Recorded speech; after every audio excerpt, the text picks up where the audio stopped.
There is a fifth dimension beyond that which is known to man. It is a dimension as vast as space and as timeless as infinity. It is the middle ground between light and shadow, and it lies between the pit of man's fears and the summit of his knowledge. This is the dimension of imagination. It is an area which we call the Twilight Zone.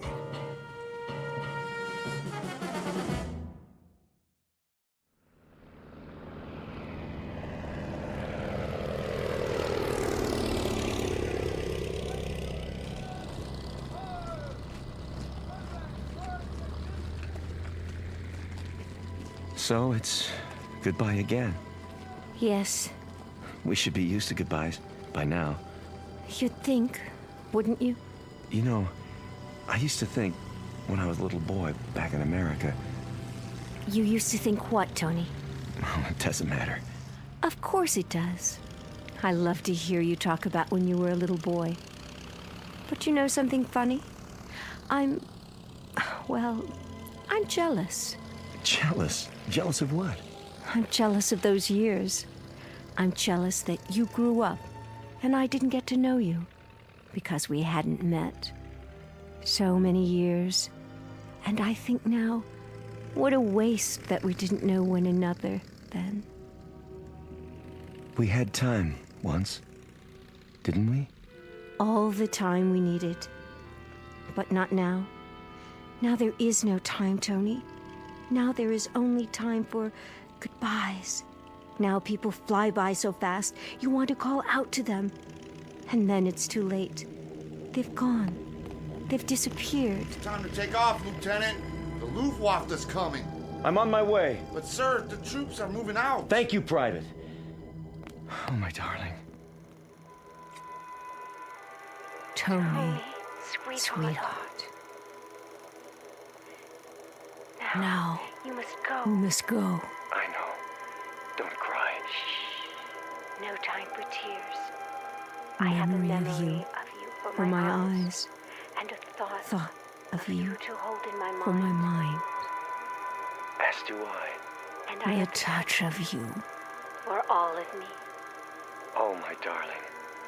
I won't forget you. Not forever and a day. and a day.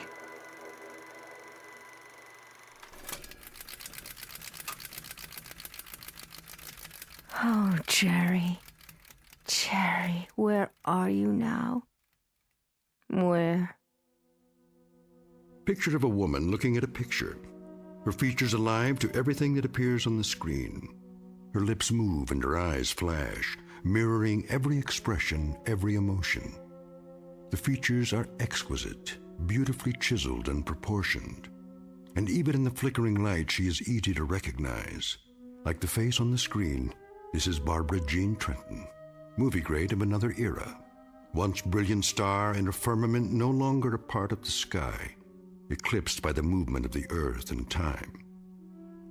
Barbara Jean Trenton, whose world has become a projection room in her home, whose dreams are made of celluloid, struck down by hit-and-run years and lying on the pavement, trying desperately to get the license number of fleeting fame, somewhere on a side street in the Twilight Zone.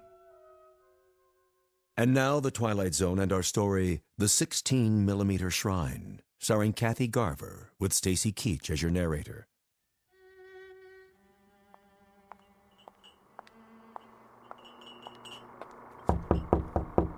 Miss Trenton?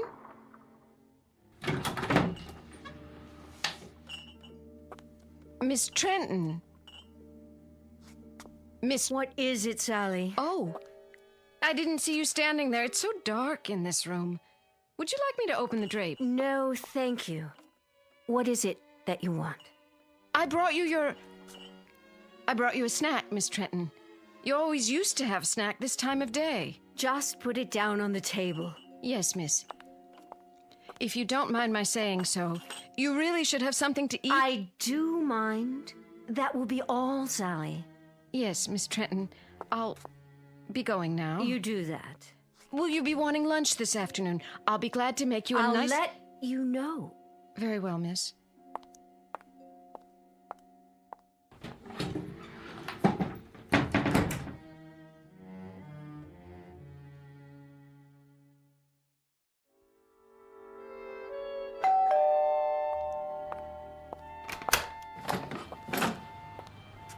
Mr. Weiss. How are you, Sally? Perfectly fine. In the den, is she? Yes, sir. Mr. Weiss, Yes? I'm worried about her. I'm worried that... Well, you see... I'll see how she's doing. But you don't understand, Mr. Weiss. It's getting worse, much worse. I go in there and... And? There have been times when I've gone in and I could almost swear that... What could you swear to, Sally? That sometimes she... Well, she's not in the room at all. She's up on the screen. But she is, isn't she? You know, those old films she's watching are her films, right? I do, yes. But I take your point. She's been in there too much, and it's disturbing you. That's perfectly understandable. I tell you what, let me talk to her. Would you? Yeah, just give me a minute. Of course, sir.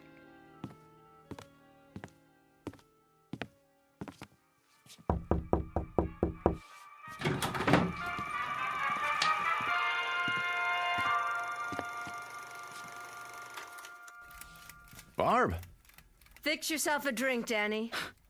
it's 11 o'clock in the morning. So it's 11 o'clock in the morning. What about it? It's 11 in the morning and the sun is out, see? Oh, why did you have to do that? It's a beautiful day in Beverly Hills. There's no smog, it's 84 degrees, and it's lovely out there. What would I do without your daily meteorological reports? And the question is, what do you do with them? You sit here in this air-conditioned cave, showing one picture after another. Why? Haven't you seen them enough times? Let's skip that. Barbie, no good, honey. What isn't? None of this is any good. If you won't fix yourself a drink, then sit down and be quiet. You have a habit of looking poised, ready to spring. What was the picture? 2 of them. Farewell without tears. Now, let's see. 26 years ago, co-starring Jerry Herndon. Of course, co-starring Jerry. He was my favorite leading man. And then, A Night in Paris. 25 years ago. I know it was 25 years. Are you Father Time now? Barbie. Danny, should I have failed to make mention of this before? I hate clinical tiptoeing. If you don't like what I do, don't knock it. I have to knock what you do, and I have to get clinical when I see you enclose yourself in this room and stop the clock. You said things back 15, 20, 25 years. You turn your back on today, and you do this every day. Let me tell you something, honey. That's sick. That's real sick. Is that all? No, it isn't all. I got some news to deliver. What now? I set up an appointment for you over at International. You did? At International? Mm-hmm. When? Today. Heart? Sounds like a good one. Is Marty Saul still running the studio? Sure is. Too bad. I never got along with Marty. Yeah, I remember. But he's older now. I think you'll find he's mellowed. He said I was the most temperamental star he'd ever worked with. Now, why would he say a thing like that? Danny, you know something. You're a nice guy. A very nice guy. A loyal friend and a good agent after all. And I guess in my own devious, selfish way, I happen to be very much in love with you. Wait. Calm down now, Barbie. Oh, I hope it's a musical. I'd love to dance again. Or a juicy romantic role, like the scenes I watched this morning with Jerry Herndon. See his photograph here? Yes, I see it. I did 3 pictures with him. I know. Oh, mon capitaine, tell me about your country of America. A Night in Paris, remember? Jerry was a young American lieutenant. I was Claudette, the little French girl. Age 19. Go to the devil, Danny. Barbara Jean, it's a beautiful day today. The sun is shining, and it's a brand new world. A new world, get it? It's 25 years away from A Night in Paris, and 26 years away from A Farewell Without Tears.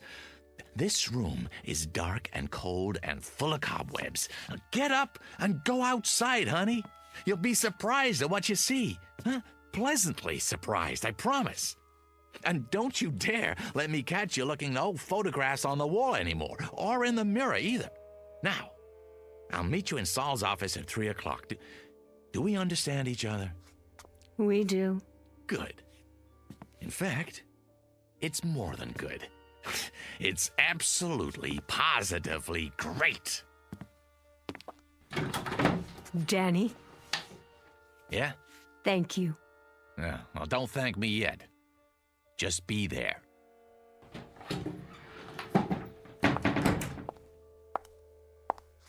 Mirror, mirror on the wall, am I still the fairest of them all?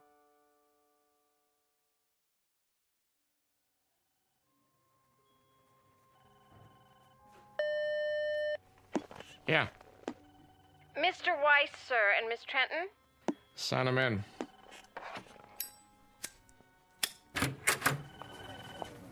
Marty, there you are. Good to see you, Barbara. You're looking... What, Marty? Spectacular? Yeah, something like that. Don't be afraid to say it. Any woman appreciates a compliment, as long as it's sincere. New dress, huh? New hat. Flowers, even. Veil. The whole schmear. You going somewhere? Why, no, Marty. It's all for you. I believe you know my agent, Mr. Weiss. Yeah. How you doing, Danny? Fine. And yourself? Sit down, please. My, you've redone your office. Did he tell you about the part? Not exactly. I think it fits you. It's not big, but it'll be a nice showcase. How big and how much of a showcase? I meant to tell you, Barbara, it's not the lead, more like a special cameo appearance. No, very special. Surely Danny's told you what my requirements are. Mm-hmm. Why is it, Barbara, you and I always get off on the wrong foot? And what foot is that? The one in your mouth? Oh, excuse me, that's a cigar.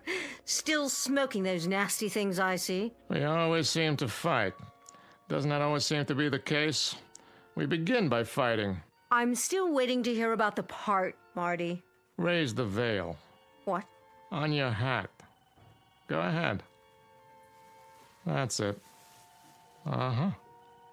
Perfect. What do you mean? You play a mother. How old a mother? No, that's not the point, Barbara. 40-ish, but very vibrant, very alive. As opposed to what? A corpse? I don't play mothers, Mr. Saul. I never have, and I'm not about to start now. I also don't take bit roles, even if you call them cameos. You should know that. You'll forgive me, my dear, but I didn't realize you were still so particular. Well, now you do. At least I would think you'd look at the part. That would be a waste of my time. Look, I think we could at least take the script home with us, Barbie. You take the script home with you, and you play it. I didn't like this crude, tasteless man when I was under contract to him, and I don't like him anymore now.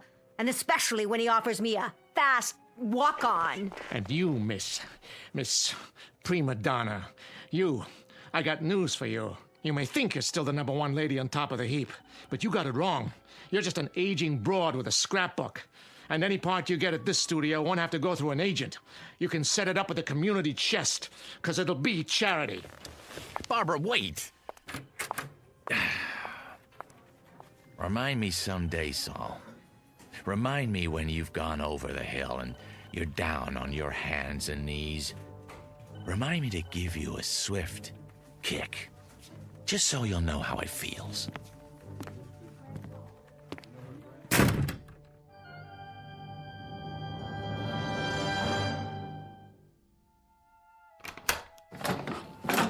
Oh, Miss Trenton. And Mr. Weiss, I didn't expect you back so soon. That will be all, Sally. Yes, miss. You'll excuse me, Danny. I'm going upstairs to rest. Well, don't you think we have a couple of things to talk about? Not now.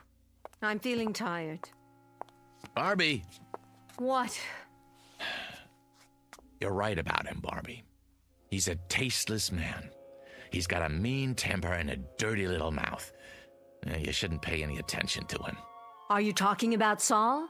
Saul doesn't exist. That studio doesn't exist. Not anymore. Not the way it is now. Exactly. There are other studios. I'm talking about all of them. This is the world, Dan, right here. From now on, I keep the doors locked with drapes over the windows. I don't want any of the outside coming in. Not the Marty Sauls or the movies without sentiment or those teenaged actors on television or rap music or any of it. Barbie, whether you like it or not, that's the way it is. That's the way things are.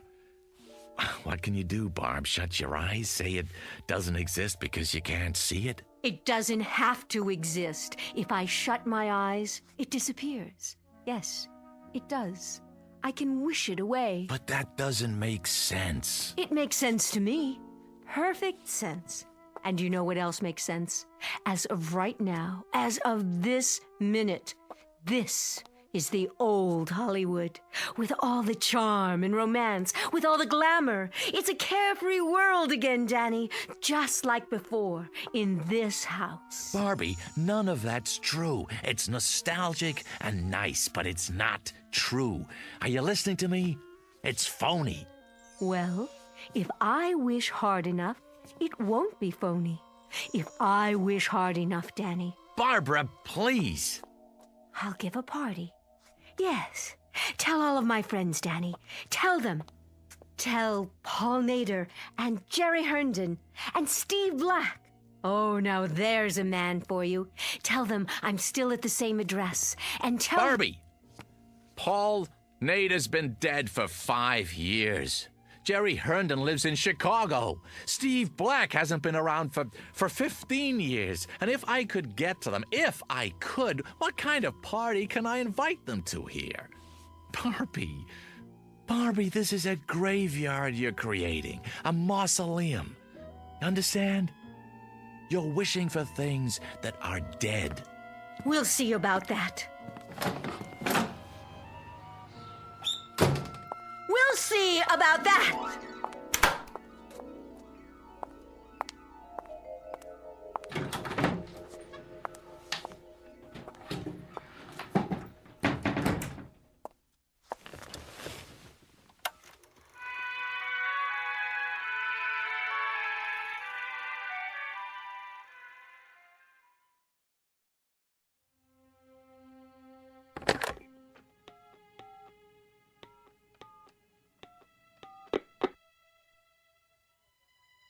Mr. Mosa, please.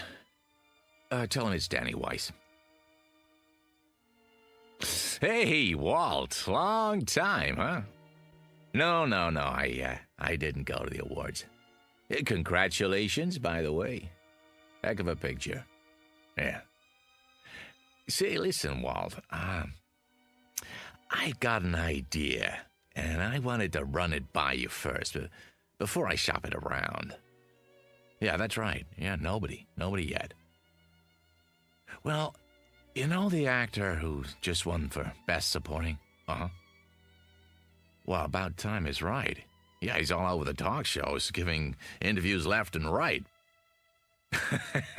No, I don't represent him. But he's been in this business a long time, started as a teenager. I know, at your studio. That's why I'm calling. See, here's what I think's gonna happen. A brand new interest in the greats of our industry who made it what it is today. I can see it coming. Not nostalgia exactly, but a wave of appreciation, reevaluation. So I was thinking, why not put together a special project just for them? The ones who've been out of the limelight a few years. Stars who never got an Oscar but deserve to. Yeah, I tell you, the media will lap it up. Yeah, no, I don't have a script yet. Uh-huh. Yeah, I suppose so. I'm a sci-fi fan too. Sure I am. Yeah, so it makes... So make it like Star Wars meets, I don't know, On Golden Pond or something. I'm just riffing now, but... Really? You never saw it? Oh, great flick. Hep and Fonda. No, Henry. Yeah. Yeah, a whole generation that... Well, they would if you set it up right. The what? Oh, a series of pictures, huh? Uh-huh, based on video games. Yeah, I see. Well, of course they have to be young. Still, when you think what a great name could bring to the package, well, Barbara Jean Trenton, for one. No, she's not dead. No, I assure you. A highlights reel. Yeah, I don't think she'd mind. Sure, I understand. Well, give me a call when you get back in town, huh? Yeah, well, looking for it. All right, take care now. Yeah, you too.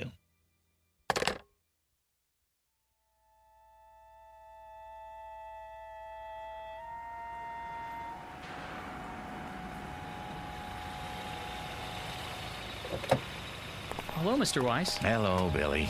Once again, huh? Park it nearby, would you? Won't be long. Yes, sir.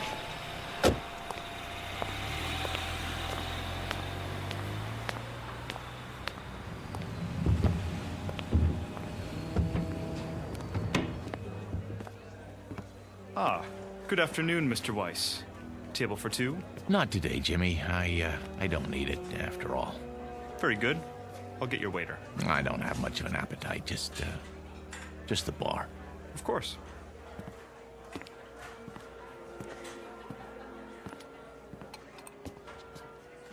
Hey, hi there, Mr. Weiss. Where's Where's who, Rich? Well, you'll excuse me saying so, but the place has been buzzing. I heard you're bringing Barbara Jean Trenton for lunch. Some kind of a celebration. Ah, well, there's been a change of plans. Oh, well, the reason I mention it is I was gonna ask her for an autograph. You think she'd have minded? I'll bring you an autographed 8x10. How's that? Would ya? Oh, that'd be great. Just a scotch and water for now, Rich. Coming up. Make it a double, will you? Sure, no problem. Mr. Herndon, telephone call for Mr. Herndon. Mr. Herndon? Telephone call from Mr. Herndon. Oh, hold on. Did you say Herndon? Why, yes, sir. Well, that wouldn't be... No, forget it. Pardon? Why, it's not for a Jerry Herndon, by any chance. I wouldn't know, sir. No, I was just wondering. Jerry Herndon. Sounds familiar. Didn't he used to be in the movies, too? Sure did. A long time ago. Telephone for Mr. Herndon. Right here, son.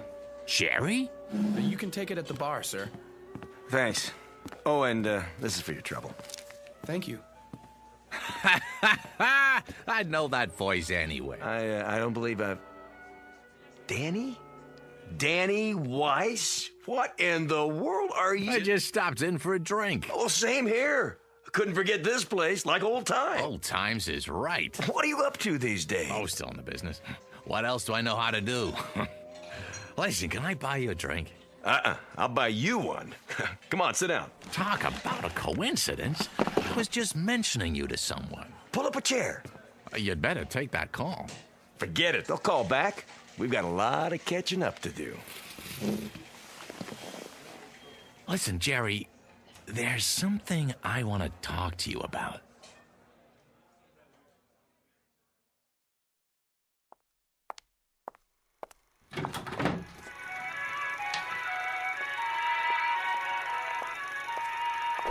Oh, Who's there? only me, miss. What have you done? Very sorry, miss. I didn't see you sitting there. I must have tripped on the electrical cord. Shall I plug it back in? Thank you, no. I'll take care of it, Sally. And Sally, Yes, miss. I'm locking the door to this room. I don't want to see anyone. I understand, miss. Sorry.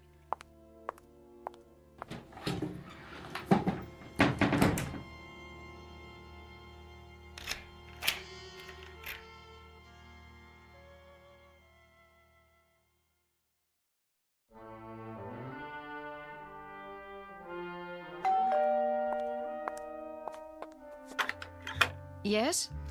It's Mr. Weiss. Oh, Mr. Weiss. Can I come in? Yes, sir. Miss Trenton? In there. How is she?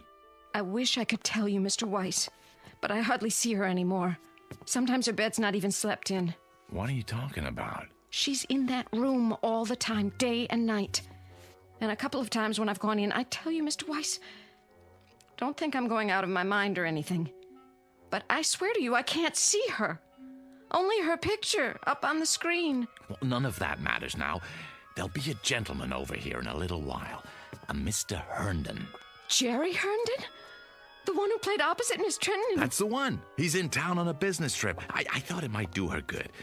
Take him into the den, will you, Sally, when he gets here? I will, but it won't do any good. She won't see him. I wouldn't be too sure. She won't. She doesn't talk to anyone, not even the phone. Just stays in that room looking at her old movies, running them over and over. I'm worried about her, Mr. Weiss. You don't know how worried. I'll go in and talk to her. Now, Mr. Herndon should be here any minute.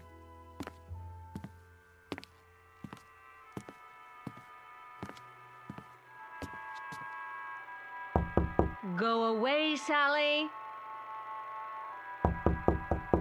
I said go away. I don't want anything, and I don't want to see anyone. Barbie, it's me, Danny. Now, please let me in. Why should I? Please, Barbie, I got something to tell you.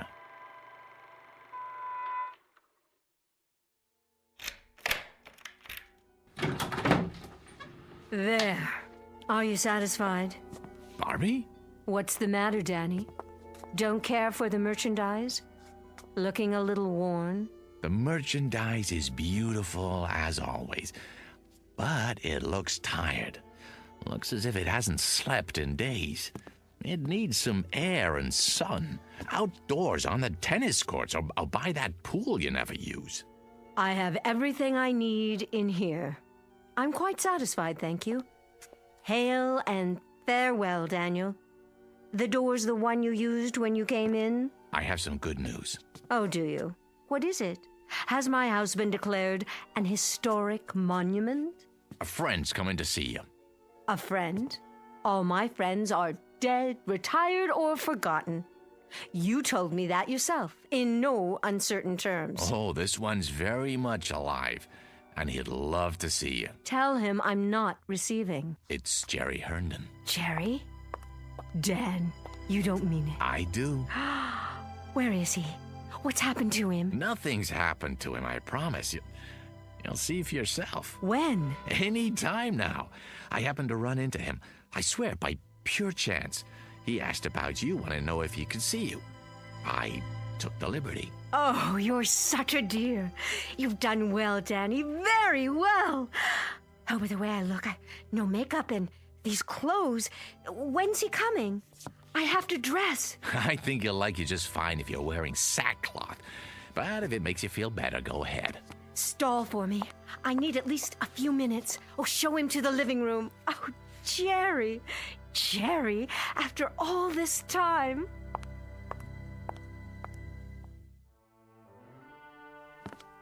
How is she? Really? I'm so sorry I haven't kept in touch. She's still Barbara, same zest for life, same charm. Why, we just had a meeting at the old studio. Yeah, the day I ran into you, matter of fact. Oh, not that same terrible head of production, I hope. Yep, Marty Saul in the flesh. He's running the whole place now. And he hasn't changed one bit. Same chip on his shoulder. No kidding. Jerry, truth is, she's not well. Nothing serious, I hope. She'll pull out of it, I'm sure, but make a fuss over her if you would. Tell her how wonderful she looks. It would mean a great deal to her, Jerry. And you can help, and that's something she needs right now. Well, sure, Dan. I'll do my best. Danny? Yeah, in here, Barbie. I heard you'd invited someone for a visit. Let me guess. Could it be... Hello, Barbara Jean. Who's... Jerry? Oh, no, but this can't be Jerry. Are you playing a trick on me again, Danny? Is that it? Been a long time, huh? A lot of water over the dam. Oh. Oh, well.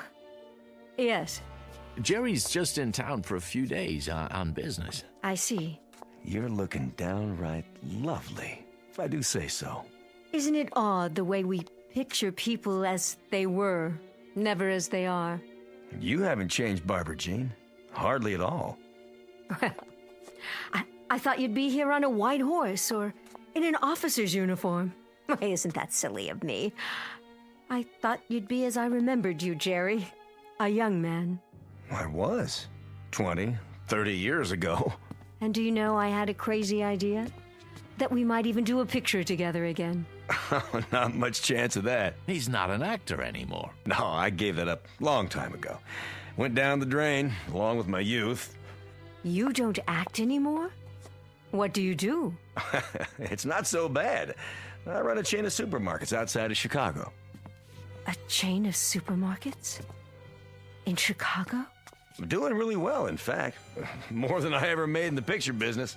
You're joking. No, you're not. You're not joking at all. Barbie.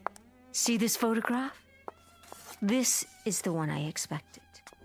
This is the one I wanted to come see me. With that darling little mustache. Well, I've still got one, only it's gone white like the rest of my hair. So you have. But you're not the one in the photograph, are you? He's dead. He's dead, like all the others. Barbie, honey. Go away, please. Both of you. Will you just go away? It was very nice to see you. Goodbye, Barbara. Goodbye, my dear. Take good care.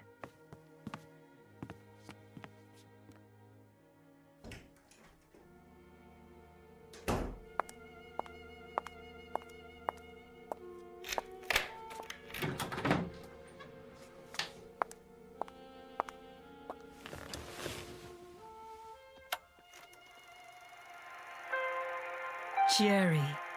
There you are, Jerry. How well you look. How young. How wonderfully young. There was an old man here a while ago. A tired, worn-out old man. And he said he was you. Can you believe it? Oh, Jerry. Jerry, I wish I could be where you are. I so wish I could, Jerry. Oh, how I wish.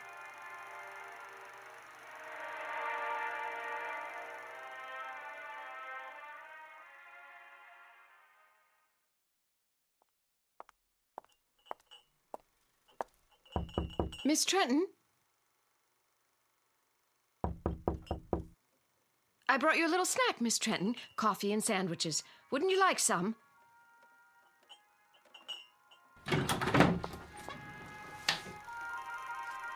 Miss Trenton, where are you?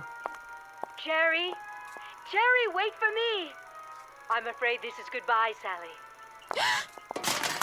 No! Goodbye!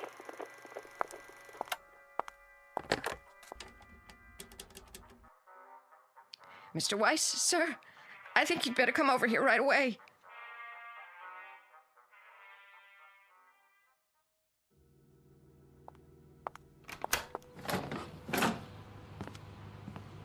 What is it, Sally? You'd best see for yourself.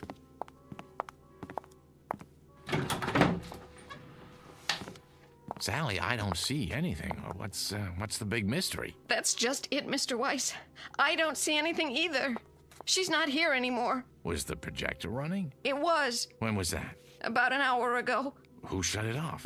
I did. Then I called you. Well, have you looked in her room? Maybe she's taking a nap. That's the first place I looked. Then I went to every room in the house, even the pool in the yard. She's not here. At least not in the way you'd mean. You know how to work this thing? It's just that little switch there. Are you going to run it, Mr. Weiss? Yes, Sally. I'm going to run it. Mr. Weiss, I can't stand to watch. I don't know what I'm going to see. Shh, quiet. All right, darlings, that's enough for now. Let's go outdoors. We'll finish our cocktails by the pool. Everyone everyone go ahead. I'll be right with you as soon as I change out of these heels. What is this film, Mr. Weiss? Not one that I've ever seen. It's funny, it doesn't look like a set. Wait, those French doors, I'd swear it's this room. This one right here. It can't be. But it is, Mr. Weiss, it is. Look at that scarf. She bought it only last year, and those shoes? They're the ones she wore when Mr. Herndon came by. Barbie! Barbie, please! What? It's Danny. Please, don't do this. Danny? Oh, there you are. Care to join us? The old gang's here. We're going to have such a time, just like we used to. You know I can't do that. I can't just step into a movie screen. It isn't real. None of this is real.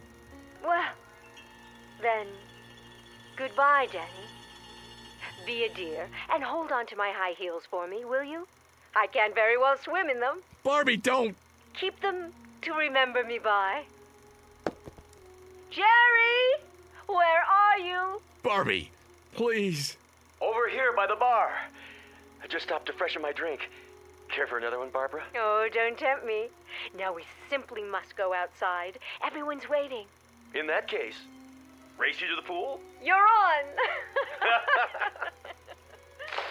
Barbie, come back! Come back! Sally, these shoes by the French doors, you didn't drop them here, did you? No, Mr. Weiss. And this scarf on the patio? No. Well, they must be Barbie's then. I guess I'll just have to hold on to them. In case she comes back. Oh, Mr. Weiss, what are we going to do now?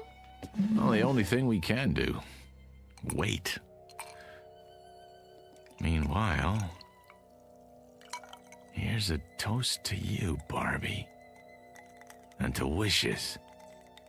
To the ones that come true.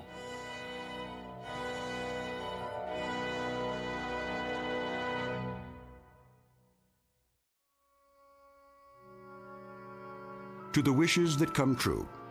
To the strange, mystic strength of the human animal, who walks that thin line between reality and the shadows and can sometimes make one merge with the other.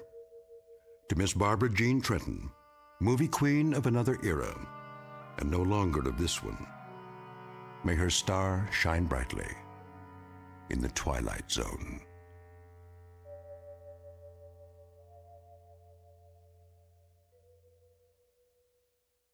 More from the Twilight Zone after this. Hi, this is Carl Amari, producer of the Twilight Zone Radio Dramas. I'd like to take a moment to tell you about our official website at twilightzoneradio.com, where you'll get the latest news and information on these Twilight Zone radio dramas. Plus, at twilightzoneradio.com, you can digitally download 3 free episodes or any of our episodes for only $1.95 each. In this age of ever-changing technology, we've decided to make these episodes instantly available to you by making the Twilight Zone radio dramas a digital download-only series. This means that this series will no longer be offered on CD. The CD collections at our website are now being offered while supplies last at buy one, get one free. So be sure to get your favorites before they're sold out. Be sure to visit us often, and I'll see you in the zone.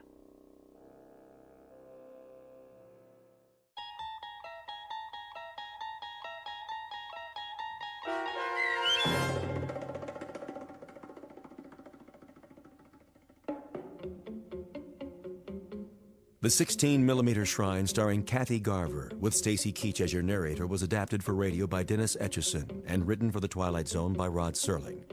Heard in the cast were Christian Stolte, David Darlow, Fernette Lebo, Doug James, Roger Wolski, and Carl Amari.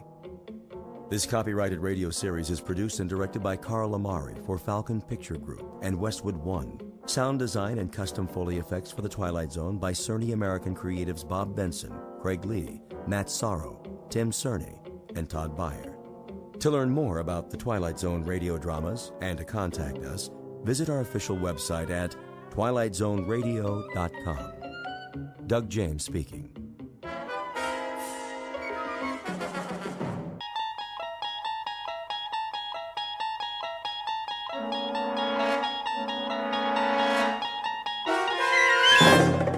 You unlock this door with the key of imagination. Beyond it is another dimension, a dimension of sound, a dimension of sight, a dimension of mind. You're moving into a land of both shadow and substance, of things and ideas. You've just crossed over into the Twilight Zone.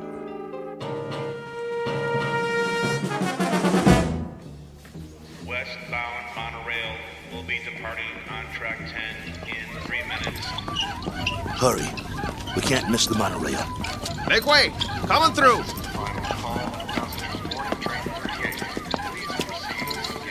Keep pushing. I'm doing my best. Ah, wait a minute. One of the wheels fell off again. Get it while I hold him up. Okay, I got it. Here. Let me slip it back on. Westbound monorail Hurry. will be departing on track 10 in 2 minutes. All aboard for all points west. Excuse me, conductor. Yeah? Is this the monorail to Kansas? Sure is. Better get on board, though.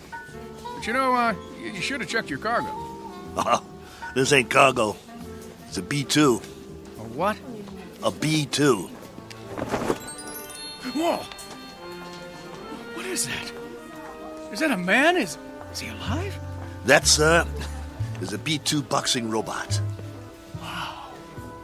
He sure looks real. Yeah, he looks even better in the ring when we activate him. Westbound monorail will be departing on track 10 in 1 minute. Conductor, we bought a ticket for him. Here you go. He's fighting tonight. We have to keep an eye on him so he doesn't get damaged. Well, he's got a ticket, so get him on board. We're pulling out. Sure thing. Okay, I got this end. Okay, ready? 1, 2, 3, lift. Come on. Oh, my goodness. How much does this guy weigh?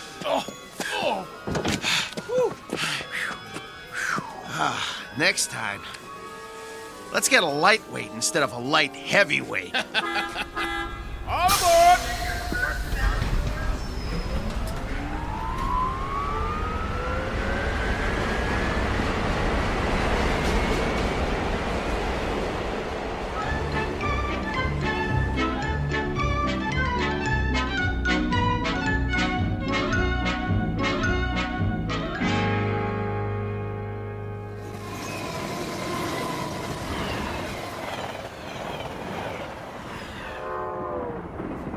Ladies and gentlemen, kindly observe the no smoking sign and ensure that your seatbelts are securely fastened.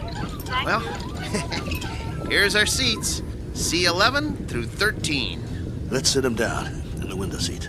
He gets the window seat? Get him seated. Hey, you hear him squeaking? Not only is he saying he doesn't want the window seat, he's saying he doesn't want to sit down, period. He needs his silicone Teflonic joint lubricant changed. We'll pick up some as soon as we get paid. Well, first we gotta find some. Shouldn't be no problem. Come on, I told you. They don't make it anymore. Well, that's crazy. Still plenty of B-2s in the business. Name one. This one. We'll find some. All right. Wow. Sure is hot. It'll be hotter where we're going. Wish I had a beer. Well, it wouldn't do you any good. I already had 3 and I'm still thirsty. Not Nexo. He don't need a thing. Never complains. Then, why does he squeak so much? You think he'll be all right? Yeah, if he doesn't get hit. Can it, Pole? Hey, come on. No use glaring at me, Steele. You know he's shot. That ain't true. A little overhaul is all he needs. Well, yeah. A little 10 grand overhaul with parts they don't make anymore. When you talk, you think he was ready for the scrap heap. Ain't he? No, he ain't. Just because he's a little old? Well, try ancient. Plenty of fight left in him. Well, you think he's okay or not? Steele. I don't know. And that's a fact. He needs work. Like what? Well, for starters, the trigger in his left arm. It's been rewired so many times it's just about had it. He's got no protection left on that side. Plus, his eye lens is cracked. Leg cables are worn out, no tension left in him. Even his gyro's off, not to mention he needs silicone Teflonic joint lubricant. We'll get him some. Where? I'll find it. Yeah, after the fight. What about during? He'll be creaking around that ring like an antique steam shovel. This ain't 1940. It's 2040. Be a miracle if he goes 2 rounds. It ain't that bad, Paul. Actually, it's worse. Wait till the promoter gets a load of battling Maxo from Philadelphia. We'll be lucky to get monorail fare back home. The contract is signed. You can't back out. Well, the contract is for battling Maxo in fighting shape, not this bucket of antique hardware. Just you wait. Maxo's gonna do all right. Against the B7? It's just an experimental B7. It ain't got the bugs worked out yet. That's why they took a bout with us. Well, after tonight, battling Maxo's new nickname will be One Round Maxo. That's enough. He's been doing okay for 5 years, and he'll keep doing okay. So what if he needs a little work? So what? If he wins some money, we can get him all the silicone Teflonic lubricant he needs, and a new trigger for his left arm, and new leg cables, and everything. He's gonna do all right. You'll see. Maxwell's gonna do just fine.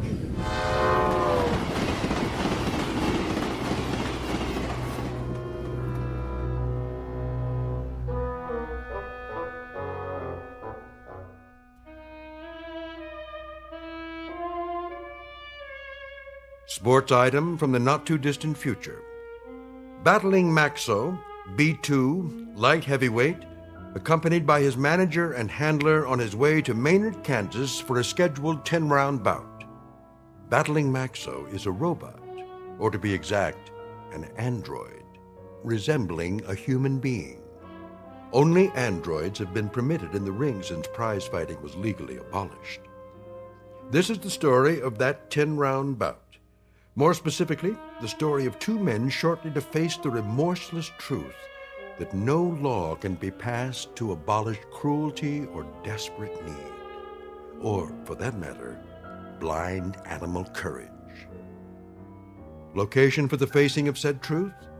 A small, smoke-filled arena just this side of the Twilight Zone. And now The Twilight Zone and our story, Steel, starring Lou Gossett Jr. with Stacy Keach as your narrator. You were right. It is hotter here. Told you. Hey, taxi! What are you doing? It's 6 o'clock already. We better get a move on. Well, we got no money for a taxi. We can't push him through the streets. We don't even know where the stadium is. What are we supposed to eat with then? We'll be loaded after the fight. I'll buy you a steak 3 inches thick. Hey, fellas, need a taxi? Thanks, pal, but no thanks. Oh, come on, where are you headed? Stadium. The stadium? That's 6 miles away. You can't push that thing that far. He's right. I told you, we ain't got the dough. Ooh-wee, what is that thing? A boxing robot. Oh, man. He is something. I've never seen one up close. Come on, I'll drive you to the stadium for free. It's on my way. You want a hand with it? Careful. He's got a bum wheel on the bottom. He's real heavy.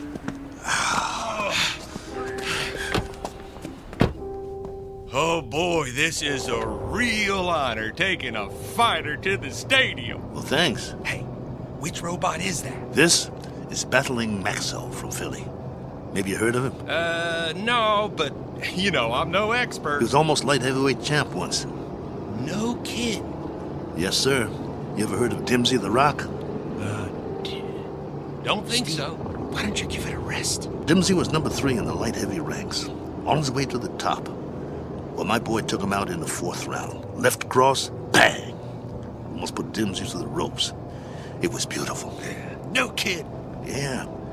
Used to be in the game myself. Light-heavy. Before they passed the law. Called me Steel Kelly because I never got knocked down. Not once. I was number 9 in the ranks before they outlawed human boxers. Wow. That's something. Anyway, tonight is going to be a good fight. Driver, have you ever seen a fighter from here called The Flash? Oh, yeah, you bet. Man, that is one good fighter. 1-7 straight. He's riding a bullet to the top of the rankings. You just wait. Matter of fact, he's fighting tonight, too. They're bringing in some heat from back east to fight. Flash is gonna slaughter him. Oh, where'd you guys say you were from? Philly. Oh, man, you're not. We are. Oh, look, I didn't mean nothing. I didn't know. Skip it. Forget it, pal. Doesn't matter. You're right. Why don't you shut your trap for once? Look, fellas, I'm sorry. Well, you guys need anything else? Anything? Do you know where we can get some silicone Teflonic joint lubricant? Oh, do they still make that stuff? No, they don't. Just trying to be funny. They haven't made it in years. Hey, look! They got the fight card posted for tonight. You guys are the 3rd fight out of 7. Woo! Your fighter must be pretty good. Oh, the Maynard Flash, B7 versus Battling Maxo, B2. You got a B2? Yeah. Well, at least you're not at the bottom of the card. We do have that going for us. Drop it, Bo. You'll see. You'll all see. It's nothing personal, Kelly. It's just the way it is. Well, it'd be a miracle if he wins. Hey, if he does, can I have his autograph? Sure thing. Thanks for the lift. Good luck, fellas. You're gonna need it. Steele, you know, Maxo's not programmed to sign autographs, right? I know. Let's roll him inside.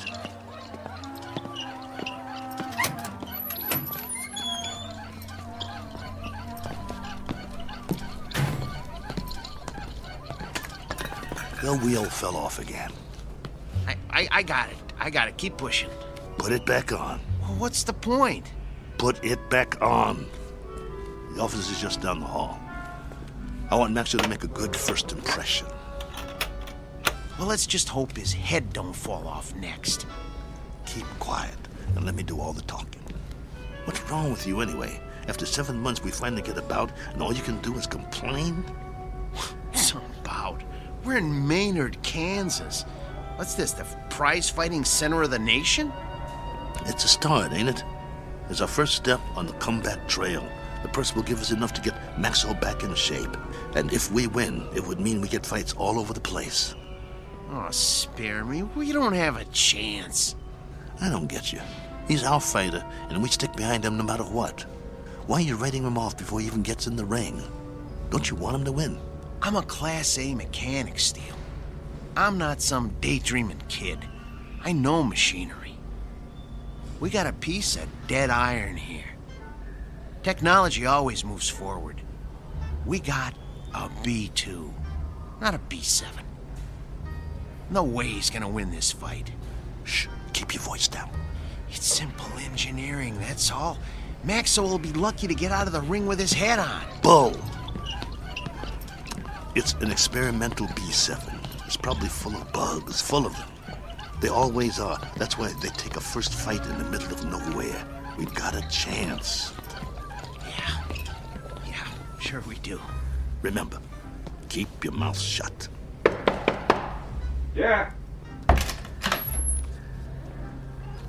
Mr. Nolan? Nah, I'm Oscar. Mr. Nolan will be back in a couple of minutes. I'm Steel Kelly, battling Maxwell's owner. Oh, yeah, I heard of you. You were one of the last human fighters. This is Paul, Maxwell's mechanic. Hi. It was getting late. We were wondering if you'd make it. Never missed a fight. Yeah, pull up a chair. I got some paperwork to do. Thanks. What was that?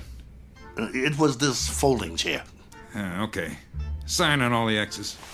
You heard of my fighter, Mr. Oscar? What's his name? Battling Maxo. You must have heard about him. Can't say as I have. He knocked out Dimsy the Rock, a ranked fighter in his prime. Uh-huh. Sign here, too. It was all in the East Coast papers. New York, Boston, Philly. Got quite a spread. Biggest upset of the year. Good. Initial here. And here. And a couple more here. Right here. And over there. He's the B2, you know. That's the second model Mauling put out. The B2 is one of the best fighters they ever built. The best in my opinion. Maxo is still going strong. I don't go for these new ones, you know. The ones made out of steel, aluminum with all the doodads. Too flimsy. Nothing solid. Nah, Mauling don't make them like Maxo anymore. Oscar, who are these guys? Mr. Nolan, I'm Steele Kelly, and this is... Is that your fighter? Yes, sir. Battling Maxo. Fighter in shape? You bet. Prime condition. Paul, my mechanic here, is a Class A mechanic, and he took Maxo apart and put him back together just before we left Philly. Oscar, cigar me. Yes, sir. Ain't you forgetting something? Huh? Light me. Yes, sir.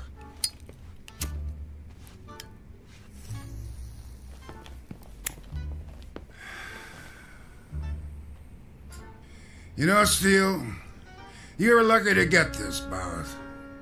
We ain't staged a bout with nothing less than a B4 in must be 2 years now. The fighter we had scheduled got run over by a truck in a loading dock at a stadium in Detroit.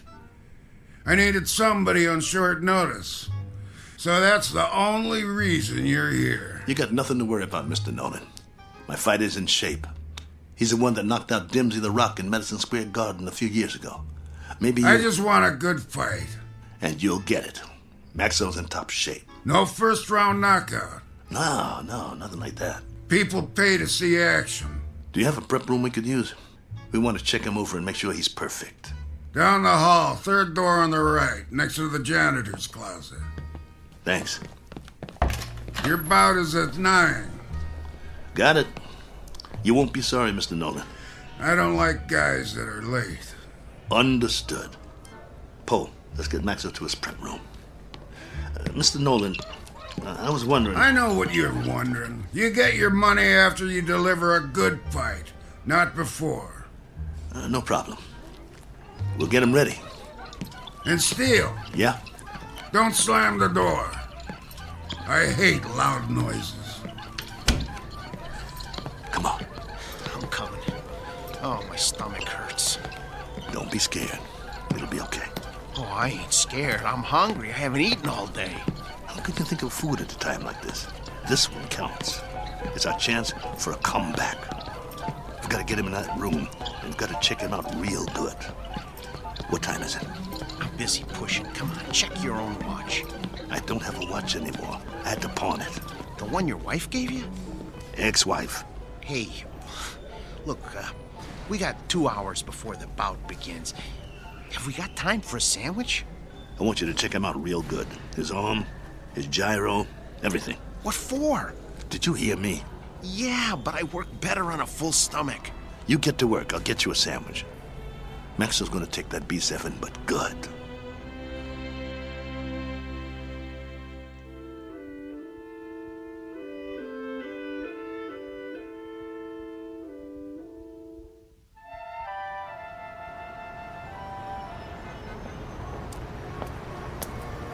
Excuse me, sir. Do you know where I can get a Philly cheesesteak?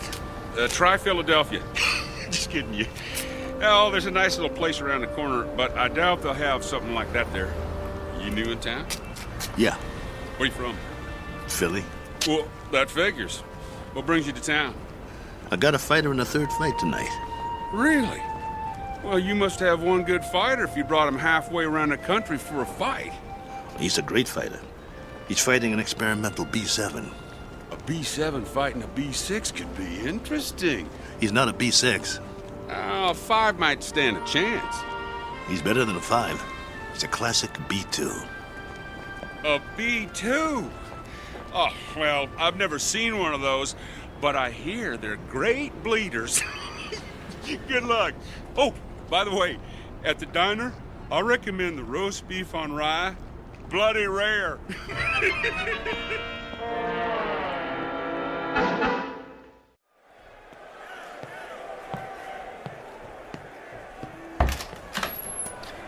We got a big crowd out there tonight. What took you so long, Steele? I'm starving. Here's your sandwich. How's Maxo? What kind of sandwich did you get me? Roast beef on rye.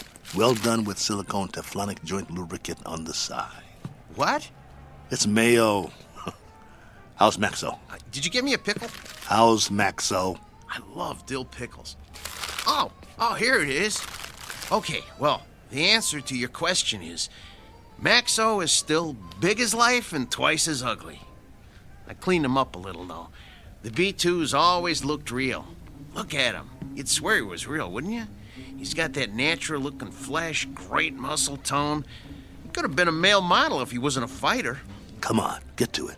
Well, outwardly, he hasn't aged a bit. His hair's still curly. Just like mine. Yeah, but he's got a little bit more than you do. Hey, when I had him made, they gave him my good looks. That's a matter of opinion. Quit stalling. What's the good news? Well, that was the good news. And, well, I also turned his power source on, and that's still good.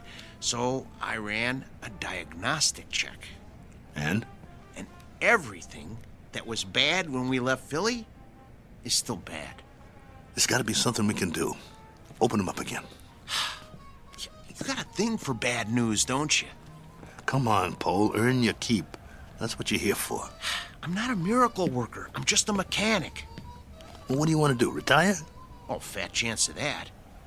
Then quit stalling and open the control box. All right. Let me power him up first so we can walk over to the table. He's too heavy. Okay, come on. Atta boy. There you go. All right. Okay.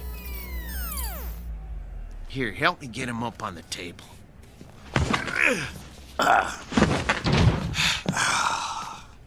That's my boy. The doctor will see you now. Lift his arm.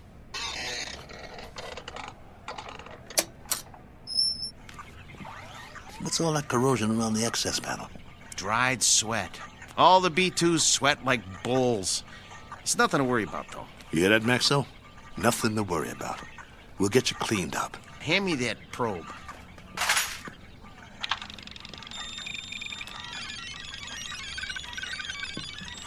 Well? Well, all electronic systems are functional. Well, I hope the circuit board doesn't blow. Why should it? Well, if you recall, he got knocked out of the ring in the last fight 8 months ago. It jarred all his electronic systems. The connections are all still operational, but, boy, I wish I had more time to manually double-check the connections. Well, you don't have time. Sometimes you just have to suck it up and have some faith in your fighter. All right, then. Okay.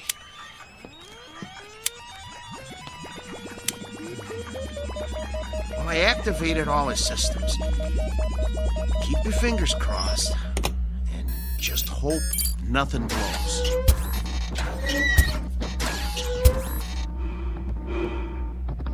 See, his breathing sounds good. His arms are creaky, but they'll quiet down when he warms up. Look, beads of sweat are forming on his forehead. I told you these were good sweaters. Can you hear me, Max? Relax, boy. Let him warm up good, Paul.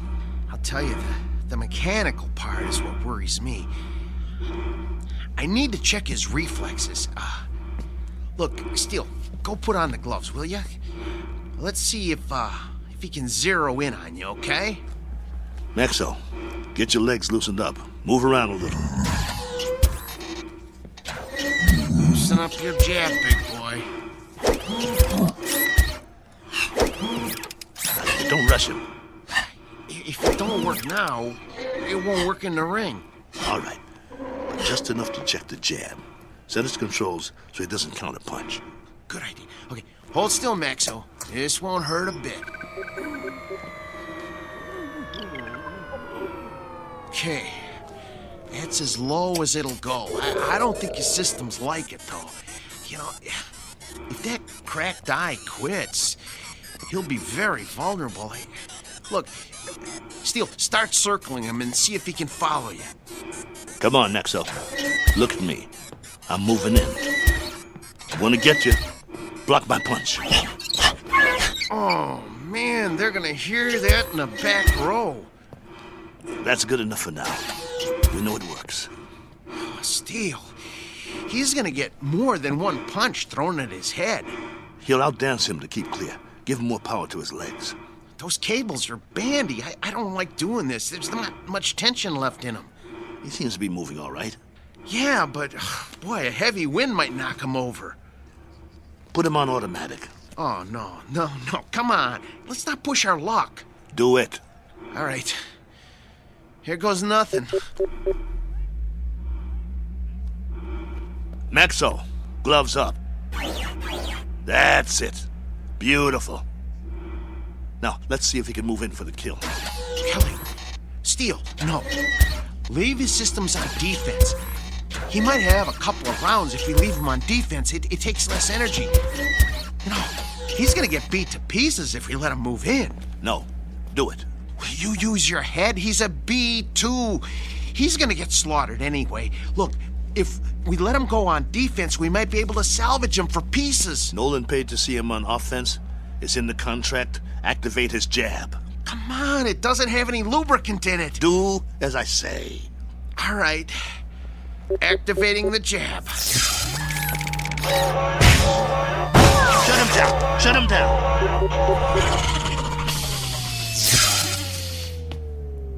What did you do? What did I do?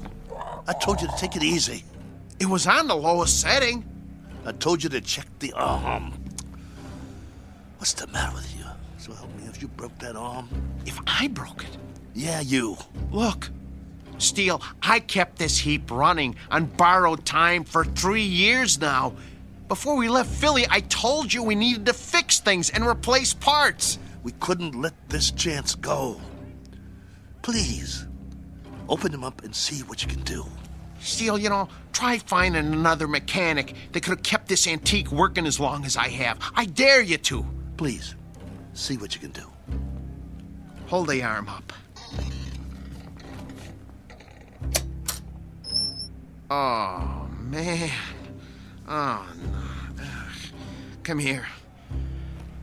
Take a look. You see that? The trigger spring came right off. Can you reattach it? I can try, but, you know, it's just gonna pop off again. That's what happens when a joint doesn't get enough lubricant. Well, I'll try to stretch it.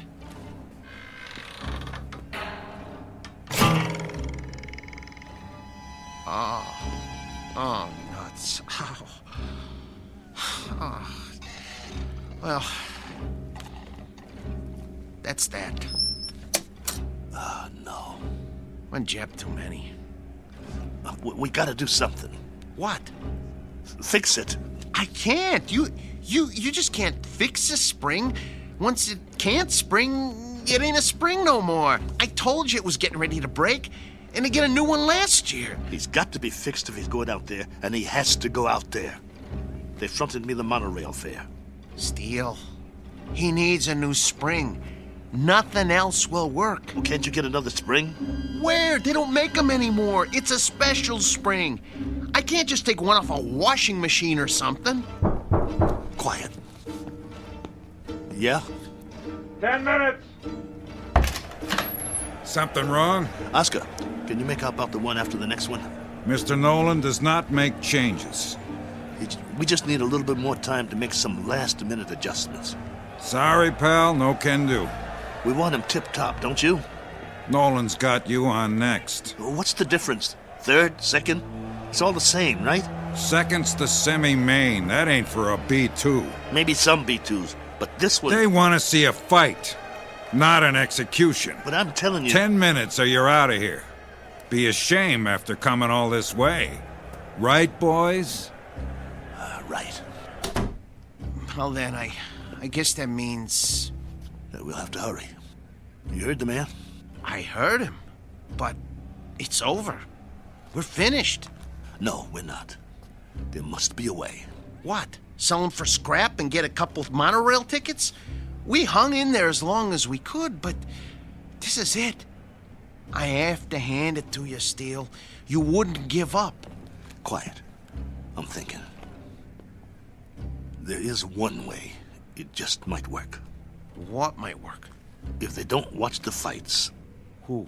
Nolan and Oscar. Maybe they don't even come out of their office. What are you talking about? Oh, no.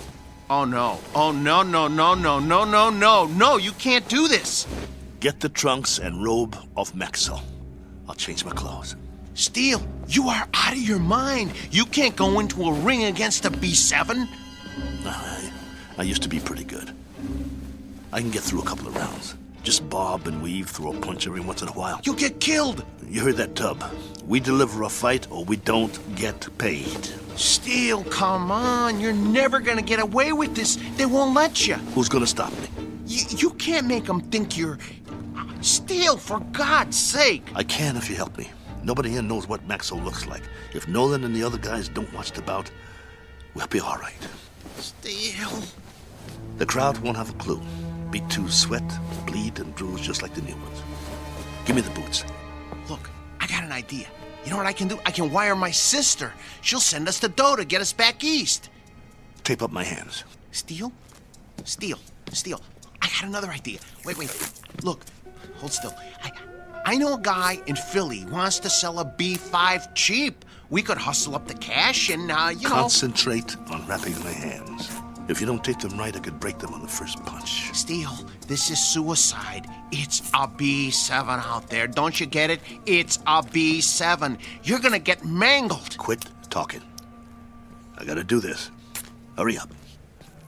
There's no more time, Paul. Put the gloves on me. Oh, I don't want to do this. Please don't do this. Look, let me go into the office and let me talk to them. Maybe they'll understand. No, they won't understand. So you're not going anywhere. You're gonna stay right here and lace up my gloves. Ow! You'll help me or I'll beat your brains out on this wall. But you're gonna get killed, Steele. Then I'll get killed. Better me than you, right? I got us in this mess. I'll get us out of it. Get the heap out of there! You heard the boss. Lace my gloves up tight. We gotta fight.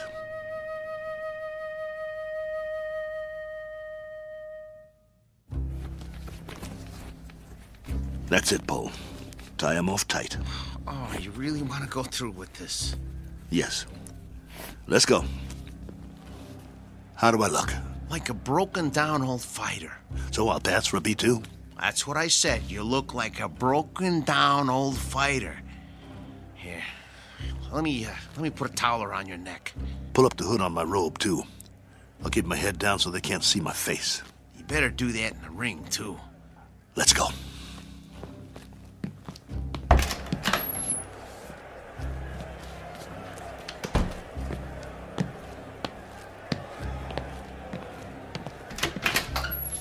You're late. Just gamesmanship, Mr. Nolan. Making a late entrance, trying to get Max over the edge. Just like the old days, huh? Maybe I underestimated you guys. Nice robe. It's old school, you know? Genuine satin. No more stalling. I got a full house out there. Right. Come on, Maxo. Let's show him what you can do. Hey! What? Where's that... What's his name? The owner. Oh, you mean Steele? He's already out there. We're one step ahead of you. I didn't see him pass my door. Well, he went a few minutes ago. He likes to check out the crowd. You boys better put on a good show. Yes, sir.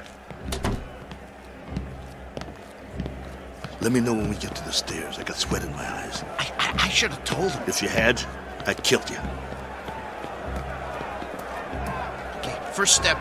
Careful, Steele. Grab my waist. Wipe my eyes. Can't see my feet.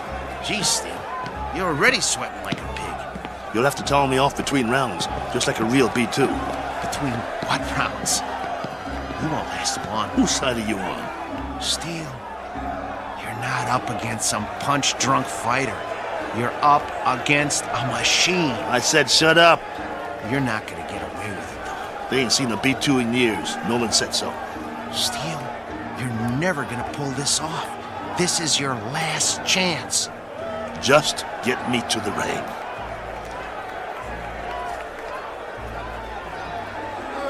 Hey, if it ain't battling Maxo!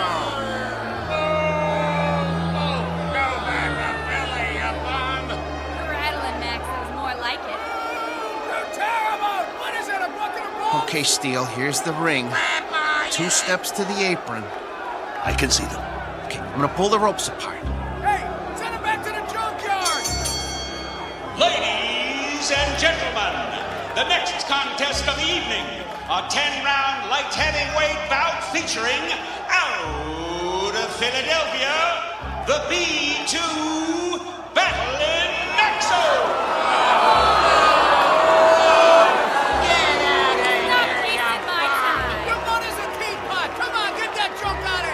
I'm gonna take your rope off now. Keep looking at your shoes. Try not to blink. Stay in my corner. Of course I will. Breathe through your mouth. Come on. Little breaths. Come on. Breathe. Not too fast. I need a drink. Sorry. The water bottle is filled with B7 hydraulic fluid. And now, entering the ring, his opponent, our own B7, the pride of Kansas, the Maynard Flash!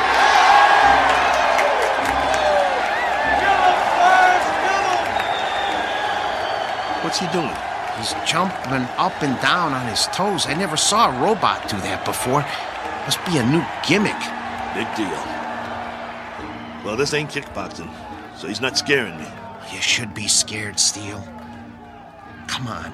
Get out of the ring now while you still can. You get out, pal. See you at the end of the round. Steele, stay away from him. And there's the bell. The fighters come out of their corners quickly. They size each other up.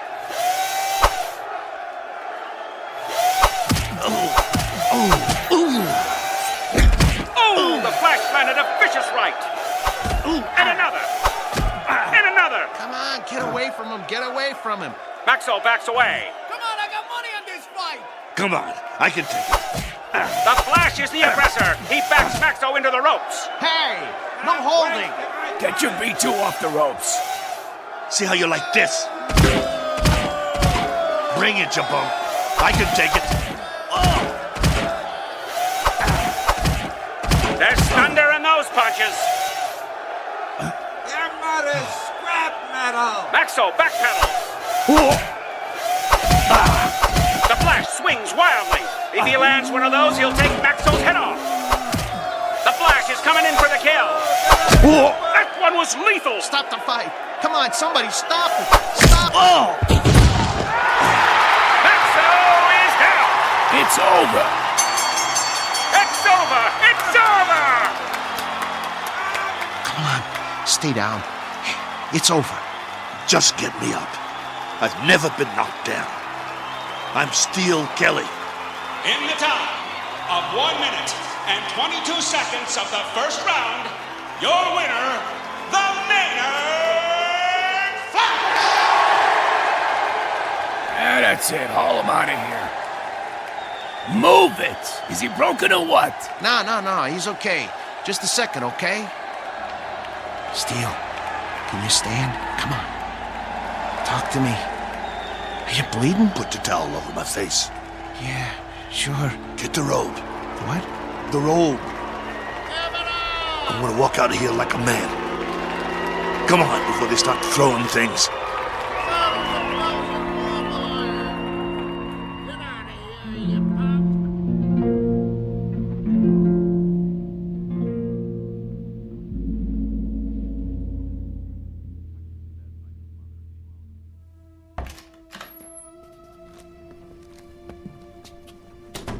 come on.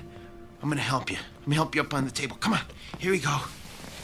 Sit. Come on. Steele, I'm gonna try and get you some ice. Forget it. But your eye.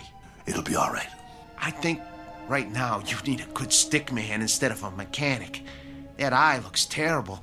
Actually, I think you need a doctor. Oh, man, you are really a mess. I don't have nothing with me. No needle, no thread, no iodine. That's not what I need. All I got is a couple of Maxo shop rags. Well, maybe we can stop the bleeding with them. Go. What? Where? Go get the money. But I can't leave you now. All right. Look, but just lie down. I don't even try to move, okay? I'll be right back.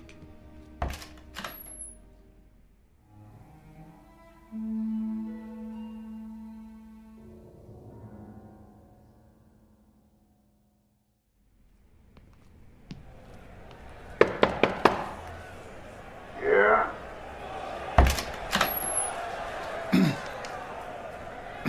Mr. Nolan?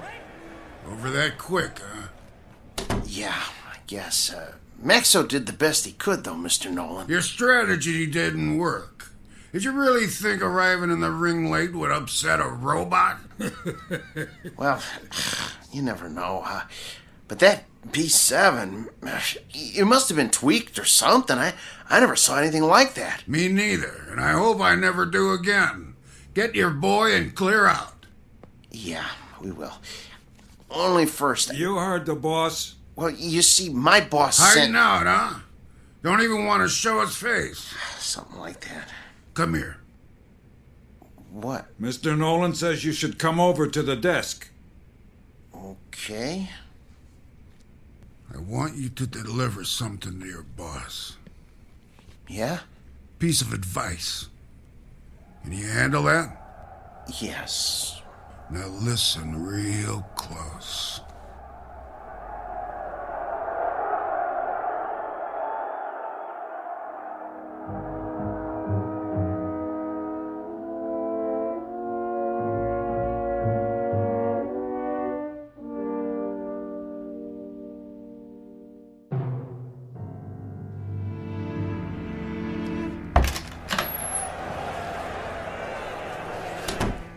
You get it? Steele. Well? Here. This all he gave you? Where's the rest? Well, that's what he gave me. This is just enough for monorail fare back to Philly. Well, he said he wouldn't pay for a one-rounder. What do you mean? Come on, take it easy. No. Here, let me see your hand. Oh, man. Did you break your wrist? He can't do that. Steele, that's it. He's got a bunch of thugs in that room now. I'll go in there. You can't. If he sees you, he'll know what you done. But the contract says... I'm supposed to deliver a message to you, too. He said to tell you. You're lucky he doesn't run us out of town on a monorail. And if you ever show your face in town again, he said you won't be so lucky the next time. Help me up. Just stay seated. I'll get you a drink of water. I don't need water. That's all there is. Look, we gotta get that wrist set. I can make you a sling. For now, just try not to move it. We'll go back by bus. By bus? Come on, you're not listening to me. Look, just hold still. If we go by bus, we'll save money. We'd have enough to get Maxo a new trigger spring and a lens for his eye and some silicone Teflonic joint lubricant. He'll be good as new again. All right, Steele. Anything you say. Then we'll be all set. Maxo will be in shape again, and we can get us some decent bouts. That's all he needs. A little work, huh? That'll shape him up. We'll show him what a top B2 can do. Old Maxo will show him. He'll show everybody. Right? Right? Sure, Steele. Sure. Now let's get out of here. Take it slow. I can walk. I know you can. You're a tough guy. But put your hand on my shoulder. That's it. Don't worry about Max. I can pull.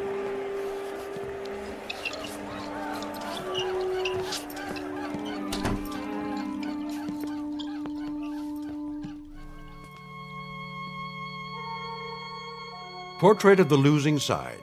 Proof positive that you can't outpunch machinery. Proof also of something else. That no matter what the future brings, man's capacity to rise to the occasion will remain unaltered. His potential for tenacity and optimism continues, as always, to outfight, outpoint, and outlive any and all changes made by his society. For which 3 cheers and a unanimous decision rendered in the Twilight Zone.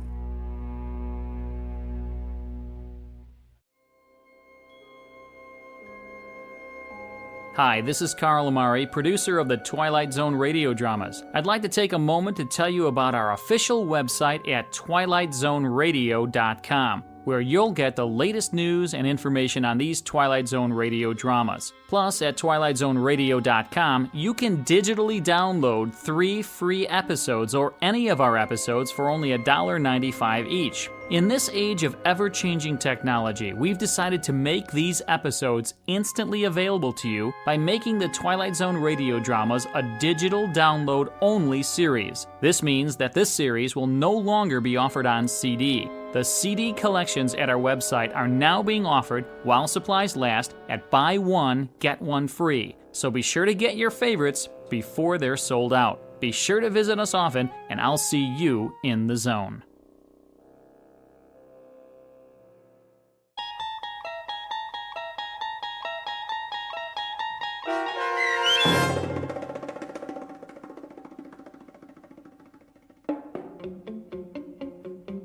Steel, starring Lou Gossett Jr. with Stacy Keach as your narrator, was adapted for radio by Dennis Etchison and Joby Cerny, and written for The Twilight Zone by Richard Matheson.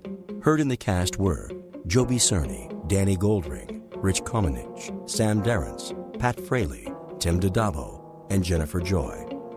This copyrighted radio series is produced and directed by Carl Amari and Joby Cerny for Falcon Picture Group. Custom Foley effects, sound design, and mixing are done in the Cerny American Sound of Picture Theater by Cerny American creatives Bob Benson, Matt Sorrow, Tim Cerny, and Todd Beyer. To learn more about the Twilight Zone radio dramas and to contact us, visit our official website at twilightzoneradio.com. Doug James speaking.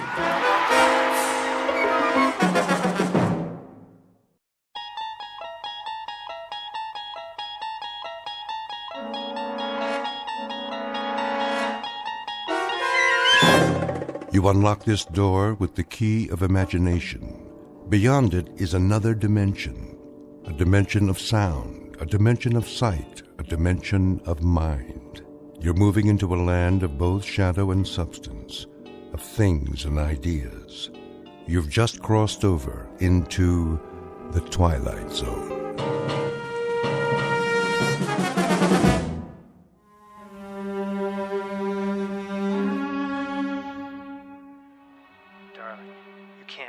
But I do. Even after so long? What is time? The ebb and flow of a river as we drift along, bobbing and sinking, but floating to the surface again and again and again. My love. From this day forward, we shall never be apart. This, I promise you.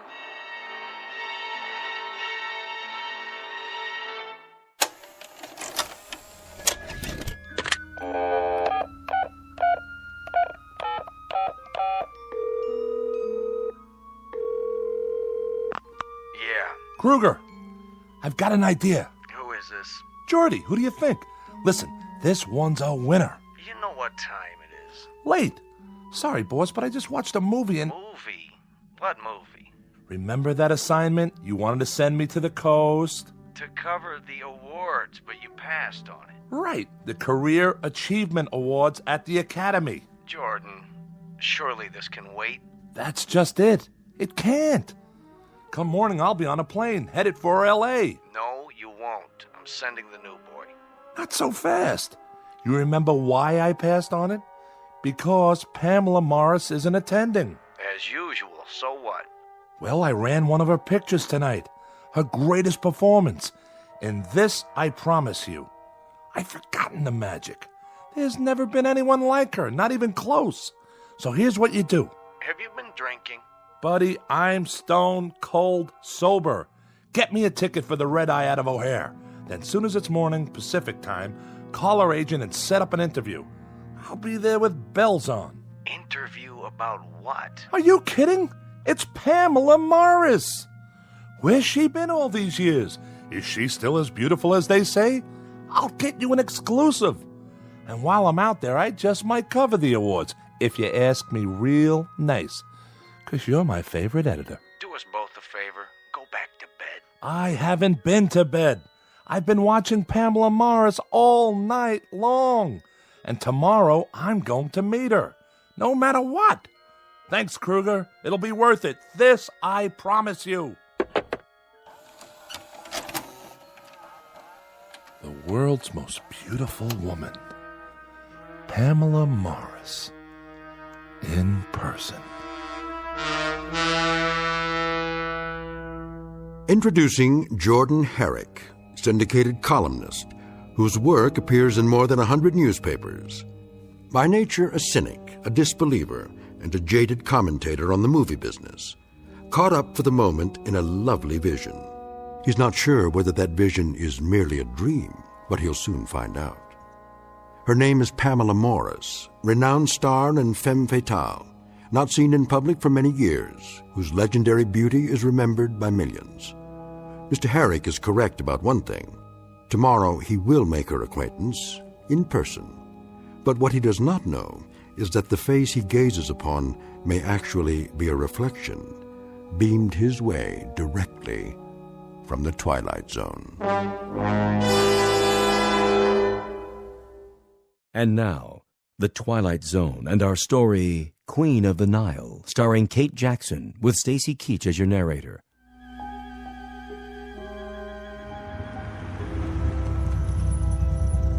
Hello?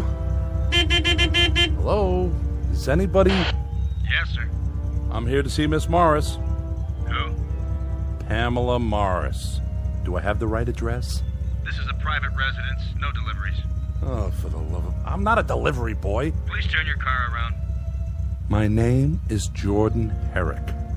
Well, you still need an appointment. I have an appointment. Check the list. Herri.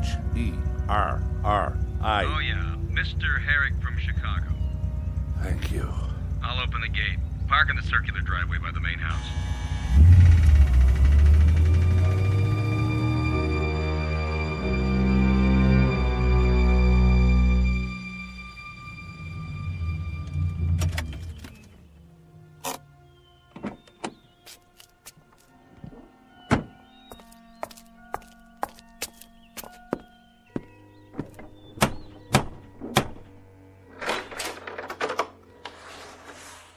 Yes?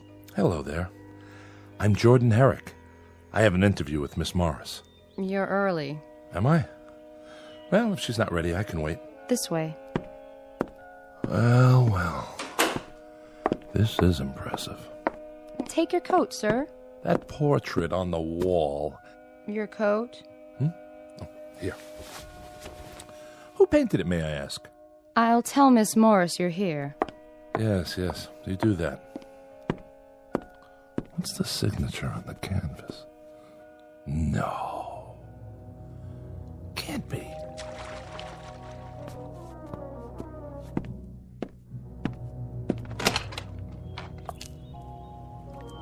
Where's my towel? A young man is here to see you. Where? In the living room. Really? Tell him I'll be right in. There's no hurry. Oh, there you are. Sorry, I lost track of the time. Please, don't rush on my account. You've come all this way. It's the least I can do. But it's such a glorious day. I'll be right with you. Just let me dry off. Of course. Charlotte, see if the gentleman would like a drink. Perhaps a light lunch? Yes, miss. Oh, don't go to any trouble. I'll meet you in the living room as soon as I make myself presentable. Oh, you're more than that. great deal more. If you follow me, sir. Mr. Herrick? Miss Morris, I didn't mean to interrupt your swim. Nonsense. I've kept you waiting. It doesn't matter. It does matter, and I apologize. But I do love the pool. It's my one indulgence. Am I forgiven? Absolutely. Please sit down. Beautiful. Sorry? This room. The furniture, the artifacts. Lovely. You like my little collection? Very unusual. You must have gathered these things from around the world. Oh, you know how it is. Various locations over the years for this film or that. You specialize in the exotic. Do I? Yes, I suppose so. Even the front door, that metal insect or whatever it is. Ah, you saw that. The door knocker. Cast in bronze, after an Egyptian beetle or so, I'm told. Do you think it's too much? No. It's quite remarkable. I've never seen another like it. Nor have I. Must be very old. Yes, it must be. I confess I've forgotten exactly where it's from. Now then, I believe you have some questions for me? Well, if you don't mind. Not if you're the one who asked them. I'll do the best I can. I'm sure you always do. To begin at the beginning. As two people always must. Huh. You were born in... I must say, Mr. Herrick, you are very direct. Oh, don't get me wrong. I meant geographically. No, you didn't. You meant the year. That's what the public always wants to know. You're not offended? Should I be? I have my producers, my directors. You have your editors. They are all very demanding. Besides, a woman in my position must have no secrets. I'm relieved to hear you say that. I was afraid. Afraid? You have nothing to fear here. No? Why, Mr. Herrick, I'm only a woman, and a rather small one at that. Surely you've known many women. Never one like you. Ha! Then I'll try to make this as painless as possible. Suppose you tell me how old you think I am. Well, that's hardly fair. Oh, come now. Especially after you saw me in my bathing attire. Unfortunately, it conceals very little. I wouldn't say unfortunately. Mr. Herrick, you make me blush. I shouldn't have wandered out onto the terrace like that. I did say no secrets. And I overstepped the bounds with that question. No, not at all. Please, be honest. Really, Here, take a good look. I'm sorry about the shirtwaist and sandals, but I didn't want to keep you waiting a moment longer. Time is so precious. You're not wearing any makeup, are you? Can you tell? There simply wasn't time. You're very beautiful. That wasn't the question. We were talking about my age. I'd appreciate your candor. In that case, you look no older than you do in the painting. Oh, everyone asks about that. I was only a child when I posed for it. Is that so? Come and see for yourself, close up. All right. Well? Oh, surely I'm misreading the signature. Why do you say that? This can't be a Berthold. Berthold? I was so frightened of him. The world was bright and new to me, and he was so wildly creative. Was he? I'd never met anyone like him. It was his genius that enabled him to project the flowering of a fragile blossom, as he put it. He must have been a genius to capture you so perfectly. What a lovely thing to say. Tea, miss. Ah. Shall we, Mr. Herrick? Certainly. Tea or coffee? Coffee, please. Would you like something in it? Cognac? Whiskey? No, thank you. I'll take it black. I thought newspapermen were heavy drinkers. That's a myth. At least during working hours. And are you working now? I am. Though it doesn't feel like work. I want you to feel entirely at ease. It's to my advantage, you know. Lest you think badly of me. Very little chance of that. Is it time for tea, Charlotte? Yes, Mrs. Draper. Hello. My name's... This is Mr. Herrick. How do you do? Mrs. Draper. He's the newspaperman, Mother. I know. You're Pamela's mother? Surely not... Sit down, Mother. Have your tea. It's remarkable, the resemblance between you two. Some might think so. With my mother, it is tea at this precise hour every afternoon. Mrs. Draper, You must feel proud to have such a famous daughter. Must I? Mother never did approve of my career. Believe me, Mr. Herrick, I had very little choice in the matter. She thinks I'm too headstrong. Dedicated is the word. You still are, Pamela. Tell me, was your daughter always as beautiful as she is now? Always. Now there's loyalty for you. As a matter of fact, Mr. Herrick, it is the truth. Then perhaps I should interview you as well. Why, whatever for? Well, I might learn a few important details from the mother. Such as the real age of the daughter? Honestly, I wasn't thinking of that. Isn't age relative? Besides, didn't I promise to reveal absolutely everything to you, Mr. Herrick? You did.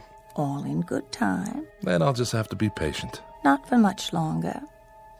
This I promise you. Pamela, I must have a word with you. Later, in your room. I am not going to stand by and watch it happen again. You will if I say you will. I can't bear it. Mother, would you mind seeing if Charlotte has things under control in the kitchen? Not this time. Sorry if I'm intruding. She was just leaving. Pamela. Weren't you? A pleasure to have met you, young man. My pleasure, Mrs. Draper. Perhaps we'll talk another time. I hope so. Until then, goodbye. Take care of yourself. Take very good care. I'll try. Forgive her. What for? She's getting old. Still, she might remember a few details I can use for my story. No, her mind wanders. Her memories become distorted. Shall we finish our coffee on the terrace? If you prefer. There should be a breeze outside. I'll bring the cups. Mr. Herrick. Mrs. Draper, I thought you'd gone. I must speak with you. Why, of course. Leave. What? You must leave at once. Quickly, before she hears. You are in danger. I am? Very grave danger. All is not as it appears. She is not as she appears. Mr. Herrick, are you coming? Be right there. What's this about? If there's something I should know, you... She is running out of time. Save yourself, young man, before it's too late. I implore you.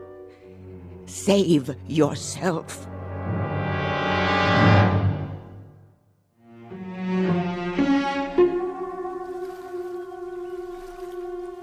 Isn't it lovely out here? Quite stunning. And a perfect location. I'm trying to remember. Who owned this house before you? Oh, some ancient actor from the silent days, I think. And when did you purchase it? There you go, Mr. Herrick, still trying to trick me. I assure you it was built decades ago, long before I was born. No doubt. I love to sit here by the hour, watching the birds and the clouds, listening to the sound of the water. At night I watch the stars. Do you? But that isn't what interests you, my nocturnal habits. It'll fit nicely into the story I'm doing. The question of age is still the big thing, isn't it? I wouldn't say that. I can hear it in your voice. Well, here goes. I am 38, Jordan. May I call you Jordan? Of course. Is that so terribly old? Not at all. Even in my case? Especially not in your case. The years have never been kinder to anyone. Oh, you're a dream. It's the truth. I should have realized you'd take all this down. Looks like you've already written several pages. Some advance notes. Dates mostly. Do they concern me? Indirectly. According to one article... I know you read something. A column by one of those stupid, jealous women. If you don't mind me asking... Fire away. If you're 38, how could you have starred in a movie made, let me see, 29 years ago? I can't believe it. Jordan Herrick taken in by the printed word. Tell me, do you always believe everything you read? Then set me straight. The movie was Trails West, is that correct? Darling, it couldn't have been me. I would have had to be 9 years old, don't you see? It's an old mistake. I've run across it before. Once something like that gets into the books, it's hard to erase. Well, according to our files, your co-star was John Bradley. Was it? You were in love with him. I never even met him. Your files are in error. That's possible. Almost 30 years ago. Why, I don't believe I'd even seen a movie yet. I wasn't allowed. My parents were very strict. Oh? We were poor. We lived in Iowa. My father's business was failing. It was a few years later that I set out for Hollywood, a star-struck girl in her teens, following the same trail blazed by so many hopefuls. I was extremely lucky. You must have been. You made Queen of the Nile with Charles Danforth. When you were 14? Juliet was 12. It's such an important production. Is that so much harder to believe than my true age today? You see, no one knew I was only 14. If they had, I would have been taken off the picture. I matured early. Indeed you did. I've seen the film. Have you? Shot on location, wasn't it? Oh, yes. No studio backlots then. A fabulous experience. I learned so much. And that was when you began collecting? What? The interior of your house. I take it their trip inspired the decor. I call it early Egyptian. I suppose it's silly of me, but how could I resist? It was my first big break, and I was far from home with more money than I'd ever seen before. I'm just glad it wasn't one of those horror pictures that I probably have the place filled with caskets. No, I much prefer it this way. But really, you know, the fact is that I still feel 14 in some respects. No, let me be more precise. Sitting here with you, I feel new. I know it sounds foolish, but I want to live, Jordan. I want to savor all there is in this life. Is that so wrong? No. Come here and look at the view. You can see practically the entire city from here. The canyons, the pools. They look so blue from here. Don't they? Such a perfect color. It reminds me of something. Me too. Your eyes. You are too good to be true. But do you see what I mean? The world is such a magnificent place, full of so many wonders, too many to know in one lifetime. Maybe that's what makes life so precious. Because it's so brief. Does it have to be? If we live fully, tasting everything that's placed before us like a magnificent offering, two people alive to the moment and each other. Yes. I'm being foolish again saying such things. Oh, on the contrary. We've only just met. Hardly seems possible. That's because you've seen my films, each a time capsule, preserved, unchanging. There's something more, something that's very much alive right now. It's just that I so seldom get the chance to speak my mind, to air my dreams. That's true for everyone. Is it? It is for me. If I could know there's another who feels the same way, who wants to know life to the fullest. I think it's time for you to start believing. I don't dare. What are you worried about? You were so understanding, so simpatico. Don't stand too close. No, you don't like it. Move to the edge of the hillside. You might fall. Oh, Jordan, I already have. No. What's wrong? What must you think of me? Don't turn away. Look at me. It's as much my fault as yours. I wanted to kiss you from the first moment I saw you. You're very sweet, very real. But you really must go. Why? Because I say so. But we can see each other again if you like. What about tonight? Dinner? Very well, shall we say? 8 o'clock?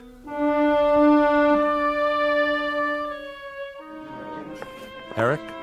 Party of two? Not for an hour at the very least. I have a reservation. I'm sure you do. If you'd care to wait on the bar. Hello, Armand. Miss Morris. It's been a while, hasn't it? I should say so. We've missed you. How about that reservation? The old table, I presume? That would be divine. Claude? Yes, Armand. Prepare that corner booth. But it is occupied by another couple. Then move them. Tout de suite. Yes, sir.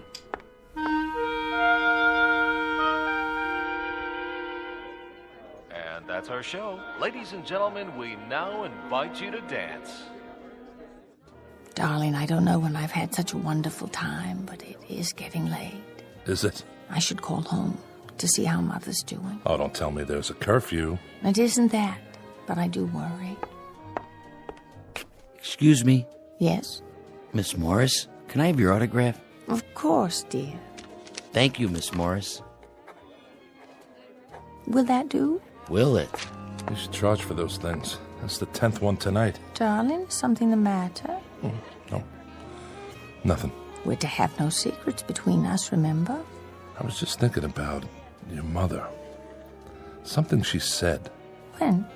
Earlier today, she took me aside. I could have sworn she was trying to warn me. Only I'm not sure of what. Jordan, my mother is disturbed. You must believe me. I do. But her words stick in my mind. She feels responsible. For what? My father's death. They were returning from a party she was driving, and the car went off the road. Father was killed. I'm sorry. Since then, she's been suspicious, furtive, imagining all sorts of terrible things. I've tried to help her, but the doctors say it's hopeless. She's deeply depressed. She should be in an institution, but I can't bear the thought of... I shouldn't have brought it up. Let's change the subject. Yes, let's. Now then, I told you about me. What about you? What do you want to know? Where did you grow up? Chicago. I still live there. I've played Chicago, the Wells Theater. The Wells. Is it still always so cold in Chicago? Only in the wintertime. Oh, I almost forgot. I was going to call Mother. Where's my purse?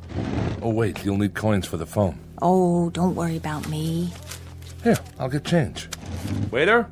Jordan, please. It's no trouble. Listen to me. You're a kind and considerate man, but I can take care of myself.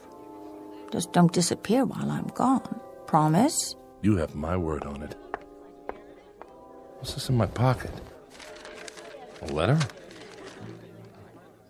Someone must have put it in my jacket. But who? Dear Mr. Herrick, you are a fine young man. I know you want to see my daughter. See my daughter, but you must not. Under no circumstances are you to come to this house again. You will not believe what I am about to tell you, but I swear on all I hold sacred that she is not as she appears. The ravishing woman you know as Pamela Morris is far older than you think. She has told you her age, but she is much more than 38. I know. For you see, I am not her mother.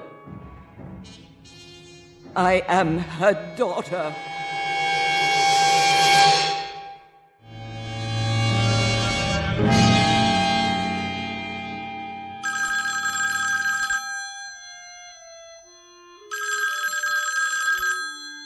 Morning. Jordan? Oh, I was just about to phone you. Were you? I overslept after last night. I was afraid you wouldn't call. I wasn't sure you wanted me to. Oh, now you're teasing me. I had the most wonderful evening. So did I. It was heavenly, Jordan. Every minute of it.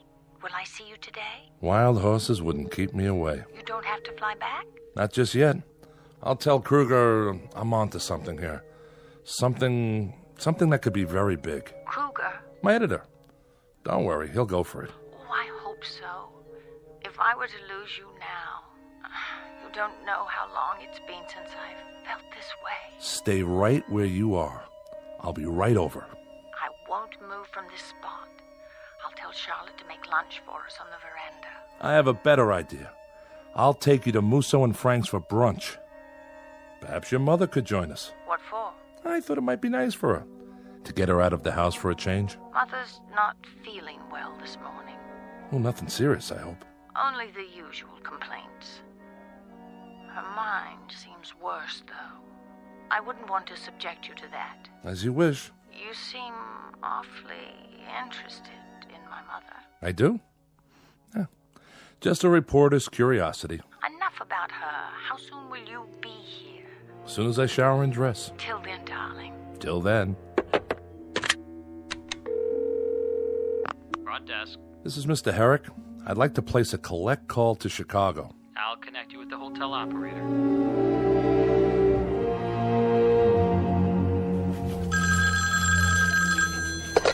Kruger. Hey, old buddy. Jordy, glad you called. Where are you? Still in Hollywood. Listen. Good. I got another job for you, if you're through playing around with that little movie queen. Almost. Do something for me, will you? Get out the file on one of our pictures. Which one? Queen of the Nile. Right. Which one? I just told you. Queen of the... Well, you're a little young, I guess, but they made two of them. First one silent, I think, around 1920, maybe earlier. I didn't know that. Get them both. Take me a minute. I'll hang on.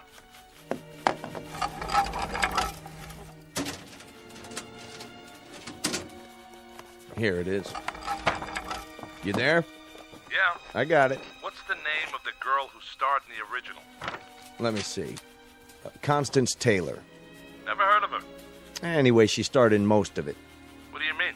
It says there was some kind of accident during filming, a cave-in at a tomb in Egypt. Real tragic. They never found her. Got a photo of this Constance Taylor? There's a clipping from the obit. Compare it. With what? A picture of Pamela Morris in the remake. If you say so. Well?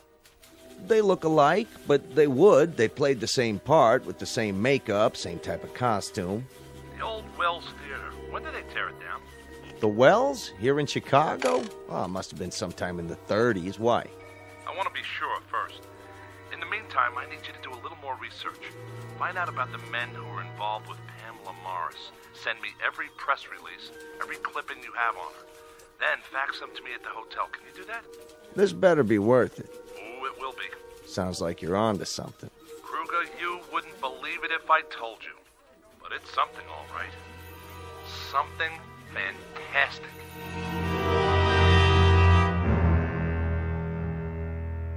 Well? It's all true, Mr. Herrick.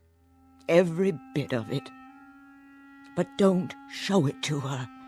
Leave here at once. This picture. Is it Pamela? Yes.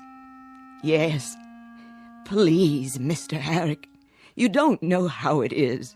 January 12th, 1933. Gladys Gregory and Kester Roberts at the Wells Theater. On roadshow tour, fresh from their Broadway success in Honeymoon Deferred. She had many different names. But she herself hasn't changed in what? 50, 60 years? At least 80. The sum total of my life. You can't imagine what it was like to see her always so fresh and beautiful, while my mirror image grew seared and yellowed with age.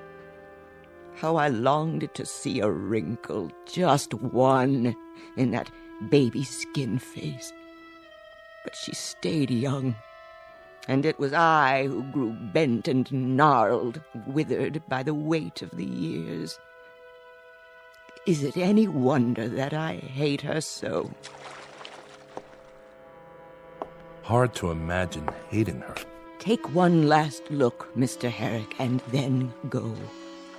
How old is she, really?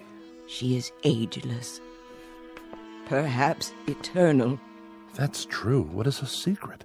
What woman would not sell her soul to know? Surely you have some idea. It has to do with the motif of this room. The artifacts? The scarabs. The scarabide beetle, to be exact. The Egyptian symbol for everlasting life from the banks of the Nile.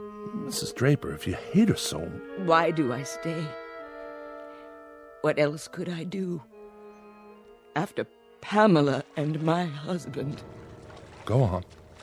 Tell me the rest. Charlotte? I cannot. You must go. What about those other men? John Bradley, Charles Danforth. Wesley Harrington. Don't ask about them.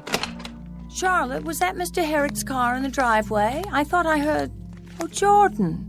I knew it was you. I could hardly wait. Hello, Pamela. What's she doing here? Pamela. How nice of you to drop in, Mr. Herrick. Has my mother been entertaining you? Yes, she has. Tea, Miss Morris. Thank you, Charlotte. What wild tales have you been spinning, Mother? I'm beginning to think they're not wild tales at all. Oh? For one thing, the Wells Theater where you played was torn down years ago. Many, many years. And the artist, Berthold, who painted that picture of you, do you know when he died? You may leave us, Mother. Charlotte will serve your tea in your room. Pamela, please. I want to speak to Mr. Herrick alone. Yes, I'm sure you do. That will be all, Charlotte. I'll pour for Mr. Herrick. Yes, Miss Morris. Your coffee, black, as I recall? Yes, Pamela. Drink up. Pamela, Now then, you were saying? Please understand, Oh, I do. I'm a reporter. It's my job to gather facts. And last night, that was part of your research? Last night was special. Believe me. My, look at all these newspaper clippings. Let me explain. You've compiled quite a dossier on me. What is it you want? Money? You think I'm a blackmailer? Well, if that's not it, what do you want? The truth. It comes down to this. I told you it isn't about money. I understand. Then why are you opening the wall safe? You want the truth, Mr. Herrick, and you shall have it. Come here. What have you done? Just a little white pill in your coffee. You drugged me. Don't worry. It's only a sedative. Well, why? I'm about to show you the secret. Don't you want to see what's in the box? Very well. I'll bring it to you. What is that? A rare Egyptian scarab, Mr. Herrick. The secret of eternity. Where would you... Get it? From the pharaohs, who understood its power. Pharaohs? I told you, Mr. Herrick. I was once Queen of the Nile. That was only a movie. Was it? Oh, yes, but I'm talking about the real thing. You were? Not were. Am. Oh. Sit down. It's easier that way. Let me open your shirt. You'll feel a slight sting as it penetrates your flesh. Then when it's fed, when it's filled itself with your life force. Please. Please. There. Now I simply remove it and place it on my skin so that it can reverse the process. Let me see. This leg should do nicely. Do you think I have nice legs, Mr. Harry? Oh, but you can't speak. You can't do anything, can you? A pity the art of mummification no longer exists, because in a few more seconds, there will simply be nothing left to hold your body together anymore.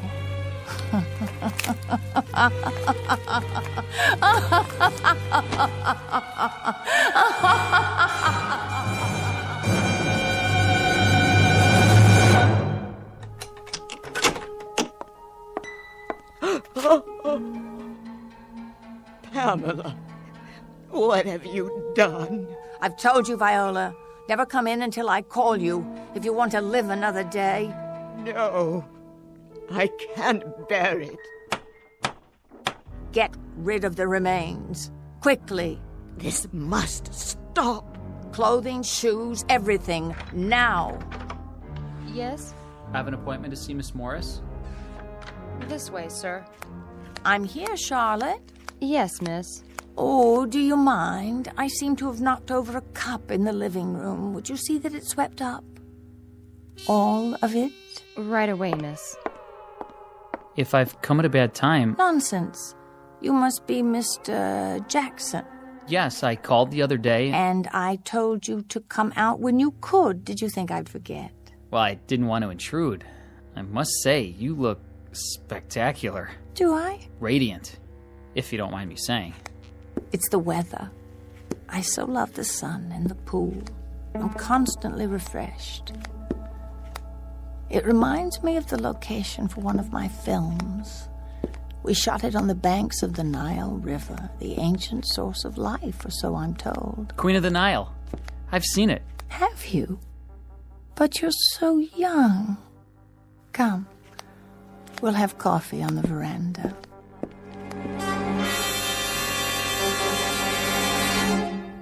Everybody knows Pamela Morris, the beautiful and eternally young movie star. Or does she have another name even more famous? An Egyptian one from centuries past. A word to the wise. It's best not to be too curious, lest you end up like Jordan Herrick, a pile of dust and old clothing discarded in the endless eternity of the Twilight Zone.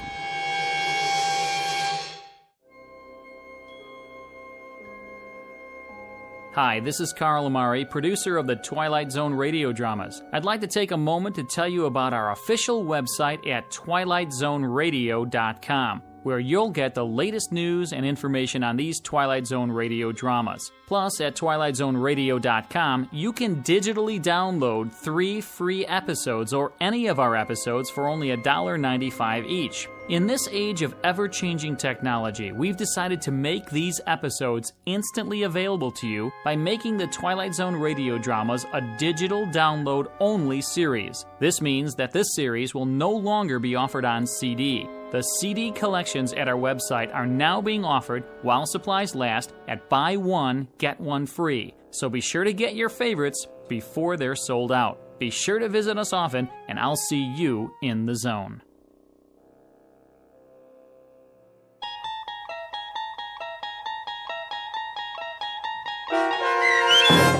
Queen of the Nile, starring Kate Jackson with Stacy Keach as your narrator, was adapted for radio by Dennis Etchison and based on a script by Jerry Saul. Heard in the cast were Mike Starr, Doug James, Jeff Lupetin, Linda Reiter, David Darlow, Sarah Marks, Christian Stolte, Bob Dunsworth, Carl Amari, Vince Amari, and Roger Wolski. To learn more about the Twilight Zone radio dramas and to obtain audio cassettes and CDs of these programs, visit our website at twilightzoneradio.com.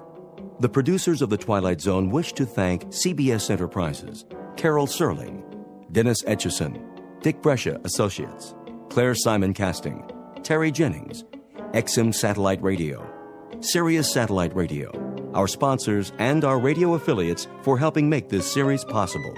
This copyrighted radio series is produced and directed by Carl Amari and Jason Mallow for Falcon Picture Group. Doug James speaking.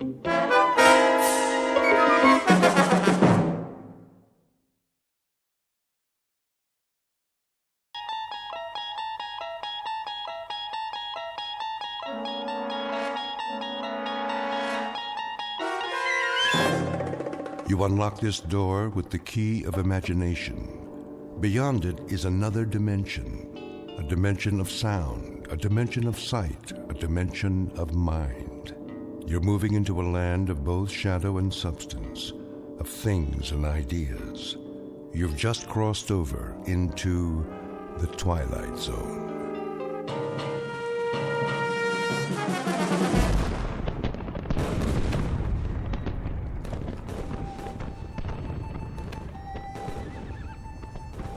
The date is Tuesday, September 11th, 1864.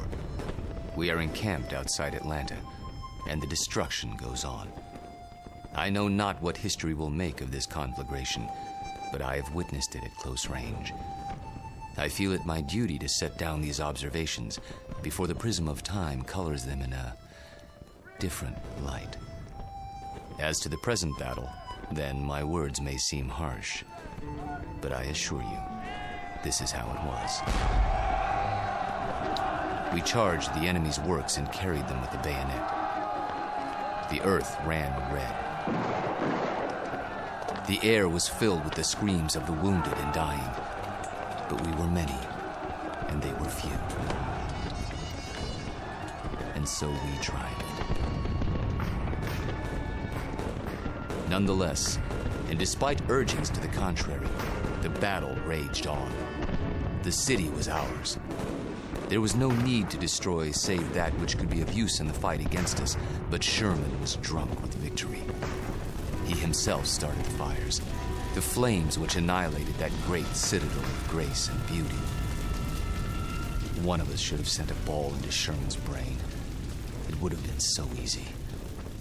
But somehow we couldn't, and that devil knew it. He knew it, and he mocked us for our cowardice. The good die young, I've heard him remark. If you're evil enough, you'll live forever. And with that, the entry from Major Skelton's diary ends. So it was that the Union soldiers burned Atlanta. Questions? Professor Jameson? Yes. The books I've read don't describe the Battle of Atlanta that way. Oh, I know. Confusing, isn't it? But as someone once said, history is bunk. Who was it now? I should know that. Henry Ford. Yes, of course. That's it. Mr. Ford. Thank you, Professor Kittredge. Helps when a Nobel Prize winner sits in on your class. You should drop by more often, Sam. You seem to do quite well without me. I could always use a good teaching assistant. So, to sum up today's lecture, the Union soldiers did indeed burn Atlanta for no good reason after the battle was won. You may have seen a more pictorial version in the motion picture Gone with the Wind, but I assure you, the conquering troops took no pleasure in their work. They were forced to it by a man they hated more than they could ever hate the rebels. An ugly, sullen, appallingly brutal general named William Tecumseh Sherman. The history books have glorified this monster, attributing to him qualities of courage and integrity. Trust me, he had no such qualities. He was just a small, evil man with tiny red eyes and a dirty beard and a way of talking that made you quietly want to slit his throat. What a great lecture. I really like this class. Professor Jameson makes it so real. I forgot to take notes. Oh, you can borrow mine. When's the test? I don't know. I think it's next Tuesday.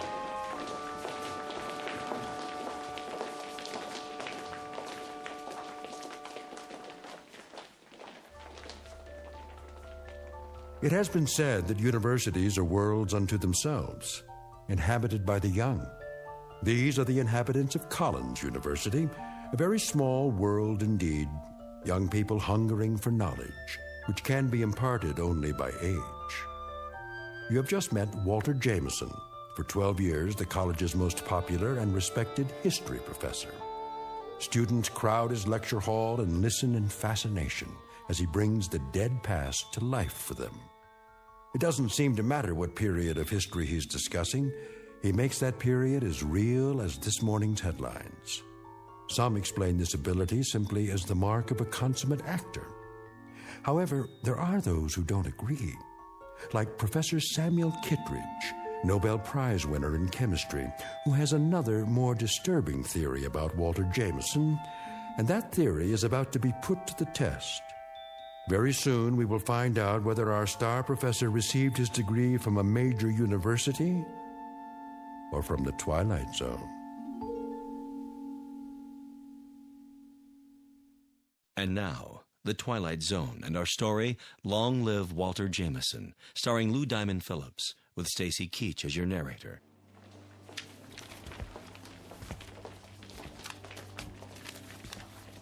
Very vivid, Walter.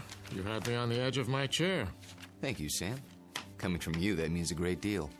Now I see why these lectures of yours are so popular. Is that why you sat in today? Partially. Tell me something, if you have a moment. Certainly.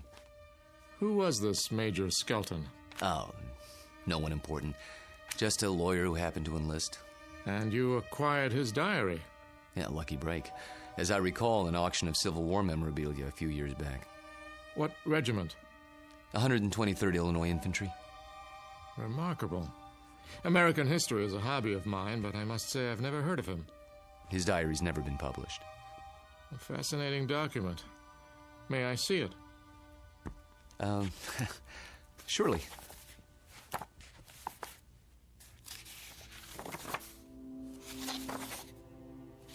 Well preserved. It was stored in someone's attic for 100 years.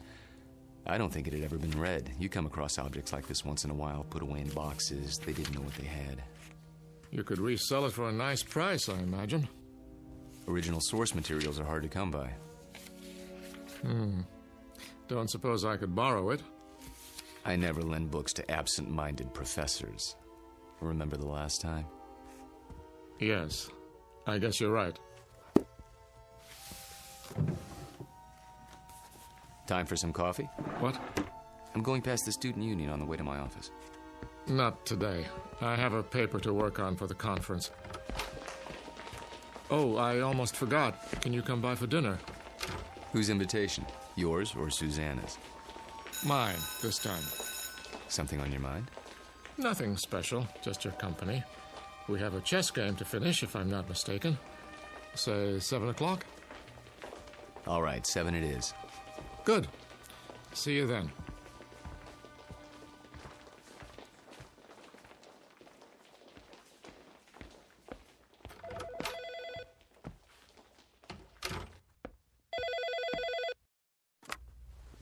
Hello? There you are. Where else? I keep regular office hours. I know. A chance to counsel all those co-eds. Oh, please, Mr. Jameson. I just have to talk to you. It's about my term paper. It's Professor Jameson to you, young lady. Excuse me, Professor. I might have an hour this afternoon. Then we'll have to work fast. You see, I have a bad case of writer's block. I need someone to, well, loosen me up. You don't need me. You need a cold shower and a massage. Speak for yourself. Daddy told me he invited you for dinner. He did. You mind? Not if you don't mind my getting some work done afterwards. My thesis is due in 10 days. How's it coming? Oh, it's coming. I'm just not sure I've said enough. Want me to look at it? Absolutely not. I have to know that I can do it on my own without help from you or Daddy. You will. Don't worry about it. I miss you. Me too. Only a few more days. Then we can spend more time together. We'll paint the town red. Oh, there's my 2 o'clock. I gotta go. Let me guess. Female, age 19, about 5'2", with eyes for her handsome professor. Be right there. Actually, this one's a little old lady. Wants to finish her degree before she kicks the bucket. I'll bet. See you in a few hours, darling. It's a date.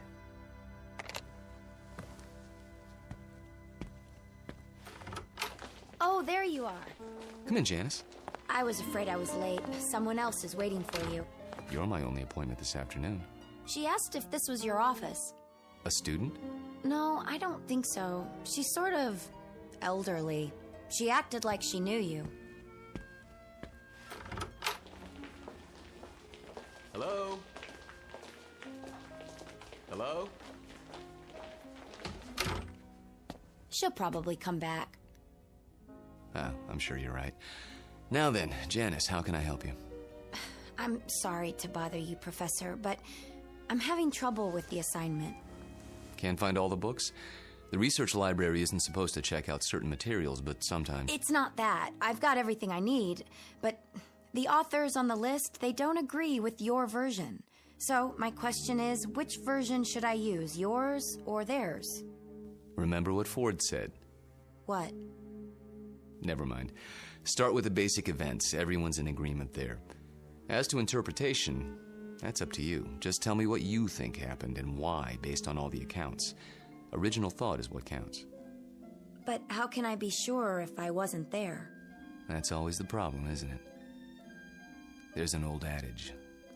Those who were there know more than those who weren't. The problem is getting people to believe you. Nonetheless, you know what you know, so you learn to keep some things to yourself. But that doesn't affect you, Janice. We deal with truth in my class. Nothing but the truth, for better or worse. They say it can set you free.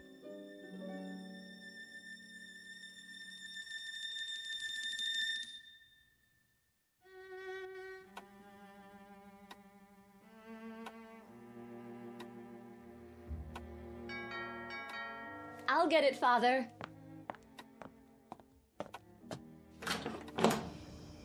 Hello there, miss. I've got a great deal on a set of encyclopedias. Sorry, we don't want any. Just let me get my foot in the door.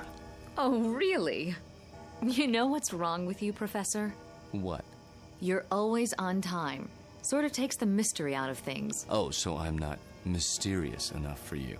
That's just it. You're too mysterious. Except when it comes to keeping dates. Get in here. Mwah.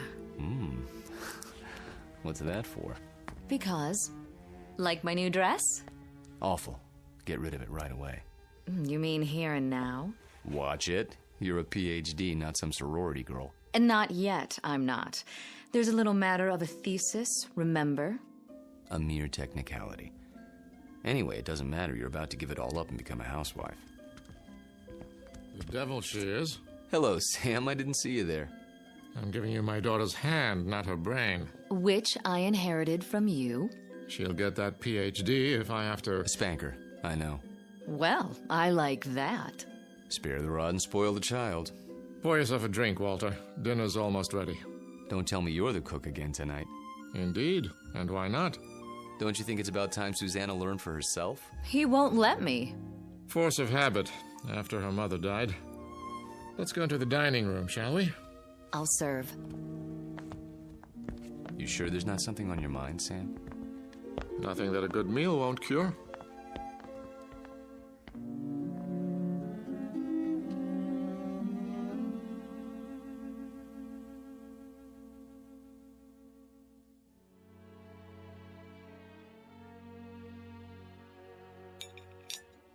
Had enough to eat? I take it all back, Sam. She'll never be the cook you are.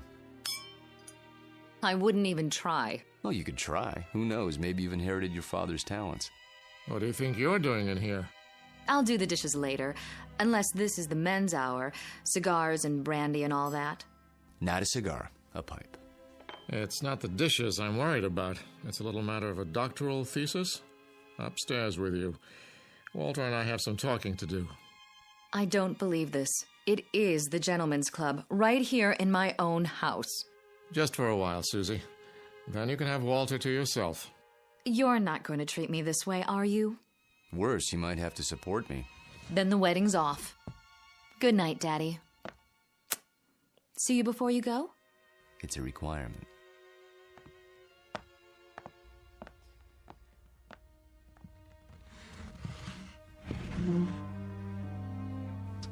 Brandy? By all means. You know, you don't have to worry about her. She'll accomplish anything she sets her mind to, with or without us. Oh, I know that. But she's wasted a lot of time. She's almost 30, and I'm almost 70. You're talking about chronological age. You're both still very young. I don't feel young lately. Aches and pains. Let's sit down. The chessboard is exactly as we left it.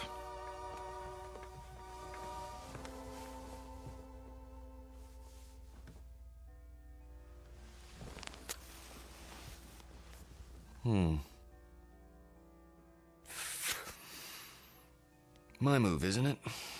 Do your worst.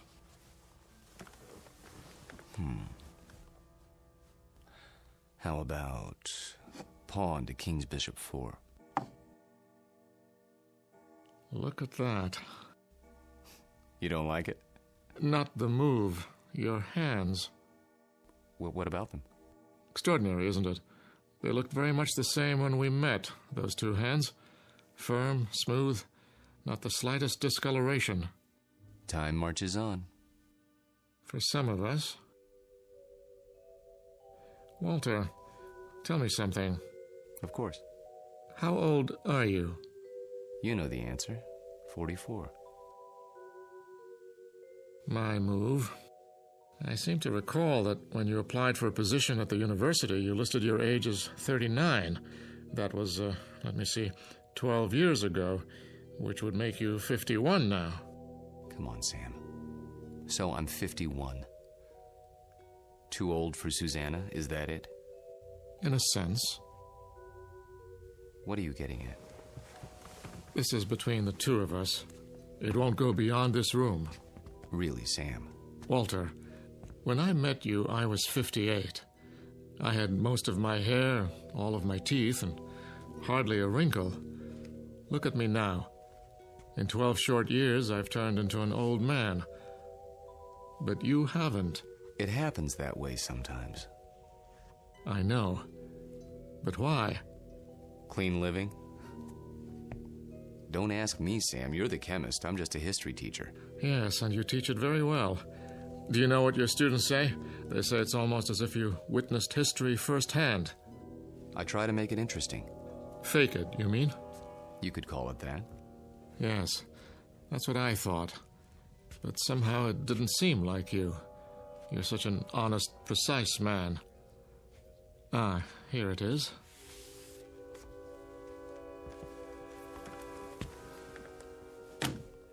What have you got there?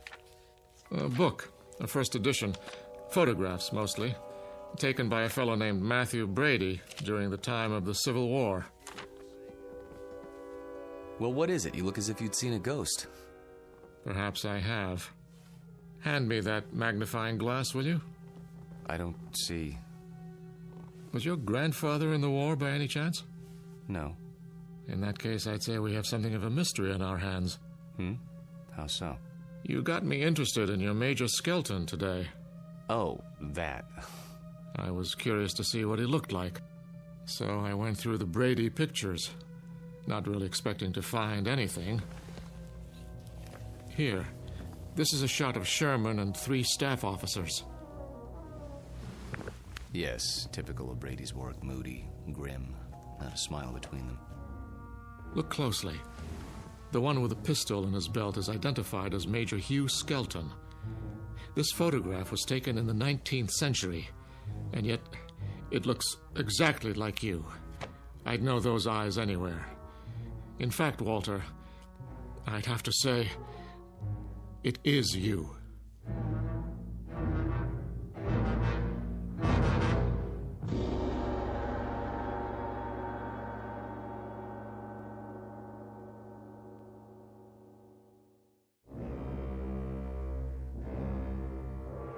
It is you, Walter, isn't it? Photographs can be deceptive. Poor lighting, grainy images. You shouldn't have kept the ring, you know. It's a dead giveaway. Ring? It is a bit like mine. Not like it. The same. Sam, really, you can't be saying what I think you're saying. That wouldn't make sense. It wouldn't be rational. It wouldn't... Come now, Walter. We're not children. You know exactly what I'm saying. I've been accused of many things in my time, but never of being inarticulate. Oh, you're joking. Just because a man in a picture happens to look like me... And happens to wear the same ring, and happens to have the same small mole on the left side of his face. Did you keep the pistol? Or is it in a Civil War museum somewhere? Oh, Sam. Tell me the truth. You know what the truth is, don't you? You are the man in the photograph, aren't you? Yes. I knew it. I've suspected for a long time.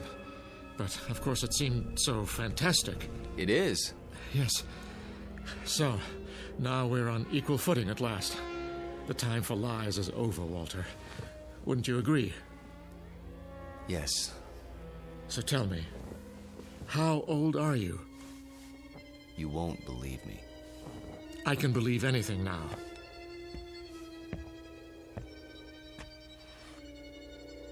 This bust on your mantelpiece? What about it? It's after a Greek statue, as I recall. The head of Cato the Elder. That's right. Let's just say I'm old enough to have known this gentleman personally. But he lived more than 2,000 years ago. I said you wouldn't believe it. No, it isn't that, but 2,000 years. How, Walter, how? You don't know what you're asking. In heaven's name, this is what mankind has been dreaming of. Sam. To live forever. To go on learning and understanding eternally, without end, without death. Sam. Tell me the secret. I can't. You must. You owe it to the world. I owe the world nothing but contempt and pity. Then tell me, any part of it. I'm almost 70 years old.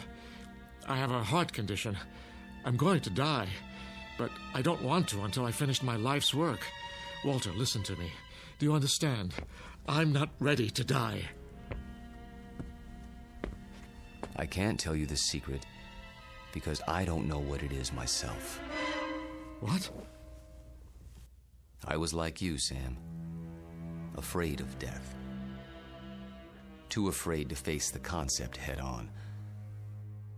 When I thought of all the things there were to know and the pitifully few years man had to know them, I went cold with fear. And with anger, too, at the impossibility of it all. The combination was paralyzing. Every night I dreamed, as you dream, of more time, of immortality. Only if man lived forever, I thought, could there be any point to living at all.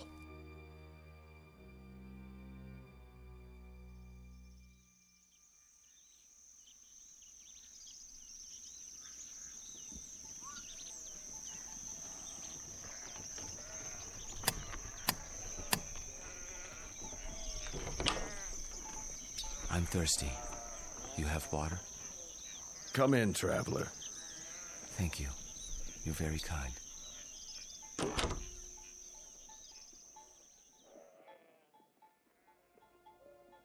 One day, on the road, I met a man.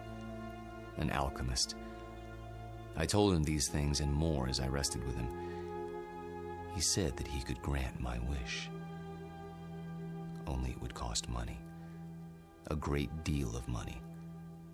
So I sold everything I had and paid him his money and submitted to his experiments. Drink this, young man. You may remain here until you recover.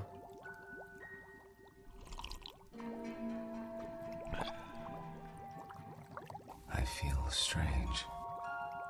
That will pass.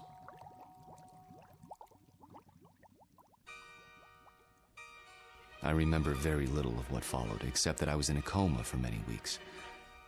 When I revived, I learned that the alchemist had been burned for blasphemy. You're not serious? An alchemist? The only legitimate one that I've ever known. You're asking me to believe something that goes against everything I know. Not without proof. But an alchemist? I'm a man of science. They knew nothing of chemistry. Lead into gold. Just as I thought. You won't believe it. Smoke and mirrors. Their methods were based on superstition, magic. What did he use? Bat's blood and eye of toad? And once upon a time, germs were unknown, and blood cells, and pasteurization, and human growth hormone, and... Sam, all those things and more would have been called magic once. It's a matter of knowing what to measure and how. Do you realize that most of today's medicines come from plants? Witch doctors discovered a long time ago that they worked, even if they couldn't explain the reason. Don't lecture me. All right. But you'll grant that certain phenomena exist before we know why. Science is like history in that respect. A detective story, working backwards from known facts until we understand the cause. And I'm the most undeniable of facts. Unless you can come up with another explanation. Go on. There isn't much more to tell, really. I thought the experiment had failed, of course, because I didn't feel any different. But then, when I saw my wife and my children and my friends aging and growing old, this was a problem I hadn't considered, you see. But surely there's a way to get around that paradox. Such as? There must be. Is there? Think about it. If I tell you that somehow I can stop you from aging, where do you want to be stopped? At 30? Then you watch everyone around you turning old. At 70? Would you want to live forever the way you are now? Sick and weak? It's better than dying. No, Sam. You're wrong. I was wrong. It's death that gives this world its point. We love a rose because we know it will soon be gone. Who ever loved a stone? I'm not a rose, and I'm not a stone. I'm a man. Very old, very frightened. Of what? Death? Yes, of death. You're a fool. I want to die. Then why don't you? Because I'm a coward. Like all men. Because I'm tired of living and scared of dying. That's why. There's a revolver in my desk at home, Sam. The same one you saw in the Civil War photograph. Every night, I hold it in my hand and pray for the courage to pull the trigger. But I can't. You mean to say you've survived all these years without an accident, without being injured or wounded? Some people are lucky that way. They go through life without ever breaking a bone or seeing the inside of a hospital. Oh, I've come close to death plenty of times. But never close enough. Thank you. For what? For reassuring me. I thought that if a man lived forever, he would grow wiser. But that isn't true, is it? You grow tired. That's all. It must be lonely. That's a word that comes to mind. You say it as if you think it's a word I don't know anything about. I suppose you married more than once? Yes. How long with each woman, Walter? 10 years? 15? I take your point. Now you know why I attended your lecture. Why I asked you here tonight. It wasn't idle curiosity. I suspected as much. Sam, this isn't a situation of my choosing, not any longer. I tried to resign 6 months ago, but you talked me out of it. Do you remember? Yes. Do you know why? I knew that Susanna was falling in love with me. And I knew what would happen, because it had happened before. A few years of happiness, and then I warned her.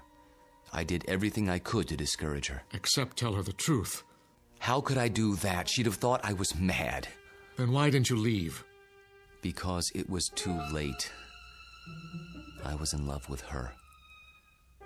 Everything was against it, all my reason and experience. But that didn't matter. And God help me, it doesn't matter now. It does to me. Walter, I can't let you marry my daughter. And why not? Susie. Well, go ahead. I asked a question, Father. We were just having a conversation. So I gather. How long were you standing at the top of the stairs? Long enough to hear that there's some sort of disagreement over me. Don't you think it would have been considerate to include me in the negotiation? It's not a negotiation. Please, don't misunderstand. Your father seems to think I'm too old for you, darling. Susanna, let me explain. That's the silliest thing I've ever heard. Good. In that case, you will marry me? I thought that's already been decided. You asked, and I accepted. Unless you're having second thoughts. Nonsense. If I had my way, we'd do it tonight. Are you serious? I've never been more serious in my life. I think you mean it. There's a justice of the peace in the next county. Go upstairs and get your prettiest dress. I'll go back to my place and pick you up in an hour. But... Go. Go. Daddy? I can't very well ground you, can I? You're of legal age. Oh, Walter, I do love you. Though your timing is a bit of a surprise. Life is a surprise. If we're not ready now, when will we be? Next week? Next year? We have to seize happiness when it comes, and it's here now. 1 hour, darling.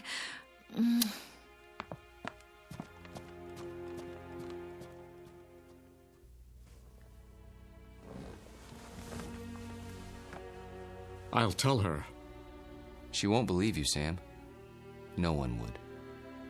In fact, by tomorrow, you won't believe it yourself. We'll see. Yes, we will.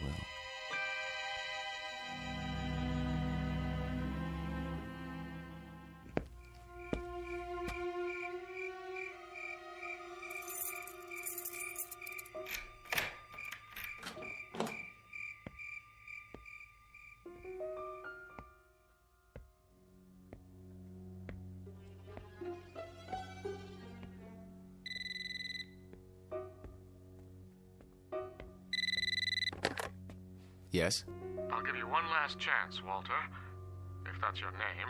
Sam, please. The irony is, I truly like you. We've been fine friends. But when it comes to my daughter... You deny her happiness? Is that what you call it? People who love each other don't have secrets. They share their lives. They grow old together. Susanna's entitled to the same thing, not a mockery of it. You don't think this is easy for me. There's nothing ahead for her but a broken heart, as she sees herself age while you don't. How long do you think you can keep it from her? And if I go away, will that make her happy? She'll suffer, but she'll get over it. You don't belong here, any more than that antique pistol in the photograph. It's still here, in my desk drawer. And so am I. That's reality, Sam, for better or worse. She's upstairs now, packing. If you come back, I'll expose you. Not just to her, but to the university and the world, starting tonight. You mean it, don't you? You don't leave me much choice. Give me a few minutes. I need to think it through. Good. If you love her, you know what to do. Yes, I know what to do. Only, I don't know if I have the courage.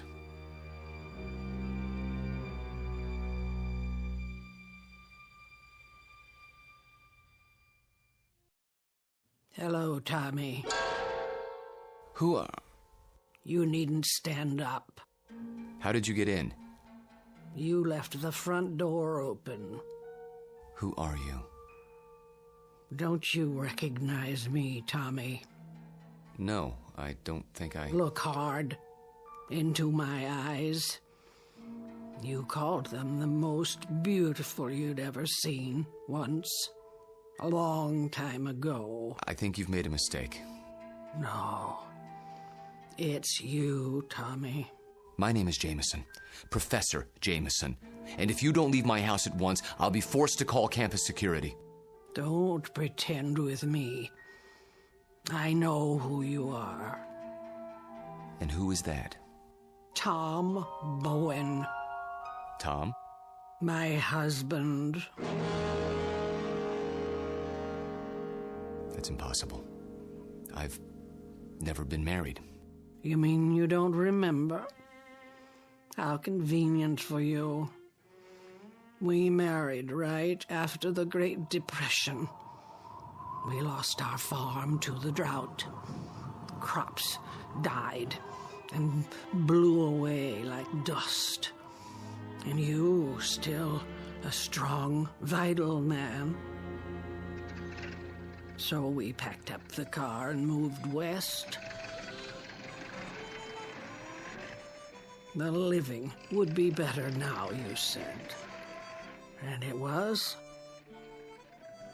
For a while. We had a little girl.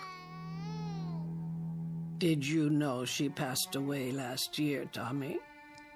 A grown woman herself, getting on in years. It's not right to outlive your children. But me, I had to keep going. It was like I'd been waiting all these years, waiting to know where you went when you ran off. And now, I found you. My dear lady, perhaps if you told me who you're looking for, I could... Oh, stop. Please, stop. I saw your picture in the paper. I knew it was you by those eyes. And the ring. You always wore it. So I had to see if it was true. It is. No, Lord, look at that. I can't explain it. I only know what I see. I've grown old, and you haven't. Don't. Please. And now you're going to marry someone else and leave her the way you left me. Lorette, for God's sake. I can't let you marry her, Tommy. You're mine. Don't touch me. What's this? Put the pistol down. Oh, I remember that gun. You used to keep it locked away. Said it belonged to your great-grandfather. Take it out and oil it like you knew you were going to use it someday. Is it still loaded? I said put it down. Tommy, what you're doing, it's wrong. You can't go on hurting people the way you hurt me. I won't let you. Lorette, for the love of... What was that? I didn't hear anything. Are you sure? I thought... Thought what? I don't know. Susanna, dear, please wait. Don't try to stop me. I've made up my mind. I know. It's not like I'm going away. Walter and I will be married, and then we'll come back and I'll move my things into his house. It's only down the block. I'll still see you every day and... Shh. I did have some things to say to you. Very important things. But now, I don't know where to start. Please don't. I'm nervous enough as it is. Can't you be happy for me? I know it's a change, a big change, but surely you're not surprised. You must have seen it coming. I know we haven't talked much about it, but... Do one thing for me, sweetheart. What? Bring me my reading glasses. I shan't be able to sleep while you're off eloping. At least I can get some reading done. Oh, Daddy, thank you. Where did you leave them? Upstairs in my bedroom, as I recall. Would you mind getting them for me? Of course I will. If Walter comes to the door, tell him... I know what to tell him. Don't expect him just yet. There's still time. Wait right here. I'll find them.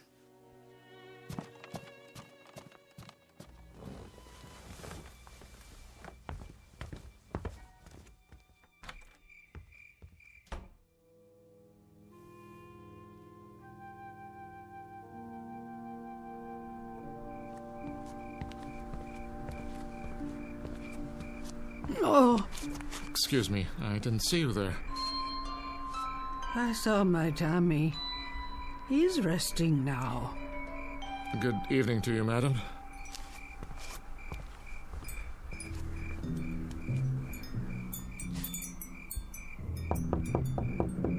Walter.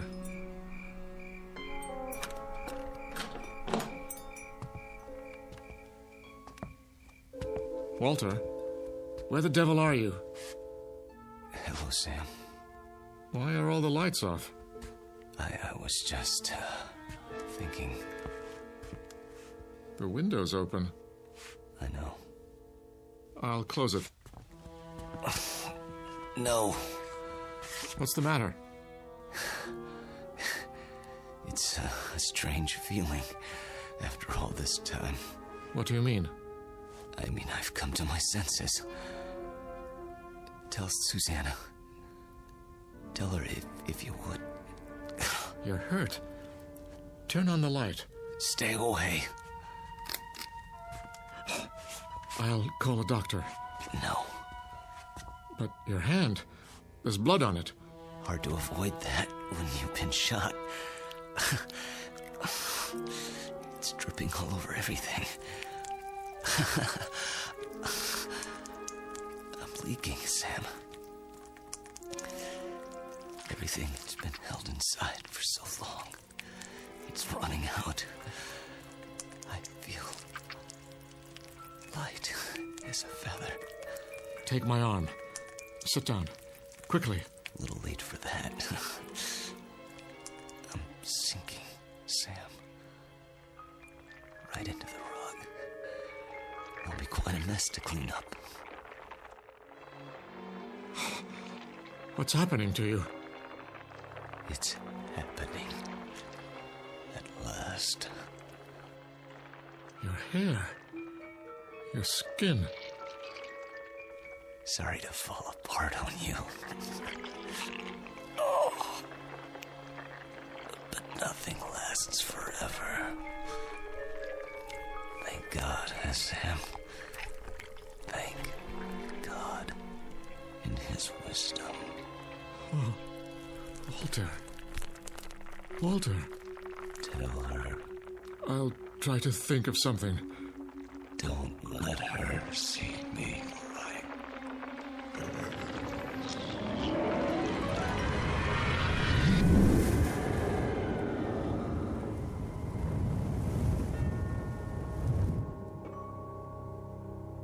Dad? Walter? No, Susanna. Stay back. Daddy! Go home. Where's Walter? Susanna, please, go home, now. Walter? He's gone. Gone where? I wish I could tell you. But there are his clothes, his shoes. Daddy! Daddy, what else is on the floor? Dust, my dear. Only dust.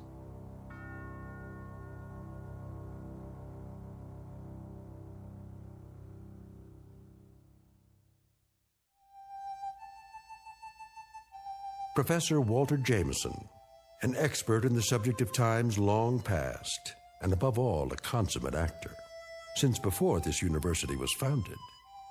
He's finally completed his life's work, a history of the world that begins in the cradle of civilization and ends in our time, because the future was not his specialty. In fact, the simple truth is he had no future left. The past has a way of catching up with us, sometimes when we least expect it. They say that time heals all wounds, but it also wounds all heals. Rest in peace, Professor. You've just passed the ultimate final examination in the Twilight Zone.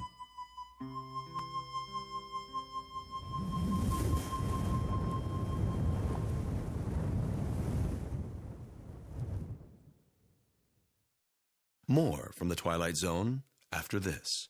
You are about to enter another dimension, a dimension not only of sight and sound, but of mind, a journey into a wondrous land of imagination.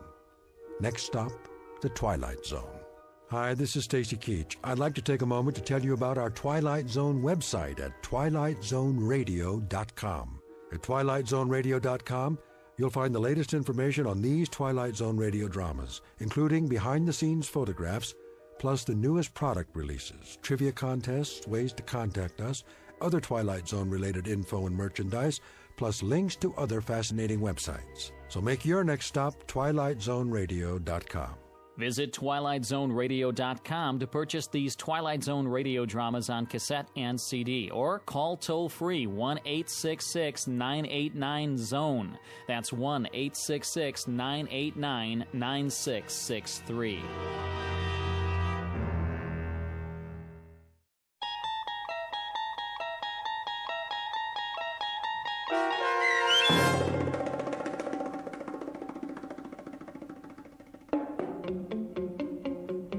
Long Live Walter Jameson, starring Lou Diamond Phillips with Stacy Keach as your narrator, was adapted for radio by Dennis Etchison and written for The Twilight Zone by Charles Beaumont.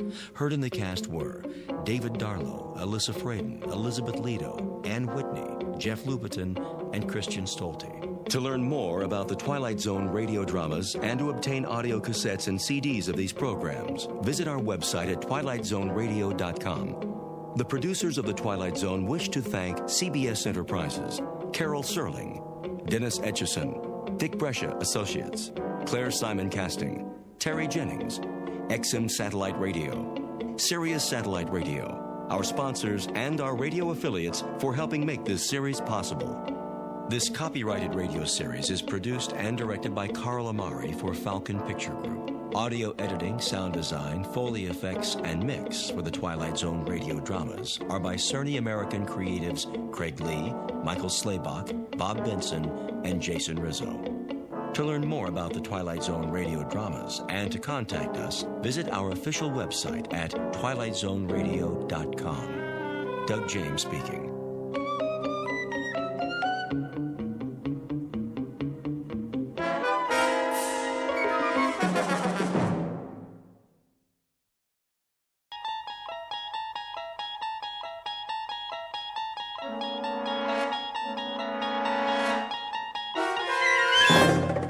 You unlock this door with the key of imagination. Beyond it is another dimension, a dimension of sound, a dimension of sight, a dimension of mind. You're moving into a land of both shadow and substance, of things and ideas. You've just crossed over into the Twilight Zone.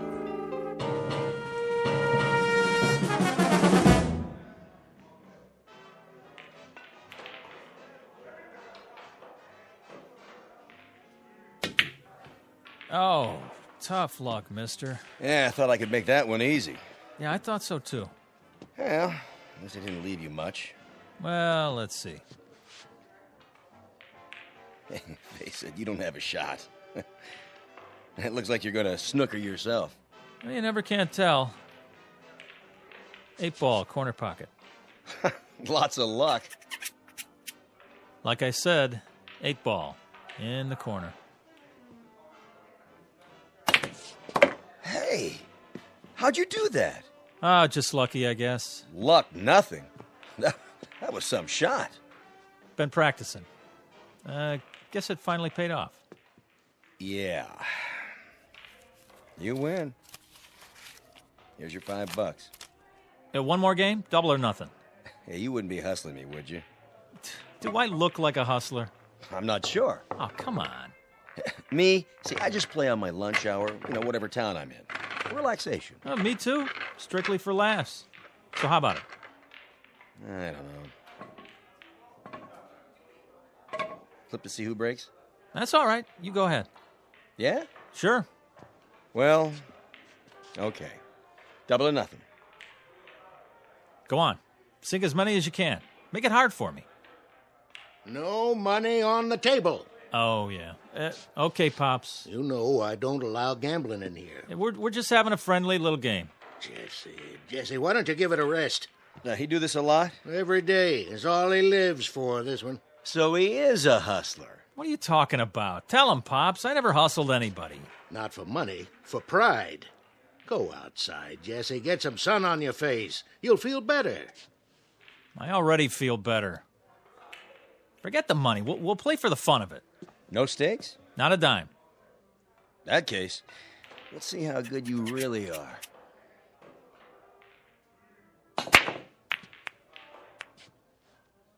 Nice break. Of course, I didn't sink any, but that's my advantage. Yeah? Too many balls on the table. It doesn't leave you a shot. Watch me.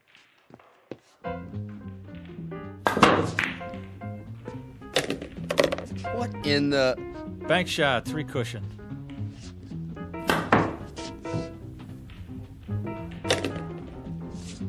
Curveball.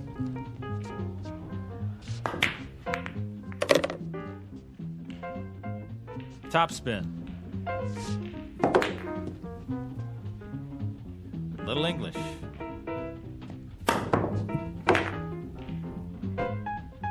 And over and under.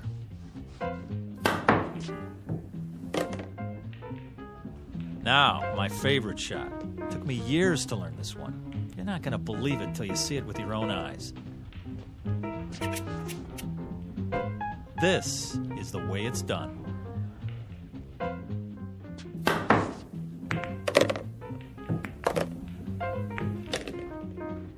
Pretty good. Pretty good? You kidding? Nobody ever made a shot like that in the history of the world. Yeah, it's not bad, I'll give you that. But you're no Fats Brown or anything. What? Put your glasses on. It was impossible, but I made it. Yeah, sure.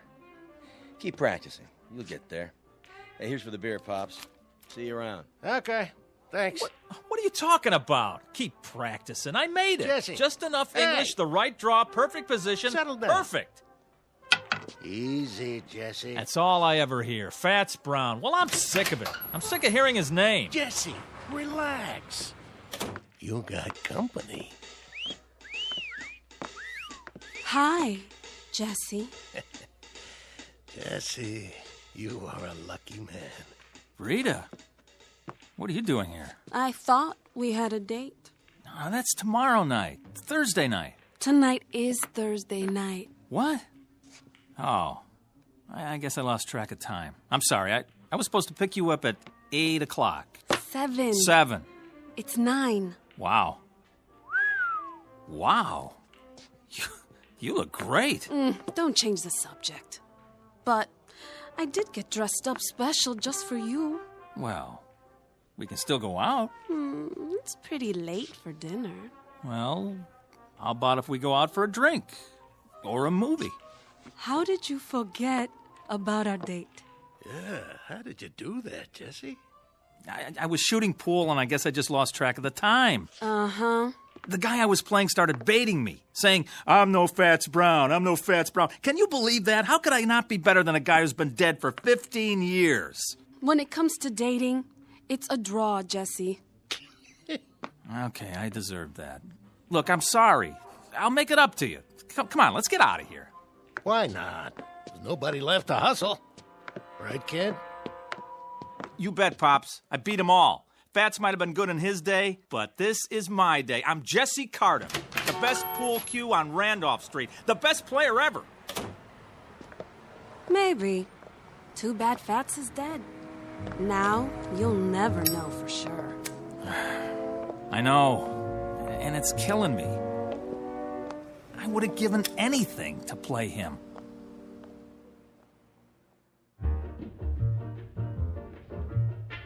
Jesse Cardiff, Pool Shark. The best there is, the best there was, and the best there ever will be on Randolph Street. He has spent every free minute honing his skill for pride and for love of the game. But he's about to learn that there's more to a man's reputation than skill or talent or even fame, and that being the best at anything carries its own special problems, in or out of the Twilight Zone. And now, The Twilight Zone and our story, A Game of Pool, starring Wade Williams with Stacy Keach as your narrator. So, what's the big deal about this dead Fats guy? Don't you know nothing? Fats Brown is a legend. Where you been?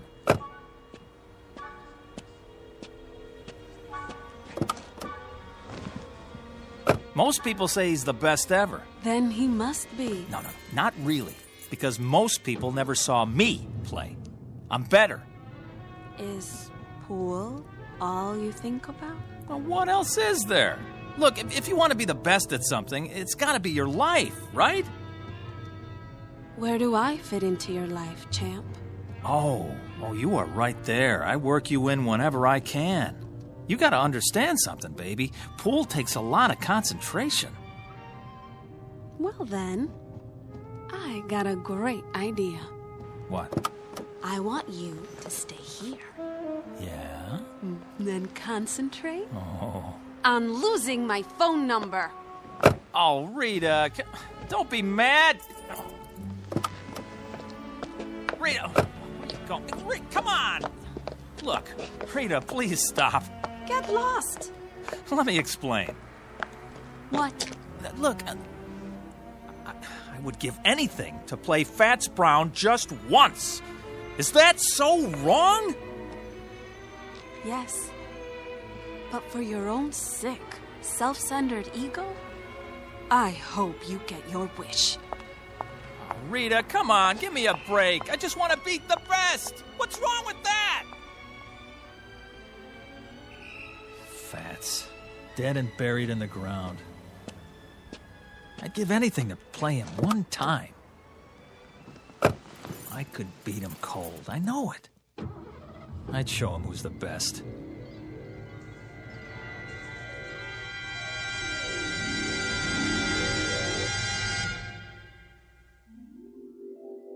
I'd give anything to play him one time. One time. One time. One time. One time.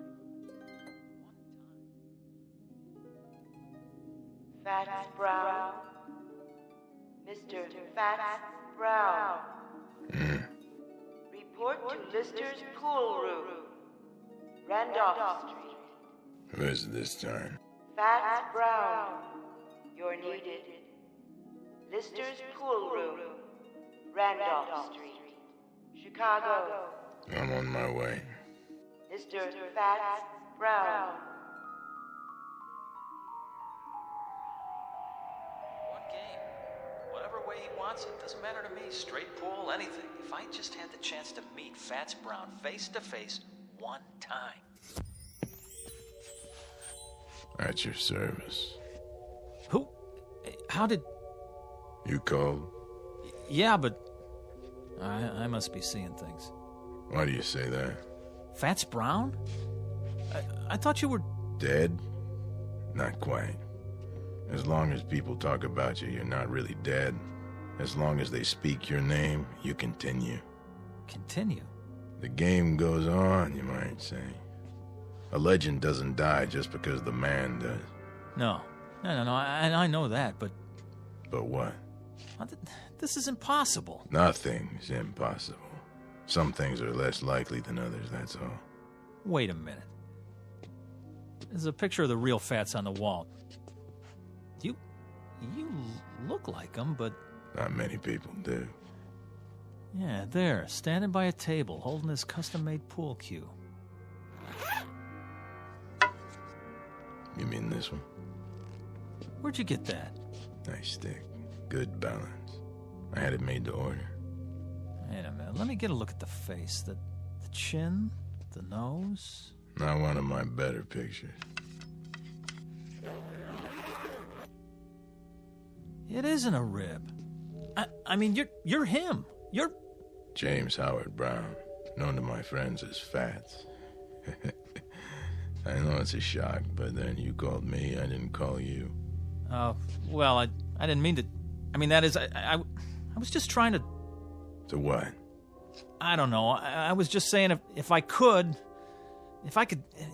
prove... It was big talk. Is that it? Well, no, not exactly. Talk is cheap. I know the type. You like to play with fire, but you don't like to cook. You're not really as good as you claim to be, and you know it. Hey! Deep down, you know you're second rate. Now, hold on. Are you afraid? Now, why would I be? Look, I've come a long way, boy. I don't like to be fooled with. I've met your kind before. A little skill, a little knack, some style. But when the heat's on, you fold. That isn't fair. You've never seen me play. Maybe not, but I've seen plenty like you. You have, huh?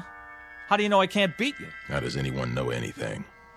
We learn to read the signs. Well, take another look. It's possible, isn't it? That's not the point. It's a matter of what's likely. But it is possible. Sure, it's possible. Things change. Records get higher. Once upon a time, nobody could run the 4-minute mile. But people get better. Then you admit it. Yes, it's possible you could beat me. But the only way you'll do it is with a pool cue. You'll never get the job done with your mouth.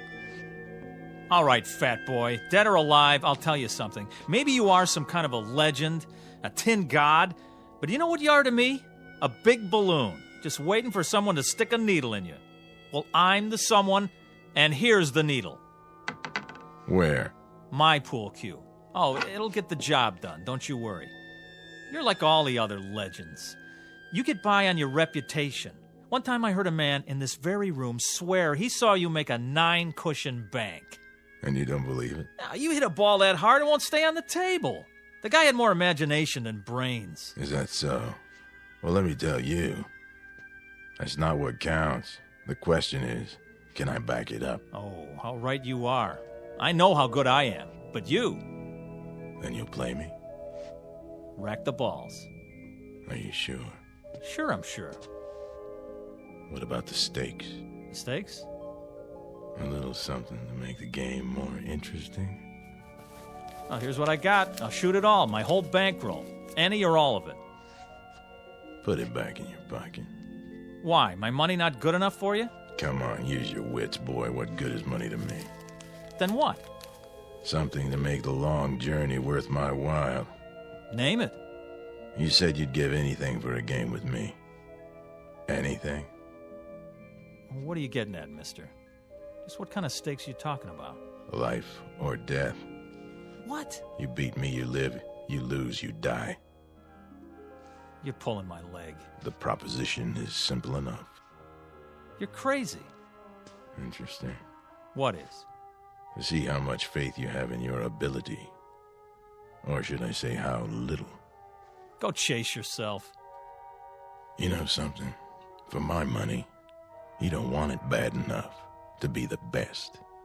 Why, when I was your age, I would have jumped at the chance. But then I was better than second rate. Watch it. You wouldn't know about that. It takes more than skill to be a champion. It takes equal parts talent, work, luck, and nerve. A quality you sadly lack. Nerve? You mean insanity? How so? You want me to risk my life on a game? Insanity, then, if you prefer. Listen, I'm just a pool player. There's probably no less important thing on the face of the earth. Pushing balls around with a stick on a felt-top table. But mark this in your book. I'm the best. It's a proud thing to be the best at anything. But then you wouldn't know about that either. Hey, hold on. Where you going? I'm going back, of course. Back where? You wouldn't understand. You're wrong. About what? You say I don't want to be the best bad enough. That's not true. Oh, boy, is it not true. Do you know how many hours, how many years, how much of my blood and sweat I put into this game? I'm listening. How many nights I slept right here on this table? Yeah, I did that. I made a deal with the owner so I could practice after the place was closed. I haven't been to the movies in years. I know what you're talking about, but it's still talk and nothing else. I'm good, mister. Real good. But am I that good? You'll never know until you're ready to risk everything. Will you stop pushing me? Sure I will. I was just thinking. Where I come from, there's a race driver. Go to the track and whisper his name. Say Tazio Nuvolari and watch their heads nod up and down. Or go to the bull ring and hear them talk of Manolete. Both men face death daily, and both are legends. They learned something important early on. You'll never make the grade by playing it safe. This is nuts. So long, kid. Wait. What for? Oh, boy, what am I doing? Something you want to tell me? Well, You accept the terms? Life or death? Rack 'em.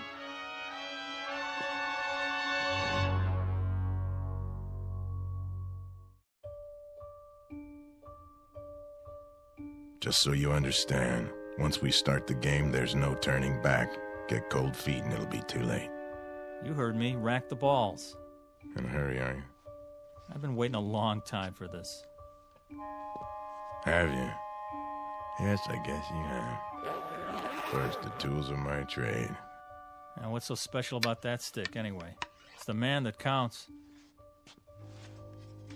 You're right. But this one suits me. You know how it is, the big game hunter has his elephant gun, specially bored with a custom grip. The fencing master uses a blade from Lima. This cue, it was made for me in St. Louis. It cost $600 back then, and I made a living from it for 35 years. It never let me down. Well, there's a first time for everything. Yes, I guess there is. The question is, what's the most likely outcome? Look, if you're not going to rack them, I will.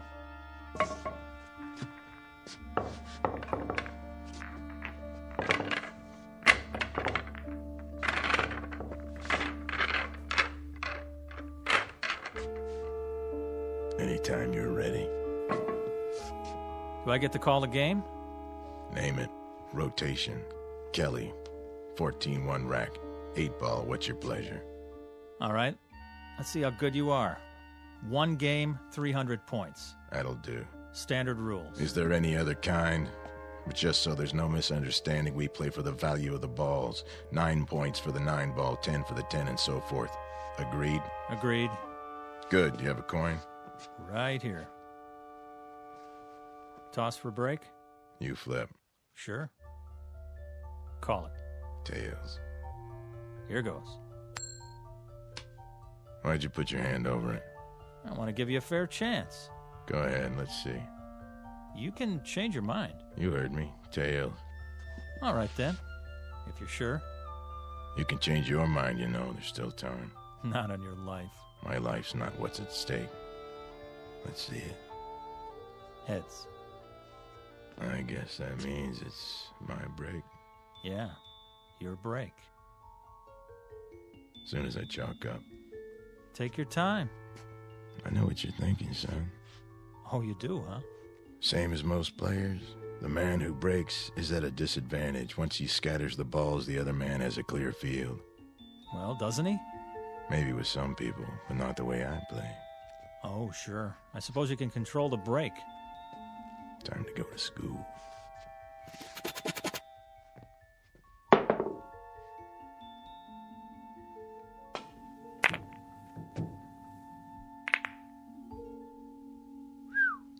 Wow.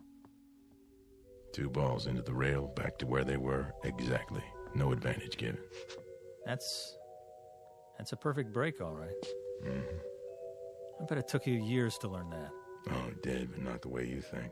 What do you mean? Takes more than practice.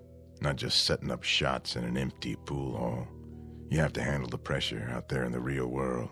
Well, this is my world. You're on my turf now. I know this table like the back of my hand. Maybe, but who have you played here? Kids, 2-bit hustlers, traveling salesmen? Step aside, fat man. Be my guest. Now it's your turn to scatter them. You'd like that, wouldn't you?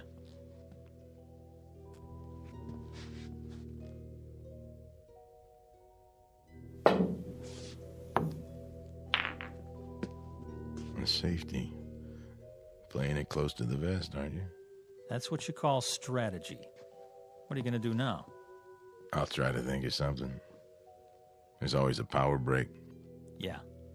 But if nothing falls, you leave me wide open. And if I sink one, you're really in trouble. With luck, I can run the whole table. Prove it.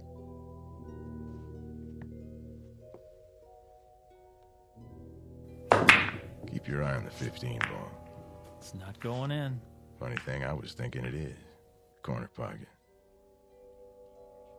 Think again. Oh, well, quite a few balls around the 1. Looks like you're sewed up. Yeah. If you don't connect, it'll cost you. If I don't. Mind if I smoke? If it makes you feel better. Yeah, you wouldn't have a fresh pack on you. I gave them up. Bad for my health. Oh, that's okay. I got 1 left. Nervous? Not me. Why is your hand shaking? Maybe I'm itchy to get this over with. Or maybe you're just trying to rattle me. Or maybe it's because you don't have a shot.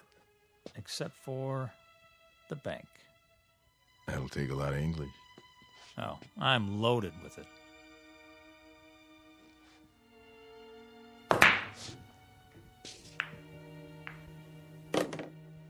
So you are. This time. Shall I keep score? I got it. Now what? The follow-up is important. You have to plan ahead. 3 rails, 2 ball in the corner.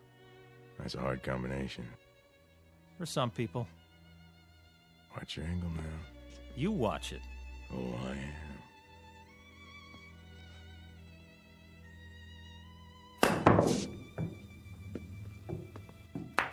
How about that, fat boy? Not too shabby. It was great. In some places. You know what? You're like all the others. Always trying to bring me down. When I was a kid, there were plenty of guys like you. Guys who were good at things like music and basketball and arithmetic. They'd do anything they could to make me feel about an inch tall. Well, you fooled them, right? Yeah, I sure did. I knew there was something, somewhere, that I could be good at. One day, I was about 16. I wandered in here.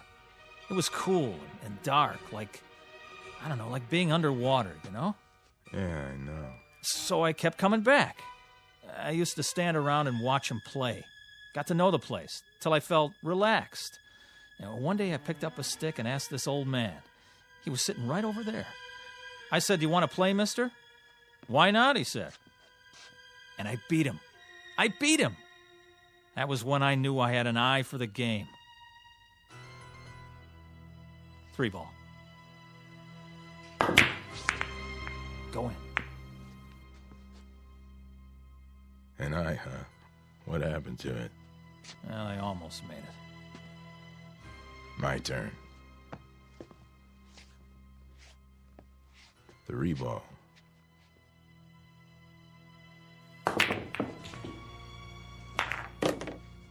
You know, almost works a lot of the time, but not in geometry. Well, what's that got to do with it? Pool is geometry in its most challenging form, a science of precise angles and forces. You have to understand that or you're lost. Yeah. 4 ball, other end.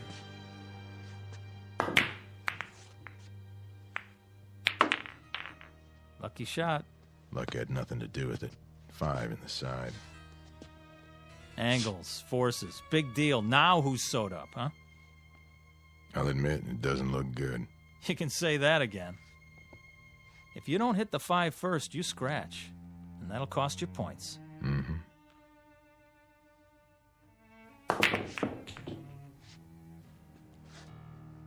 Your shot. Oh, man, is it. 5 ball.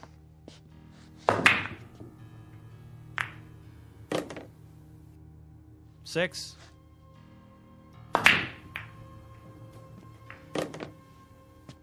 Seven.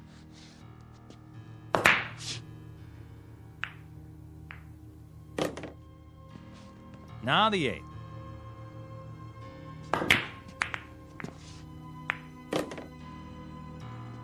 Nine in the side. 10.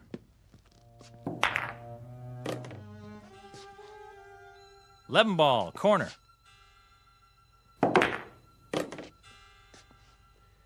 I have 59 points. You have 7. The game still has braces on its teeth. Rack 'em up.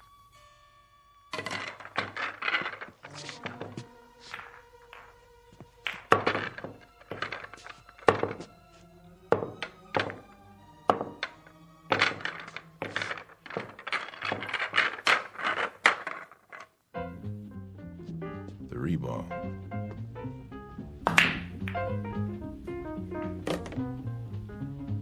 Four in the side pocket.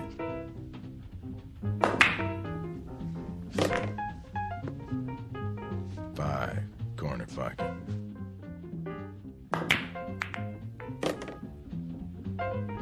Nine in the side.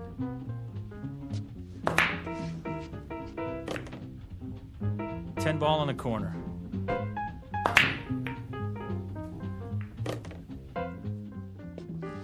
11.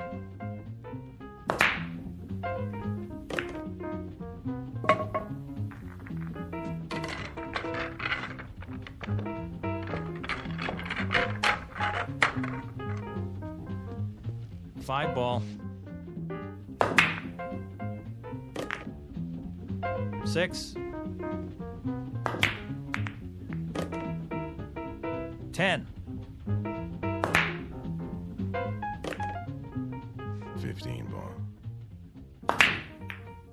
Ha! Your shot. No kidding.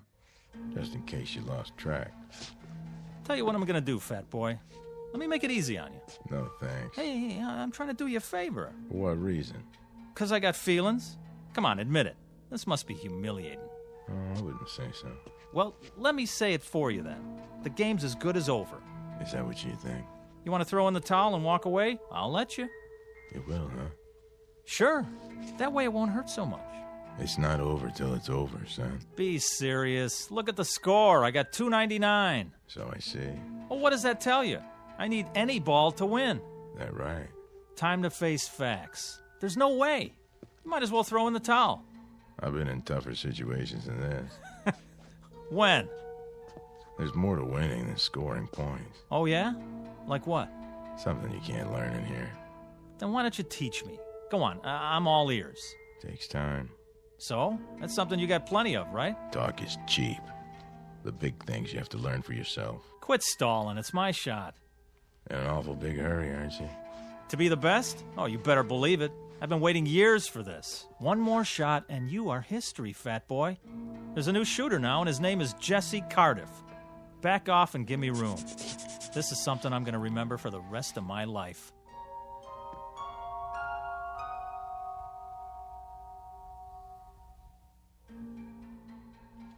Don't let me hold you up. Oh, I won't, I promise. Yep, this is the big one. They don't come any bigger. Me and Fats Brown, and I need one to win.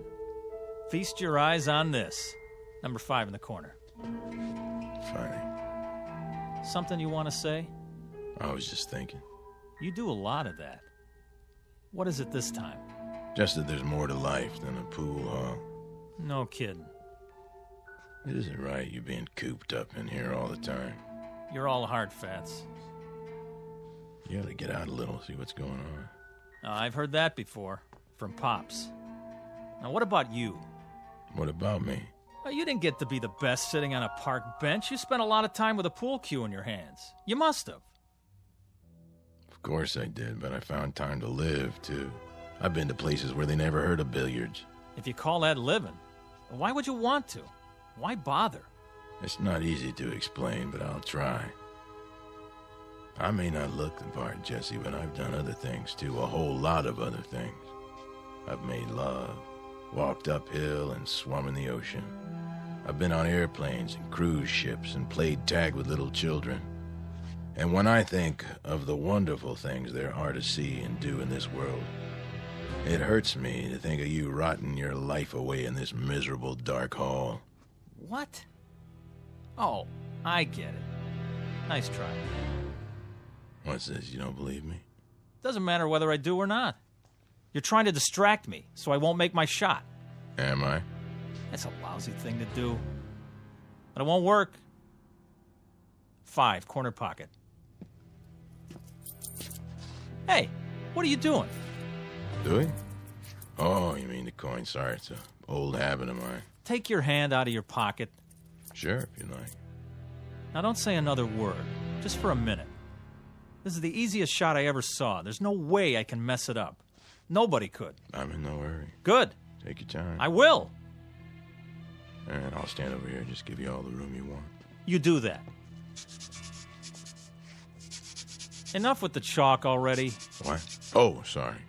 You're not even going to get to shoot again. I'm making this shot, and there's nothing you can do to stop me. No doubt. You did that. Did what? You dropped the chalk. Then I better pick it up. My shot. But... That one right there. In the side. Oh, I don't believe it. Look at you. A little gamesmanship, a little pressure to put some fun in the game, and you come apart at the seams. You cheated. I did? How so?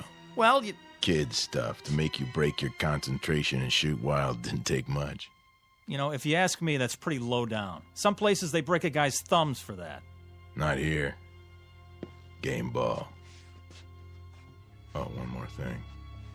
If you want to concede now and save yourself the embarrassment. Take your shot. It's not over till it's over. Right. Even when it's just a formality. Last ball. Corner pocket. Choke.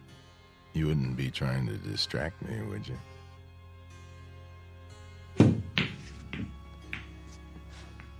Ha! Almost. Almost doesn't make it. There it is, the game ball again, right in front of me. All my life. So you said. Okay, you had your fun. This ball has my name written all over it. Perfect angle, clear table. I was made for this. Give it some thought, Jesse. Think about this. I sink it. I become the greatest. You're not gonna make it. It's simple enough straight in, but you won't make it. You're sweating, fat man. Now, why are you so nervous? Not why you think. You wouldn't understand the reasons. No. I understand, all right. It means a lot to you, doesn't it? Even as a dead man, to have your name up there as the unbeatable champ of all time? It carries certain satisfactions, yes. I'll give you a chance at my crown, Jesse, but only if you're willing to stake your life on the game, Jesse. Couldn't be just a nice, friendly little game, huh? I take it as it comes. To you, pool is not a nice, friendly game. It's a win-at-any-price affair. I saw that right off, and I acted accordingly. But it didn't do you any good. Didn't it? I've made this shot hundreds of times. Not when your life depended on it. Is this some more of your gamesmanship? I've been studying you, Jesse. I've gone up against dozens like you. Pressure is what separates the champions from the also-rans. I've seen men who could shoot brilliant pool, but they were duds when the stakes were high. That's why I insisted we play for something big. What does it matter to you if I win or not? Afraid I'll take your place? Is that it? Did people stop talking about Dempsey when Joe Louis came along? Did Beethoven replace Bach? No. He wouldn't replace me. Then why? Someone has to keep the flame. Someone has to weed out those who haven't got what it takes. The champions, the legends, they serve a purpose. To be a challenge and an incentive. I don't need a challenge. Everyone needs a challenge, Jesse.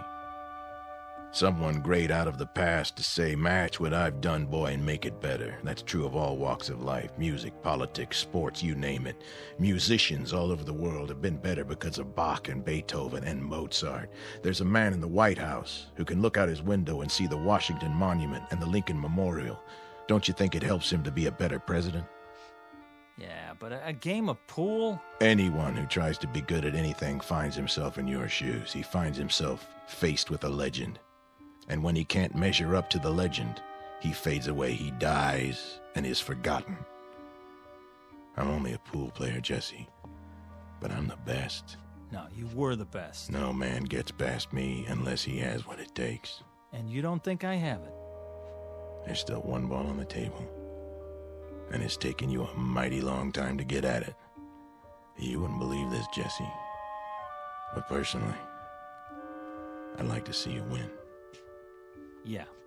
Yeah, I've only been doing my job. Stand back and give me some elbow room. Wait, Jesse. Oh, no.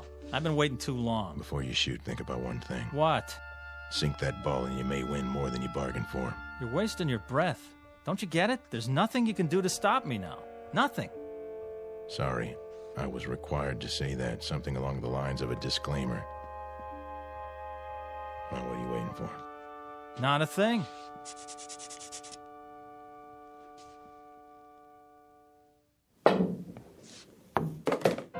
Ha! Win more than I bargained for, huh? Is that what you said? Well, it's over. I beat you. Looks like you did. Now I'm the best. I'm the best at something.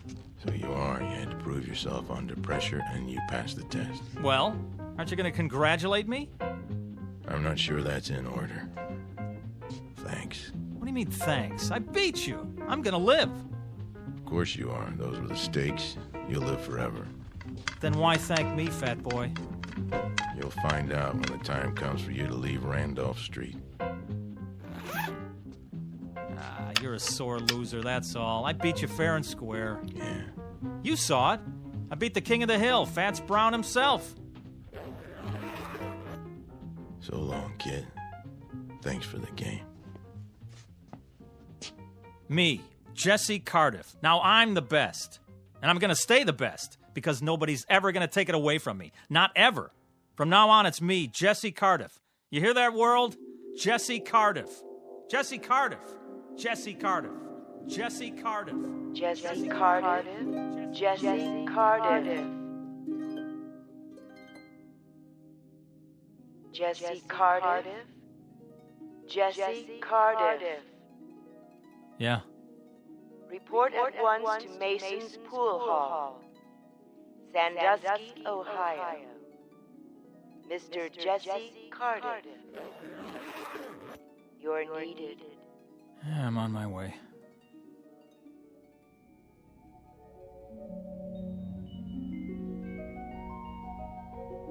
Mr. Jesse Cardiff, who became a legend by beating a man known as Fats. But many years later, after his funeral, he found out that being the best at anything carries with it a special obligation to keep on proving it. Mr. Fats Brown, on the other hand, having relinquished his champion's medal, has gone fishing. These are the ground rules on Earth and in the Twilight Zone.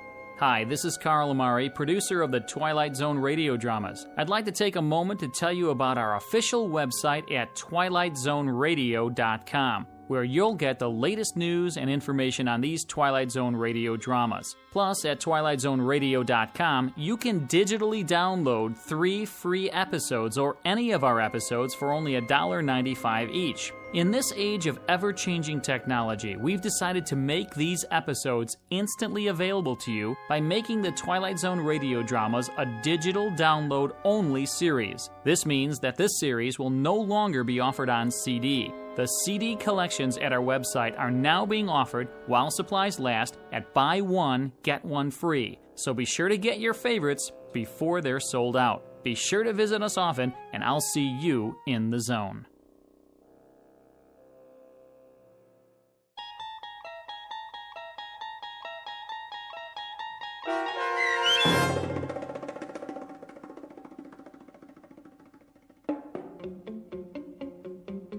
A Game of Pool, starring Wade Williams with Stacy Keach as your narrator, was adapted for radio by Dennis Etchison and Joby Cerny, and written for The Twilight Zone by George Clayton Johnson.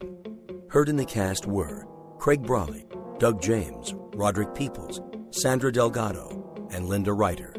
This copyrighted radio series is produced and directed by Carl Amari for Falcon Picture Group. Sound design and custom Foley effects for The Twilight Zone by Cerny American creatives Bob Benson, Craig Lee, Michael Slaybach, and Matt Sorrow. To learn more about the Twilight Zone radio dramas and to contact us, visit our official website at twilightzoneradio.com.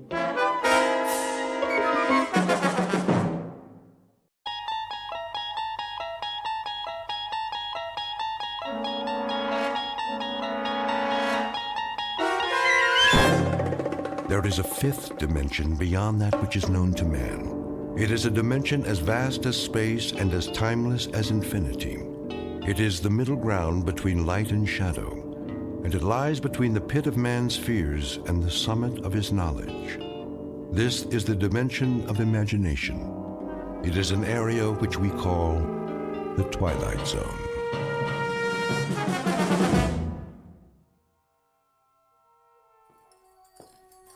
Let's get going. Yeah. Wasting too much time already. We've turned this place into a courtroom long enough. Barman, give me a drink. Coming right up. Hey, barman, pour me one too while you're at it. Court is back in session. Put that bottle away, Earl. You heard the judge. No drinking while the circuit court's here. Everybody sit down. Let's get this thing going. Come on. In the case of Joe Caswell, will the defendant stand? He means you. Stand up. I heard him, Sheriff. You don't talk until the judge tells you to. Now then, Joe Caswell, in the shooting of George Bamber's son, Will, you carry a Colt .45, same as the hole in Will Bamber's back, and there was an empty shell in your gun. He was spoiling for a fight. You're a dirty liar. My boy wasn't even armed. If he hadn't have called me out, he'd still be breathing, and I'd be halfway to Cheyenne. Hear that, Judge? Sit down, George. But he admits it. Quiet. This trial is over. Now, seeing as how there were no eyewitnesses, I can't say who started it and who deserved what. But there's no way this is self-defense. And it's not the first time you've been in circuit court. I've seen you too many times, Caswell. Fighting, thieving, drunk and disorderly, running horses off somebody's spread, and most of the time, folks end up dead. Too many times, mister. You've had your chance and then some. Well, this is the end of the trail. Do you have anything to say before I pass sentence? I never back down from any man, no matter who he is. Joe Caswell, I hereby find you guilty of murder and sentence you to death by hanging. Such sentence to be carried out at sunup tomorrow. May God have mercy on your soul. Court's adjourned till next month.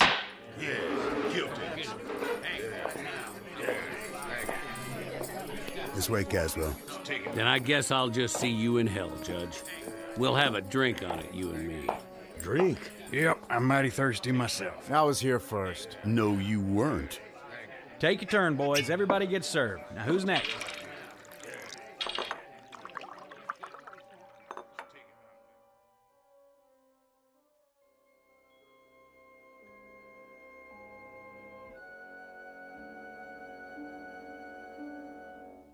Prelude to a commonplace, if somewhat grim, unsocial event known as a necktie party. The year is 1880, the guest of dishonor, a cowboy named Joe Caswell, now just a few hours away from a date with a rope. He's headed for a short dance, to be performed several feet off the ground, before moving on to the dark eternity that awaits evil men. Mr. Joe Caswell, who, when the good Lord passed out a conscience, a heart, and a regard for others, must have gone off for a beer and missed his. Mr. Joe Caswell, whose time is about to run out in the Twilight Zone.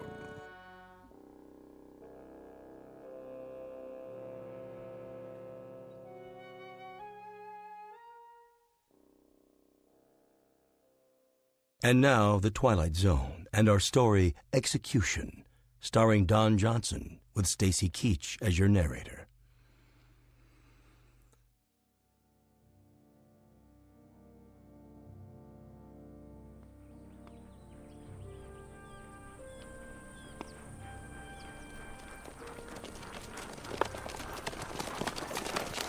This'll do right here. That tree hold him, Sheriff? Sure it will. It ain't that much. Give me the rope, boys. Right here. Throw it over the top branch. Yeah, hold his horse steady.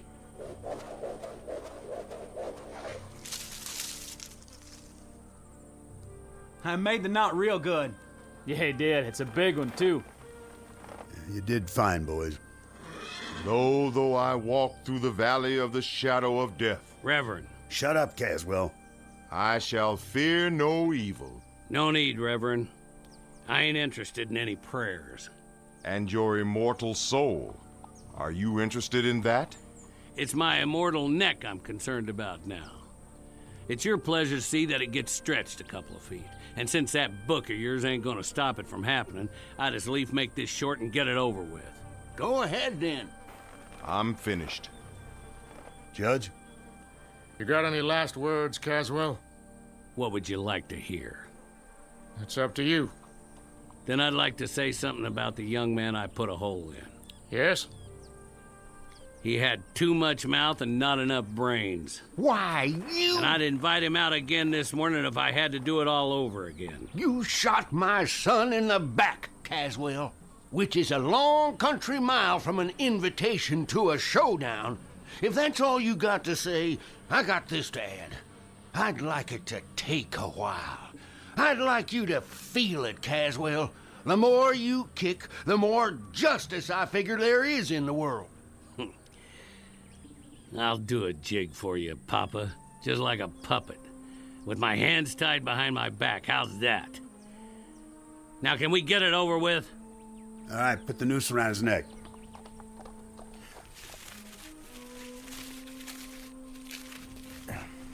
All set. Smoke, Caswell? Why bother? I wouldn't get to finish it anyway. All right, then. That's it. By the authority vested in me... Hurry up! I'll tell you this, Caswell. I've been a judge for 35 years. And the one question that always rests heavy in my gut is whether any human being has the right to condemn another. Maybe this is what should come from God. But in your case, Caswell, you're an evil man, plain and simple. You're a disease. When we hang you, it's a service to humanity. I have no doubt. No doubt at all. Gentlemen, do your job. Go ahead, you heard him. Hold! Go on, horse.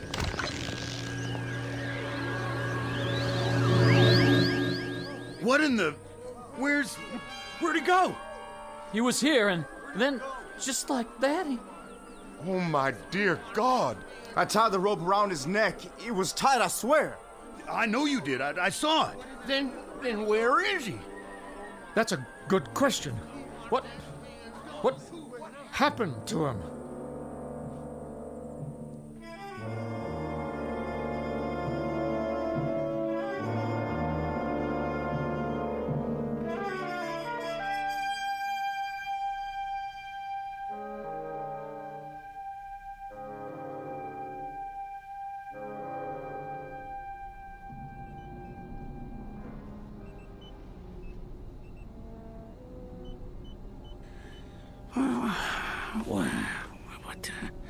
What? Stay down. Who are you? Just try to relax. You're going to be all right. Where am I? A long way from home, old friend. A very long way. I ain't outdoors no more. No, you sure aren't. My name's Dr. Mannion. You're in my lab in New York. How'd I get here? That, I'm afraid, will take some explaining. Is it day or night? That hardly matters. The truth is, it's more than a full century after your last moment of consciousness. But how? By this, an invention of mine. I wasn't sure it would work, but now I have the proof. I gotta get out of here. I suggest you stay where you are. You're in no condition to go anywhere just yet. Can I get you anything? A drink of water? What's that contraption? A time machine. Pretty big for a clock. I wouldn't expect you to understand. What's happened involves principles of physics you know nothing about. A few minutes ago, you were inside this machine. Where's my horse? Well, it's just large enough for a man. It brought you here from where you were. You mean Montana territory? Yes. Yes, I suppose that's right. I'd have to check the coordinates. But you have a most distinguished future. You're the first time traveler in the history of man. I'm going to introduce you to a new world, and you're going to tell me all about the old one firsthand. Now, let's loosen your collar and see about that drink of water.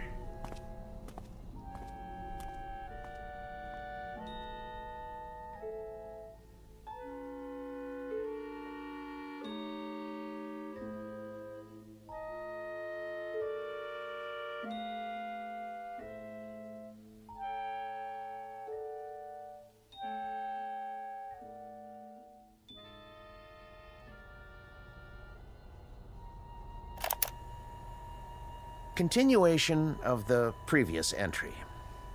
I offered the subject food and water, especially the latter. He seems quite parched. His clothing appears to be authentic in every detail, including the leather chaps and cowboy boots. After several attempts at conversation, he appeared desperately tired, and I showed him to the bed in my inner office. But I managed to learn the following. His name is Joseph Caswell. He claims to be a trail boss on a cattle ranch in the territory of Montana. His last moment of consciousness was on November 14th, 1888. He says he was on his horse when he suddenly blacked out. He awoke to find himself on the cot in my laboratory after I had carried him out of the machine.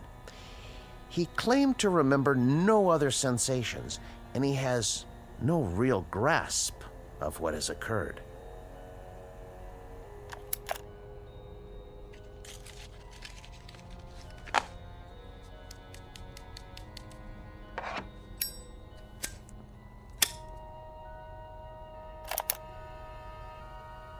There's one disturbing point.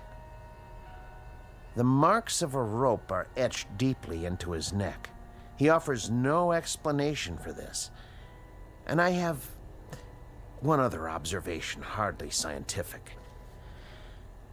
I don't like his looks. I don't like the face or the eyes or the expression. The overall appearance is disquieting, even disturbing. I can't escape the feeling that I've taken a 19th century primitive and transported him to a modern day jungle. Heaven help whoever gets in his way. That's all for now.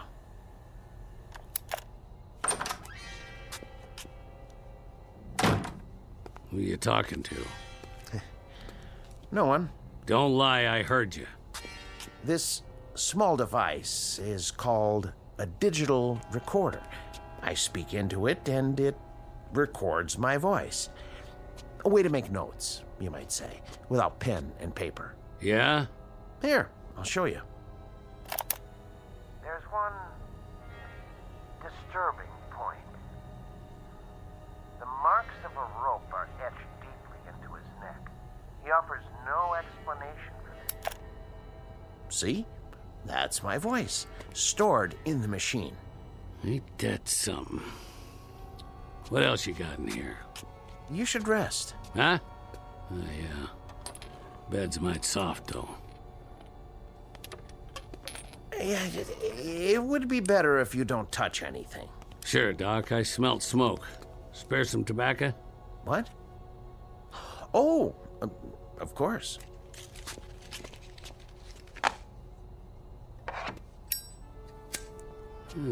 Look at that. Fire right out of the air. Just a cigarette lighter. It's not magic, I assure you. Look. On, off. On, off, huh? Mighty slick. Here, take it. Go on. What else? I thought you were tired. Yeah, plenty of time to sleep, plenty. I want to take a look at the world out there, see things like you showed me in those picture books. Carriages without horses and buildings that go up in the sky. Oh, they're out there, Caswell. Things you've never seen before. Then let's get to it. No hurry. It'll all take some getting used to. Things you can't imagine. I'm ready. All right. What are you doing? Just pulling the cord on the drapes so you can get a better view. Huh? Ta-da!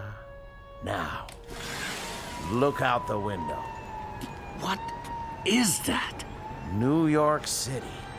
Just as I told you. Make the noise stop. Here, settle down. Must be quite a shock for you. Where'd all those lights come from? That is what night looks like now, in the big city. But not everything's changed. Like what? Ideas, Caswell. Concepts like right and wrong. I know about that. Do you? I had a deputy sheriff in Dodge City try to beat the difference into me with a wet rope. I know all about right and wrong. And what about justice, Caswell? What about that? I'm supposed to know about justice? More than most men, probably. Right and wrong, they could try to beat into you, but justice... Those marks came at the end of a rope, didn't they? Don't you worry about my neck. That's where you were when I reached back in time. You were at the end of a rope, weren't you? 6 or 8 feet off the ground, and I got to you in that one fraction of a second before your neck was broken. When you're dangling at the end of a rope, it don't matter whether you're 1 foot off the ground or 100. You're just hanging there. Seems like it ain't ever gonna end.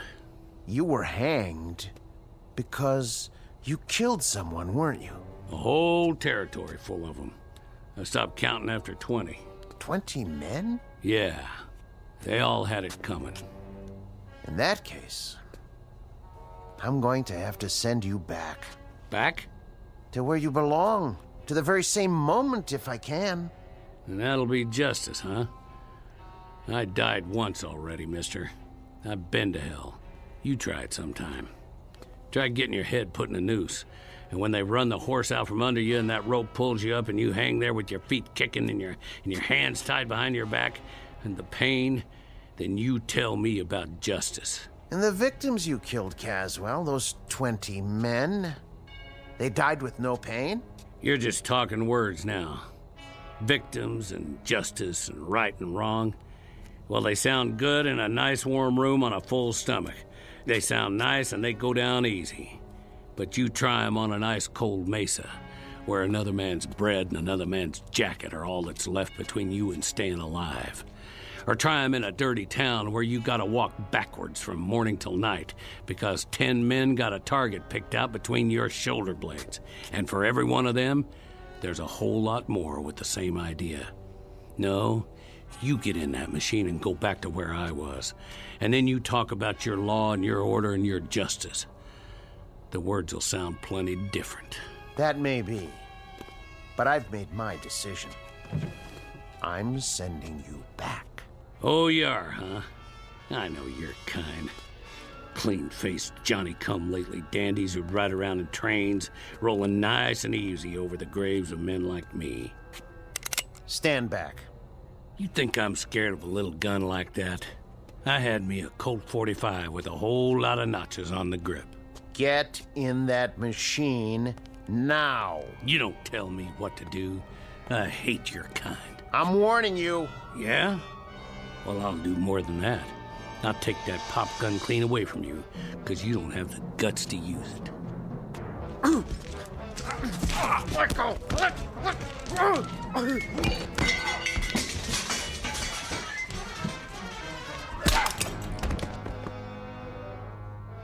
Don't you ever draw on me.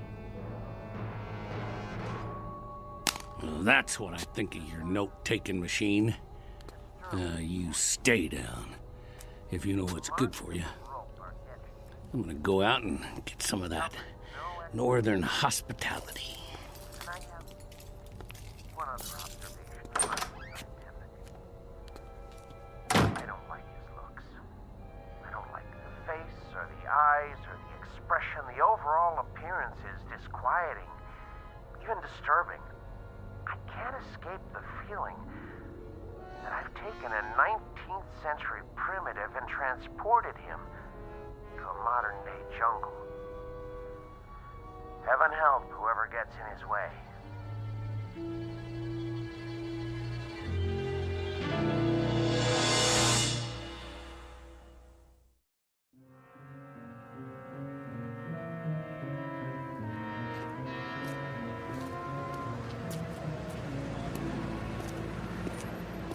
Paper! Evening paper! Hey, cab! I need a cab. Get your Franks here! Hot pretzels! Too much noise. Look at that guy. Who does he think he is? Hey, man, nice costume. Get out of my way. Who are you, a drugstore cowboy? Hey, move it, pal. Look at his eyes.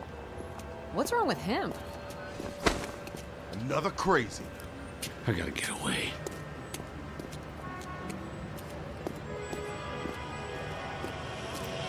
Are you still there? Honey, we can talk it over, can't we, honey? Don't you hang up on me. Don't you dare, you rat. Let me in. Let me in. I'm making a call. Do you mind? Get out. Take your hands off me. Right now. Okay, I'm going. What are you, nuts? I can't think. With all that noise. What happened? That man, he threw me out of the phone booth. He looks dangerous. I'm calling the cops. Stop it. Stop it! There was an overtime on your call. Please deposit 25 cents. Who's talking to me? Who's talking to me? Where are you? Please deposit an additional 25 cents. Shut up! Shut up! Let me out! Hey, that guy wrecked the phone booth. That's vandalism. Grab him. Not me. Somebody get the police. Out of my way.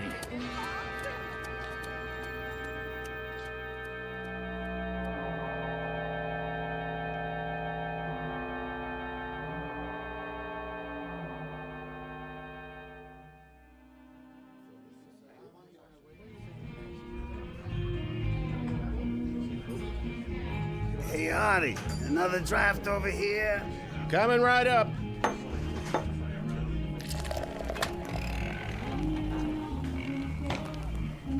Hey there, cowboy. You from the village people? What'll it be, pal? Make it stop. Something wrong? Too much noise. Too much noise. You mean the music? Whoa, now. Hey, what are you doing? Put the gun away. I said, make it stop! Something tells me we better get going. Excuse me, Artie. We need some fresh air. Yeah, that's it. It's gonna be an expensive evening, pal. What? That'll cost, you know. Plenty. It was too loud. Hey, look, buddy, I don't want any trouble. But if you don't pay for it, I'm gonna have to. It's worth a bundle, too, so... Whatever cash you got on you, you know, a credit card. No checks, though. Give me a drink. Hey, easy, pal. Right now. Sure. You want the bottle? Here you go. Something wrong? No, nothing, pal, not a thing. Good. With that gun sitting there, you could tell me it was high noon on the 4th of July, and we were fishing for whales off a canoe, and I'd say you was right as rain. How's a whiskey? I can give you the good stuff if you want. What is that thing? That thing? In the corner. Where'd the music come from? It's a jukebox. Just a plain old jukebox. You been in Stir, buddy? Stir? Up the river? What river? The big house. Jail?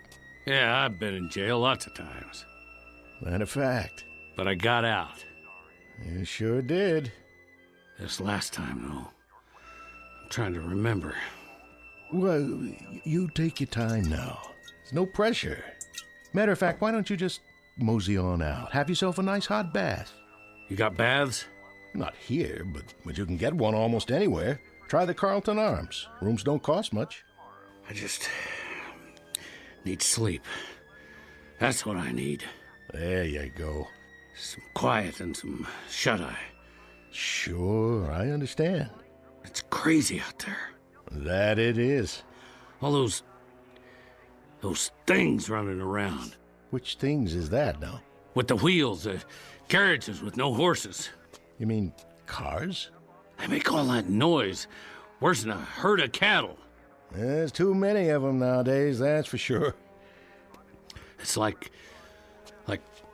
thunder all the time, and lights everywhere you look, going on and off, and... Well, that's life in a big city. You know what you ought to do. Move out of Manhattan. Go on upstate, in the country, where you can get some peace. Yeah. Catch a train. Like to do that myself one of these days. Where's the station? Well, you can go out of Penn or Grand Central, but first, take my advice. Get some sack time. Have yourself a good night's sleep. Things will look better in the morning. I already tried that. Take a bottle with you. On the house. Take 2. It'll help you sleep. Go on now. Carry these home and... What's that? Where? On the wall. Just a flat-screen TV. You know what that is, don't you? Looks like a window. Yeah, that's what it is. A window. You can see whatever you like. Take your pick. Got all kinds of channels. Here, I'll give you a demonstration. What do you want to watch? You like this show? Well, it's okay by me. I'll turn it up for you. Not too loud. All right, hombre. I'm giving you a chance to draw. You better make your move. Missed. What'd you do that for? He drew first. All right, cowboy, that's it. You gotta pay me for the TV, too. Police! Police!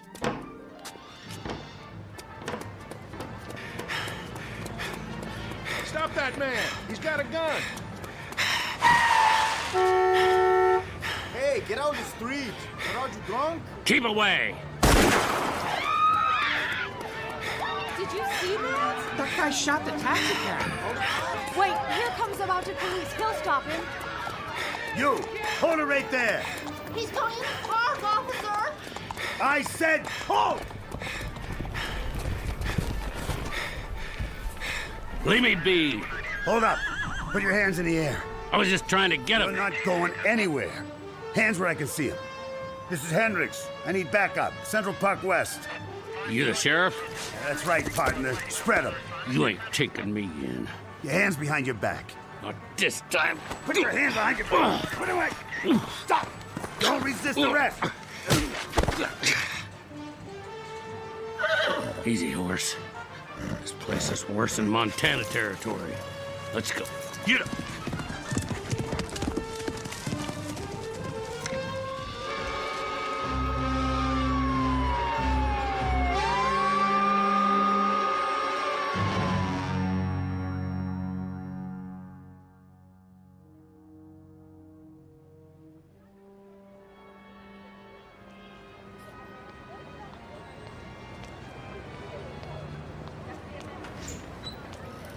Evening, sir. Evening. I'll get the door for you. Thanks. Sir? Yeah. Are you a tenant? Me? I haven't seen you before. I have to drop something off. Which floor? What? Most of the offices are closed now. Oh, yeah, I know that. Except for Dr. Mannion. Right. He likes to work late. Stays all night sometimes. Mannion? Yeah, that's it. I have to drop something off for Dr. Mannion. He's still here? Maybe.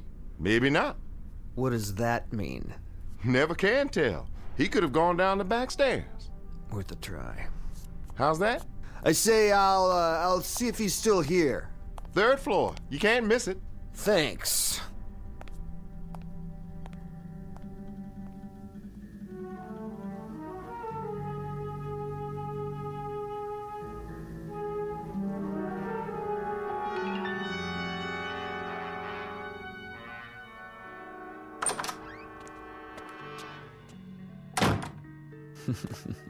Yeah, worth a try, all right. Didn't even lock his door.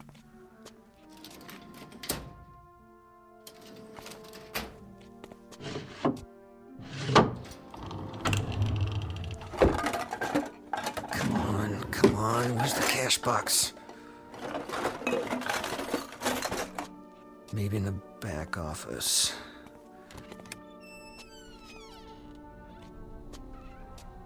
Gotta be a wall safe somewhere. What in the... Ah, jeez. Somebody else had the same idea. This guy's been beat up good.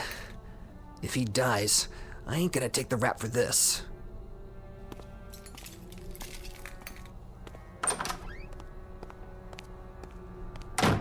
Doc. Hey, Doc. Doc, wake up. You gotta help me. I can't make it here. Just move away from the body, cowboy. Who are you? Me? Who are you? Buffalo Bill? Help me lift him up so we can bring him around. Forget it. He's all right. We just had a little scuffle is all. Well, he's stone cold now. Doc, Keep talking. I told you, forget it. What are you doing here? I thought the place was empty. What do you want? Same thing as you. I'm gonna help myself to whatever I can. But it looks like you got here before me. With the place being dark, I figured I'd be all alone. You checked the desk, did you? Get out. My, what big muscles you have. I'm shivering in my boots. Get out, I said. Not so fast. What's that? What's it look like? You'd pull on me? If I feel like it. What are you gonna do about it? Well, how about this? I'm waiting. What you got there? Cat pistol? No more shells. Now, as I was saying, I don't expect he keeps much cash in here, but he must have a safe. You know where it is? I asked you a question, cowboy. So, what's all this on the wall? Some kind of electrical stuff. He's a doctor. Oh yeah? That means he's rolling in dough. I told you to get out. All right, you asked for it. Missed. Shouldn't draw a gun unless you know how to use it.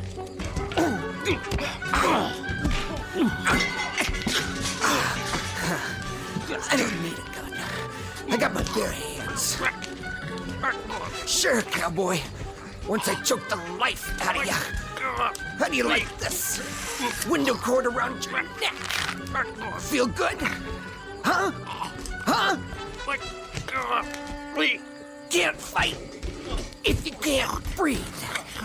And your time's just about run out.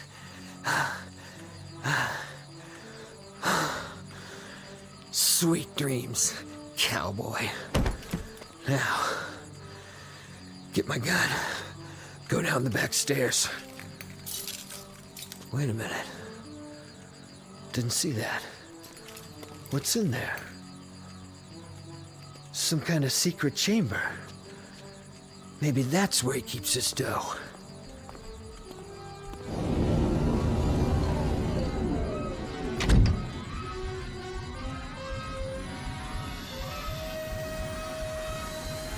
Hey. Hey. Open the door.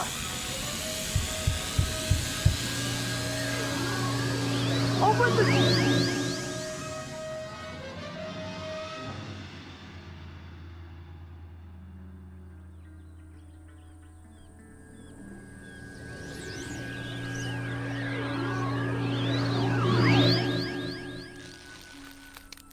Hold it.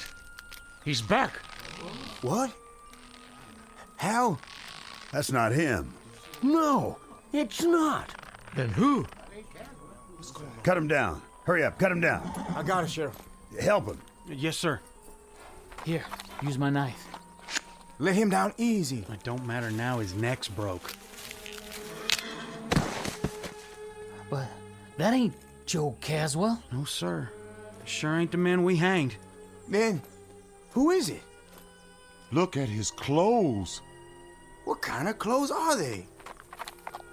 I don't know. Some kind of city get-up. Fancy shoes and all. Then who is he? It's not Caswell, Reverend. It's a stranger. Someone I've never seen before. Me neither. I put the noose around his neck myself. Around Caswell's neck. I don't know who this is. What kind of devil's work is this? I don't know if it is the devil's work. Did we hang an innocent man, then? I hope not. I pray to God not. Amen. Put the body across one of the horses. We'll take him back to town for now. Yes, sir.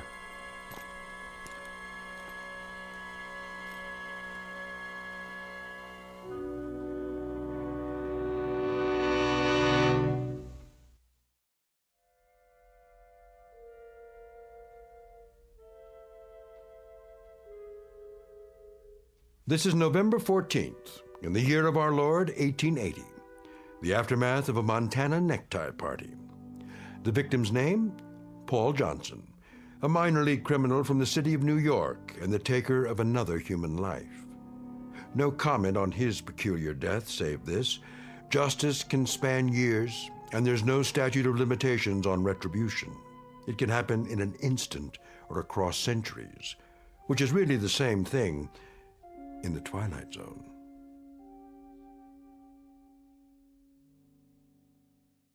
More from the Twilight Zone after this.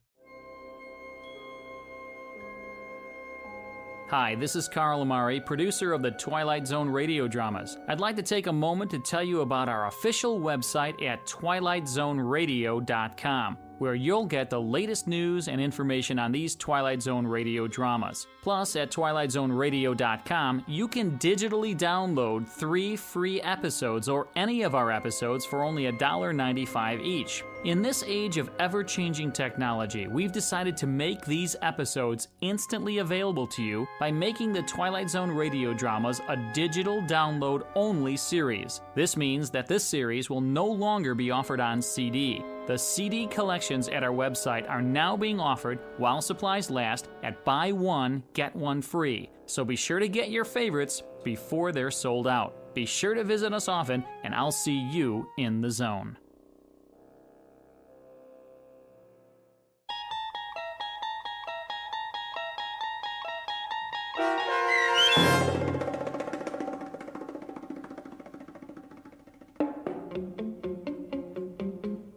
Execution, starring Don Johnson with Stacy Keach as your narrator, was adapted for radio by Dennis Etchison and written for The Twilight Zone by Rod Serling, based on a story by George Clayton Johnson.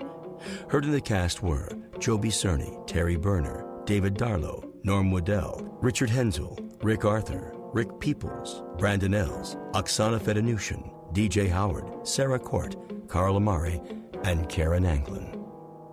The producers of The Twilight Zone wish to thank CBS Enterprises and the Rod Serling Estate for making this series possible. This copyrighted radio series is produced and directed by Carl Amari for Falcon Picture Group and Westwood One. Sound design and custom Foley effects for The Twilight Zone by Cerny American Creatives Bob Benson, Craig Lee, Matt Sorrow, Tim Cerny, and Todd Beyer. To learn more about the Twilight Zone radio dramas and to contact us, visit our official website at twilightzoneradio.com. Doug James speaking.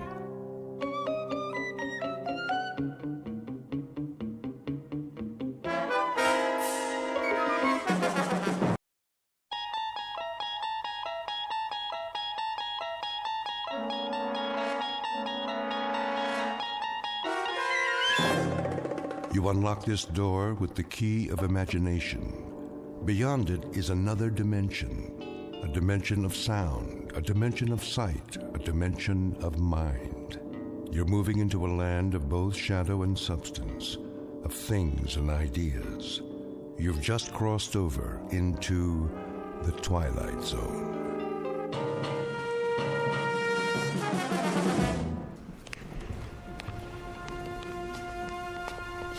Here we have the famous temptress from ancient Egypt, Cleopatra. Her beauty almost brought about the destruction of Caesar, Mark Antony, and the Roman Empire. And now, if you will follow me, the last group of figures in our little wax museum. The piece de resistance, if I may say so.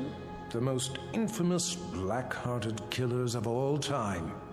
This is not for the faint of heart, so if there are any who would prefer to stay behind... I don't like this place. Come on, honey. They're made out of wax. But... No? Very well, then.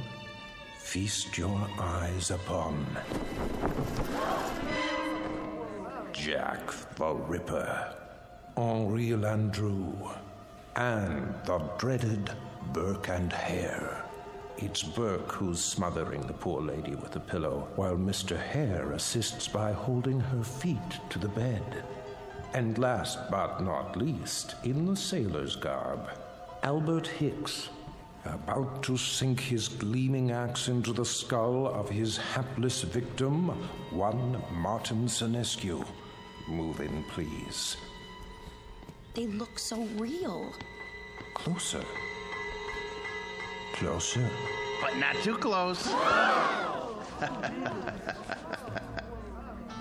Allow me to introduce Mr. Sinescu, the curator of Murderer's Row. Thank you. Thank you. I'm sorry if I startled you. I thought he was one of the dummies. Oh, nothing to be afraid of. Perhaps not, young man. But who can tell what evil lurks in the heart of the man standing next to you? Go ahead, Martin. Introduce your friends. With pleasure. Albert W. Hicks, mate on the oyster smack E.A. Johnson, a gentleman. Yet one day, in 1860, off the Atlantic coast, he murdered everyone in his crew with an axe, exactly like this one. Why did he go mad? I'm afraid we'll never know. Not to mention Burke and Hare, two more monsters of their time. But do they look like monsters? What torment drove them so late in life to behave like ghouls? You see here how they suffocated their victims. A technique called burking. Think of the agonies they endured. Which one's he talking about? Search me. Both of them, sir. All of them. Surely it's dreadful to be murdered, as our victim here would tell you, if she could talk. But to commit murder, to take a life with your own hands, again and again, and not be able to stop yourself. Can you begin to imagine the horror? Nope, but why don't you tell us about it? I wish I could.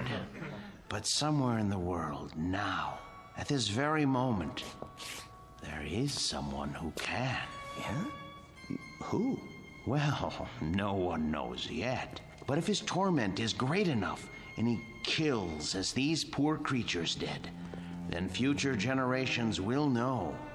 For he will end up here, immortalized in wax, remembered as you and I will never be, like Henri Landru, so filled with love and hate. He loved nearly 300 women in his lifetime, spinsters and lonely widows. He too must have felt agony as he strangled the life out of them. A master of the garret, identical to the one you see in his hands. That looks like some kind of cord. Just a piece of string. Let me see that. Get away from there. Get away from there.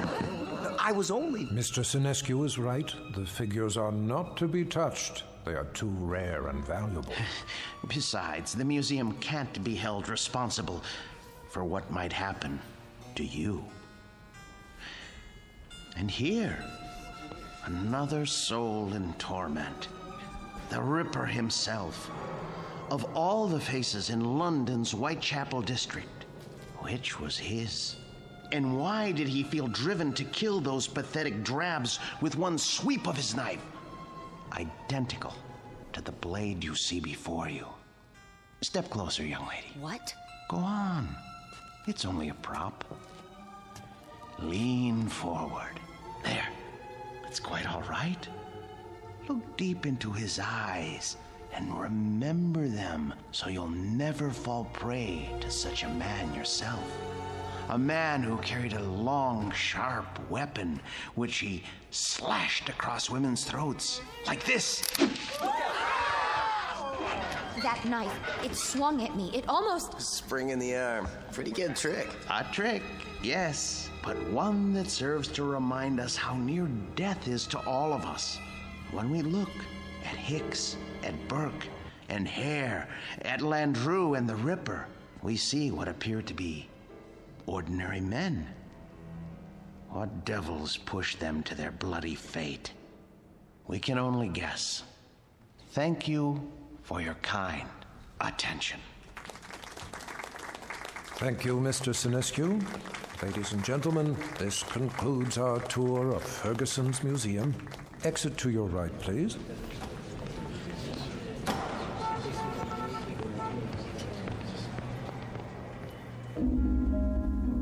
Mr. Martin Sinescu, a gentleman and the curator of Murderer's Row in Ferguson's Wax Museum. He looks after these replicas with care and dedication, and he ponders why ordinary men are driven to commit mass murder. What Mr. Sinescu does not know is that the groundwork has already been laid for a special kind of madness, a torment found only in the Twilight Zone.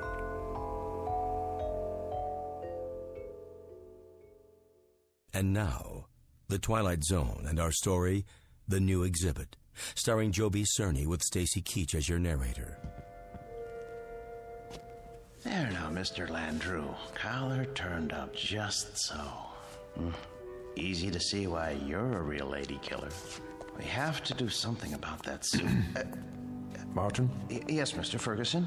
I'd like to talk to you. All right. I'll be through here in a moment. That can wait. What I have to say to you is rather important. You know, sir, I think Landrew needs a new suit. This one is 10 years old and shows it. Something wrong, Mr. Ferguson? Well, yes and no. I think we'd better discuss it in my office. All right, if you like, sir.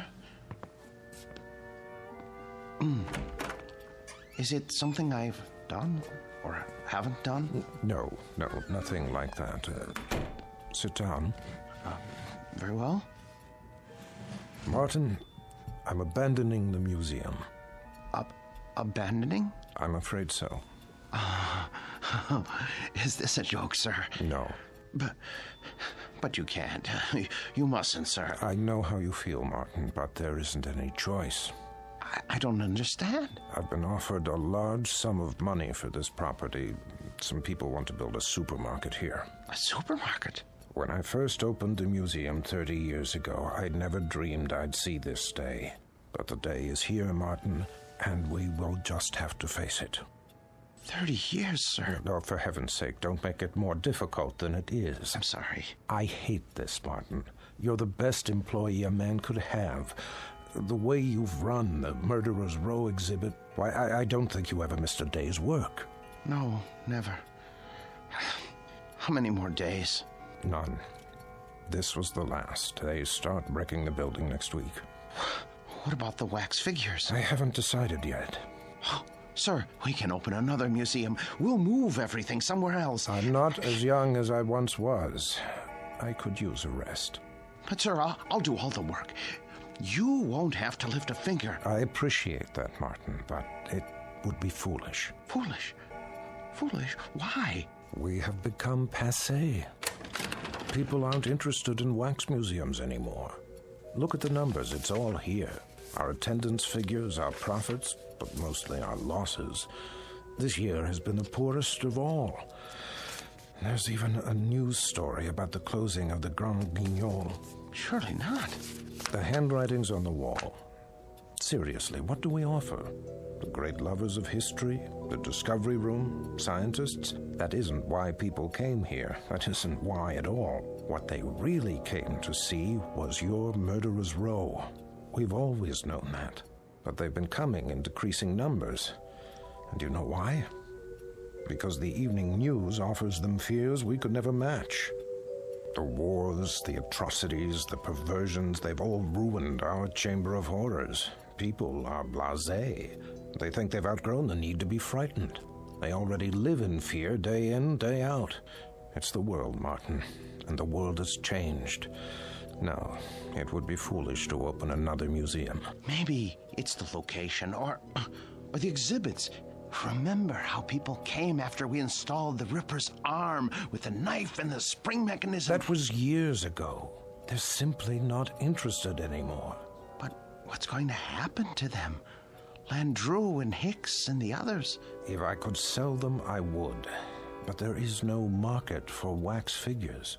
Mr. Ferguson, you're not thinking of destroying them. Are you... I mean, they were meant to live forever. Martin, I tell you, I don't know what I'm going to do. You're forgetting something. Come with me. Martin... Look at Landru. His eyes. Don't you see the shy, frightened little choir boy he once was? The bookkeeper who so longed for freedom. Of course, but... Even the cheek feels real, like flesh with pores, and the mouth. Isn't it about to say something? Oh, Landru was an elegant man, full of tenderness. It's right here, in the lips. The way... What are you trying to say? Mr. Ferguson, you seem to have forgotten that these figures are the work of the great Henry Guillemond, the only ones he created outside of Europe. I haven't forgotten. There was genius in everything he did. They're not just so much candle wax. It's as though they were alive. I'm afraid it doesn't make any difference now. I don't think I could stand it if these figures were destroyed. It would be like losing 5 close friends. I won't destroy them, Martin. I give you my word. But where would I store them? You know how vulnerable they are to changes in temperature. I could take them. You? Yes. What would you do with them? I wouldn't put them in an ugly warehouse, I'll tell you that. They need constant care. I'll put them in my basement. That's ridiculous. Think about it. What would Emma say to having the figures of 5 famous murderers in her basement? Oh, she wouldn't mind. She rarely goes in the basement. It's my space. She'll understand. I'll put air conditioning down there and a heater for colder days. Oh, you'll see. I'll take care of them, just as I always have.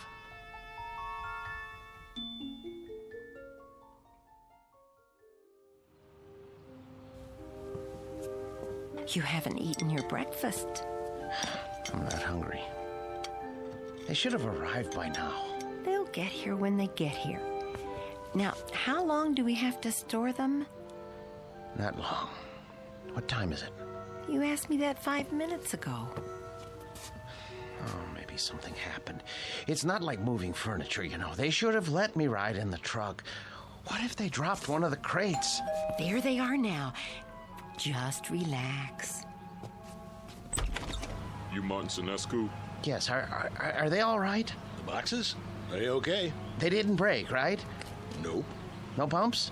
No bumps. Where do you want them? Look, carry them to the rear of the house and down to the basement.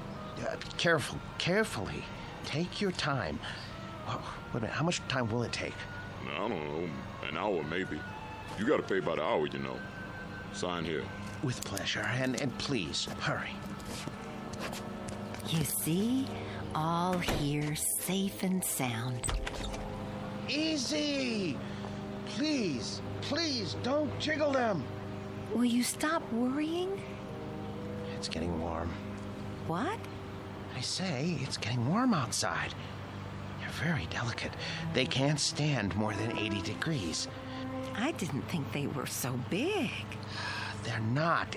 The boxes are big. The actual figures are not any bigger than you or I. See? Landru's in the first one.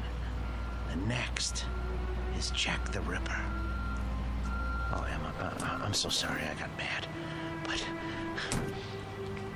it's gonna be like opening Christmas presents. Mr. Sinescu? Yes? Miller's Appliances. Got your air conditioner in the van. Where do you want it? Oh, good. I'm glad you're here. Look, put it there, the basement window. Oh, please hurry. I'll do my best.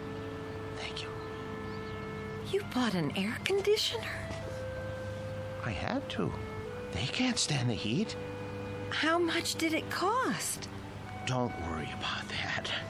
Well, I am worried about it. Please. Leave me alone. Just leave me alone with my friends, all right? Now, if you don't mind, I have to go downstairs.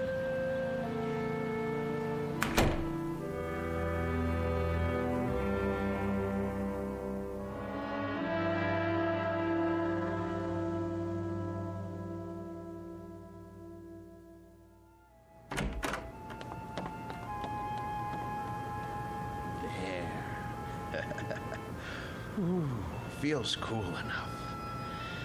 Now then, gentlemen, Bloody Jack, Jack the Ripper, how are you today? None the worse for wear, I see? Oh, my.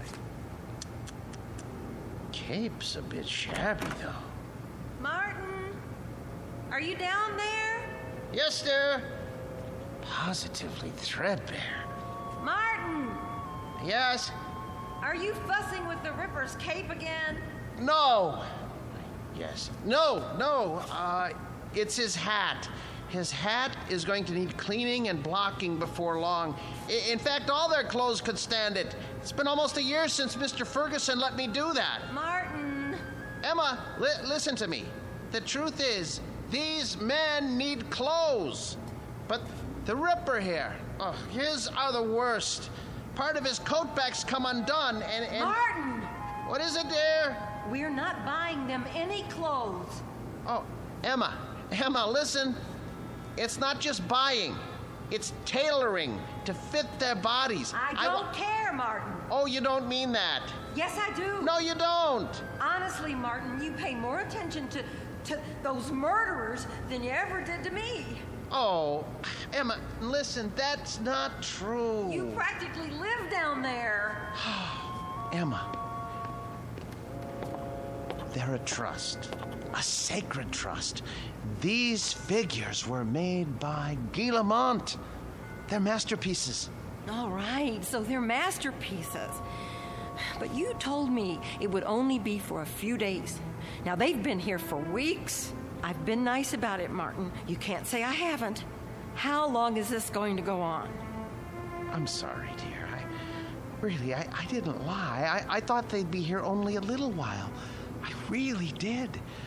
But, well, I can't find anybody to finance the museum. How can you find anyone if you spend all your time down there? Well, I phoned, but everyone I talked to never even has heard of Henry Guillemont. Can you imagine that? What's that? The electric bill. You see how much this air conditioner is costing us running around the clock? Well, you know how hot it's been. Oh my. That is high, isn't it? I'd like to know how we can go on paying it. Martin, there's no more money in the bank. I know. But you mustn't worry. I promise you, I'll think of something. There must be somebody somewhere. Mr. Ferguson. No. Why not? You've told me he loves these things as much as you do. Besides, isn't it up to him to take care of them? Emma, I don't know anyone in the world I respect as much as Mr. Ferguson. I would never trust these figures to him. I couldn't be sure they were cared for properly. I don't even think I could sleep if I... So we're stuck with them. Stuck? Emma, it's an honor, a privilege. For you, maybe. But how do you think I feel? I am afraid to go into the basement because of these monstrosities. I mean, I just about get a heart attack, Martin. The way they stand there and stare at me, they're frightening. They're supposed to be frightening. Live with them as long as I have, and you'll come to love them. Love them? One day, they cease to be strangers to you, and you want to say good morning to them and ask them how they passed the night. And when that happens, Emma, I tell you, Emma, where are you going, Emma?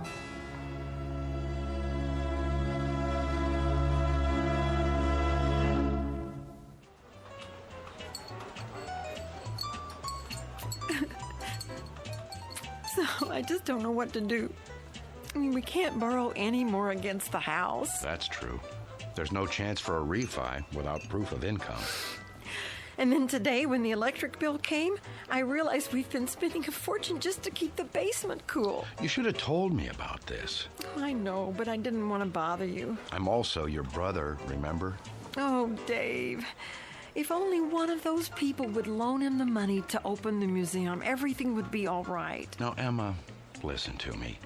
Nobody's gonna put money into a crazy scheme like that. Old Ferguson knew what he was doing when he sold out, and he was smart getting Martin to take care of those dummies. I shouldn't complain. It's just that you know how much he loved his job, and it was such a shock losing it. Do you want me to help? I didn't come here to ask you for a handout. Don't be silly. We're family. And believe it or not, I've always kind of liked the guy. But what's happening now? It sounds like he could use a few hours with a shrink. I can give you the name of a good one. Oh, Dave, he'd never go. Exactly. So what we've got to do is get Martin away from those things. Does he have them all? Only a few. How come? Ferguson had 200 or 300, didn't he? Yes, but these are special. Some man in Europe made them. Well, they can't be too special if they're not worth anything. They are to him. It's the first time that anything has come between us. I hate those murderers. I'll stop by and talk to him. It won't do any good. Then you talk to him, Emma. But not the way you have before. Lay it on him. Tell him it's those stupid dummies or you. And if that doesn't work, well, there is another way. What? Air conditioners break down.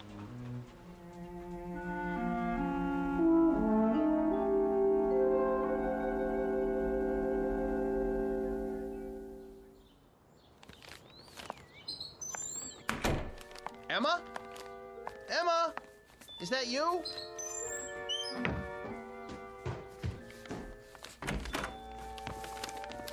Where have you been? Do you care? I know you're angry, but what can I do? I have to keep the figures in perfect condition. I can't let them go, or... Where did you get those groceries? I thought you said we didn't have any money left. Dave gave me some cash. Oh, no. Oh, my, oh, my, oh, my. You told your brother. Martin, we can't go on living like this. I'll borrow some money from Mr. Ferguson. Borrowing isn't going to solve anything. Now, Martin, I know what those figures mean to you, but... But what, Emma? What? I simply will not have them in this house 1 minute longer. Martin, once they're away from here, you'll be a different man. You'll see. You've lived with wax dummies so long, you've forgotten how to be a human being. No, I haven't. What kind of friend do you think I am? I cannot desert them now, not after all these years. They need me. They'd be lost. Martin, they're not alive. They don't need anybody. I want you to see a doctor. What? A doctor? Yes. Just once. What do I need a doctor for? Because, Martin, there's something the matter with you. You haven't been yourself lately. Oh. Well, who have I been then? Well, I'm not sure. Somebody I've never known. But, Martin, staying down in the basement all day and talking to those things, honey, it's not natural. I know it's not natural, but it's my job. I'm not the only husband who brings his work home with him. This was your brother's idea, wasn't it? Well, you go back and tell him to mind his own business.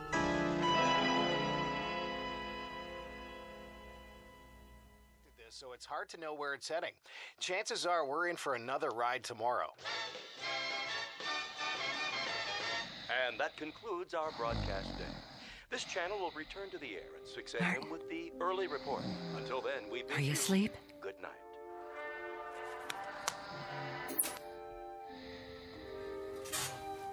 God forgive me. It's time for the air conditioner to break. Oh, it's so dark down here. And cold. Well, it won't be for much longer. Oh, where's the fuse box?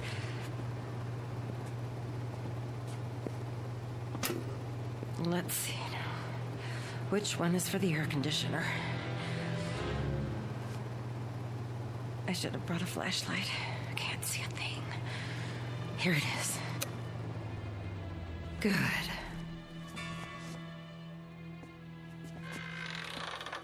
What? Who's there? What's happening?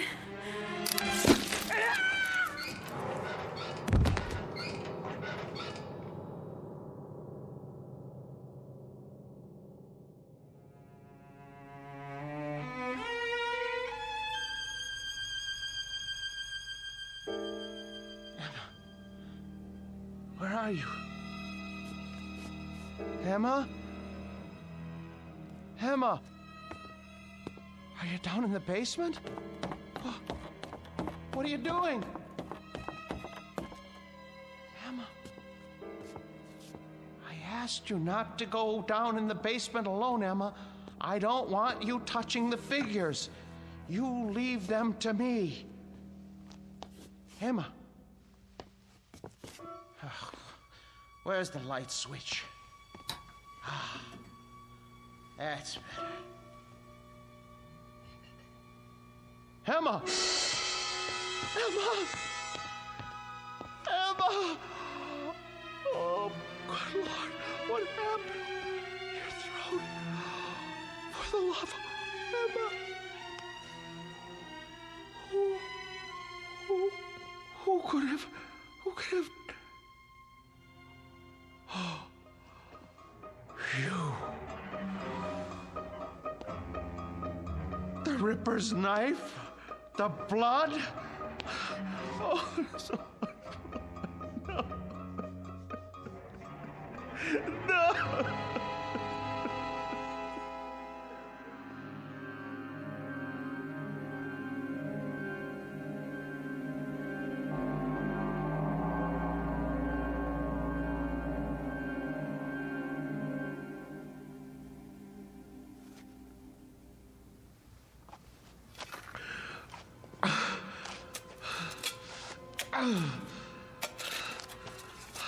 I hate to bury you down here, Emma.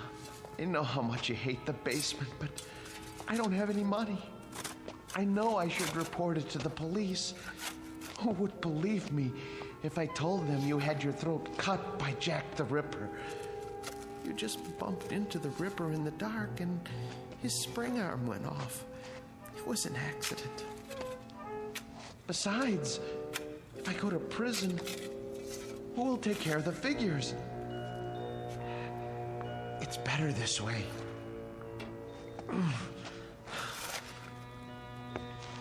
They didn't like you, you know. You said some very unkind things about them, and they heard you.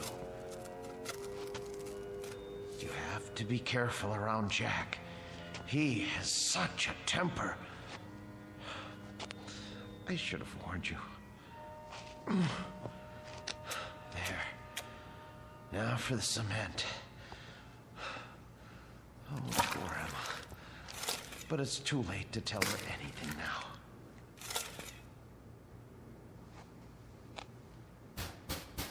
Yes, man.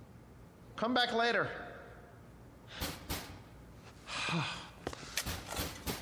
All right.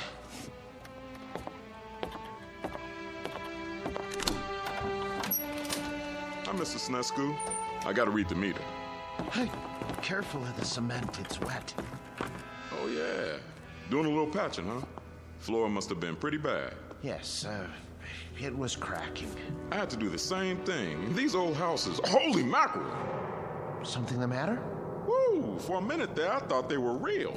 How'd you ever get statues like that? Yes, well, they're wax, actually. From the museum, I'm taking care of them. Boy, they're the most realistic things I ever saw. You sure they ain't alive? Well, not altogether. Well, you could have fooled me. Should be a fine thing come Halloween. Something like this will really throw a scare into people. Man, oh man. Even close up, they... What's this? What? Whoever made these thought of everything. Even put blood on a knife. Well, I gotta go. You've got quite a layout here. Hey, tell me something. Yes? don't they ever give you the creeps? Not when you know them as well as I do. You're a real joker, Mr. Sinescu. Wait till I tell the wife about this. Hey, do you think it'll be all right if I bring her over for a look? No. Well, I mean, we're going to be gone. I don't know when we're going to be back. Oh, okay. Well, I'll see you next month. Fine. Goodbye. Best to keep the outside door permanently locked.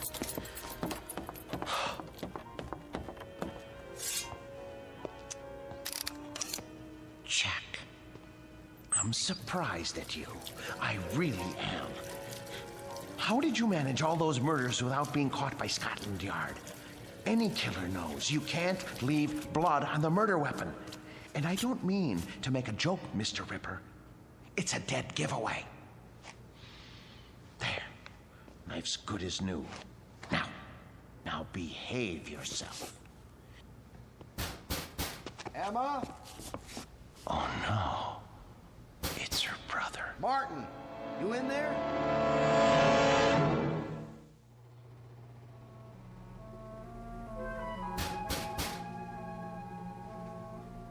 Emma? Martin? Where are you? We gotta lock the basement door. Martin, if you're in there, open up. Now. Martin, are you in the basement? Yes. Yes. Is that you, Dave? I'm down here. Open the door, will you? I can't. Why not? I'm painting the stairs. Look, give me a second. I'll go out the cellar door and come in the kitchen. Okay.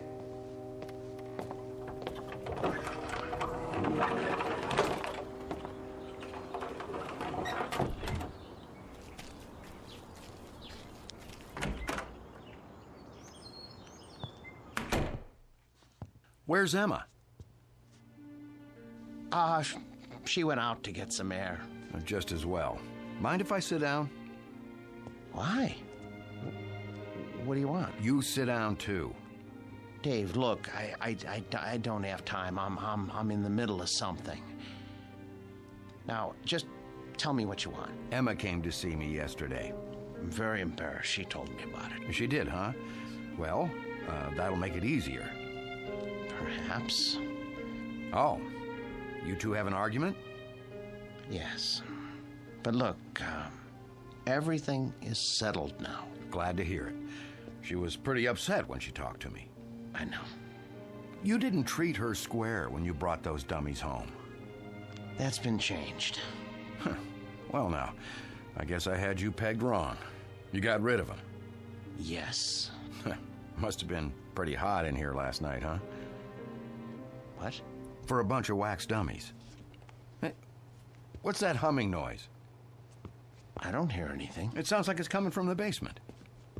No, is that the air conditioner? I don't know what you're talking about. What are you driving at? Why's this door locked? I told you, the steps are wet from paint. I don't smell any paint. And why's the air conditioner still going if you got rid of the dummies? Well, I thought it might help the paint dry. Yeah? I thought it might get rid of the fumes. Is that all right? This is my house, isn't it? I think you locked it because you don't want me going down there. You better open up. Are you threatening me in my own house? You didn't get rid of those things at all. Where's Emma? Look, I am tired of answering questions. I've had a busy day. I'll thank you to leave now. All right. I don't want to cause trouble for Emma, so I'll go. But have Emma call me when she gets back, here? I will.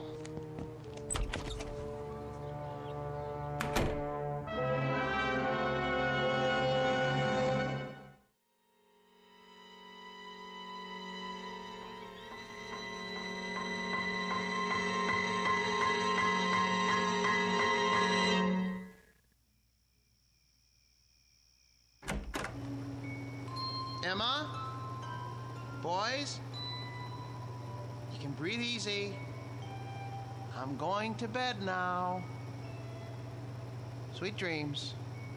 Good night.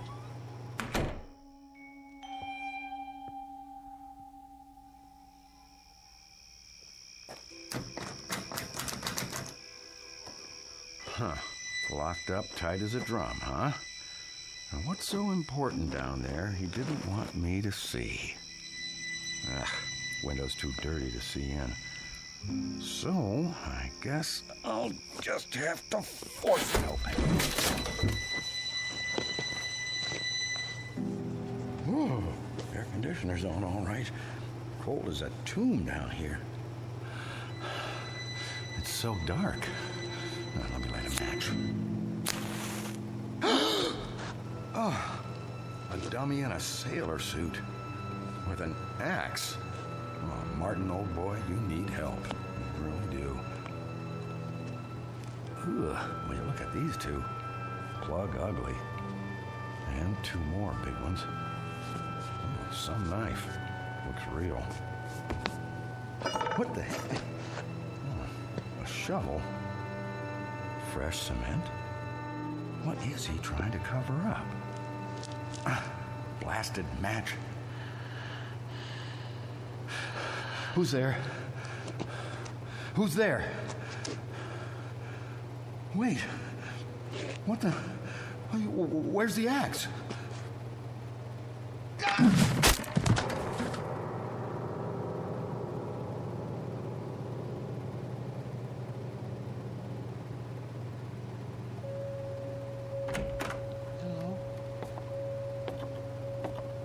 Hello?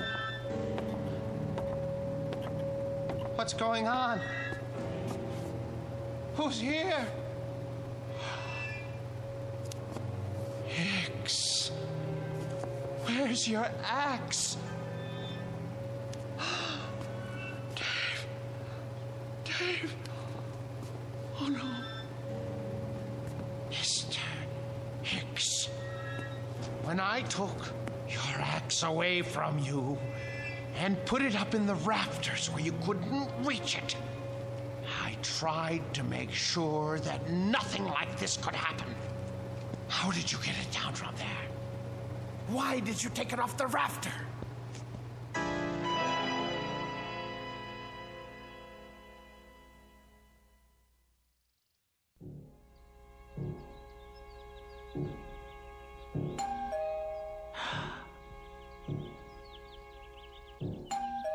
Martin? Martin! Mr. Ferguson? Mr. Ferguson! Martin, let me in, would you please? Just a moment. Hello, sir. Hello, Martin. Waking you is like raising Lazarus. Don't you answer your doorbell anymore? I was sleeping. Actually, I overslept. I was, doing a lot of cleanup work in the basement. Well, it's nice and cool down there with the air conditioning anyway, right? Yes, sir. How's Murderer's Row? Oh, fine, in rare form. Good, let's go see. I would have come 2 days ago when you first called, but things hadn't been finalized yet. What things? I must say, you've kept them up well. But I have done my best. We get along so well. You don't know what a relief it is to see you. They've been threatening to cut off the electricity because I haven't paid the bill. Think what would happen to the figures. Well, you won't have to worry about that anymore. Oh, I knew I could count on you, sir. Thank you. But it isn't just the electricity. Look at the Ripper's coat. It needs to be fixed. The threads are falling out. Look at all of their clothes. Maybe it's too humid down here after all. You won't have to worry about that either. Oh, I was going to have Emma repair this little rip in the sleeve, but... You have a remarkable wife. Thank you. There aren't many women who would have put up with an exhibit like this in their basement. She got used to it. You're looking a bit grubby. Have you been sleeping down here? Yes. I wanted to show you. I came across an item in this book last night. Martin? I forgot I even had this. It's got a letter in it written by Landru himself. Martin, listen to me. I'll read it. But for you, whose very walk is beautiful, whose sweet eyes and smile make a just claim to happiness, whither am I bound, my dear little friend, under your tender leadership? Oh, isn't that touching? It's the one Landru wrote to Fernand Segret. Ha! You know it then. He also strangled her as he did all the others. Martin, are you all right? Yes. Well, that isn't so. I'm not all right. Some strange things have been happening. Strange? Yes. You see, my house guests haven't exactly been behaving themselves. Who? Oh, come on now. It's true. I swear. You have no idea what they've been up to. Martin, you've been so close to these figures for the past 3 months, you're beginning to imagine things. Oh, no, it was not my imagination. Well, that's neither here nor there now. I can't keep it from you any longer. What, sir? The best news in the world. Martin, old friend, when I told you nobody would ever want them, I was being pessimistic. The fact is, somebody does, but not just anybody. The Marchand Museum. Did you hear me? Marchands in Brussels. Aren't you pleased? You won't have to take care of them anymore. I want to take care of them. I know you do, and I appreciate what you've done. But it's all signed. You don't mean that you've sold them? Yes, and for what I'm getting, there will be substantial compensation to you for the years you put in. But my museum? I was going to buy them. You know you could never do that. Say you have another buyer. I'll get the money somehow. Please, Mr. Ferguson, they're all I have left. Martin, time moves on. There's no longer any need for our specialty. I thought with the closing of the Grand Guignol in Paris that things must be the same in Europe. But Marchand's is actually expanding. They were delighted to make an offer. The transaction was consummated only this morning. But what am I going to do without the figures? I'd die without them. Oh, come on now, man. You'll get over it. Why don't you go upstairs and prepare us a cup of tea or something while I take some measurements? The Marchand people want the exact dimensions. All right, Mr. Ferguson. If you're sure that that's how you want it. I'm sure. Very well. Very well. Let's see now. Hicks. 6 feet, 1 inch. And Birkin hair. Hello there, Landru. Still holding your waxed cord, I see. Be with you in a second. Now then, Mr. Hare, 5 feet, 10 inches.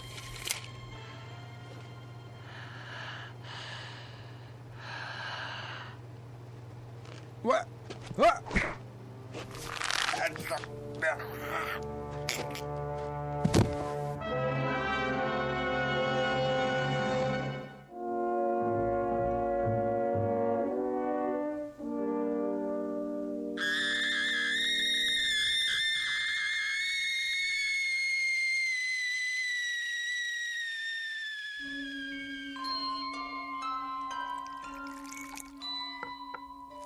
There, 2 cups of tea.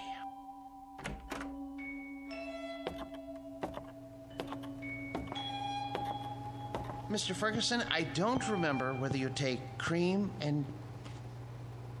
Mr. Ferguson? Mr. Ferguson! Your throat. The cord.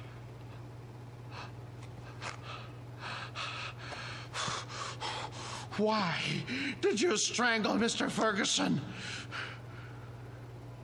In the the rest of you. I know you didn't have any part in this, but you didn't stop it either.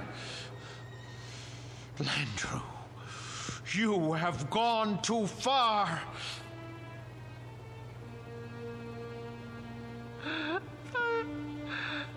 I gave all of you my best years.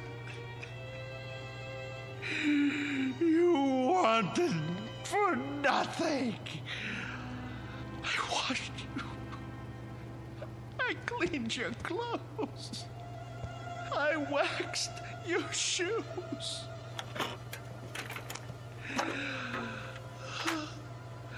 The hair was always the right temperature because I made it so. I defended your deeds against the thousands who came to see you.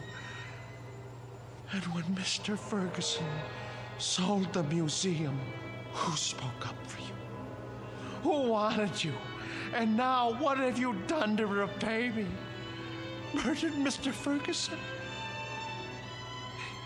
He was a good man. The books were right. You are monsters through and through, and for that, I am going to punish you.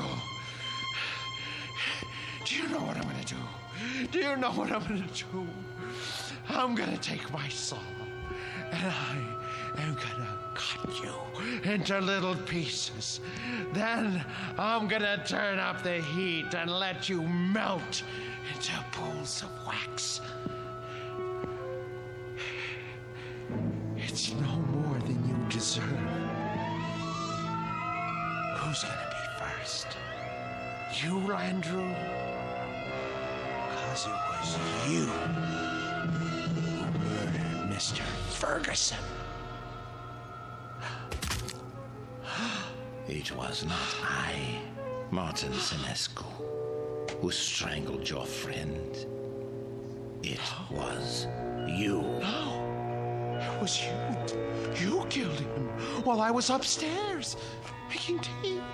No, maid, it was always you. With my blade, you murdered your wife. You killed her while I was asleep. You used my axe to kill your wife's brother. Get away from me, Hicks. Get away from me. You are the murderer. Perk, stay back. You are the murderer. You killed them all. You lie. You're monsters. Not so, Martin Senescu. No.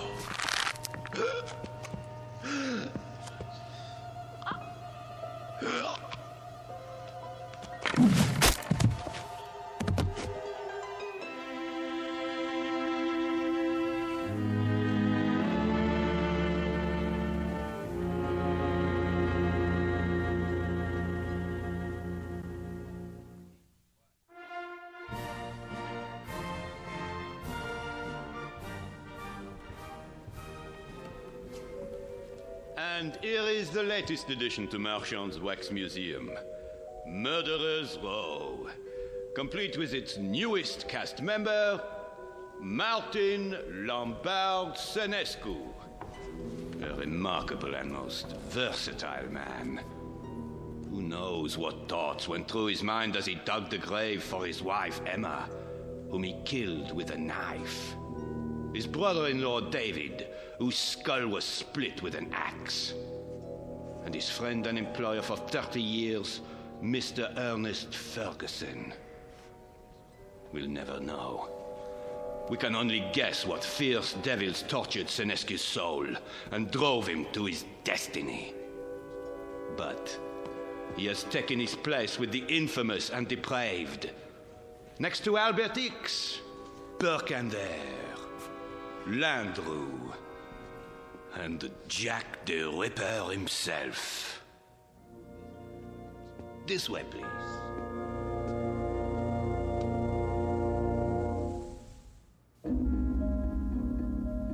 The new exhibit became very popular at Marchand's, an instant hit. But of all the figures modeled so lovingly in wax, none was ever regarded with more dread than an American named Martin Lombard Seniscu. There was something about the eyes, people said, dazed, vacant, as if he had seen too much and come to understand it a moment too late. But they shouldn't have been surprised. It's the look one often gets after a quick walk through the Twilight Zone.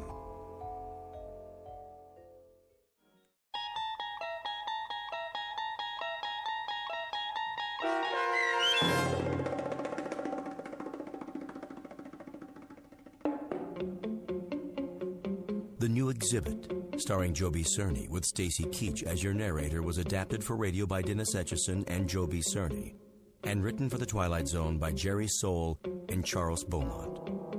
Heard in the cast were Jim McCants, Nancy Baird, Richard Hensel, Nick Sandys, Tom McElroy, Christian Stolte, Damian Arnold, Roderick Peoples, Craig Harris, Martin Aestro. This copyrighted radio series is produced and directed by Carl Amari for Falcon Picture Group. Sound design and custom Foley effects for The Twilight Zone by Cerny American creatives Bob Benson, Craig Lee, Michael Slaybach, and Matt Sorrow. To learn more about the Twilight Zone radio dramas and to contact us, visit our official website at twilightzoneradio.com.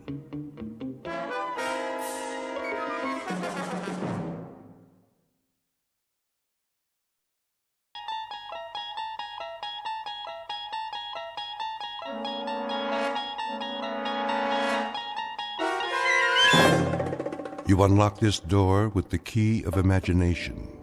Beyond it is another dimension, a dimension of sound, a dimension of sight, a dimension of mind. You're moving into a land of both shadow and substance, of things and ideas. You've just crossed over into the Twilight Zone.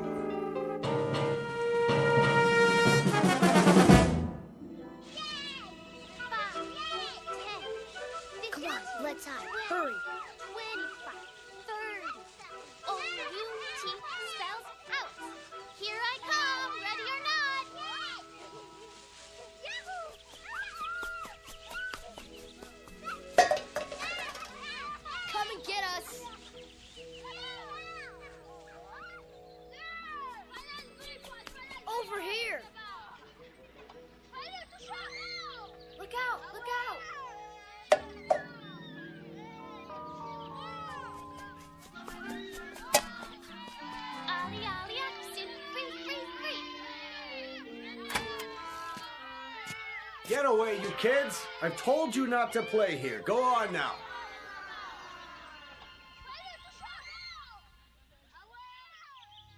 It's so noisy. They're gone now. Come along, Mrs. Knaus.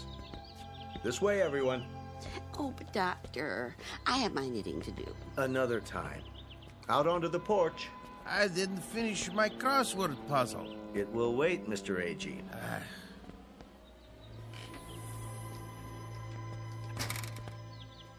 Now then, isn't this a beautiful day? I don't know why we have to go. It isn't good to spend all your time inside. Everybody needs the sun once in a while. Even you, Mrs. Summers.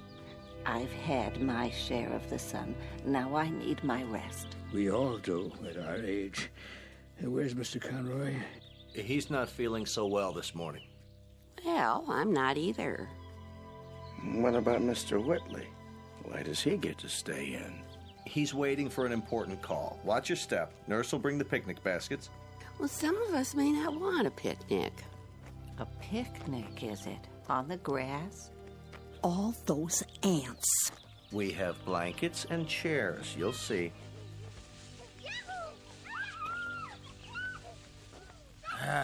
Darn those kids anyway. Hey, quit running! Stop it! Like wild Indians. They won't bother us. This way, there's a nice place under the trees.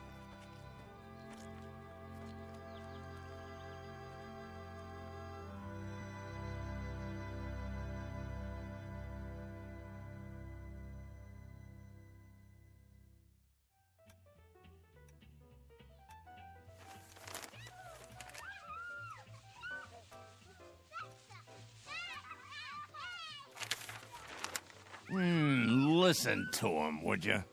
Ah, they're only children. They know they aren't supposed to play on the grounds.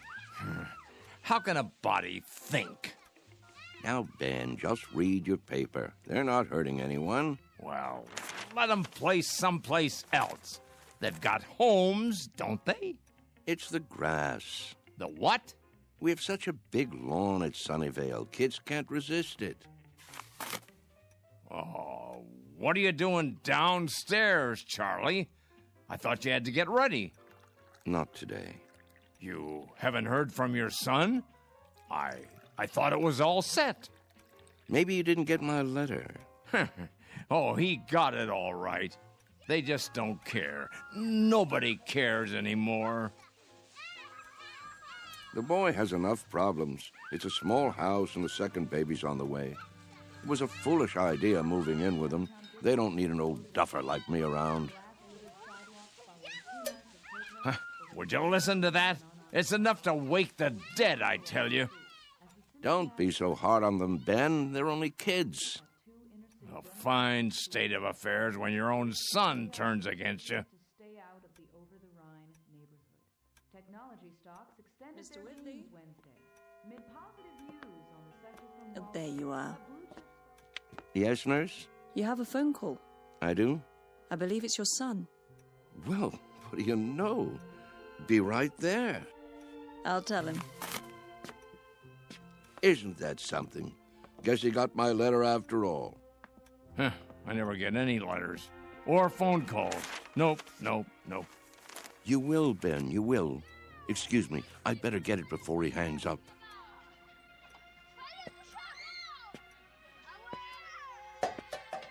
What are they doing out there? Don't be a grouch. It's Saturday. Perfect for Kick the Can. Perfect for what? We used to play it all the time, remember? No, I don't remember anything of that kind.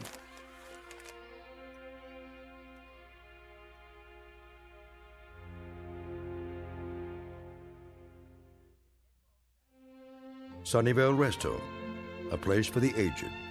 The address is 1275 Tranquility Lane on the outskirts of town. It offers room and board, nursing care, and a kind of refuge from the world.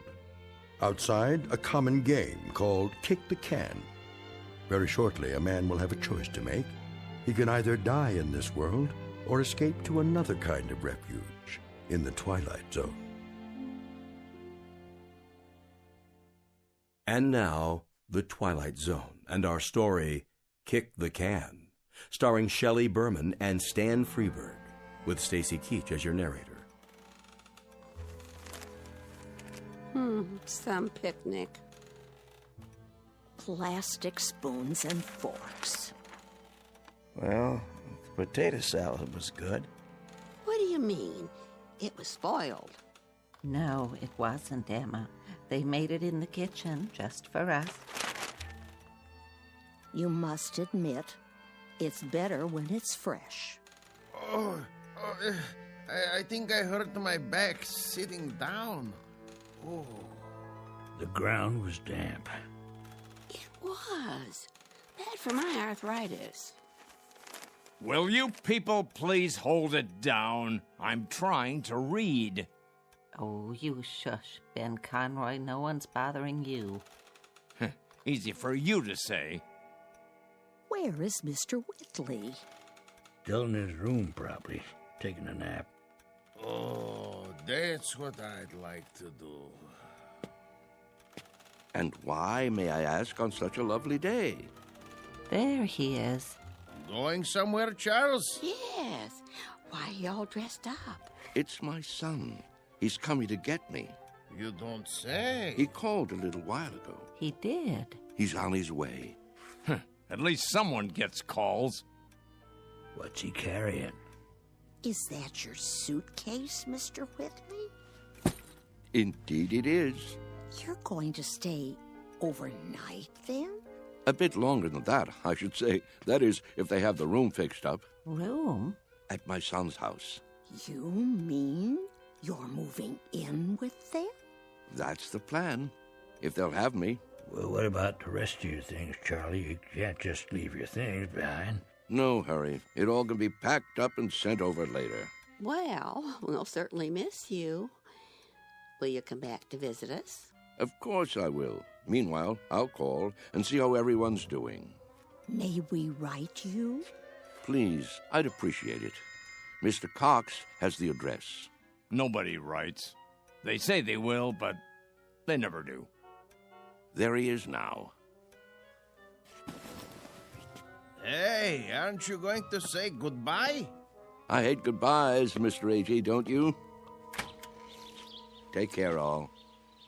Here, let me carry that for you. I've got it.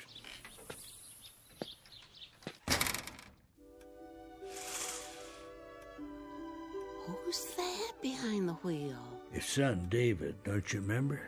Such a nice young man. Let me see. Some car, huh? Bet it costs pretty penny. Everything does nowadays. Don't crowd now. You wouldn't want him to think you're watching.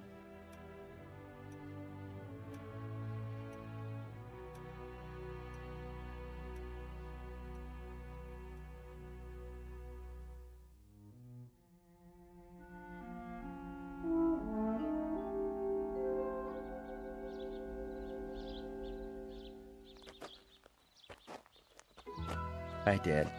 David, you're looking well, son. What's the suitcase for? Oh, just a few things for now.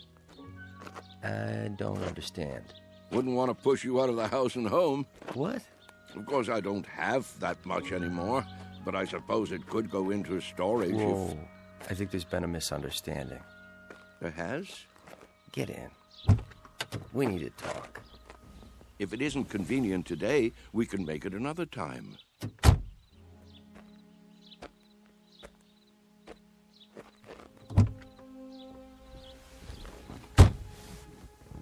Listen, Dad.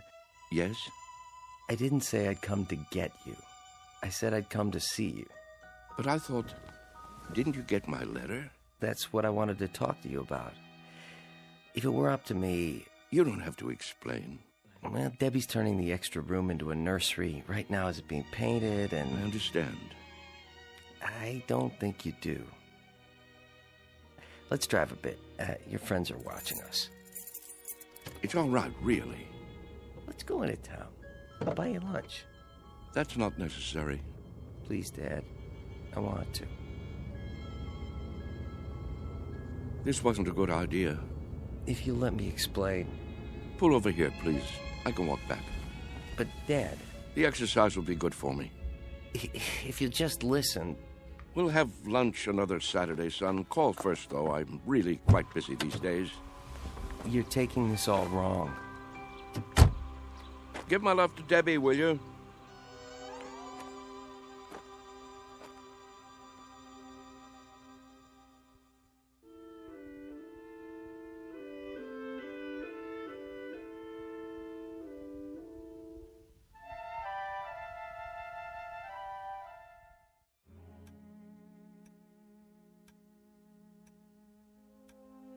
What's he doing?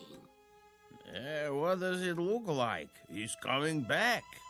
I thought he said... Don't stare. It's not polite. Yeah, you're it. Gotcha. Hey, where'd our can go? That old man's got it. Hey, mister. What's this? Our can. Your can? Can we have it back? Could you have... Yeah, we need it. Oh, you do, huh? Yeah, we're playing a game. Yes. Yes, I remember. This is a good can. Nice and sturdy. It will take a lot of kicks. It will? You'll have to play by the rules, though. What rules? You know the rules, don't you?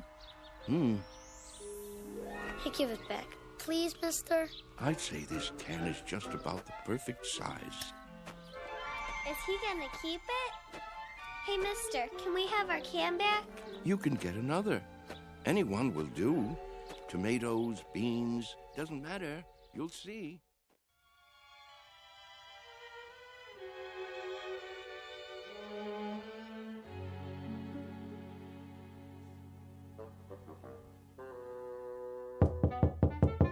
Charlie?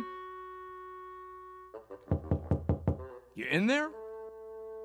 It's going to be a beautiful sunny day today. And Yes? we can expect much more of the same over the next couple of Just days. wondered You might what wanna do happened some to of those you. outdoor Not a activities. thing, Ben, not a thing. Las Vegas, 68.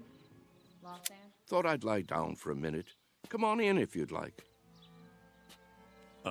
Sorry about that son of yours. Are you? I'm not. This is a good enough place for me. I don't know what I was thinking.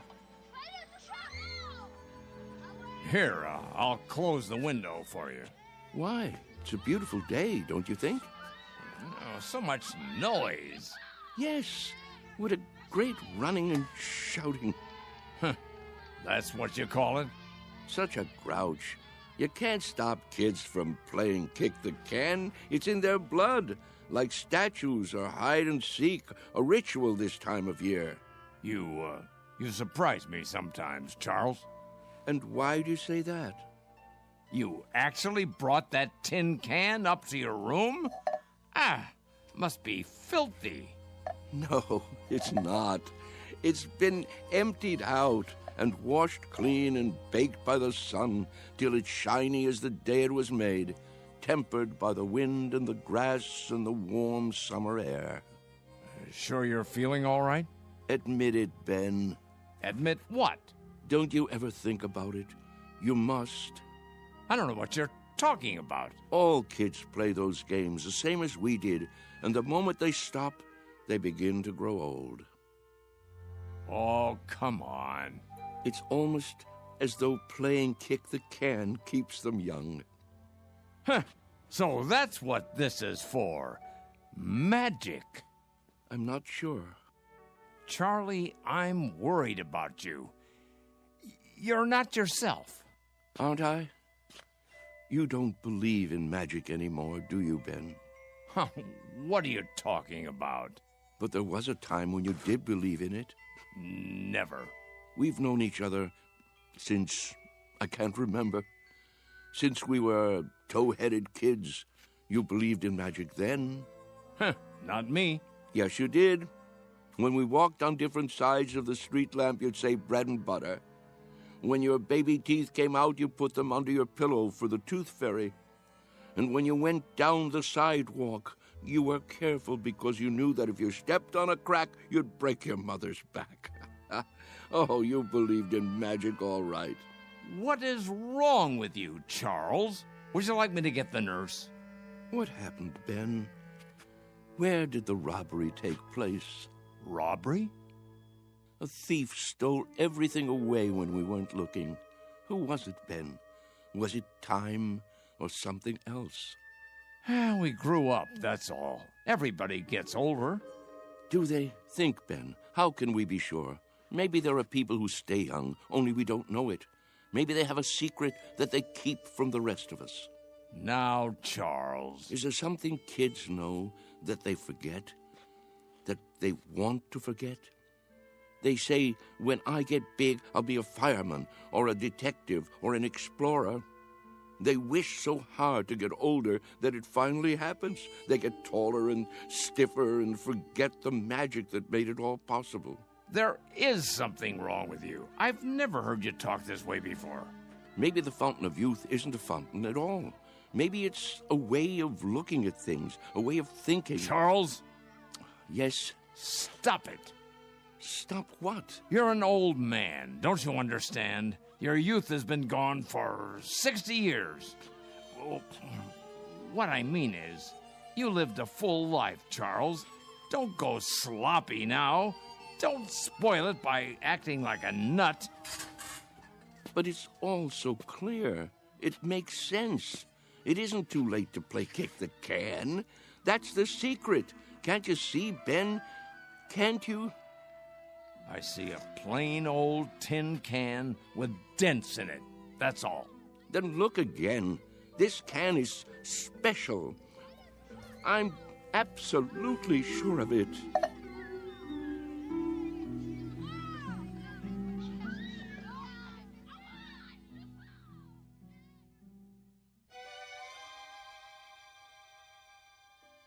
And so, That's why I thought I should tell you. I'm glad you did. It's just that I can't stand to see him make a fool of himself. Of course not. And if there is something wrong with him, something in the head, then you can get him the right medication. You understand, don't you, Mr. Cox? I do, Mr. Conroy. You were right to come to me. When he acts that way, I feel I don't know him at all. It's foolish talk, I agree. So what are you going to do? Nothing. Beg pardon? At least not for the time being. If I got excited every time someone indulged in foolish talk around here, I'd be upset every minute of the day. Let him go on about kick the can if he wants. He isn't doing any harm. But I'm worried, I tell you. It isn't like him. He's getting on in years. It's common for folks of a certain age to behave like children once in a while. Oh, nonsense. He's no older than I am. In some ways, maybe, but in other ways, when some people get old, truly old in their minds, they may act strangely, out of character. Take Mr. Agee, for instance. He's as sane as they come, but do you remember that ruckus out on the porch the other day? Somehow he got hold of some firecrackers. The nurse found him trying to set one off. It must have been those kids. Well, wherever he got them, he could have hurt himself, and that's something that concerns me. Charles hasn't done anything like that. I just don't want to hear him talking crazy. Oh, it isn't necessarily crazy. Huh? You haven't heard him. Look at it this way. As far as he's concerned, all his best years are behind him. He can't even look forward to spending time with his son and daughter-in-law. A fine thing. So, that being the case, he'd rather return to an earlier time, one he recalls with pleasure. It only makes sense from his point of view, so he uses a time machine to accomplish it. A what? It's called memory. Is that so crazy, Mr. Conroy? Everybody does it, even you. But he actually believes he can be young again by playing kids' games. Not really. He's exploring, that's all. He'd like to believe that kick the can is a magic button he can push to make himself young. But deep down inside, he knows it won't work. Instead of the disappointment of failure, he'll never risk pushing that button to find out. Stop worrying. Your friend is fine. Are you certain? I'm certain. Until he does something to endanger his health or the health of others, there's no reason to interfere. Thanks for stopping by my office, though. Look at the time. You wouldn't want to miss dinner. Well, in that case, I suppose... It still troubles you, doesn't it? What would you have me do? Maybe if you talk to him. It would be a waste of time. But you have a point. Perhaps I'm reluctant to face the facts myself. Every time one of our people goes senile, I get a little cold inside. When I took this assignment, I was 32. Now I'm 43. Everyone grows old, Mr. Conroy. Everyone.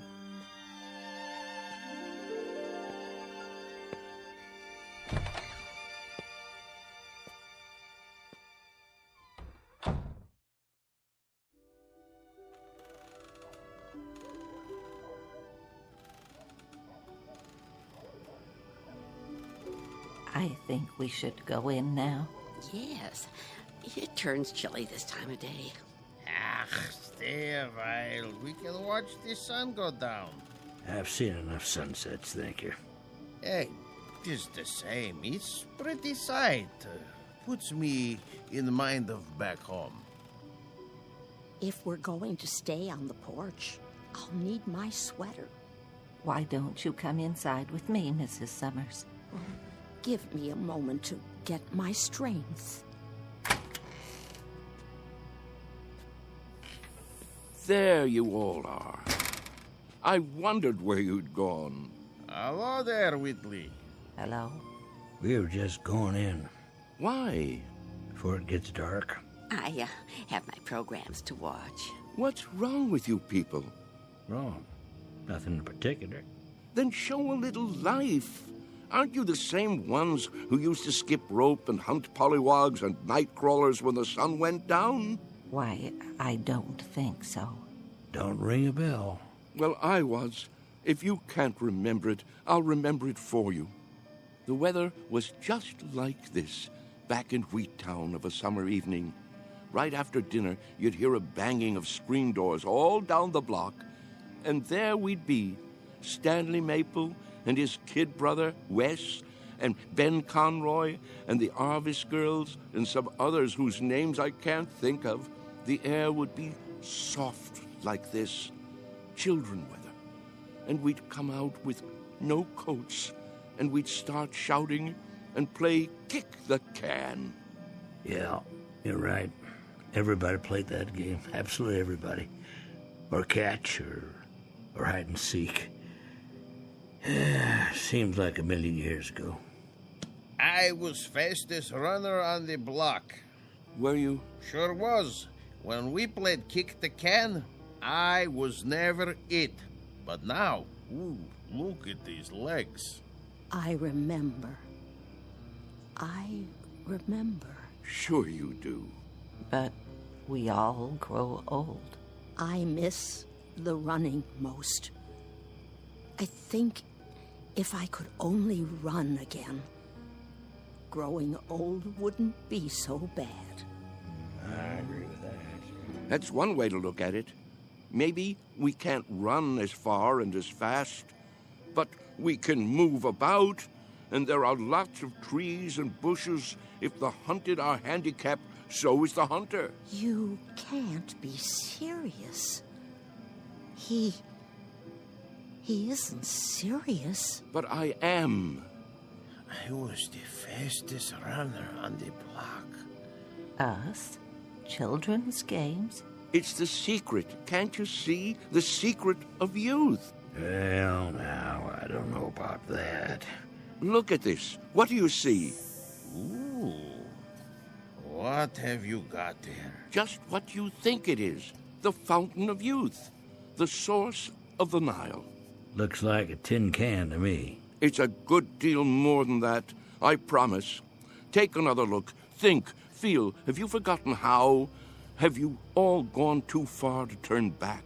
Back to what? You mean to what we were? Yes. Do you feel it inside you yet? Here, take the can, touch it, pass it around. Does it wake the part of you that's been asleep? Let me see that. Well? Why? It fits perfectly in my hands. Here, Mr. Agee, you try. Okay. Ooh, I thought it would be cold, but it's warm. Is it? Of course it is. Put it like a seashell. Now listen. To what? Can you hear it? Summer, grass, running and jumping, youth. I hear something. It's telling you to wake up. This is the last chance. Somebody tell me I'm not crazy, or if I am crazy, prove it to me. I can't play Kick the Can alone. Well, I don't know, Charlie. I'm not quite sure, but I think these legs, they might just work. Oh, there's the sprinkler. Yep, every afternoon at this time. Now we must go in before the spray blows this way. Yes. Sprinklers? I remember sprinklers. We all do, don't we? Hold on. Do you see it? See what? A rainbow. Look at it in the air, above the lawn. Why, I believe I see it. Remember running through the sprinklers on a summer's day? What could be more fun than that? Wait, Charles. What are you going to do? What does it look like? I'm going to do what feels better than anything. Run through the sprinklers and cool off. Somebody hold my shoes.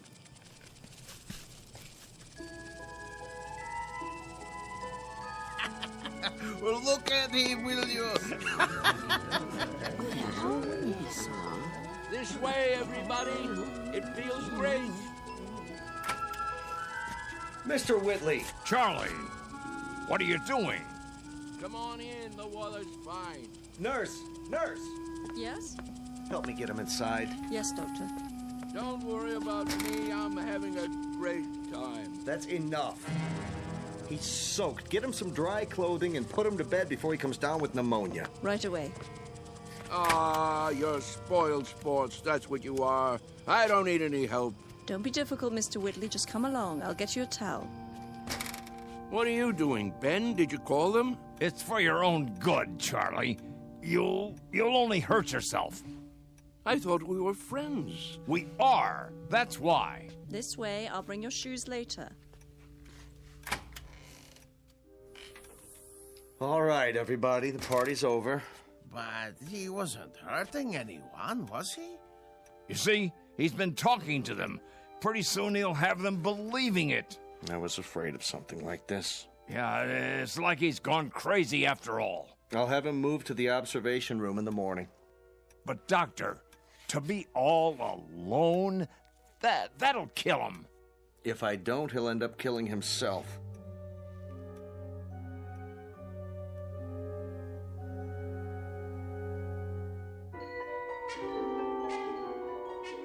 Senile? Me? Mr. Whitley, please try to understand. You want to put me in a special room? Alone? You don't leave me much choice. Why? What rules have I broken? There have been complaints. Oh, there have. Who from, may I ask? That's not the point. Go on, tell me. I want to know. Who thinks I'm breaking the rules? It's not so much a matter of rules as attitude. Look out the window. Grass, trees, a park across the street, all very peaceful. The kind of place people come to for rest and relaxation. It's what Sunnyvale is known for. But if things happen that rile them up, disturb their peace, well then, we can't stay in business. You see that, don't you? So the charge is disturbing the peace. And for that, you want to isolate me from my friends. I hope that won't be necessary now. You've got to go out there and show them you're all right. Cut the crazy talk. Learn to fit in. That's not hard, is it? What a choice. To keep that nurse from pawing at my pulse all day, I have to sit like a vegetable, stare into space. Listen, I'm trying to help you. Keep on like that and they'll put you away. I won't have a choice. Use your head. Maybe you're right. There. You see? You're an intelligent man. It's a question of playing the game. Isn't that something we all have to do? Yes, I suppose it is. Good, Mr. Whitley. I knew you'd see it my way. Now, why don't you go up and rest before dinner? Tonight's the bingo game, remember? I remember. Goodbye, Doctor. Goodbye, Mr. Whitley. Anytime you want to talk, feel free. I consider it part of my job.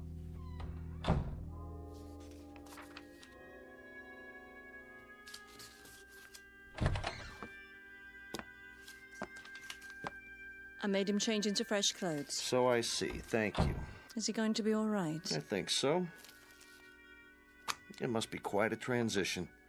Remind me of that when it's time, will you, nurse? Time for what? To pack it all in. Personally, I think I'd rather go back to the town where I grew up, instead of rooming with a house full of strangers.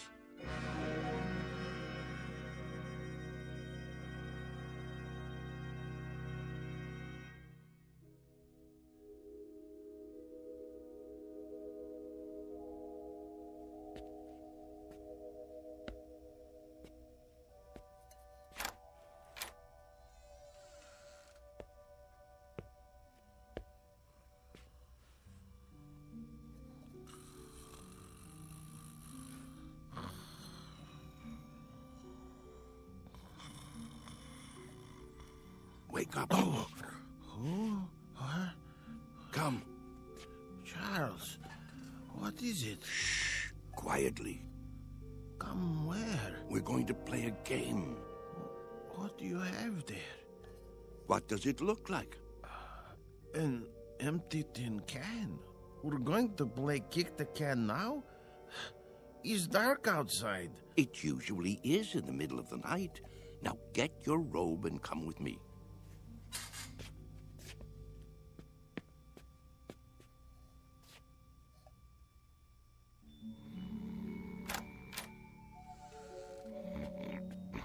Mr. Freitag. It's us. What? What? It's time. We're all gathering downstairs. Why? Something important. It's a secret. What would Mr. Cox say? He'd say it was dangerous and foolish. He'd say it was crazy, and maybe it is. Maybe it's necessary to be a little crazy for magic to work. He'd say we'd be acting like children, but isn't that the idea? Only children can play kick the can. Now get the others. Freitag, wake Mrs. Summers. A.G., you get Mrs. Wister and Mrs. Knaus. Let me see, who else? There's Mr. Carlson. Everyone? Everyone.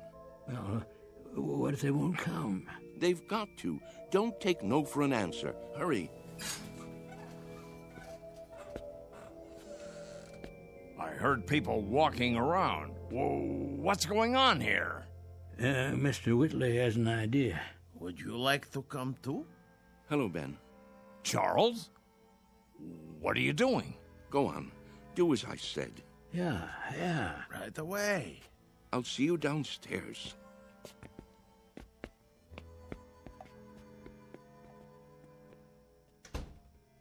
You should be sleeping. Everyone should be.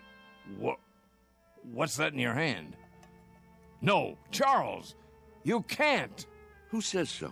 It's against the rules. The devil with the rules. It's our last chance, don't you see? Ben, come with us out to the lawn. Me? Yes, you. Ben, we always did everything together. Let's not stop now. Even if you think it's crazy, come out and play. Come to your senses, Charles. You think I'm obsessed? You think I've got hold of one crazy idea and won't let it go?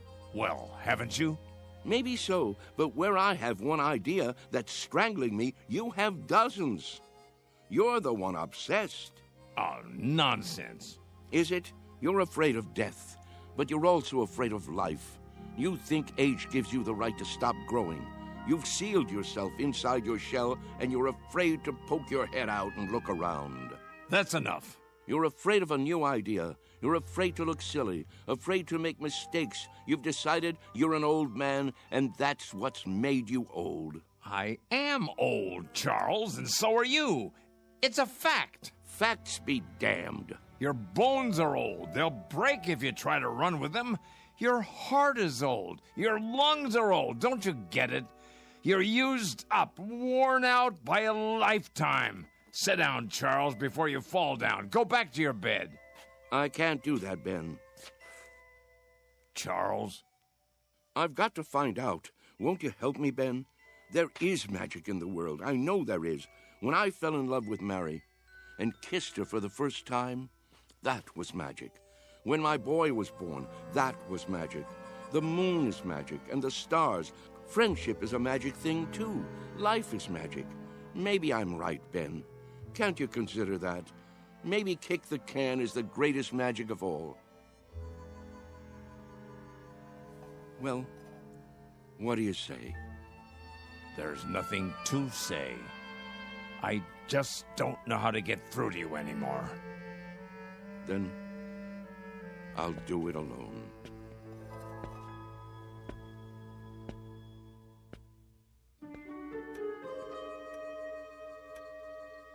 What are we doing here? I'll catch my death. Now, you just wait. Mr. Whitley has something in mind. Yeah, something important. But what could it be? Don't you know? Don't you remember? Remember what? How it used to be. How we used to sneak out of the house after dark when the grown-ups weren't looking and the weather was like this. Don't you remember how we used to play kick the can? Everybody played in my neighborhood. A long time ago. A long, long time. Funny. It doesn't seem that long ago to me. I remember. Yes. I think I do too. But we've all grown so old. Are you sure? If these legs would carry me. How do you know they won't until you try? You can't be serious.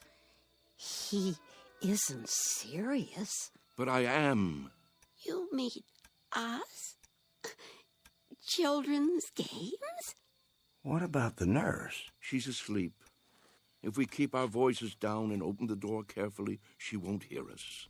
Go outside? Why not? Are you chicken? Show them the can.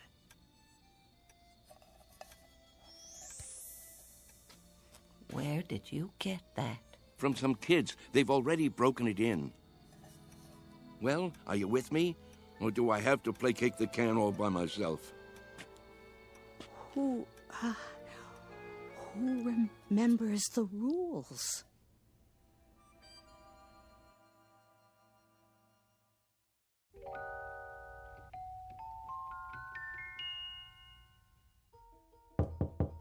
Mr. Cox. Hold your horses. I'm coming. What is it? Mr. Cox, come quick. Keep your voice down. You'll wake everybody. They're already awake. Hurry, hurry. You've got to stop them. Calm down, will you? What are you talking about? You'll see. Come to the front room. Easy, Mr. Conroy. Now, what is it exactly that I'm supposed to see? There's no time to lose.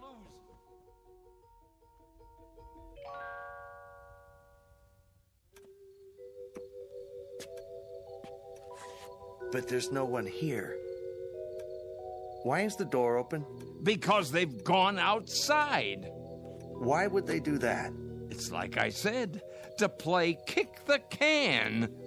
That was just a crazy idea. Mr. Whitley's forgotten all about it. No, you're wrong. They really mean to play.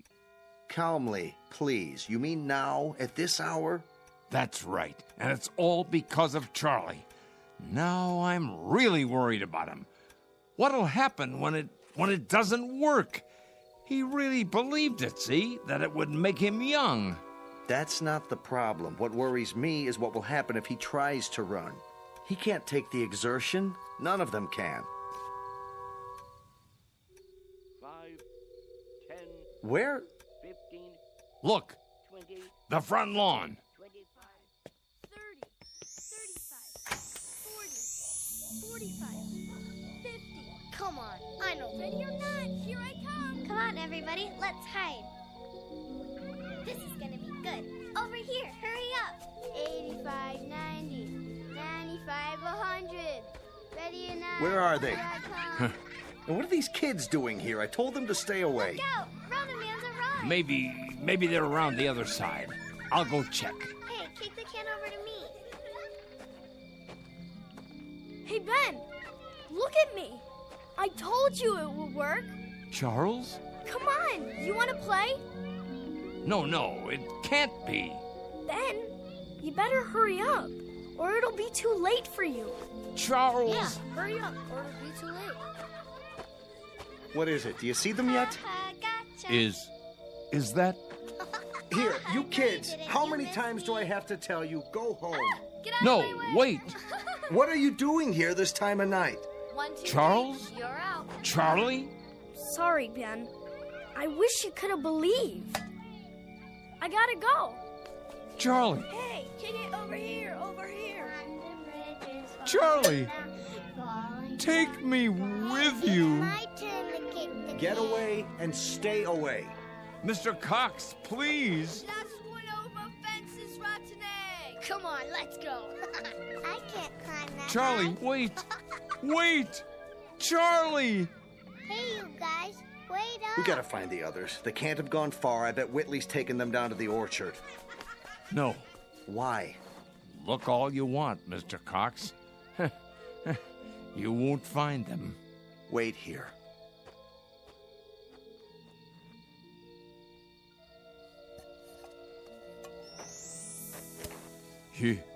You forgot your can, Charlie. But don't you worry none. I'll keep it for you. Inside. in case you ever come back for it.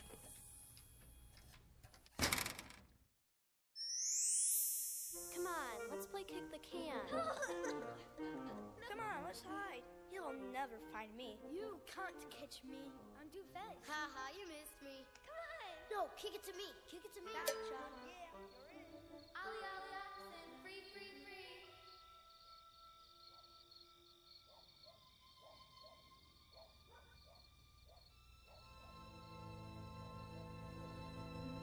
Sunnyvale Rest Home, a place for people too ancient to remember the fragile magic of youth.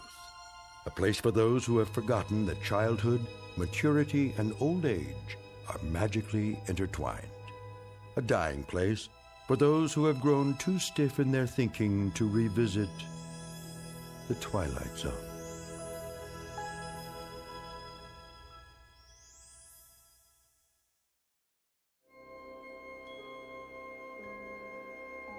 Hi, this is Carl Amari, producer of the Twilight Zone Radio Dramas. I'd like to take a moment to tell you about our official website at twilightzoneradio.com, where you'll get the latest news and information on these Twilight Zone Radio dramas. Plus, at twilightzoneradio.com, you can digitally download 3 free episodes or any of our episodes for only $1.95 each. In this age of ever-changing technology, we've decided to make these episodes instantly available to you by making the Twilight Zone Radio Dramas a digital download-only series. This means that this series will no longer be offered on CD. The CD collections at our website are now being offered while supplies last at buy one, get one free. So be sure to get your favorites before they're sold out. Be sure to visit us often, and I'll see you in the zone.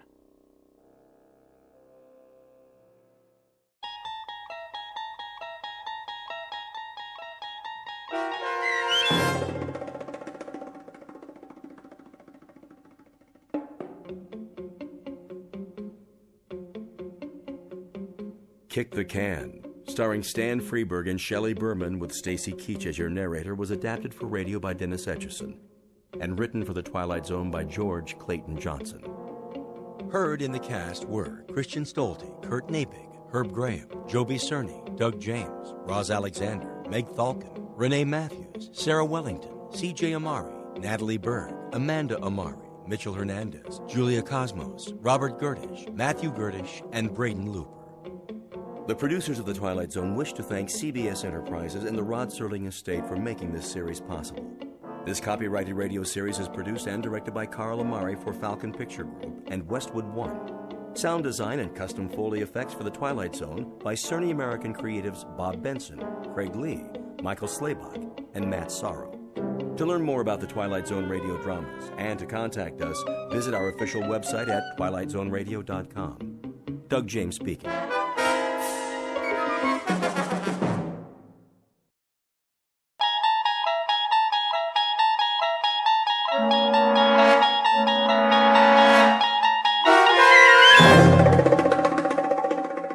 He's Alive, starring Peter Mark Richmond and Marshall Allman, with Stacy Keach as your narrator, was adapted for radio by Dennis Etchison and written for The Twilight Zone by Rod Serling. Heard in the cast were Roger Mueller, Jason Bradley, Christian Stolte, Doug James, Jeff Lupetin, Amanda Amari, Elizabeth Lido, Vince Amari, Alex Sopner, Frenette Lebo, Carl Amari, Kurt Nabig, Peggy Roeder, and Jason Mallow. This copyrighted radio series is produced and directed by Carl Amari and Jason Mallow for Falcon Picture Group. Doug James speaking.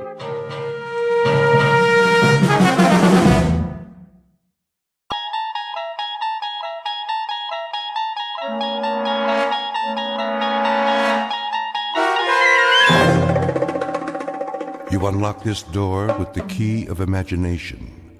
Beyond it is another dimension, a dimension of sound, a dimension of sight, a dimension of mind. You're moving into a land of both shadow and substance, of things and ideas. You've just crossed over into the Twilight Zone.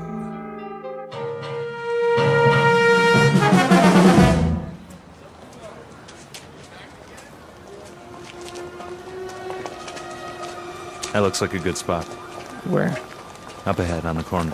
Yeah, we'll set up some boxes. I don't know. It's perfect, I tell you. All these people taking a walk after dinner, they'll listen. Oh, they'll listen, all right. Just hand out the pamphlets for now. I have to work on my speech. What speech? You don't need one. Just say it the way you say it to us. These people, they don't know what we stand for. So tell them, Pete. We'll make sure they listen. Put the flag up against the building. Which one? Both of them. Ours and Old Glory. The big two. There's some boxes. You can stand on them. I'll go set them up. Man, oh man, this is gonna be the night, huh, Pete? Well, I guess it's now or never. Got that right. How's my uniform look? Here, straighten your tie. The cap, the boots, perfect. You look like a leader.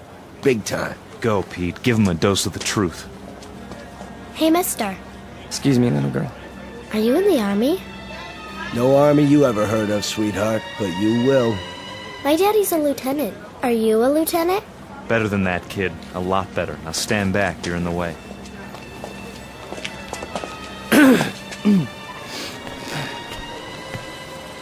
Good evening.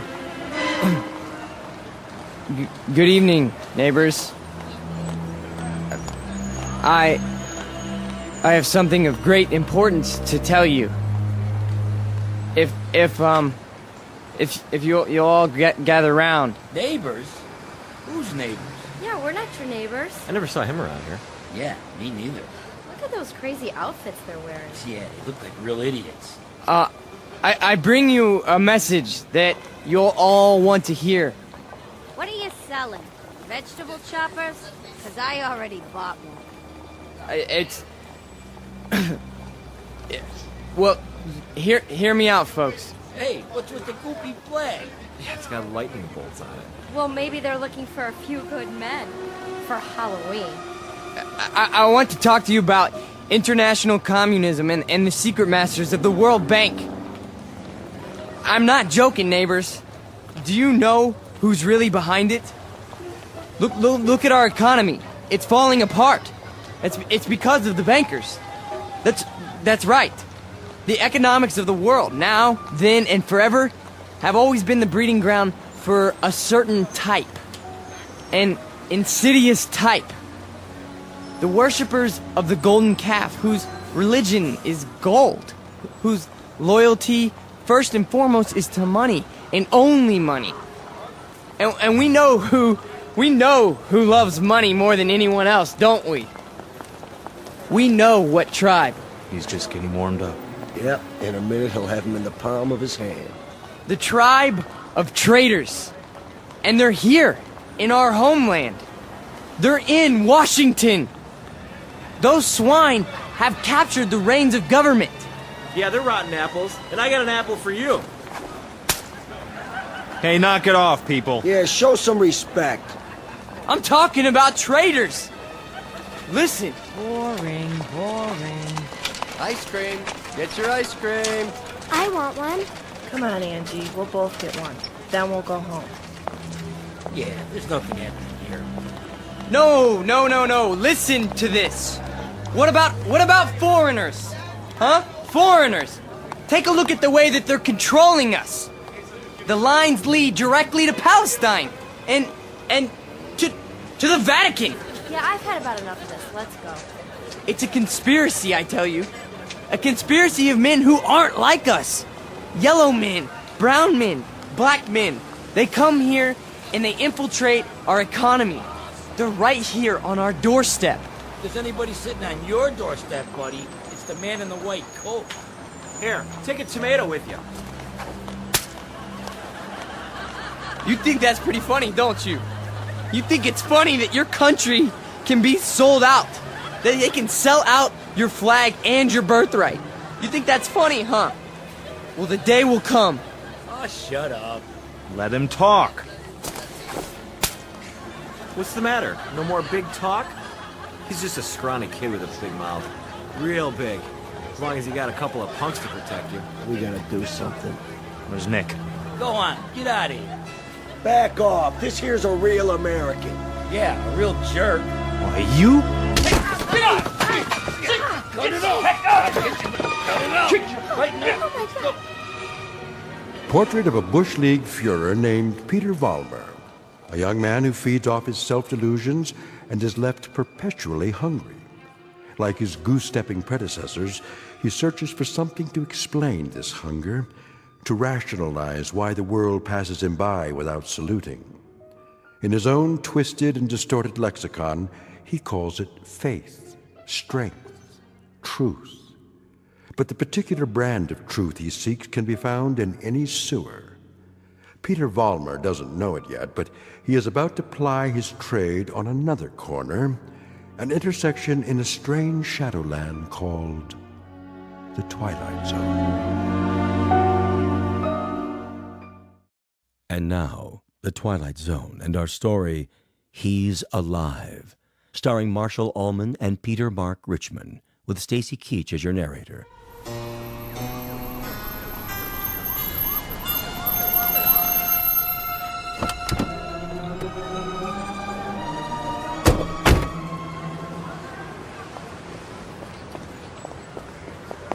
All right, folks, break it up. Party's over. Yeah, what's happening here?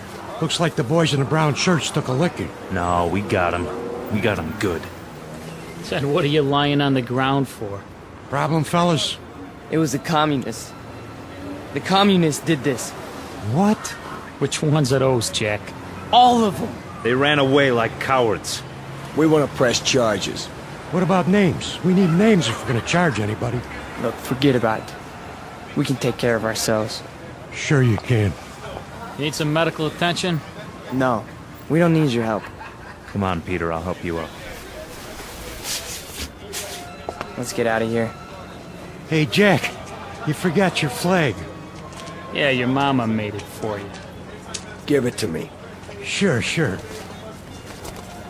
There'll come a day when guys like you will crawl on your belly to salute this. There'll come a day. Yeah, well, let me know the date, Jack, so I can stay home sick.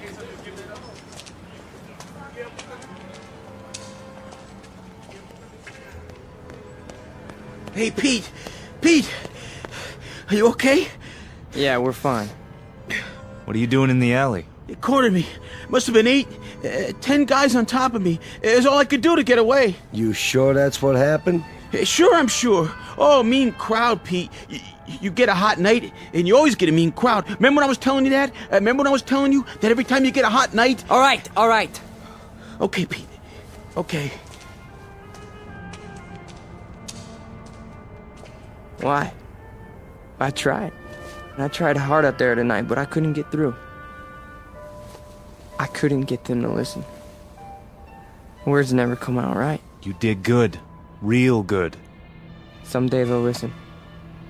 They'll have to. They'll listen and they'll cheer. Someday they will, Pete. You'll see. Someday.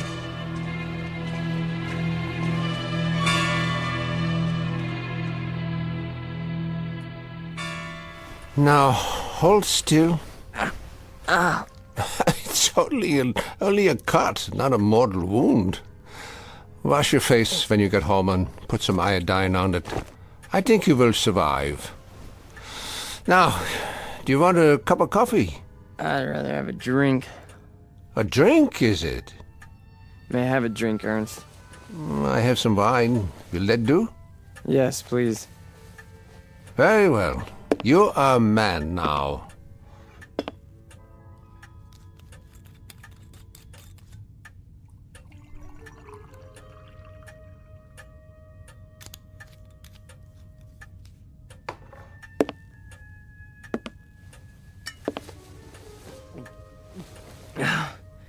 Thank you. Peter, one sips wine. That's not beer from a beer garden. Sorry. I'll remember that next time. The next time. Just how many next times do you suppose a human being has in the scheme of things? Oh, come on, don't lecture me, Ernst. I'm sick, I'm tired, and I took a beating out there. Did you? Yeah, can I stay the night? Yeah, the couch remains in the corner, as usual. You're a good friend, Ernst. You understand. Sad to say, I do. A man does what he believes in. A man usually does. I believe in certain things. Is that right? You know I do. I mean, we're friends. You've known me since I was a kid. When you were a little kid, Peter, and I used to find you crying at my door late at night, I could pity you then. And now? What do you think? Now you peddle hate on street corners as if it were popcorn. It's not hate. It's a point of view. A philosophy. Oh, I know the philosophy. I know it quite well. 9 years in a place called Dachau. And you know who put me there? Peter Vollmer. What? A lot of Peter Vollmers. Frustrated men, sick men, hungry men. But the result, the effect, never mind the cause, was 12 million bodies in shallow graves. And it all started with young men in uniforms, talking on street corners. Hey, you let me come here. You never sent me away. No, I never did. I never do. That's the weakness that you scream about on your street corner, the sentimentality, the softness, the weakness that makes a man his brother's keeper. So I must be one of the worst of your criminals, Peter. Sentimental, soft, and very preoccupied with my brothers. I should close the door on you, but perhaps this is my sickness. I only see the boy, not the man. Go ahead. Sleep on my couch.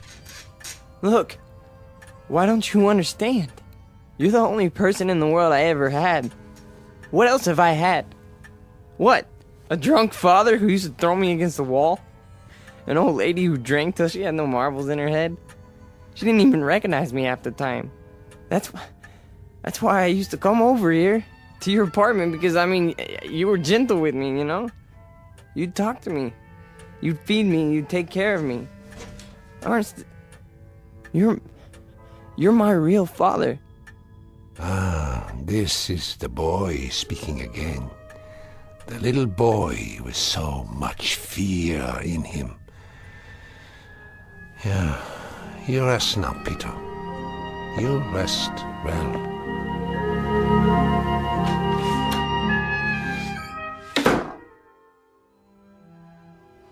No. No. No. No. No. No. Wait. Eugene.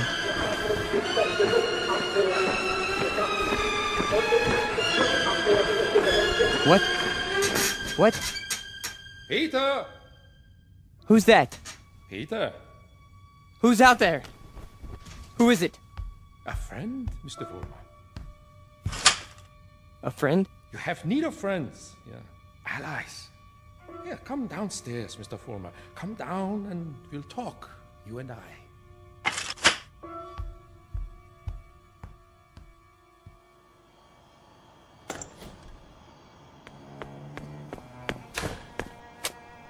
Hello, Mr. Vollmer.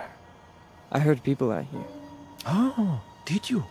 And your voice. Well, a dream, perhaps, of better days to come. Who are you? Take a good look. Do you not recognize me? Surely you have seen my picture. Wait. That hair. With the mustache. No. I can't be. You died a long time ago. Did I? Or perhaps I only wanted people to think so. But you're a great man. I am aware of your opinion. How did you know where to find me? I simply followed your tears, Mr. Vollmer. You said you have something to talk about? I do. I do indeed. I have you to talk about, on the things you believe in, which are the things I believe in as well. See, your success, Mr. Vollmer, will be my success. Are you interested? I am. Please go on. Good. Then let us start by discussing a most important point. What are the dynamics of a crowd? How do you move them, Mr. Vollmer? How do you excite them? How do you make them feel as one with you? I don't know. I don't know, sir.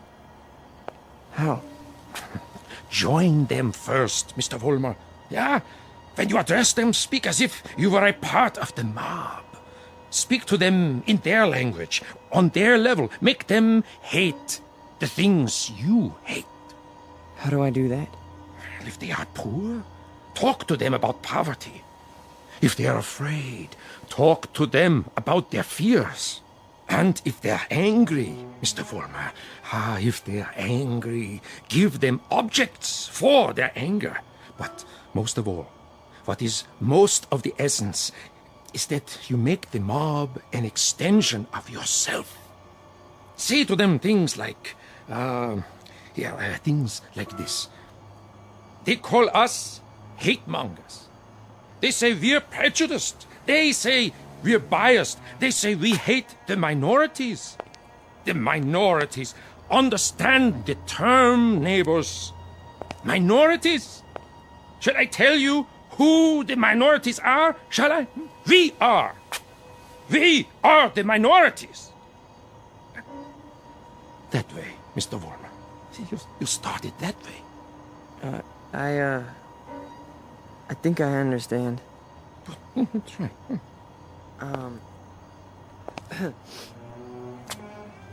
Neighbors. Neighbors. They call us hate mongers. That's it. More. They say we're prejudiced. They say we're biased. Yeah. Now you have got it. Go on. The minorities? Understand the term, neighbors. The minorities. Shall I tell you who the minorities are? We are the minorities. Because patriotism is the minority. Because love of country is the minority. Because to live in a free white America seems to be a minority opinion. Let me tell you something, neighbors. I want you to dwell on this. Just dwell on it. Once we had an atom bomb, and suddenly the Russians had it. We wanted to send men into space, but it was the Russians who got there first. We had a hydrogen bomb.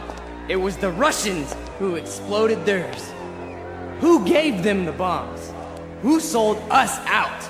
Who stabbed us in the back? Well, if it's the minority opinion that we must survive, then we are the minority. And this minority will not stop until it's the majority. This minority will not give up the fight. No, this is the promise, and this is the legacy.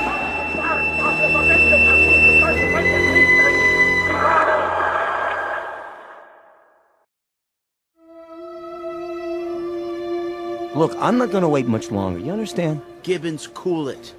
Pretty good crowd tonight, huh? Great crowd, and you were great, Pete. I mean it. Thanks, Stanley. They're finally responding. Responding? You had them right where you want them. Yeah. This here is my hall. You've been renting it all this time, but I ain't got the money yet. Hey, can't you see we're busy? Okay, boys. I'll put it to you this way. If I don't get paid right now, you don't have the hall tomorrow night. You got that?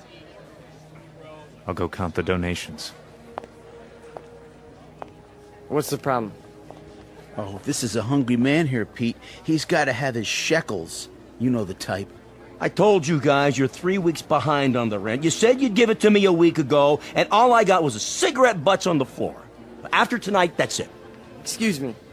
Am I to understand that you're going to lock us out of this meeting hall because of a couple weeks' lousy rent? Oh, you understand right. $600 due. $600 that ain't been received. We happen to be a young movement. We're still struggling. We need time to grow. I don't rent time. I just rent the hall. It's the money. Or you put up a soapbox in the street. A soapbox in the street? What do we do, Pete? We gotta do something. I don't see why we have to tiptoe around this guy. Why don't I just educate him? Look, Frank, I don't know. Why don't you just hold on a second? I can do it, guaranteed. Well, I know you can, Frank. Somebody left this for you, Pete. Who? Nobody saw him. Just left this envelope at the back door. Your name's on it.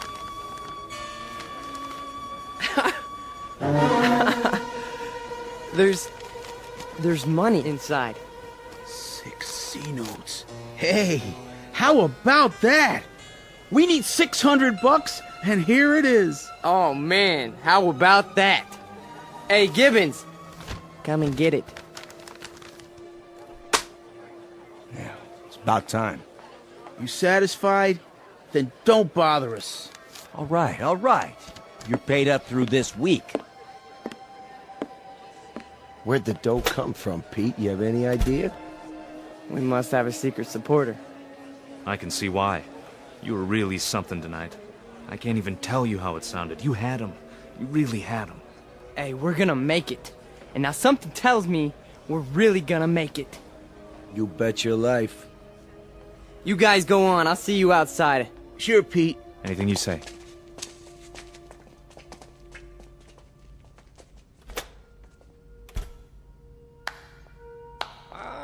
Excellent performance, Mr. Vollmer. Yes, very effective. Very effective. You learn quickly. Well, thank you. I didn't know you were here. I am always here. Pleased to be of help. You learned the style very well. You delivered it precisely as I told you. Well, I'm very obliged. And the money? Oh, it was the least I could do. We couldn't have you thrown out into the streets, yeah? I happen to feel that your work is very important. You're with us? With you? Oh, Mr. Vollmer, you might say I am you. Now, I have some suggestions. I'll continue to give you speeches, but there's a matter of importance that must be taken care of. What is it? An expedient, Mr. Vollmer. Oh, you might call it a cause célèbre. Something to cement the organization together. I don't understand. The organization needs a martyr. A martyr? How do we find a martyr? You don't find one, Mr. Vollmer. You choose one. You pick out the one of least value, and you make him a symbol. You wrap him in a flag, and you make his death work for you. Find a man, Mr. Vollmer, who has no worth while he's alive, but who can serve you when he's dead. Like who? Oh, surely there is such a one. Pete, they're waiting. Be right there, Nick. Okay. Thought I heard voices. You talking to somebody? No. I'm just practicing my next speech. Look, hey, tell Frank to come in here, would you? Right away. Alone. Sure thing, Pete.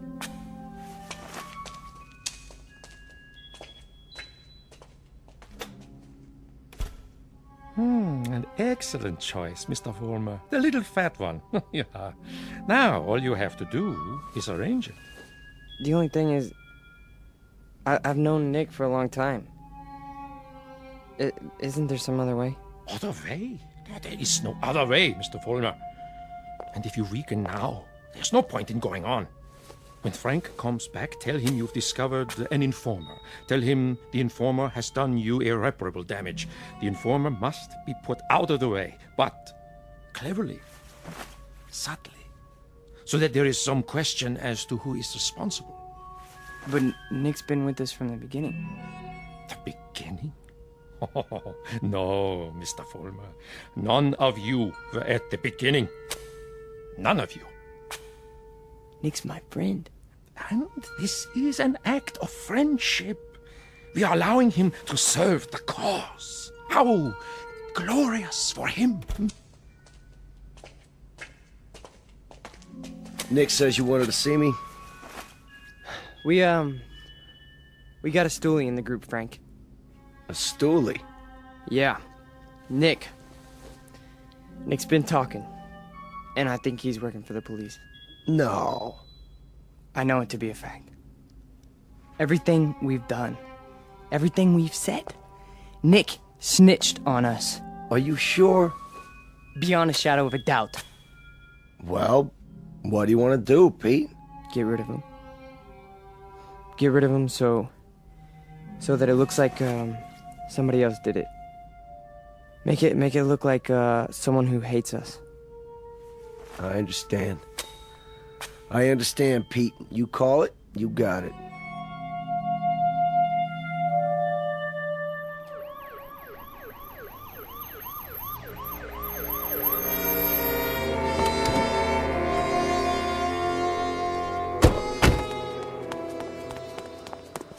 There you are, officers. Thank God. Stay calm, ma'am. Now just tell us, where's the spotty? Over here, in the alley. Shine your flashlight on it. Look at all that blood. Somebody did quite a number on him, huh? I've seen him before. It's one of those young hooligans. You can tell by the uniform.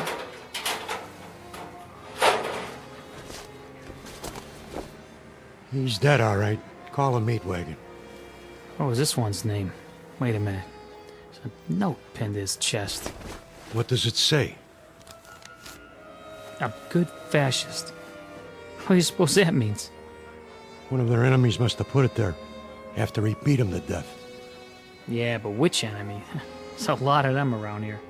Fewer and fewer every day.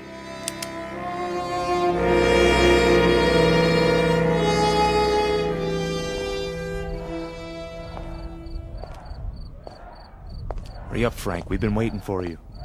Is it done? Cross off the little creep. Anything else? Then, we finally have our martyr. Pete, you better go on. They're going nuts in there. It's a good crowd tonight? Right to the ceiling. What's the matter, Stanley? Oh, nothing. Then why the look? It's just that... Nick was a nice guy, Pete. I miss him. Stan, you listen to me. You forget about Nick right now. He was a fat pig with no guts. He was a greasy big mouth who copped out every time he took a breath. A nickel and dime Judas who got exactly what he deserved. So don't mourn for Nick. He doesn't rate mourning. Not that pig. You got that, Stanley? Look at me, Stanley. You got that? Yeah. You have his poster ready? Blown up bigger than life. Just like you said. Good. When I give the signal, unveil it behind the podium.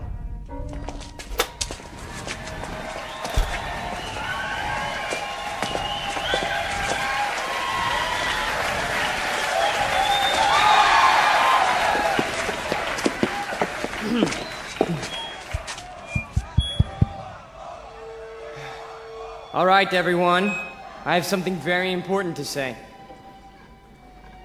A man of honor has died tonight. A decent, courageous fighter for the cause of freedom. He gave his life. He gave his life for us. Some skulking assassin murdered him. But friends and neighbors and co-fighters, Nick Bloss did not die in vain. They stilled his great heart, but they could not stifle his memory. They could not obliterate his courage. They could not wipe away his honor. He lives, my friends. He lives in you, and he lives in me. He lives deep in the gut of any human being who believes that the United States of America should be free, should be untainted, should be free from the mongrels who try to enslave it. Now, Stanley, look at this portrait of Nick Bloss in his uniform. He wore it proudly. He died for it. And you and I, neighbors, we will live for it.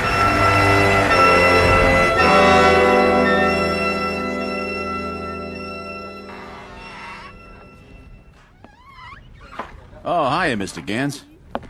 How do you do? How are you tonight? I'm very sober, unfortunately. Beer? Yeah, if you please.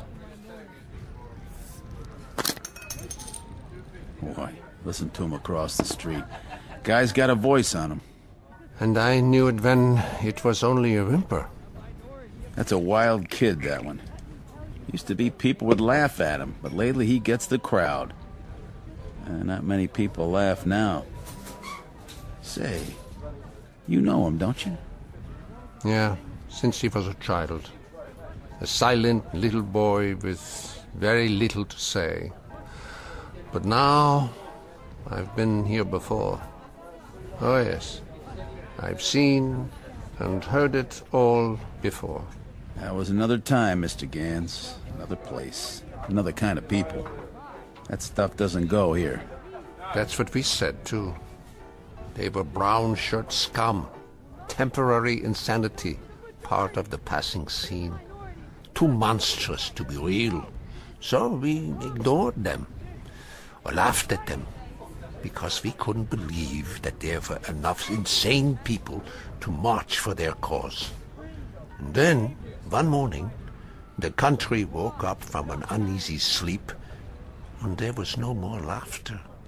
The Peter Volmers had taken over. The wild animals had changed places with the zookeepers. Another one, Mr. Gans? No, thank you. I have had my fill. You take it easy now. You're not going to do anything foolish, are you? Me? Not this time. It mustn't happen again. We can't let it. We simply can't let it happen again. All the anguish, all the horror, all the nightmare. No. Not this time. Mr. Gans? Mr. Gans!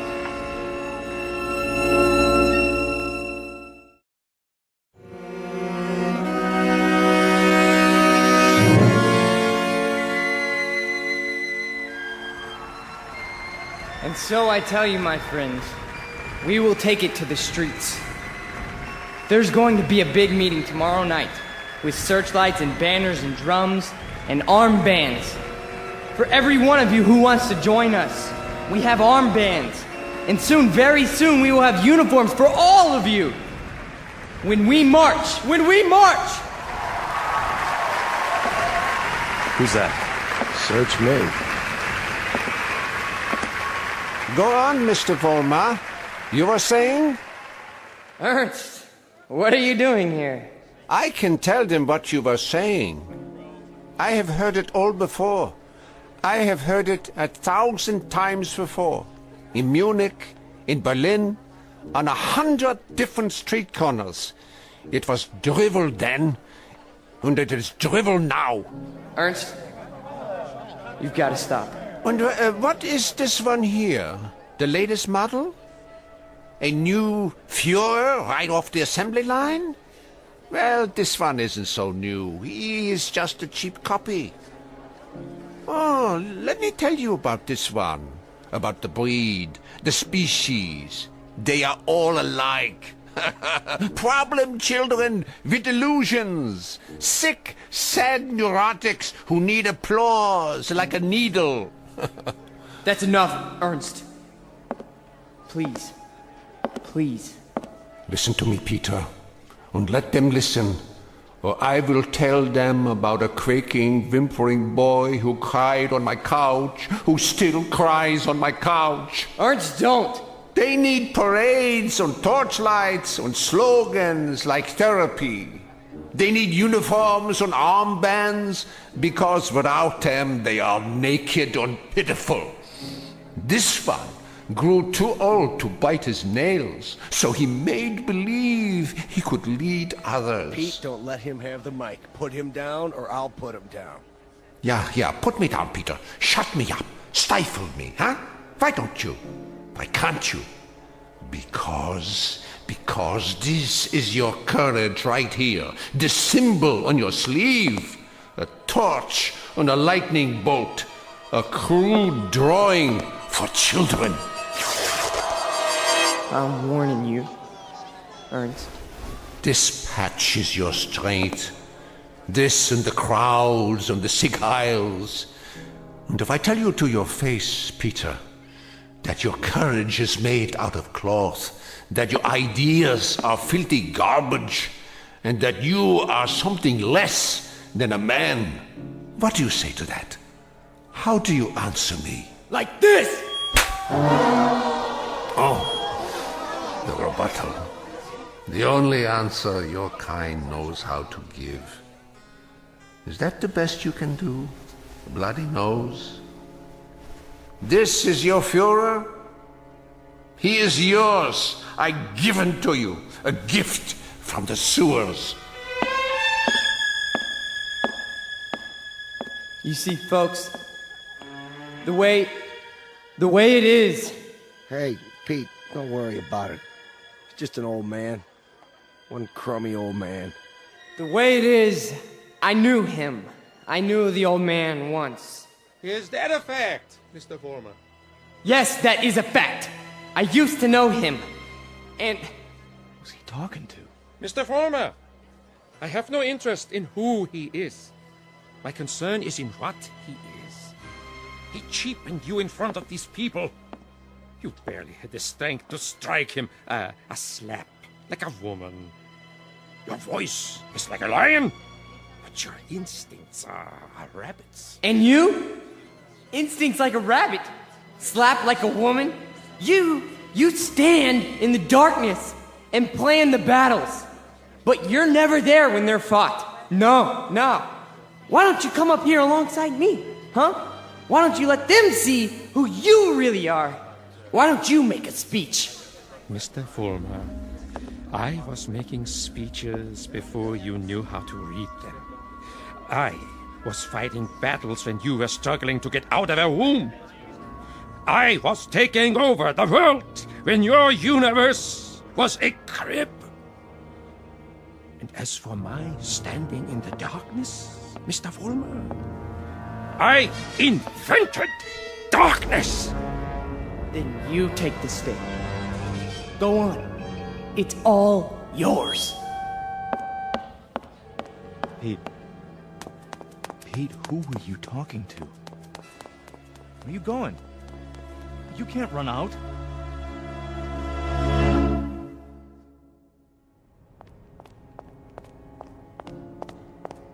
Ernst! Ernst! Where are you? Let me explain. You! Why? Why did you pick me? I didn't pick you, Mr. Former. You picked me. You chose my ideas. You invoked my name. So now, you must take whatever comes with it. What? In the past, I've given you suggestions. Now, I give orders. Orders? What do you want me to do? From now on, you must be built of steel. No soft gaps of sentiment. Steel, Mr. Fulmer. The way we handled Nick, and the mobs and the speeches. And gradually, bit by bit, we shall forge something strong, something powerful. Just as I did before, with my own hands. With my own hands! The old man, the Jew, he'll be back again tomorrow night, the next night. I know him. I know the type. We sent them into the ovens. But always, there was a handful left to point a finger. His kind, Mr. Fulmer, his kind are dangerous. See, they talk, they think, they plant seeds, they hold us back. Here, take this. What is it? What do you think? A Luger 9mm pistol. My personal sidearm. Kill him. Kill the old man. Kill Ernst? Tonight, he will be in his room. If you are man enough. If you are steel. All right. I'll do it. I'll do it now. Then, Mr. Fulmer, when you come back, there's much we have to talk about. Plans, campaigns, ideas, the next steps. This is only the beginning, the dawn. It will be a long long day.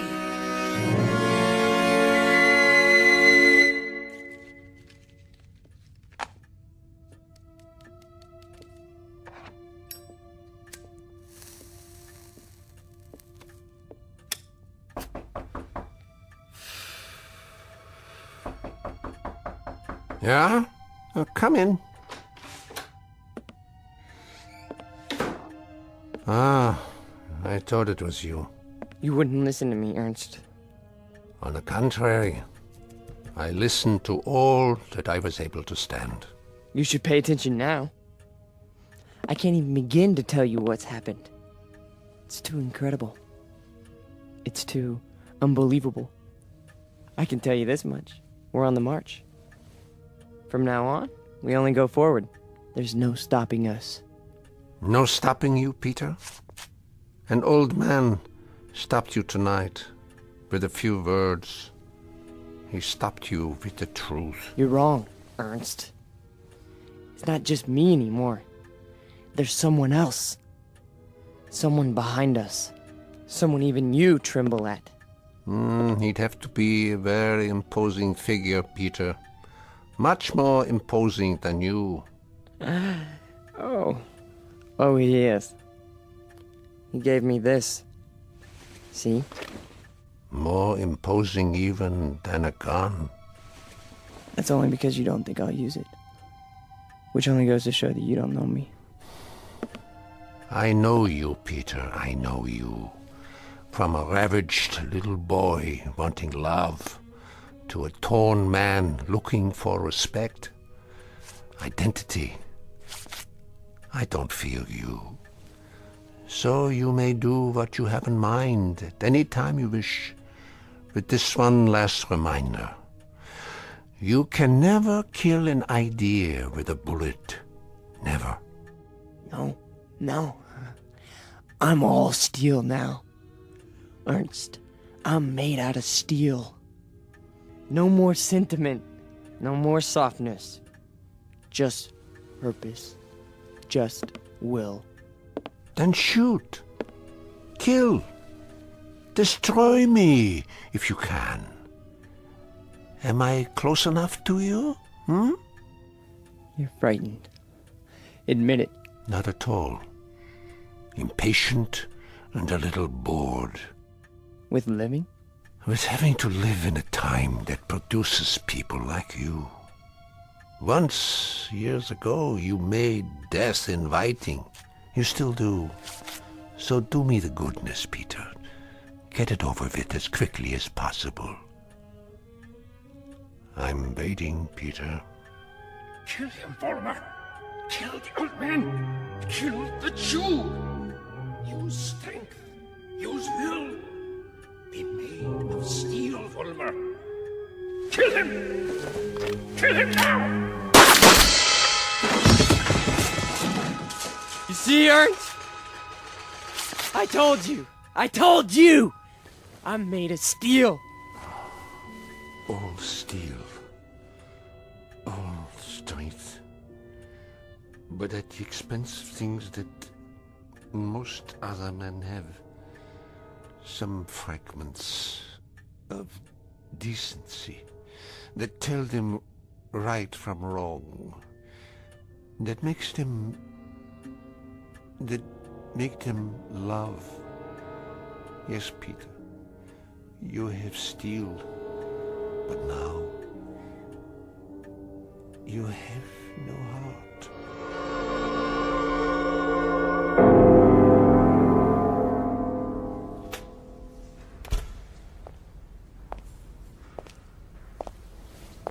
Where is everybody? Pete? We were just cleaning up. What happened to you? Nothing. Nothing happened to me. You tell them. You go out there and you tell them. But they've all gone home. Tell them I'm still in charge. I'm number one. You serve, I lead. Understand?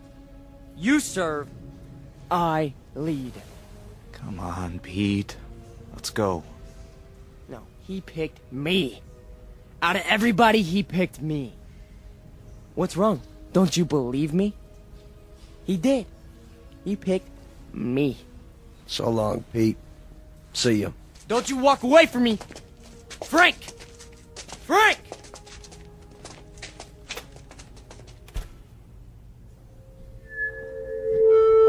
Who's there? Who is that? Vollmer? You.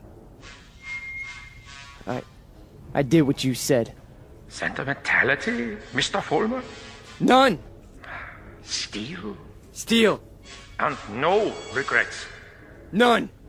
What did you destroy tonight? Only a disease. A growth on our flesh that had to be removed. Not a man, then? No. Hardly a man. How did it feel? It felt like I was immortal. Mr. Vollmer, we are immortal. Yes. Yes.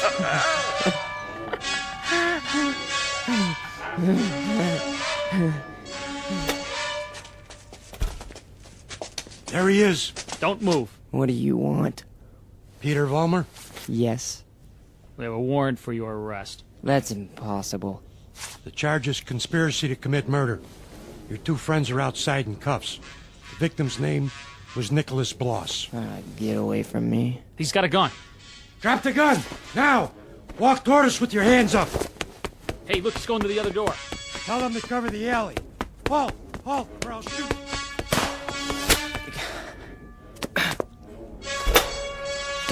Hold it right there.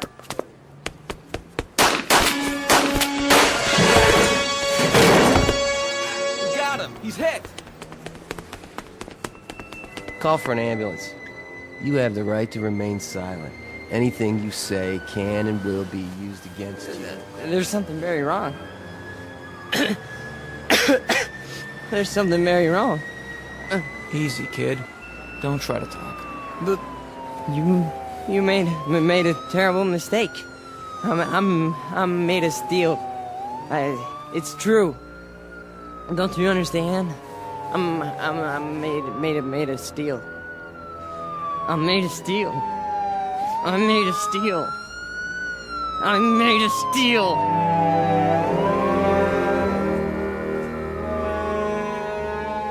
Where will he appear next? This phantom from another time, this resurrected ghost of an old nightmare. Chicago? Los Angeles? Miami, Florida, perhaps.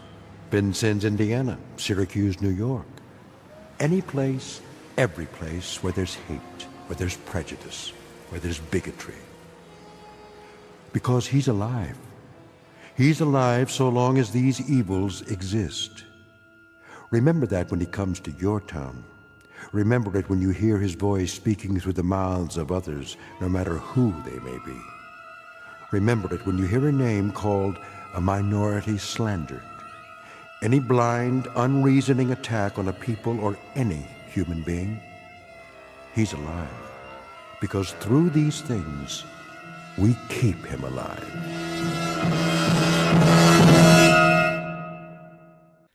The Twilight Zone continues in just a moment. You are about to enter another dimension. A dimension not only of sight and sound, but of mind. A journey into a wondrous land of imagination. Next stop, the Twilight Zone. Hi, this is Stacy Keach. I'd like to take a moment to tell you about our Twilight Zone website at twilightzoneradio.com. At twilightzoneradio.com, you'll find the latest information on these Twilight Zone radio dramas, including behind-the-scenes photographs, plus the newest product releases, trivia contests, ways to contact us, other Twilight Zone-related info and merchandise, plus links to other fascinating websites. So make your next stop twilightzoneradio.com. Visit twilightzoneradio.com to purchase these Twilight Zone radio dramas on cassette and CD, or call toll-free 1-866-989-ZONE. That's 1-866-989-9663.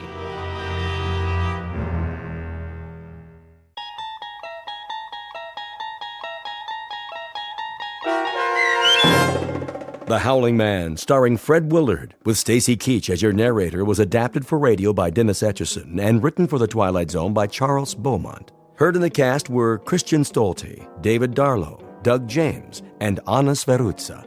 To learn more about the Twilight Zone radio dramas and to obtain audio cassettes and CDs of these programs, visit our website at twilightzoneradio.com.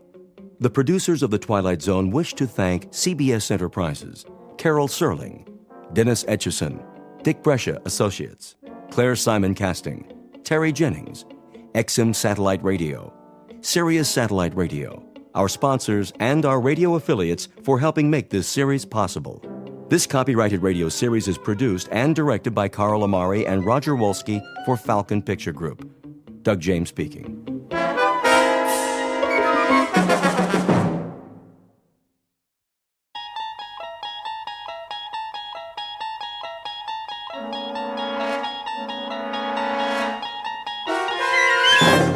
You're traveling through another dimension.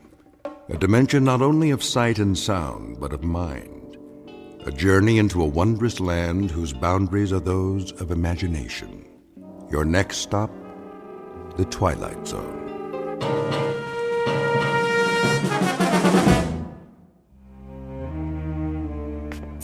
Thank you, Mrs. Dunphy. I'll be back shortly. You're going out? I'm afraid so. But you've only just returned. Unfortunately, that is the nature of my work. Another business trip? The most important of all. But first, there are arrangements to be made. I've prepared your afternoon meal. I'm sure it will keep. Can you not make these arrangements by telephone? No. Some things can't be left to chance.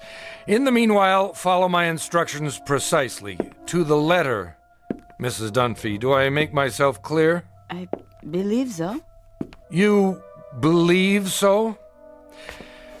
Then let me make it absolutely clear. Sit down for a moment. But if you're on your way... It's necessary that you understand. And the only way to be sure is to tell you how it began. Please. If you wish, sir. I must warn you, it's an incredible story. I, of all people, know that. So incredible that you won't believe me at first. But I'm going to tell you everything. Then you will believe. Because you must. You must believe. Do you know Central Europe? Europe? Only as a child, sir. It started there many years ago, after the First World War. I was on a walking tour of France, Belgium, and Germany. I decided to travel alone with only a small pack. The confidence of youth. Germany was magical then, a place of valleys and mountains and swift, dark rivers. There was nowhere else like it, a fertile land where everything grew tall and straight out of the earth. I was struck by the richness of the soil, the verdancy of the hills. Stepping across the border from Belgium, where the mustachioed guards saluted like tin soldiers, I entered a different world. Everywhere I looked, a swelling green ocean. On the farthest hills, tall, ancient buildings of stone. Estates, monasteries, castles, or what have you. Some of them in ruins. I stood a moment at the border and watched the hawks circling above, wondering how such a miracle could be. It was as if I had passed through an invisible door from a musty room into a magical kingdom of winds and light. But so much can change in an afternoon. By nightfall, clouds filled the sky and the storm moved in to darken the landscape. The nearest village was miles away. I was unprepared, dressed for a stroll up the Champs-Élysées, perhaps. In minutes, I was drenched and chilled to the bone. Then I saw it. A medieval castle, bombed almost to ruins, sitting like a broken fingernail atop Schwarzhof Mountain. I came to a wall of gray stone. There was an iron gate. Please! Please! Someone! Please let me in!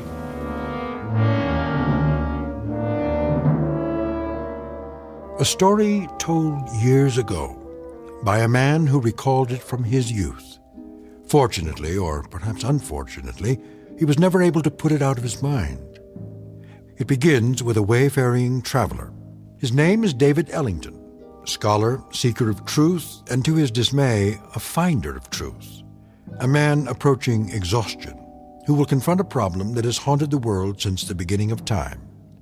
A man who knocks on a gate seeking sanctuary, and instead finds that he has just crossed an unmarked border into the far edges of the Twilight Zone.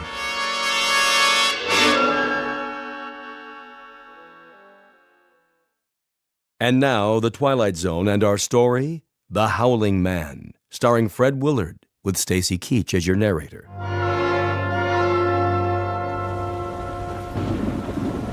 I found a rope by the gate and pulled it. Please! Someone! Yes? What is it? Let me in! I'm sorry. You don't understand. I'm traveling on foot. We don't allow visitors. I'm not a visitor!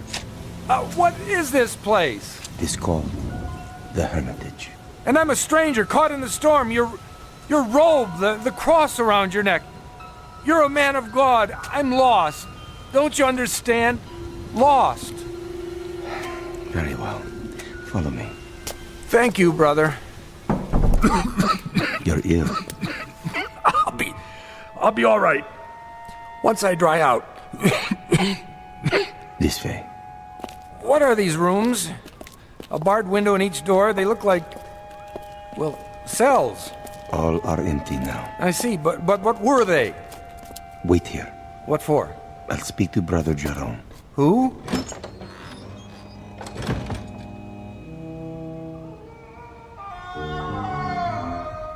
What in the... Brother Jerome will see you now. Oh, what was that? The wind. Are you sure? Come. The room had almost no furnishings. A straw pallet, a rude desk and chair, some books and religious oddments, very stark. The abbot himself was a fierce El Greco painting of a man, stooped and withered, but strong in every part of him. Like the monk who came to the gate, he wore a shepherd's cloak and carried a crooked staff. Why have you come here? My name is David Ellington. I got lost in the storm. Then I saw a lantern in the window. And what is it you want of us? Want? Only a little shelter, some food. We cannot help you here. You will have to leave. You call that a Christian attitude? Now, Mr. Ellington. Oh, for the love of... All right, if that's the way you want it. Sorry to have troubled you. Give me a minute. I'll be out of here in... Brother Christophorus. Yes? Carry him out of here. At once. Right away.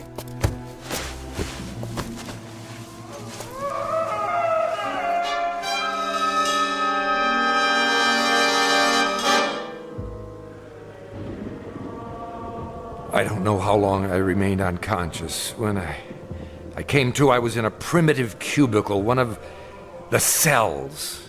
Walls and ceiling of gray stone, a single small window in the shape of an arch, the floor hard-packed dirt. The monk sat nearby in a chair. I lay under a blanket. Beneath me was a bed of straw. Water! He lives. God's infinite mercy. How long have I been here? 9 days, my son. 9 days? You were very ill. The fever was on you. Brother Jerome said you would die, and he sent me to watch over you. I have never seen a man die. He holds that it is an important teaching, but now, I suppose, it was not your time. Sorry to disappoint you. No, my boy, don't try to rise. You must rest. What in the name of heaven is that? In the name of heaven? Nothing. I mean the scream. Scream?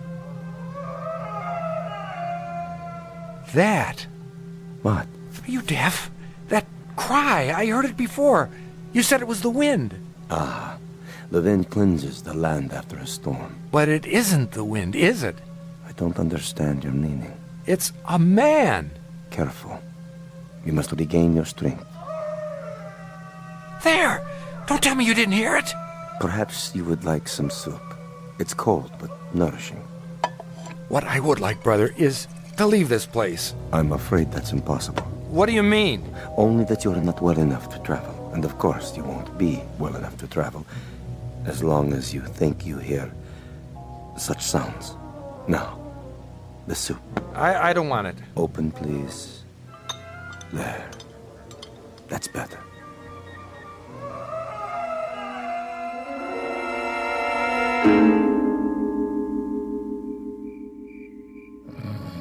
Over the next few hours, my strength did return, or at least some of it. I waited until the monk had fallen asleep. Then at last I made my move. The door was held shut by a simple iron bolt. I had only to slide it a few inches without waking him. I was almost free, but I could not remember which way we had come. When I turned into another corridor, I realized I was lost. It was a maze of dark passages and doors. Here, a part of the ruined ceiling was broken away, and I saw that the moon had risen. In the naked light of the moon, I saw one door different somehow from the others. At first, I was not sure why. Then I realized that in place of a bolt, it was held shut by a piece of wood, a mere stick, crooked and curved, like the peculiar staffs carried by the monk and the abbot, only in miniature, no greater in length than my forearm. On this door, and this door alone, a small wooden staff replaced the iron bolt. How odd! I looked through the opening in the door.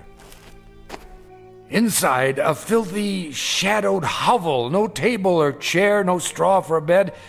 It appeared to be empty. What?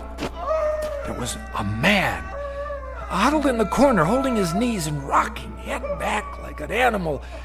In the soiled moonlight, I saw his dirty beard, his rotted clothes. Who are you? Help me. Stay back. No, please. In the name of humanity, help me. But who? You're not one of them. No, my name is Ellington. I'm an American. Shh. What are you afraid of? Them. Listen. Do you hear them coming? No, but why? They will look for you. We only have a moment. You speak as if I'm a prisoner. Aren't you? I'm not sure. Come closer, and I'll explain. Explain what? Don't you know what they are? These men of God. They are mad, Mr. Ellington. All of them, raving mad. Why do you say so? I was in the village, in Schwarzhof, doing nothing out of the ordinary, walking the street with my woman. We were holding hands, that is all. Do you see anything wrong with that? Well, of course not. But what? We paused to rest by a tree in the shade. And then we kissed. Yes, I admit it. Is it wrong to kiss? Tell me. Why, no, I don't think so. You don't think so. I don't think so. But Jerome, that lecherous old fool. The gaunt man, the one in charge. So, you have seen him. As I kissed her, a shadow fell over us. We looked up and saw him standing there. I opened my mouth to speak, but before I could utter a word, he raised the wooden staff he carries, so heavy. You've seen it. Yes. And he hit me again and again. He smote me like an angry god, or a man who thinks he's God. I woke up here. No. I swear. They flogged me with knotted ropes. I asked for food. They would not give it to me. I begged for water. They gave me none. Then they threw me in this filthy room and locked the door. Well, why? For revenge. Jerome wanted my woman. Are you sure? Yes. That disgusting old man, that fanatic. He wanted her. And when she refused his advances, he took his fury out on me. Your story, I find it difficult to believe. Of course you do. That's the strength of the man. He makes his madness seem a harmless thing, the beliefs of a religious zealot. But this is not a religious order, Mr. Ellington. These brothers of truth. Is that what they're called? That's what they call themselves. The real truth is they're outcasts, misfits, cut off from the world because the world will not have them. Have you heard of their sect before, of this hermitage? No, I haven't. Mr. Ellington, you must believe me. I don't say they're all evil, only mad. And here, within these walls, they answer to no law but their own. Wait for me. Where are you going? I'll speak to Jerome. No, you mustn't. If I remind him that false imprisonment is a crime... I tell you, he's the greatest maniac of them all. Quick! He's coming. Hide yourself. Mr. Ellington. No.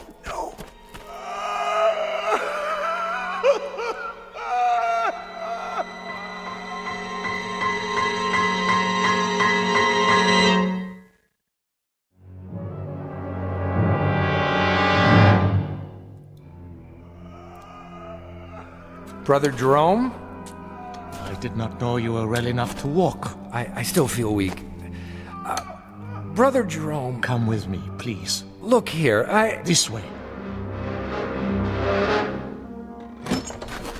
Where were you going? I was looking for you. It was unwise for you to wander on your own. The corridors can be treacherous. Oh, can they? In what way? The building is very old. One might trip and fall without a torch. Or go where one is not meant to go, is that it? See something perhaps that you're ashamed of? I do not know to what you refer. Don't you? Oh, then you don't know the grounds very well. I saw something just now that violates the law of this country and of humanity. I must ask you. And I must ask you, Mr. Ellington, to leave the hermitage at once. We lack proper facilities to care for the ill. You certainly do. Arrangements can be made in Schwarzhof. Just a minute. No, not a minute. Not an extra second, Mr. Ellington. Now. I thought you were concerned about my health. I am. But now you want me gone regardless. Why? I have explained that. You've explained nothing. Based on what I've seen, I question your motives. I question your entire operation here. You are making assumptions. I certainly am. Now, look, no one invited me to come here. I realize that. I arrived unexpectedly, and you're not prepared for visitors. But I had no choice. And there is no excuse for your behavior. I suppose it was only a matter of time before you brought out the knotted ropes so that you could flail me or whatever it is you do for amusement. My son. I'm not your son! There are many things you don't understand. That's right, I don't. So begin with this one. Tell me, why are you in such a hurry for me to leave? What more are you afraid I'll find out? More? Besides the man you've got locked up in that cell. What man is that, Mr. Ellington? The one we just left. The one who's been screaming his head off.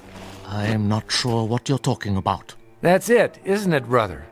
Or is he only one of many? Well, it isn't a secret anymore. I know. And what do you think you know? The chair. Sit. You are still weak. Brother Jerome, I know very little about this cult of yours, what's permitted within these walls, but I doubt very seriously that you can imprison a man against his will. That is quite true.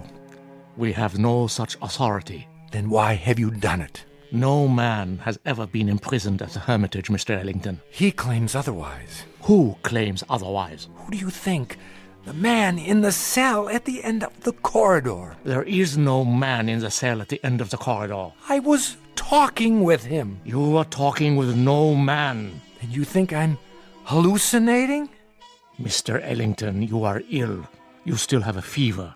In such a state, delirium may cause one to see and hear things that do not exist. Do you mean to tell me you don't hear that? Hear what? Look at me. Dreams can seem very real. And honest men make unconvincing liars. The brother who's been caring for me. Brother Christophorus? Yes. He has a way of looking at the floor when he tells me I'm imagining things. You look at me, but your voice loses its command. More imaginings. I don't know why, but you're both very intent on keeping me away from the truth. What do you know of the truth? Which is not only poor Christianity, Brother Jerome, it's poor psychology, because now I'm very curious indeed. Curiosity is a dangerous thing. Oh, I was taught it's a sign of intelligence. There are some things best left alone. Like sleeping dogs, a nest of snakes. I'll uncover the facts eventually, you know. Meaning what? Just what I say. I imagine the local police will be interested to learn that you're keeping a man locked up here. I tell you, there is no man. All right, let's forget it. I'll deal with it in my own way. And what way is that? However I see fit. It's no concern of yours now. Oh, and I apologize for not dying. Maybe some other time, brother. Mr. Ellington. A last word? Bon voyage? Don't bother yourself. I'll make it to the village with no further delay, I assure you. Mr. Ellington, the prisoner in the cell, it's a delicate matter. Ah! So you admit it? A terrible thing. He's violent, dangerous. More dangerous than you know. We are obliged to lock him in the cell. I'm sure you can understand. I understand that you're still lying to me. Goodbye, Brother Jerome.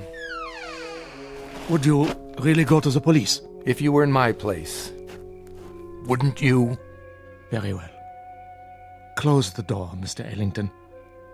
I have told you the truth, but only a part. Now I see that I must tell you the whole of it. May God forgive me. Then you do hear it. As I have heard it every hour of every day for 5 long years. Why did you lie? I didn't. Oh, but I think you did. And now the skies darken. The storm returns. I should have known. When I told you that no man screamed in the Abbey, I spoke the truth. It is not a man, you see, Mr. Ellington. It is the devil himself.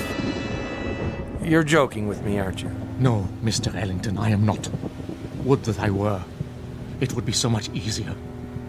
But the prisoner in the cell, our only prisoner, is in fact Satan. Oh, come now. Otherwise known as the fallen angel, Ahriman, Asmodeus, Belial, Diabolus, the devil made manifest. You asked for the truth. Now you have it. Do you believe? What? Oh, sure. Now it is you who are lying, Mr. Ellington. You don't believe me at all. To the contrary, you're even more certain of what you've suspected all along, that I am mad. Well, sit down. I will tell you a story. And then we'll see how certain you are of my madness or of anything else. Drink. What did you say? Some brandy. For thy stomach and thy infirmities. No, thank you. Don't worry. It's not poison. A very old vintage. I'll drink with you. What is it you wanted to tell me? I presume, Mr. Ellington, that you consider yourself sophisticated, a worldly man. Why do you say that? You're young, rich by your clothes, and reasonably well educated. Harvard? Yale. Exactly. Having a last fling before settling into the family business.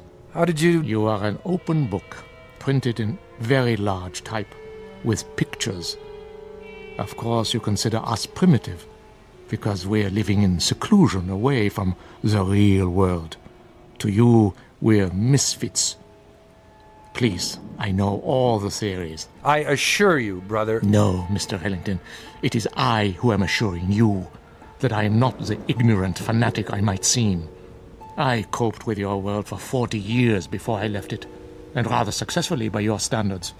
The best schools, a degree in philosophy, a job that took me to all the corners of the earth. This beard and this staff and this face represent nothing but a different point of view. If you understand that, then perhaps you will listen to what I have to say with an open mind.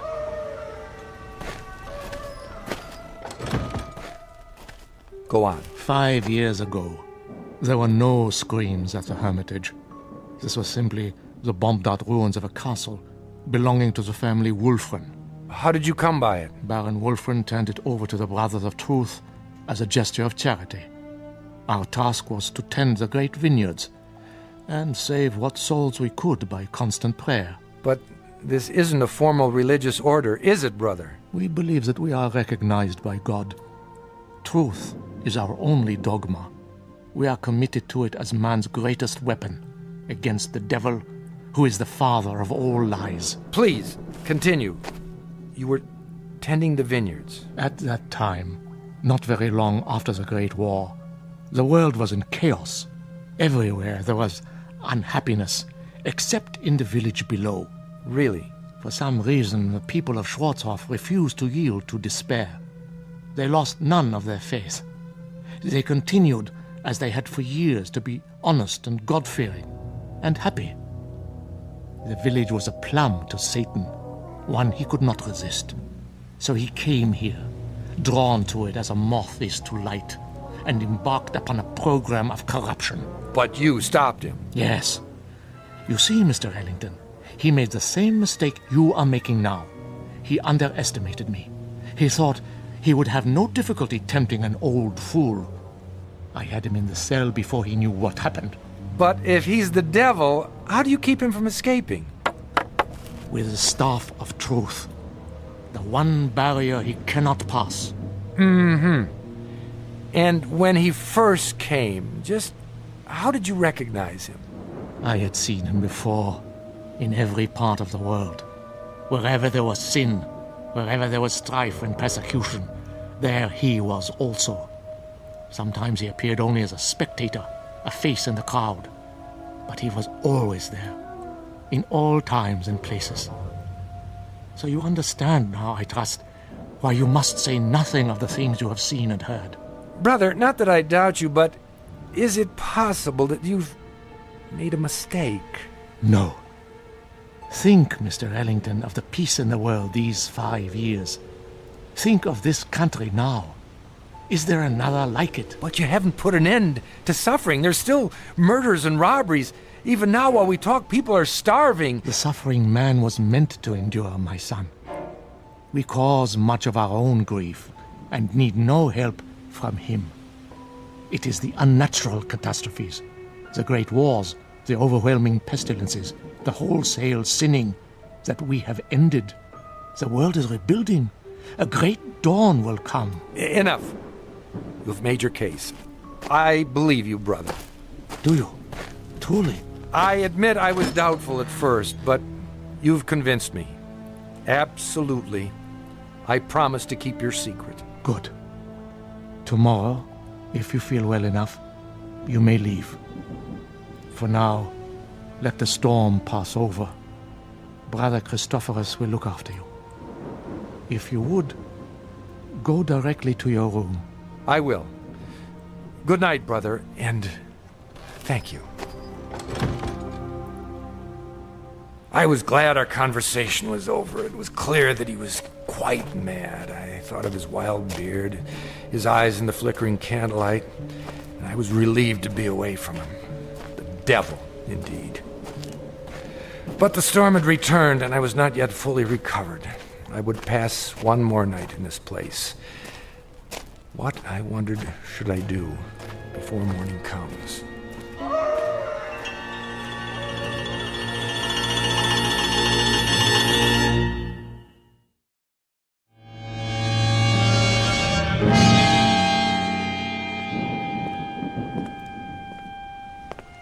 The corridor was dank and empty. I felt as though I were the last sane man in an insane world. What Brother Jerome had told me was utter nonsense, the product of a deranged mind. But his belief, his faith, as he called it, was heavy in the air, infecting the very stones. To bring it down would require outside help, Perhaps I could start that very night with an act of pure, unselfish humanity. Psst! Are you in there? Where else would I be? I thought you weren't coming back. I had a meeting with Brother Jerome. What did he say? He lied to you, didn't he? He said that you're... Go on. What? The devil. The devil. Oh, that's good. That's wonderful. What a dream for an old man. Himself a devil. To catch Satan and lock him away in this God-forsaken place. You don't believe him, do you? Of course not. Then help me. If I let you out now, while they're awake, they may catch you before you leave the grounds. There's always the possibility. But another hour here, you don't know what it's like. Look here, why don't I just go and get the authorities? When? As soon as morning comes. I'll find the path to the village and... No! It would be my death warrant. The authorities will return and find nothing. Who knows what will have happened to me by then?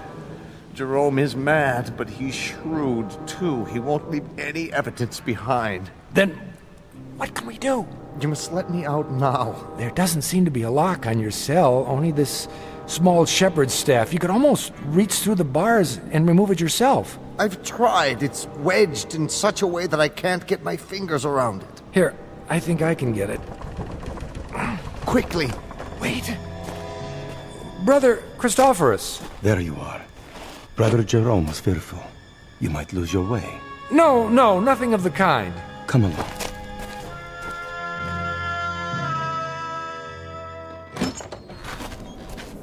I'll light the candle. There is bread and water on the table, and more soup to give you strength. Thank you. Rest now, Mr. Ellington. Remember, you're still a very sick man. I'm feeling much better. Nonetheless, Brother Jerome has asked me to watch over you. Really, that isn't necessary. It is my duty. The chair is sturdy, and the candle is fresh. Wait a minute. Why are you locking the door? To protect you. But you're locking us both in. Never fear. I have the key. It is not long till morning. But... Sleep, Mr. Ellington. You are a weary traveler. Soon you'll be back with your own kind. With a comfort, eh? You will forget all you have seen here. I watched the monk as he sat heavily in the chair. I was a prisoner, no doubt about it. How much longer, I wondered, for both prisoners? What if the morning came and Brother Jerome chose not to release me as he promised? I might remain here for... How long had the Howling Man been in prison? 5 years? Lord, I imagined my beard growing, my hair wild, until I too was starved, crying to be let out, and no one would come. Who knew I was here? I'd drop off the face of the earth, forgotten, presumed dead. Brother Christophorus had the keys around his neck, but until he fell asleep, I was at his mercy. It was almost dawn when I dared to move. I had to be careful not to wake him.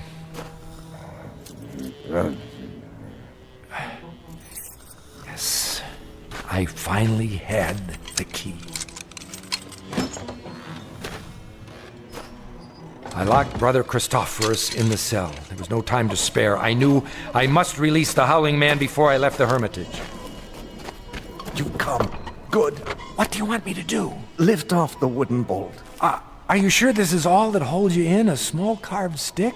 Yes, lift it off, I tell you. But surely you could have forced the door and broken it. Please! There is no time for talk. In the name of mercy, if you fail now, they'll kill both of us. All right. Hurry. I'm trying. I just need to slide it out of the latch. Mr. Ellington, where have you gone? Hurry! Hurry! A moment. Stop him! Stop him! Now! Brother Jerome, come quickly. I am free. Stop! I command you. The other way. Now. Here is the gate. It's locked. I must get over the wall. I'll put my hands together. A hoist. Step up. Let not Satan escape us, O Lord. Let him not sow the seeds of evil throughout the world. I call upon you. Up, now! He's stepped in my hands and climbed the gate. Now, reach down and give me your hand. Help me. Help you? Help you, mere mortal? Are you mad? And I saw not the foot of a man before me, but a cloven hoof in a flash of lightning, with those horns grown suddenly from his forehead. Then he turned and vanished in the moonlight. I am sorry for you, my son. What was he? As long as you live, you will remember this night. He is gone. Who? Tell me. Even now, you're not sure. But you will be. And then you'll know, Mr. Ellington. You'll know who it was you loosed upon the world.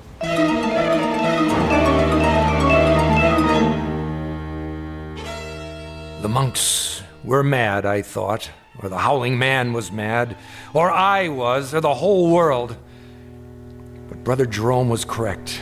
I could not forget. And when the pictures of the carpenter from Bromau Alm Inn appeared in the papers, I grew uneasy, for I felt I'd seen this man before. And when the carpenter invaded Poland, I was sure. And when the world was plunged into war and cities had their entrails blown asunder, and that pleasant land I had visited became a place of hate and death, I decided to spend the rest of my life tracking down the one I had released. Each night I dreamed of it, Mrs. Dunphy, and I kept dreaming through all the wars since, until this week. It took years, decades, but eventually I found him. And so the nightmare is finally over. Again. I see. And now, Mrs. Dunphy, I'm going to see about a chartered plane to have him transported back to Germany. Brother Christophorus is in charge now. I have already written him. He will be very relieved. And what you found, it is here? Have no fear. As long as the staff of truth is in place, he cannot leave the next room. The staff is very small, but very powerful. So you see why you must not, under any circumstances, go near that door. Nothing in the world is more important. Do you understand? I believe so. Oh, he'll do a bit of howling, but never mind that. It's a trick. I'll return as soon as possible. Until then, keep that door locked. Yes, sir. Oh my, such stories. Come here. Please. You must listen. He is insane. Let me out, I beg you. Let me out. Who's there? Behind that door. Are you all right?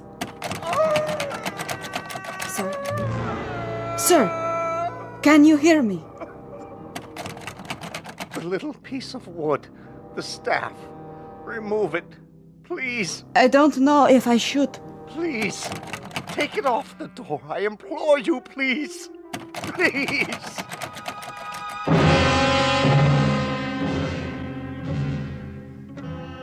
Ancient folk saying, you can catch the devil, but you can't hold him long. Ask Brother Jerome, or Brother Christophorus, or David Ellington. They know, and they'll go on knowing to the end of their days in the Twilight Zone. More from the Twilight Zone after this. You are about to enter another dimension, a dimension not only of sight and sound, but of mind, a journey into a wondrous land of imagination. Next stop, the Twilight Zone. Hi, this is Stacy Keach. I'd like to take a moment to tell you about our Twilight Zone website at twilightzoneradio.com. At twilightzoneradio.com, you'll find the latest information on these Twilight Zone radio dramas, including behind-the-scenes photographs, plus the newest product releases, trivia contests, ways to contact us, other Twilight Zone-related info and merchandise, plus links to other fascinating websites. So make your next stop twilightzoneradio.com. Visit twilightzoneradio.com to purchase these Twilight Zone radio dramas on cassette and CD, or call toll-free 1-866-989-ZONE. That's 1-866-989-9663.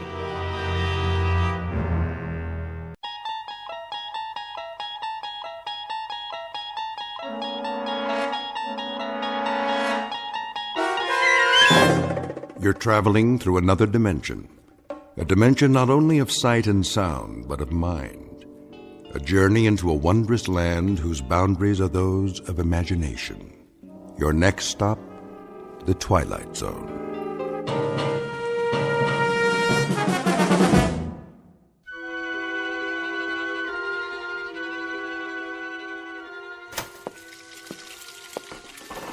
John, dear. John, your breakfast is ready. John? Didn't you hear me? I said... John? I heard you, Martha. You've worked hard, seen the good times and the hard times. What are you doing? Tying my shoes. Are you all right? Oh, yes, of course. Perhaps we should stay home. Give me a moment. And now, with the kids grown up, you're ready to retire and enjoy the good life. Shouldn't you make the most of your golden years? If you'd rather go another day. No. I'm sure they'll let us change the appointment. After waiting so long, I won't hear of it, Martha. A whole world out there, yours for the taking. A world of travel, adventure, all the things you've wanted to do. And now you have the time to do them together. Very well, then. I've made your breakfast. I'll be right there. So don't waste another minute. Call the New Life Corporation today for your illustrated brochure. The cost is surprisingly affordable for so much. Remember, this is your time in the sun. Shouldn't you make the most of it? The New Life Corporation, where we make all your dreams come true. Oh! Darling, be careful. I said, give me a moment. Lie down. I'll bring you a tray. Martha, if you don't mind, I think I'll skip breakfast this morning. Is it the pain again? It's only angina. Nothing to worry about. But I do worry. Let me call the doctor, please. Nonsense. He's done all he can. There's no point. Oh, John. John, what are we going to do? You know as well as I, we must go. There's simply no more time. If you're sure. Of course I'm sure. Oh, John. There. It'll be all right. You'll see. And now, back to our program on the Vacation Channel, Adventure for Two in Paradise.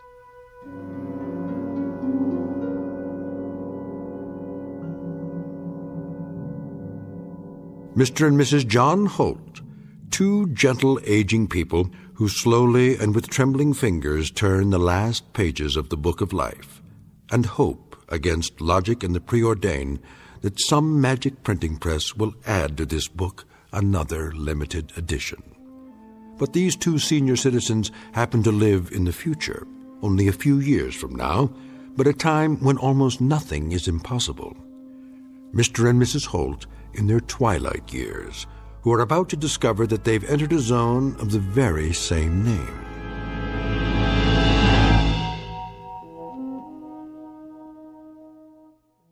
And now, The Twilight Zone and our story, The Trade-Ins, starring H.M. Wynant and Peggy Weber, with Stacy Keach as your narrator.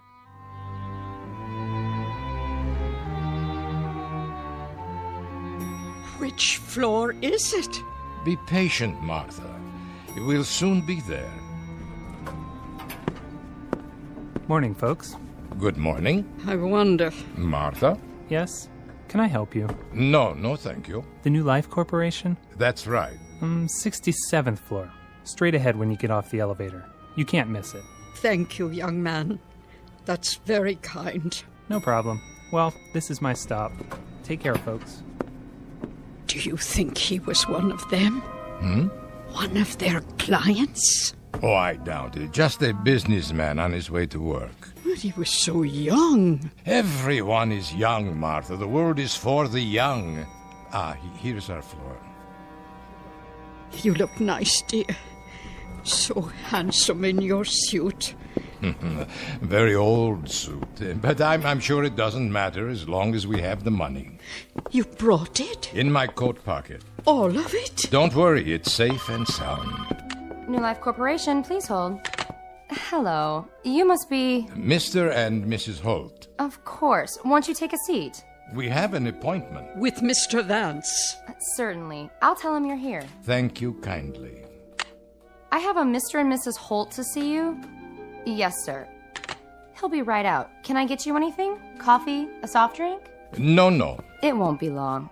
There are some ebooks in the waiting area. That's all right. My eyes, you see. He has trouble reading, even with his glasses. Please, Martha. I'm sure the young lady isn't interested in such things. Mr. and Mrs. Holt. Mr. Vance? We've spoken on the phone. How nice to finally meet. Won't you come this way?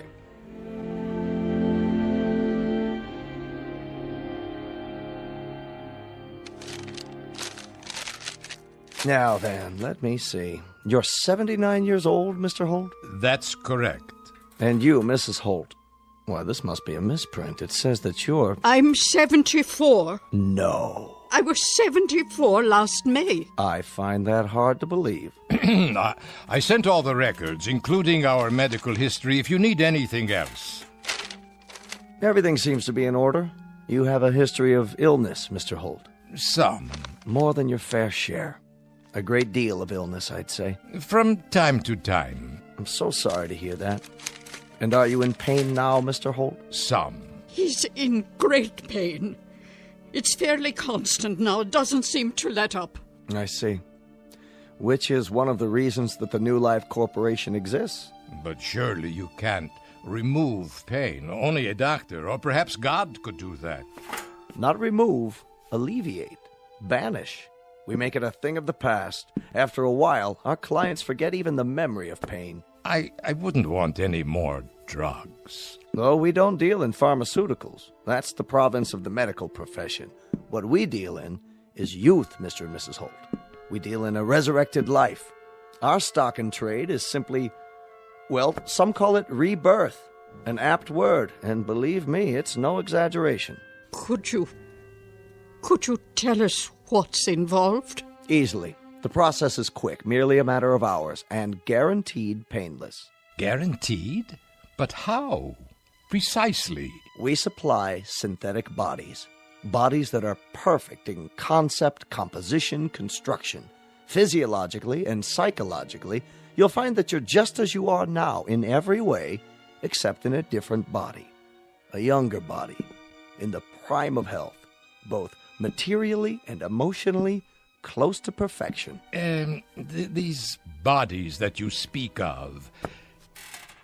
We construct them ourselves on the premises using only the finest components: plastic, flesh, bone, steel. Did you say flesh? For some of the interstitial connections, we grow specialized cells for that purpose. They're permanently nourished to remain self-repairing and self-regenerating, supported by completely inert, non-corrosive materials. The wiring and circuitry are designed to duplicate the human neurological system, and the joints, such as the hip bones and knees, are almost totally invulnerable to disease or damage. So you see... How long do they... The lifespan of our units is roughly 112 years. 100? You've been married for how long? 50 years. We had our golden anniversary just 2 months ago. That's sort of the reason we finally decided to come here. Isn't it, John? A rich life. A happy life. A full one, I'm sure. I can see it in your eyes. And quite naturally, you don't want this relationship to end. Oh, it can't end. Martha is all that I've got. All I care about. Of course. Well, why don't I show you some pictures of the models we have available? No pictures. Well, they're very lifelike, all three-dimensional photography. My eyes, they aren't very good. In that case, why don't we go directly to the display cases, so you can view the finished product? May we?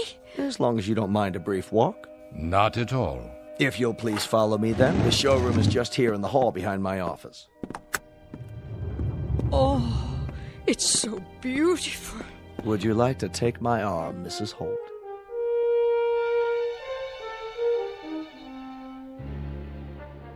That man under the lights. Is he one of your creations? The young man in the tracksuit? Why don't you ask him? Ask? But if he's only a mechanical device... Actually, he's programmed to answer with the aid of a voice chip. A temporary addition to make the display more lifelike. But as of now, he's still just a receptacle, a shell, waiting to be filled. There's no consciousness as such. He has a variety of preset responses, though. Go ahead. Ask a question. You there, young man. What are you doing? I'm training for the Olympic triathlon. Wait till you see how fast I can run. My shoes are manufactured by Mercury Plastics. I come complete with a brand new pair and a gift package of home workout equipment, all courtesy of the New Life Corporation. Oh, my word. He looks so strong. But I wouldn't need such muscles. I was never very athletic. A valid point. If physical achievement isn't important, then you might want to consider another model. Oh, who is the young lady? This is our Queen of the Harvest Moon Ball. I see. She's very beautiful. Hello. I was the homecoming queen at my school, and now I'm a champion ballroom dancer. Do you like my evening gown? You're quite lovely, miss. I come with a fabulous selection of gowns, all custom designed. My shoes are part of the package, too, thanks to the New Life Corporation. Well, you are the prettiest girl I've ever seen. I could never wear such a dress. Of course you could. You did. Do you remember the dance where we first met? Oh, I was never so slim. But you were. Now you're being silly. Please, let's move on. I think you'll like the next display. What's that? Look, John. There are two young people. Our beachcombers. His physique would be ideal for a man approximately 22 years of age. See the proportions and the musculature. Nothing too extreme. She has such a small swimsuit. The female component. Note how they complement each other. This particular model would be roughly 21 years old, 3 inches shorter than the male, of equivalent health and potential, capable of walking for miles along a beach. We've given them both a foot structure with the perfect arch and legs that are polymer reinforced. Look at the ankles. And the hands. My hands were never like that. Yes, they were, Martha. Don't you remember? We like to see these two go as a package, and you needn't worry that there'd be others like them. Each model is designed with distinctive features. None are exactly alike. How would... Yes? I'm not clear on the procedure. What would happen? I mean exactly. Very simple. We put you to sleep, and then we transfer all your memories, personality, and so forth into these replicas. You'll awaken in your new bodies and live a lifespan and a quality of life never dreamed of before, with health, contentment, and purpose. And there's no pain? None. Are you sure? Are you sure there would be no pain? No pain, Mr. Holt. For the first time in how long I can only guess, you'd be free of pain. You'd be a young man again, in the prime of life. It's too much to believe. And you, Mrs. Holt, would be at his side. Instead of the end, it would be the beginning. Do you know what that means? What about the memories? Memories? They will be transferred in full. There's no loss. But the actual moment of transfer. If a new life begins, then the old one must end. A kind of death for the mind as well as the body. And so, that is what I will experience, death. Are you afraid of dying, Mr. Holt? Not afraid. But if all that I have been comes to an end, then this rebirth, it's not something for me to know.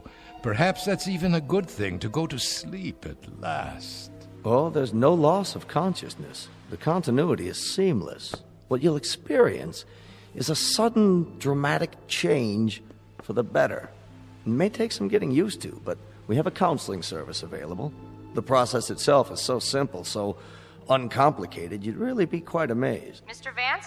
Mr. Vance, you're wanted in the teleconferencing room. Would you excuse me for a moment? Yes, of course. Please, feel free to walk around, look at the other models. If you have any further questions, I'll be right back. We'll be here. John, it's like a miracle. Yes, maybe too much like a miracle.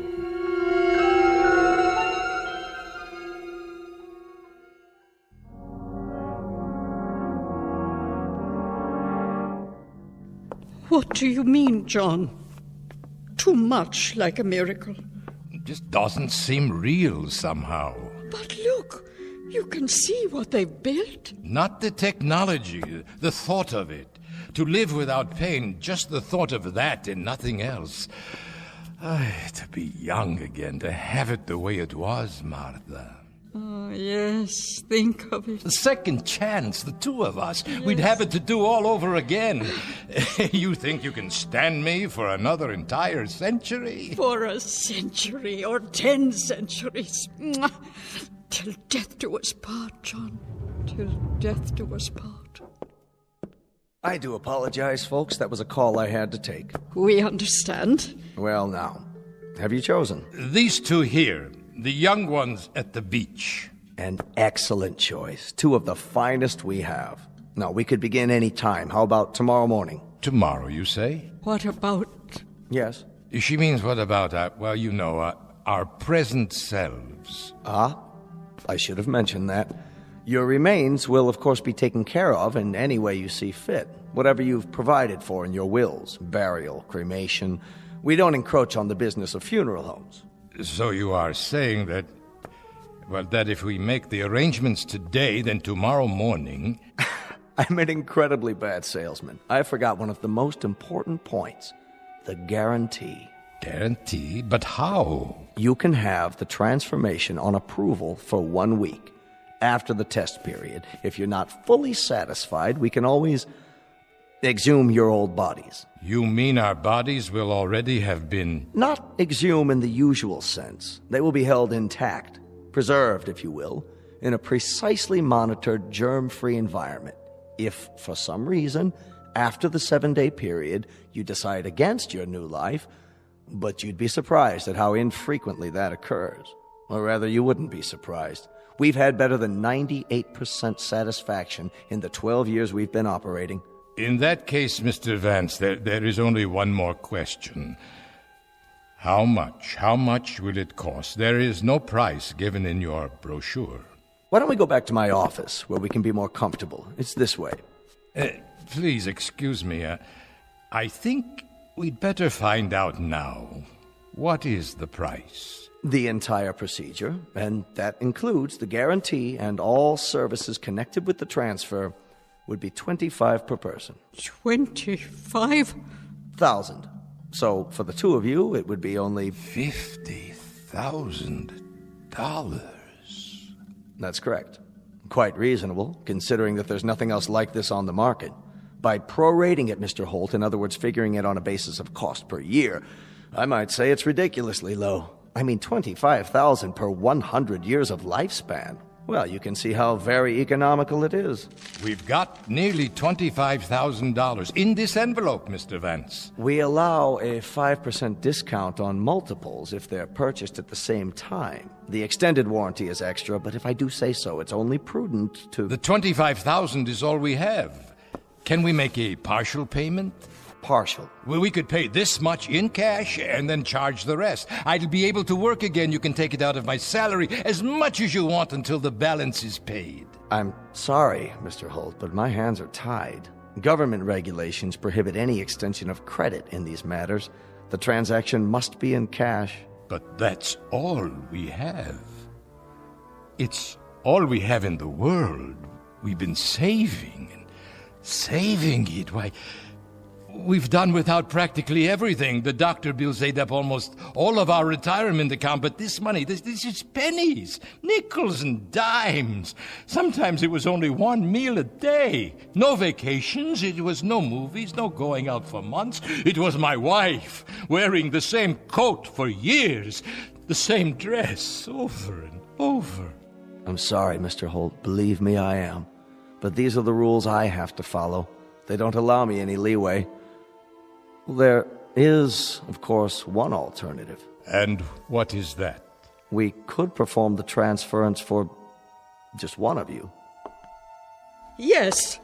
Yes, that's the way it should be. No. You have it done, John. Use the money for yourself and have it done. And I can wait. That's not possible. But I wouldn't mind waiting. Not in the least. No, Martha. It's out of the question. I couldn't do that, Mr. Vance. Are you married? No, I'm not. Then perhaps you can't understand, but I'm afraid it would have to be the both of us or neither of us. We cannot be separated. We have to be together. One is no good without the other. Of course. I understand. Perhaps some other time. I remember that poem by Browning. Grow old along with me. The best is yet to come. The last of life for which the first was made. Give me your hand, Martha. I'm all right. Give it to me, so I can kiss it. Don't worry, Martha. I'll find a way.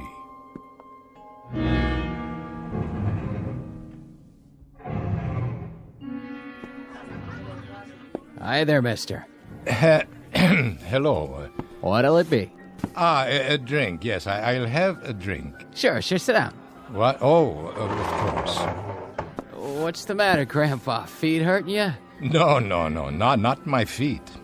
Well, take a load off. What kind of drink? What kind? You name it. Beer, scotch? Scotch, yes. That will be fine. House brand, okay? Pardon? Regular or special label? Which is less expensive? Don't worry, Grandpa. I got what you need. Make a new man out of you. Excuse me, well, I've heard. Yeah? What have you heard? That there is gambling in some of these establishments. Is that what you heard? Well, you heard wrong. Gambling's against the law. Yes, I know, but I understand that if a man wishes to participate in a game of chance, there are private rooms. Not in here. This place is strictly legit. That'll be $6. $6? For the drink. Just a moment. Say, Grandpa, what happened? You sell the farm? No, I sold nothing. Better be careful. There's some types around here that'd like to relieve you of that wad. Oh, I'll be careful. Very careful. Thank you. Where are you going? Oh. I think I'll go home now. I don't feel well. Hold on a minute. I gotta get your change. Okay. Yeah. All right, here you go. 7, 8, 9, 10, 20, 30, and 50. Thank you. Say, Gramps, you know that question you asked me about the private game? You know of such a place? Well, as a matter of fact, I just heard something. Might be of interest to a man like you. Is that right? See that door back there, by the phones?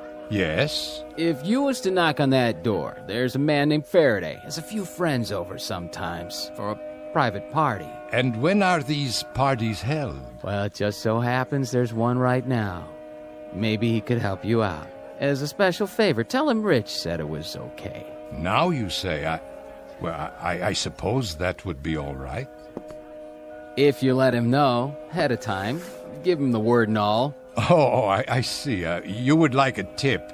Will this suffice? $5?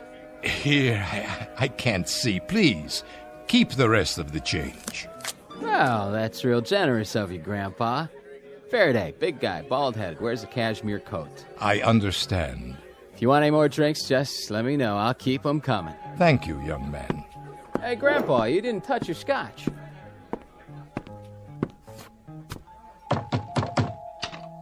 Yeah? Mr. Faraday, please?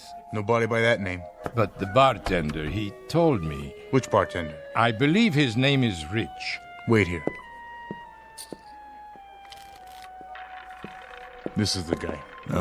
Are you Mr. Faraday? What do you want, Pop? I'm told that I can gamble here. Gamble, huh? Well, that might be arranged. If you have something to back it up. You got a bankroll? Yes, it's all here. Yeah, it looks like you do. Horse come in? No, sir, I'm not much for gambling.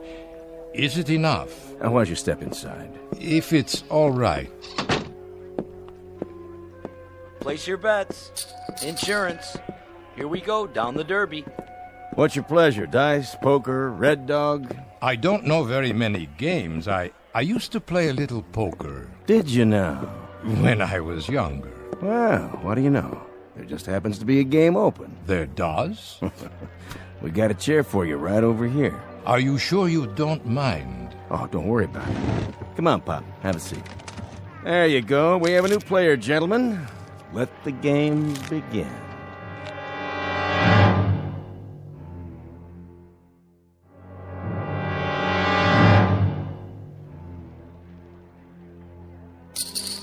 Should I buy some chips? Oh, that's okay, Pop. Money talks. You sitting in, Faraday? Don't mind if I do. Oh, unless the new player has an objection. Why, no, it's your establishment, is it not? I should introduce you around. This is Mickey. Hi there. And Steve-O. Hi there. And the Count. How do you do? You are royalty, sir? Nah, they just call me that because... Because he's the best card counter ever came in here. That's why we barred him from the blackjack table. But I let him stick around. He just loves cards. Yeah. Whose deal? All yours, Count. Shuffle them up real good now so Pop here has a square chance. You got it. Shouldn't we ante first? Listen to the man. Hey, we got a real poker player here. Yeah, sure looks like it. You comfortable, old man? Why, yes, perfectly. Because if you aren't, I can get you a pillow. For your back or whatever. Lay off, Stevie. He said he's okay. I just thought... Hey, cut the chatter and play cards, all right? The game is 5-card draw. Jacks are better. Progressive. Jacks or better. So that means I have to have at least 2 jacks or... Ah, you've played this game before, haven't you, Pop? It's been many years. Oh, wait. If you got any doubts, I mean, maybe you shouldn't do this. Perhaps you're right, Mr. Faraday. You sure you want to be here? I just happen to need the money. Need it bad, huh? Very bad. Hey, we playing poker here or what? Hold it, I said. Don't anybody pick up your cards.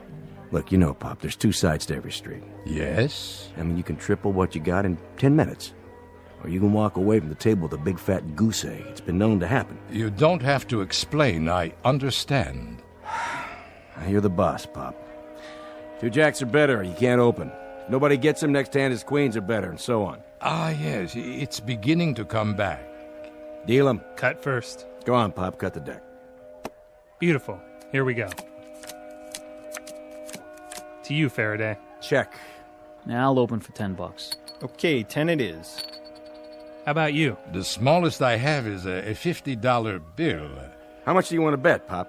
Well, I suppose I'll bet 50. You mean you raise? I'll raise, yes. Too rich for my blood. I'll see him. You will? 40 to you. I know. Let me think. Okay, I'll see it. Aren't you gonna raise them? You do it. No, thanks. Here's the 40. Cards? Take 2. Mickey. 1 card. Make it a good one. 2 for me. It's up to you, fella. I have a question. Yeah, Pop? Is it required that I take any cards? Well, no. But if you think you can improve your hand... I believe I will play these. Oh, look at this. He's standing pat. Dealer takes 4 cards.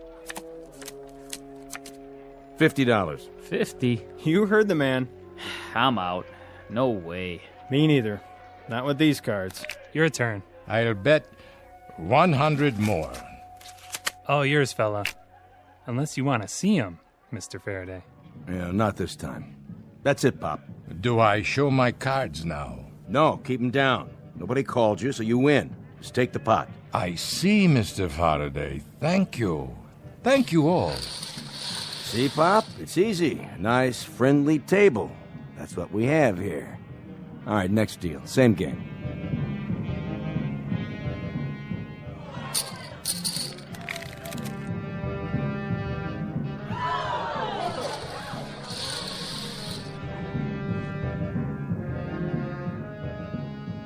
to you, old man.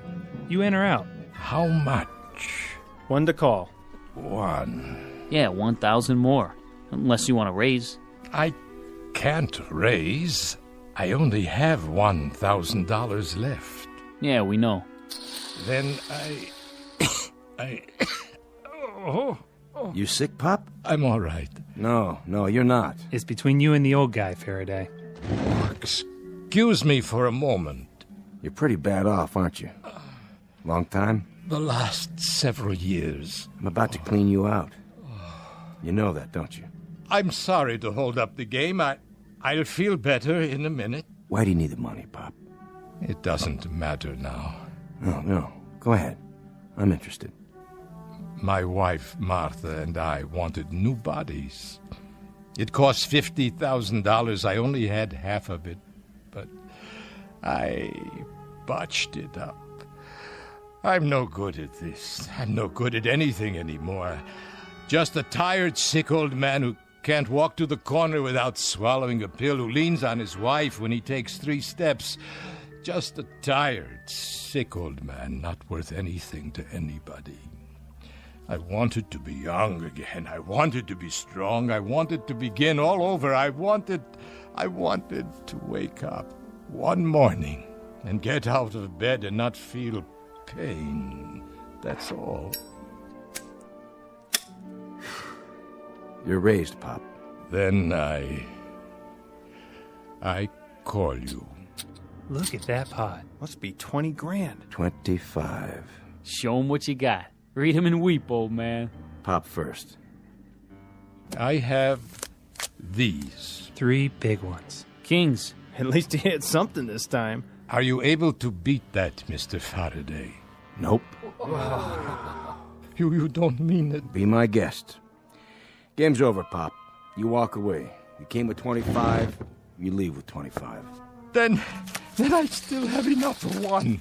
Martha will understand. I can't help it. I can't live like this, not with the pain. She'll understand. I don't have any choice. I don't have any choice at all. Go on, Pop. Get out of here. Yes, thank you. Thank you all, gentlemen, very much. What are you doing, Faraday? You know you had him beat. Let me see. Just like I thought. 3 aces. Why'd you let him walk away? I'm not sure. But look at it this way. I'm even. We're all even. There'll be other games. Plenty of other games. Only... not for him.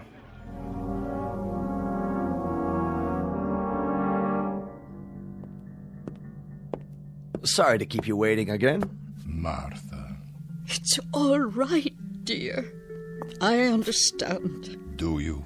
I told you before. You should be the one.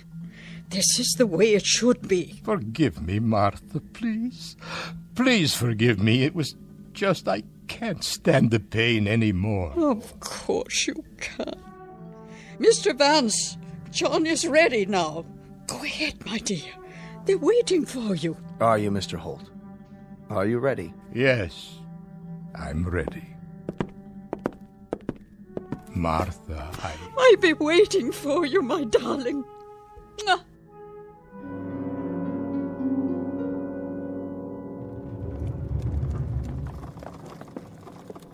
Mr. Vance? Just a few more moments, Mrs. Holt. What is under the sheet? It's my husband, isn't it? Only his old form. Go ahead. Take it on to preservation. Yes, sir. Your husband is fine. He'll be coming right out. Martha! Martha! Look at me! Oh, John! Oh, you look wonderful! Look at me, Martha! I could run a mile, I could do push-ups, handstands, anything, Martha! Look at how young I am! And no pain! No pain at all! No, thank you, Mr. Vance. Thank you and bless you! Don't thank me. Thank the surgeons. I promise you I'll never forget it. Martha, my darling, do you know what happens now, do you? You and I, Martha. Now we'll really begin to live. We're going to do everything on God's earth we haven't been able to do. The big things, little things, the wild things, the crazy, illogical things. The things we were too old or too sick or too tired to do. Oh, that'd be wonderful. Do you understand, Martha? Every day is going to be a wedding day for us. Every afternoon a reception, every evening a honeymoon, and every seventh day an anniversary. Yes, darling. If only it could be. Martha, my darling, you and I are going to live for years, decades. We are going to... You will, John. You will. But I... Look at my hand. Next to yours. Look at it. It's old, John. So very old. Martha, no. I have some papers for you to sign, Mr. Holt. Would you come with me? No, what have I done? What have I done?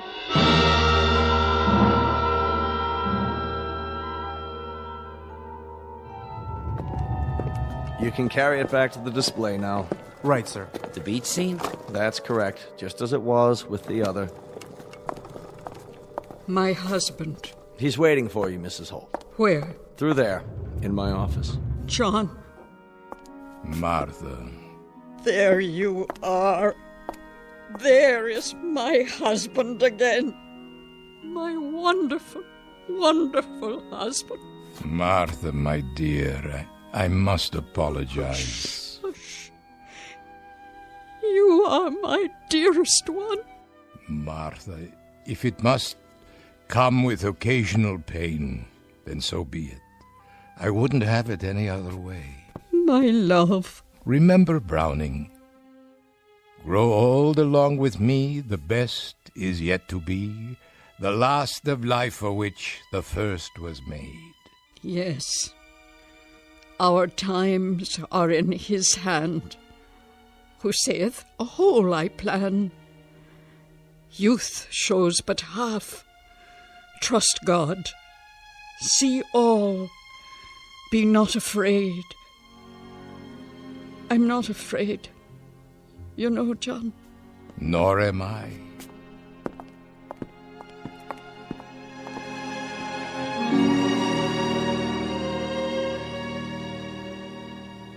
From Cahill Gibran's The Prophet. Love gives naught but itself, and takes naught from itself.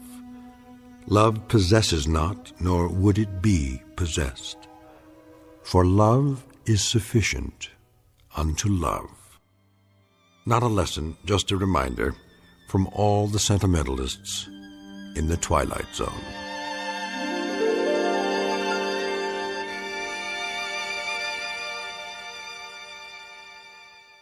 More from the Twilight Zone after this.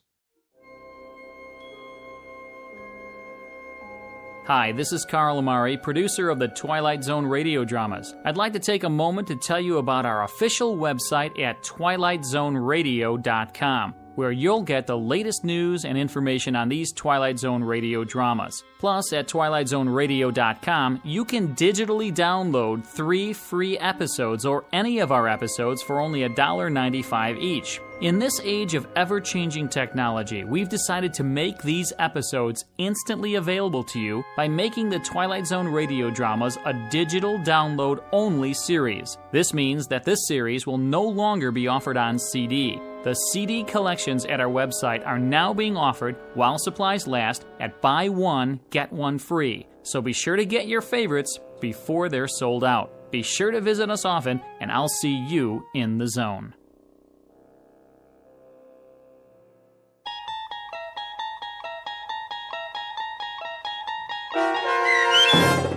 The Trade-In, starring H.M. Wynant and Peggy Weber, with Stacy Keach as your narrator, was adapted for radio by Dennis Etchison and based on a script by Rod Serling. Heard in the cast were Christian Stolte, Doug James, Todd Manley, Andy Herman, Sarah Marks, Brooke Sanford, Rick Vargas, Vince Amari, Roger Wolski, and Carl Amari. To learn more about the Twilight Zone radio dramas and to obtain audio cassettes and CDs of these programs, visit our website at twilightzoneradio.com.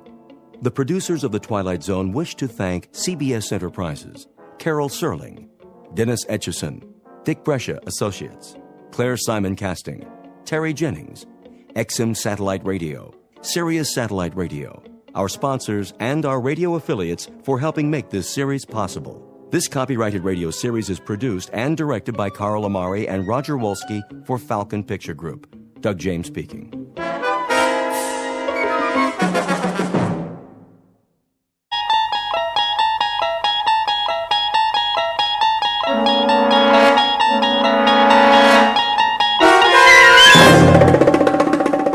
There is a fifth dimension beyond that which is known to man. It is a dimension as vast as space and as timeless as infinity. It is the middle ground between light and shadow, and it lies between the pit of man's fears and the summit of his knowledge. This is the dimension of imagination. It is an area which we call the Twilight Zone.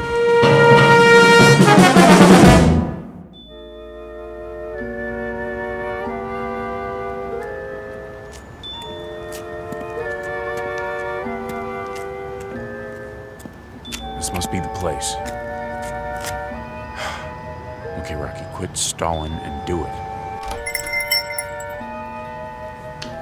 Yes. Hiya. Sorry, we're closed. Is this the Southside Loan Company? I said we're closed. Well, don't look like it. Well, I was about to turn the sign around. This'll just take a minute. Come back tomorrow. Well, see, that's just it. I can't come back tomorrow. 9 to 6, Monday through Saturday. Say, you got a nice shop here. A little bit of everything, huh? Bring in the merchandise. No radios, typewriters, or fishing poles. I pay top dollar. You do, huh? I have to lock up now. Bet you got a lot of rings, jewelry, watches, stuff like that. All in the safe. Bye now. The safe, huh? What about this vase? Worth plenty, I bet. I told you, I'm closed for the night. What do you want, anyway?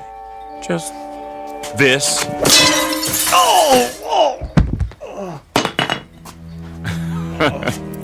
Don't worry about it. I'll close up for you. Now just point me at the safe and I'm out of here. Probably in the back room. Didn't even lock it yet. What a loser. Now you're talking. Diamonds? Gold? This is worth a fortune. 911. Police, I'm being robbed. What? What are you doing? Calling the cops? That ain't very nice now, is it? Should have finished you off when I had the chance. Oh! Now I gotta use the back door.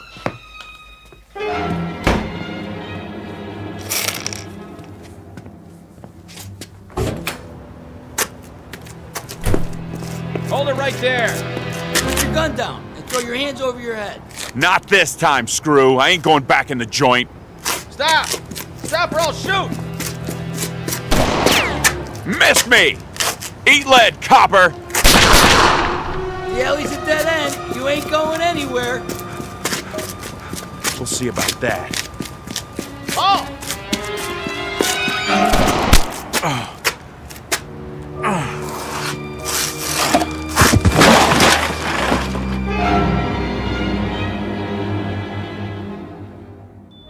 Portrait of a man at work.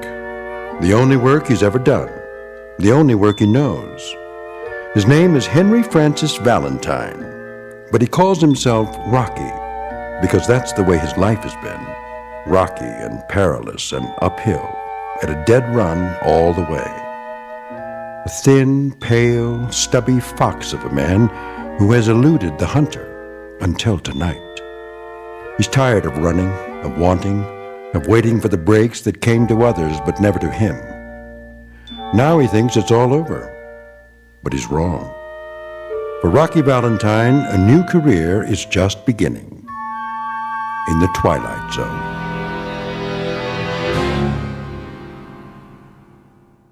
And now, The Twilight Zone and our story, A Nice Place to Visit, starring Hal Sparks with Stacy Keach as your narrator.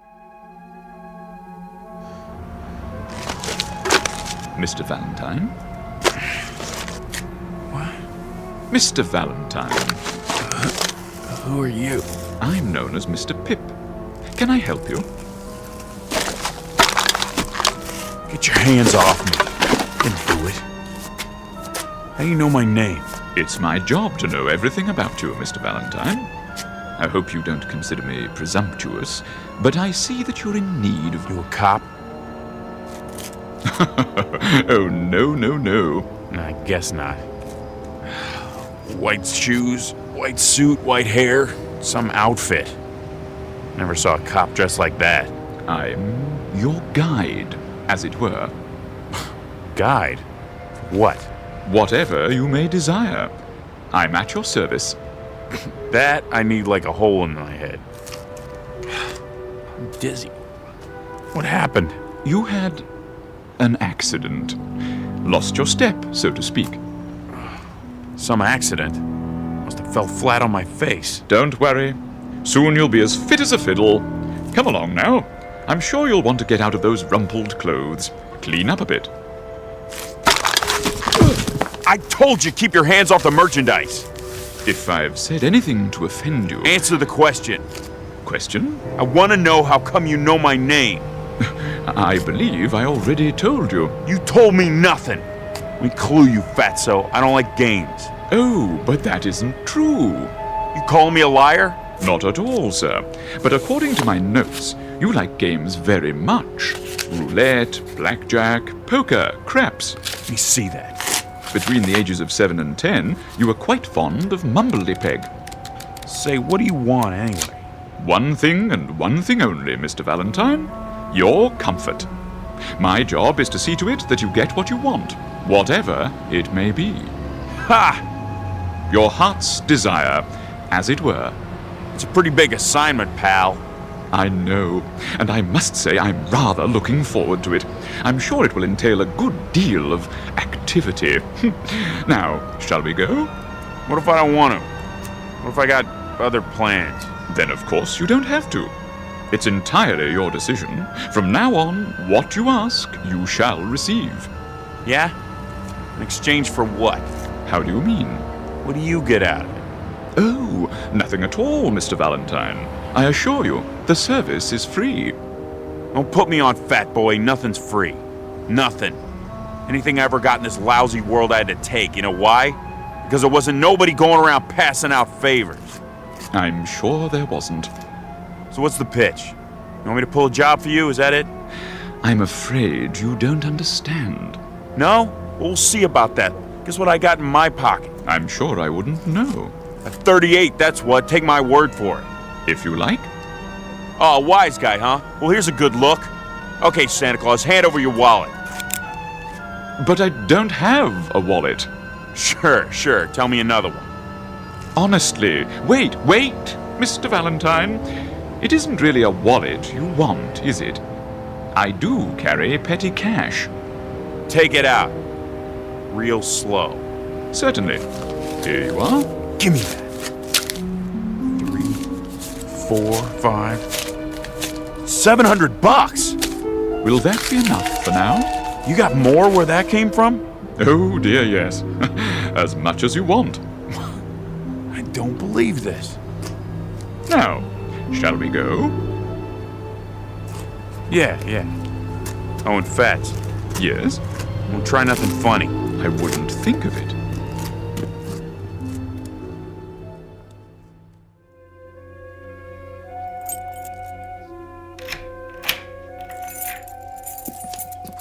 Here we are. The penthouse. Hey now. You like it? Sure I do. Oh, I'm relieved.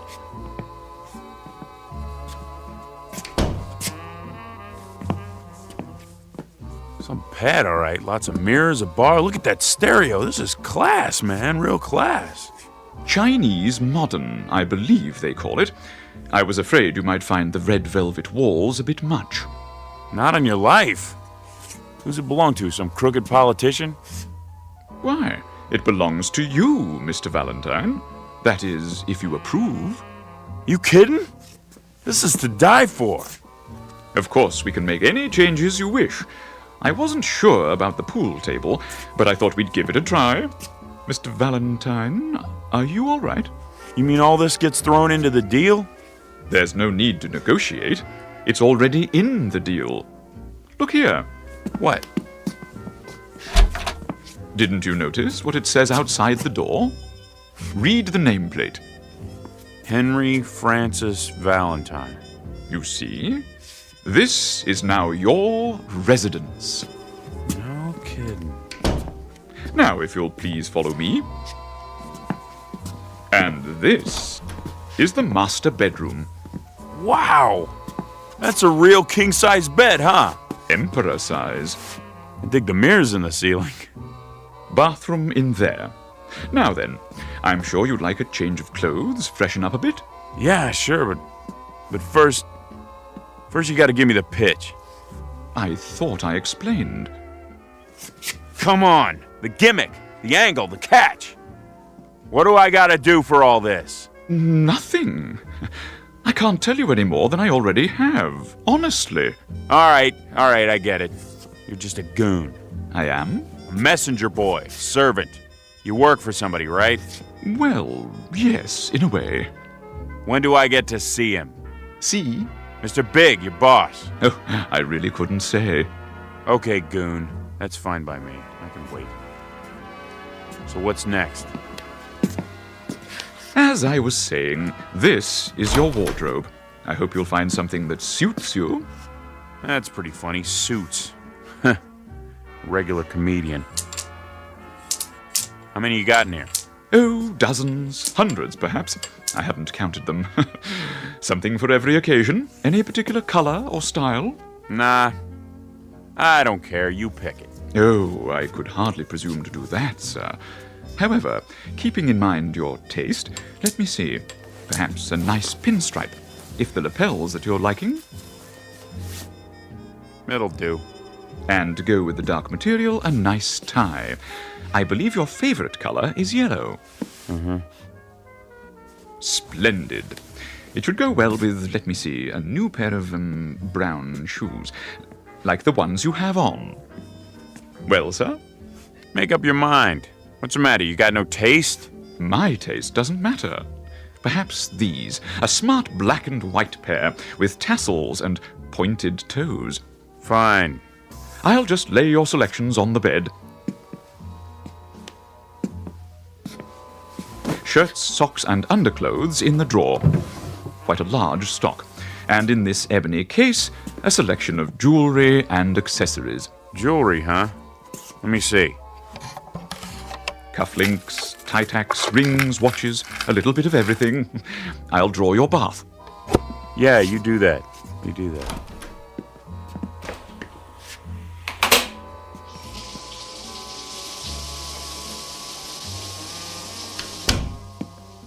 All ready, Mr. Valentine. I've adjusted the water to medium hot. Hey, between you and me, Fats, who do they want me to bump off, huh? Must be somebody important, you know? A real VIP. Oh, no, sir. As I've already explained. I know it's free because I'm such a good guy. I'll leave the room while you bathe. Sit right there and wait. Yes, sir. I'll be out in a couple of minutes. Take your time. Please. Hey, Fats? Yes, sir? Don't try anything while I'm in here. I got my gun with me. One wrong move and you're Swiss cheese, you understand? Perfectly. When I tell you, pass in my new clothes one at a time. Absolutely. And no funny business.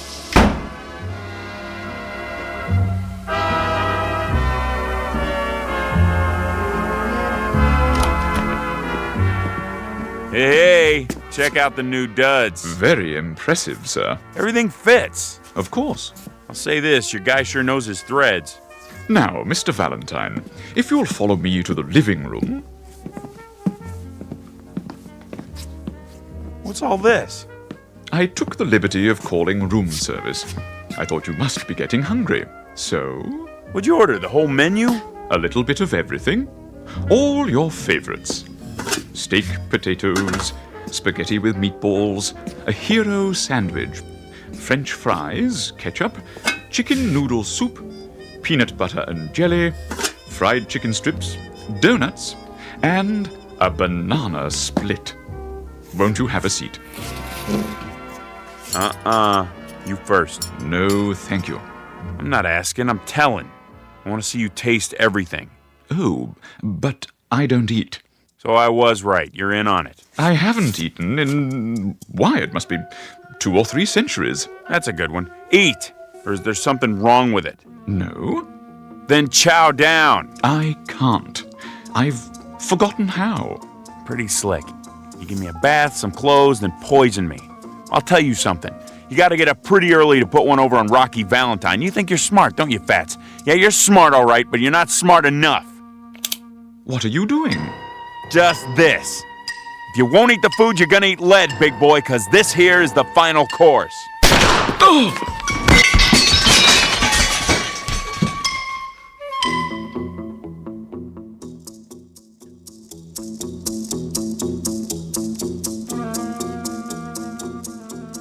You have me at a disadvantage, sir. I didn't expect the bullets to have such impact. I'll clean up the broken dishes. You got a bulletproof vest under that white suit, huh? Pretty slick. Okay, let's see how your head holds up right between the eyes. Mr. Valentine, please. Huh? I couldn't have missed, not at this range. That's just it. You didn't miss. Maybe there's something wrong with the bullets. Try that mirror over there. Mr. Valentine, perhaps you'd like a drink. Yeah, good idea. Where's the scotch? Here. Hold on. Where'd this whiskey come from? It wasn't here a minute ago. I know. I provided it in case. What do you mean you provided it? What are you, a magician? What's going on? This ain't no regular apartment. Where am I? You might want to sit down. Yeah. Okay. Mr. Valentine, do you remember when we met earlier this evening? I told you I was, in a sense, your guide. And you said you needed a guide like a hole in the head? Yeah.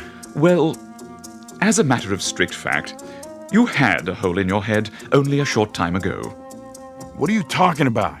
A bullet hole. The policeman, remember? In the alley. They yelled for me to stop. And I didn't, but they...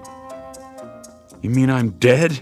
Why, yes! By Jove, you've got it! Then if I'm dead, all this stuff, the penthouse, the booze, the free clothes... I must be in heaven. You're my guardian angel, right? Something like that?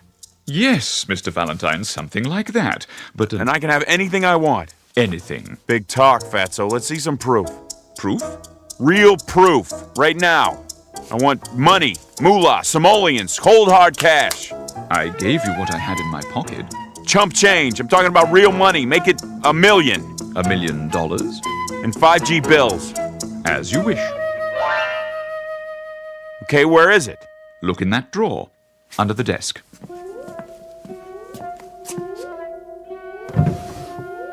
You're putting me on $1 million. But what am I supposed to do with it? I don't want to spend it all by my lonesome. No? That's no fun. I need a chick. I take it you're using a slang term. A broad, a dame, make sure she's stacked. Curves all over the place, you dig? I'm not sure. Let me spell it out for you. Beautiful. Oh, now I understand. So, when does she get here? Hi. Hi.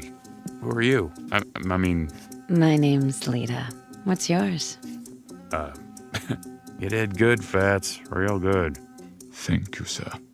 Do you mind if I dance? Go right ahead. When I hear music like this, I don't know. I get this feeling and I have to move my body. Me too. May I have this dance? I thought you'd never ask. Hiya, doll. Hi, yourself. Call me Rocky. Now I know I'm in heaven. Will there be anything else? Not right now, Jeeves. Very good, sir. But hang around. I might need you later in case I want more. Of course. course, Mr. Valentine.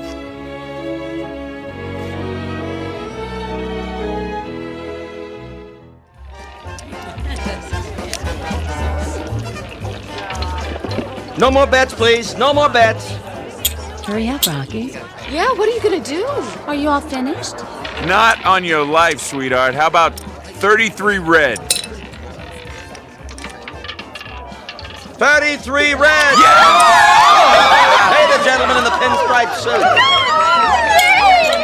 Rocky, you're the man. The best. How about that? I win again. Hey, Fats! Something I can do for you? No, something I can do for you. Put your money on the table right there. 14 black. Rocky's hot tonight. Am I right, dolls? You sure are. He is. He's a winner. I'm afraid I don't have any money. You don't? Well, what do they pay in? Halos or something? Place your bets, ladies and gentlemen. Combinations, odd and even. Okay, let's go.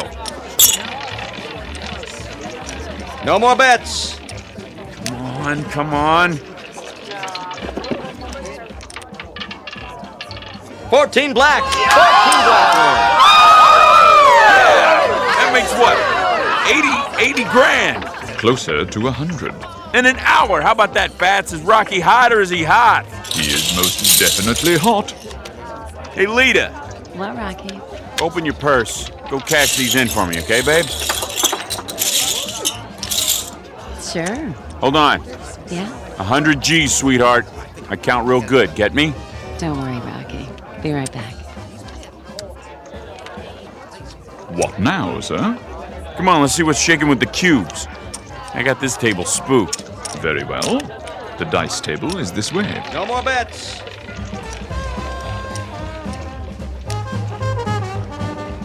Oh, there's a slot machine. You want to play, doll? Can I? Sure. Here's a silver dollar. Wait a minute. I'll put it in for you. I got the magic.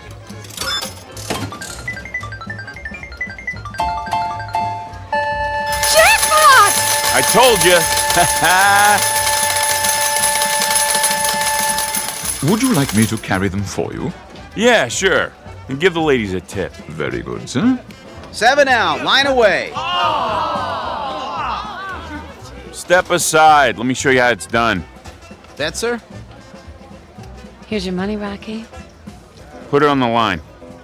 All of it, sir? Why not? When you're hot, you're sizzling. Money talks. Get your bets down. Hard ways, horn bets, any craps. Breathe on them for me, doll. Sure, Rocky. New shooter coming out.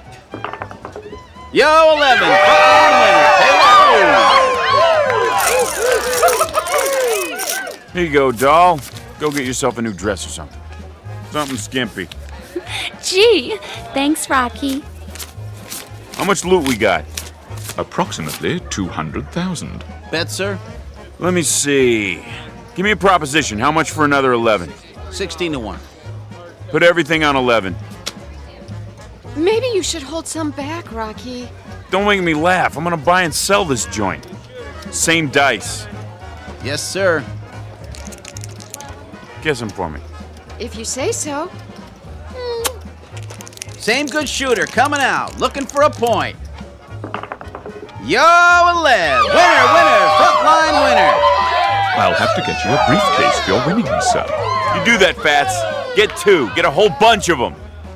I ain't stopping now, not the way my luck is running. Never had a night like this. Place your bets. Okay, buddy, let's do it again. Same bit, same bet. Hey, I'm dry as a bone. Anybody get me a drink or what? I'll get it for you, Rocky. Me! Pressing 11, all bets down. Come on now. Like the song says, luck be a lady.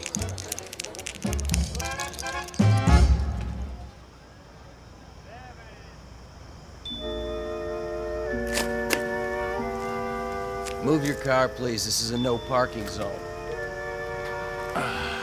Whew. Making money really takes it out of you. Where's the loot? I have 2 briefcases, sir, and the ladies each have 1. Good, my arm's sore. They're heavy. I don't mind. Where are we going now? Get your car, sir? Yeah, big convertible, pink and white. And be careful with it, you hear me? Yes, sir. Loading and unloading only. No parking. Huh. Something bothering you, Mr. Valentine? Yeah, him. The policeman? He's only doing his job, maintaining order. Lousy screws. Think they're the king of the hill just because they got a badge and a few lousy inches? How do you mean? Every cop I ever see is about 6.5 feet tall. Look at him.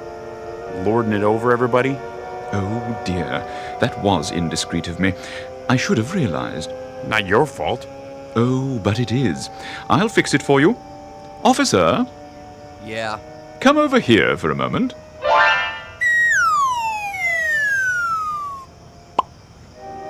Yeah, what do you want, mister? Better? Sure is. Hey, Screw! May I help you?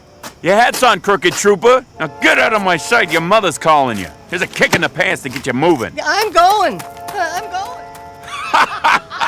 Look at him running on those little legs. I sure showed him, didn't I?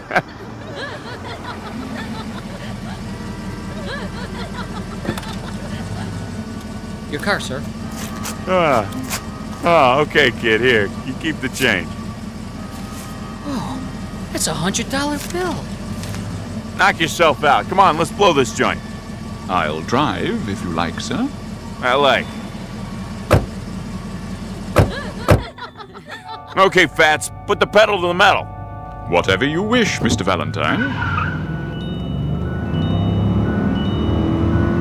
You broads in the back seat, hang on. Should we fasten our seatbelts? Maybe we better. It wrinkles my dress. Hey, what do you say we open her up and see what this baby will really do? Very well. We're gonna crash. Not on your life. I got all the luck tonight. Punch it, Pip. Man, this is really living, huh? In a manner of speaking, Mr. Valentine. In a manner of speaking.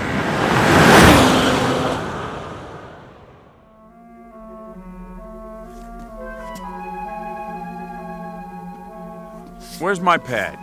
Just at the end of the hall. Fats, do me a favor. Yes? I want to get rid of that heap we've been driving. Is anything wrong? It seems to go fast enough. Yeah, but the ashtrays are full. I'll make a note. Change car. Wait a minute. What is it, Mr. Valentine? We forgot the suitcases full of dough. Oh, yeah. He's right. I set mine down and... No need to worry. After all, you can win it back tomorrow. Yeah, that's right. Hey, girls, go on inside. I want to talk to Fats. Okay. Sure, Rocky. We'll wait up for you. What's on your mind? How about tomorrow we look up some of my old buddies, like Mike Fink and Matt Gorman and Silky Armstrong? What's the matter?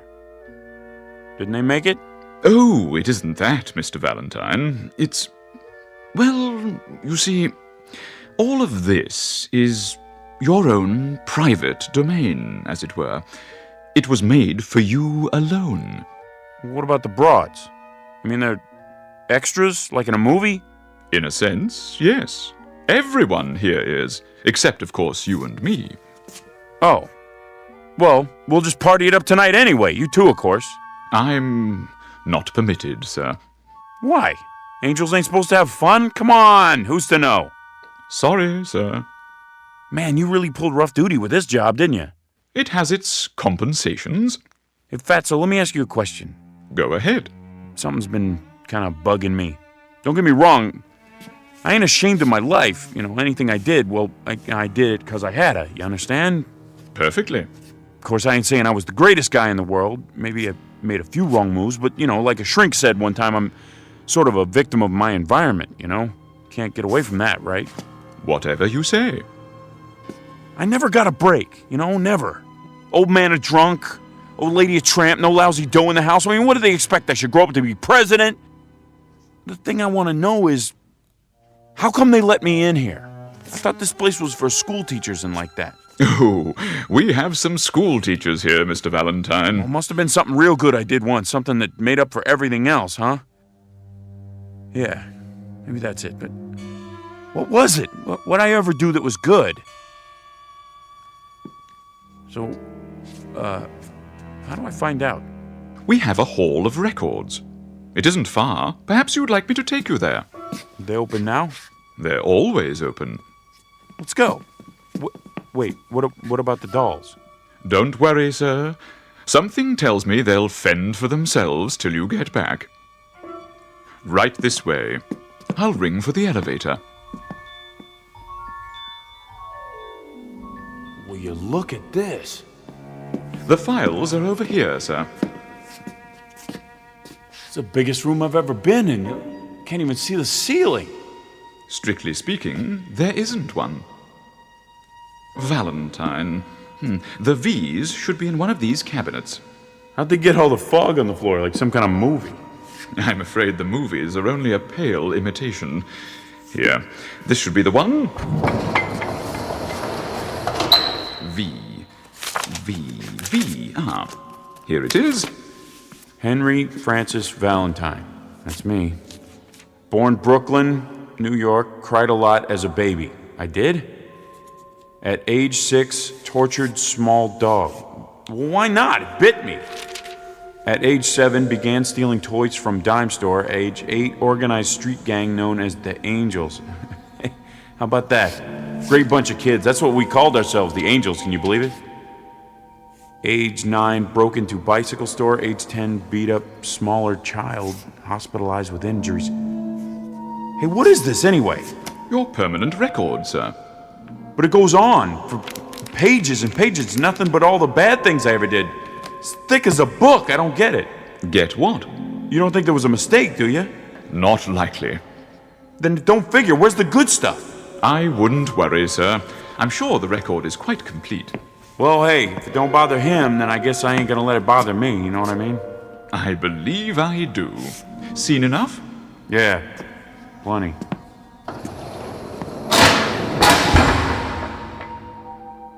What now, Mr. Valentine? I don't know.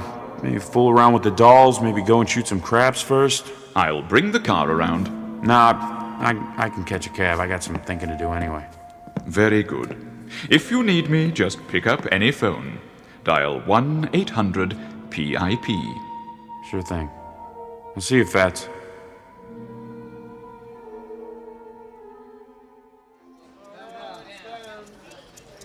Place your bets, hard ways, any craps. Put it all on double sixes.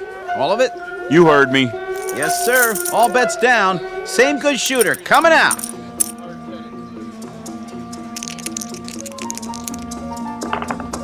$12, midnight, winner 12. Say, you want to stay up all night? What? Double sixes, midnight. Let it ride, sir? No, forget it. Your chips. Yeah, sure.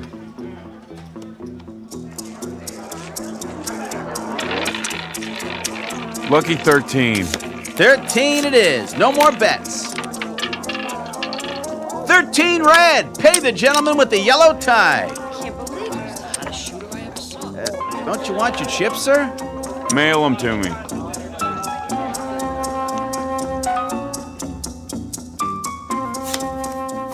Okay, pick up your hand. That's it. How many cards you want? I'm okay. How about you? I don't need any either.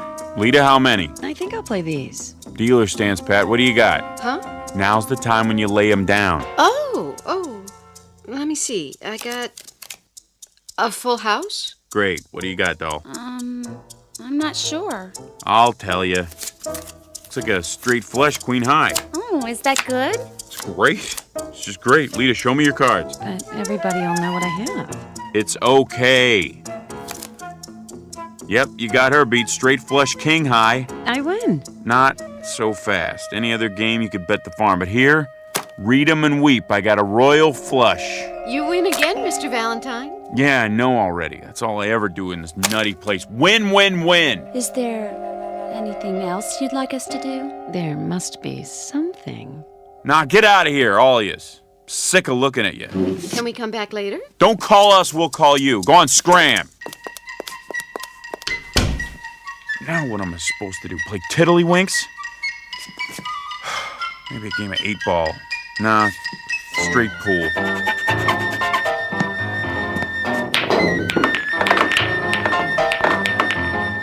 What's the good of that? One shot and I run the whole table. Where's the phone? 1-800-PIP. Yes, Mr. Valentine. What can I do for you? You can get yourself over here right away. I got a bone to pick with you. Really? Stop all that creeping around. Why don't you use the front door like regular people? Anything you say, Mr. Valentine. Anything I say. Will you knock it off? Is something wrong, sir? No! Nothing's wrong. Everything's peachy. Look, I've been here for a month and I can't take it anymore. I don't understand. I'll spell it out. I'm bored, Fatso. I'm bored. There's no excitement around here, you dig? No kicks. But the gambling, I thought you enjoyed it. I do, but when you win every time, that ain't gambling, that's charity. I could arrange for you to lose occasionally. Would that help? Yeah, maybe. No good, I'd know. Perhaps you miss your old vocation. Now you're getting warm. There's a nice bank you could rob. It's on the corner. Or would you prefer a jewelry store? Bank's okay, I guess. Fine. Now, as to the getaway car, we have quite a wide selection. Something inconspicuous, I imagine. Any chance I'll get caught? Certainly, if that's what you'd like. Let me make a note of it. Look, don't bother. Look, Fatso, I don't know how to say this, but it just ain't the same thing. What's the kick in knocking off a bank if everybody's in on it, huh? Even the dames. I never thought I'd get bored with beautiful dames, but... See, I wouldn't expect an angel to understand this. Scoring with a chick doesn't mean anything if she's set up in advance. I mean, everything's great, really great. It's just the way I always imagined it. But, see, I tell you, Fats, I don't think I fit in here. Oh, nonsense. Of course you do. No, I'm serious. Somebody must have goofed. Look, I'm gonna go nuts if I have to stay here another day. I just don't belong in heaven. I want to go to the other place. Heaven? Whatever gave you the idea you were in heaven? Mr. Valentine, this is the other place.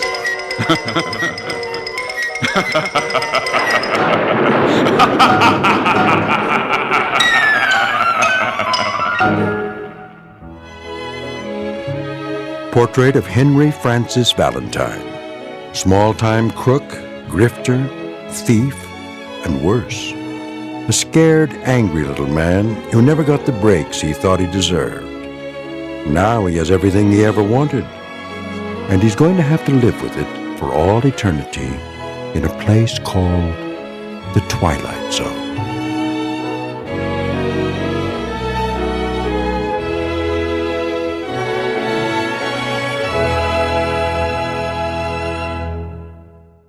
More from the Twilight Zone after this.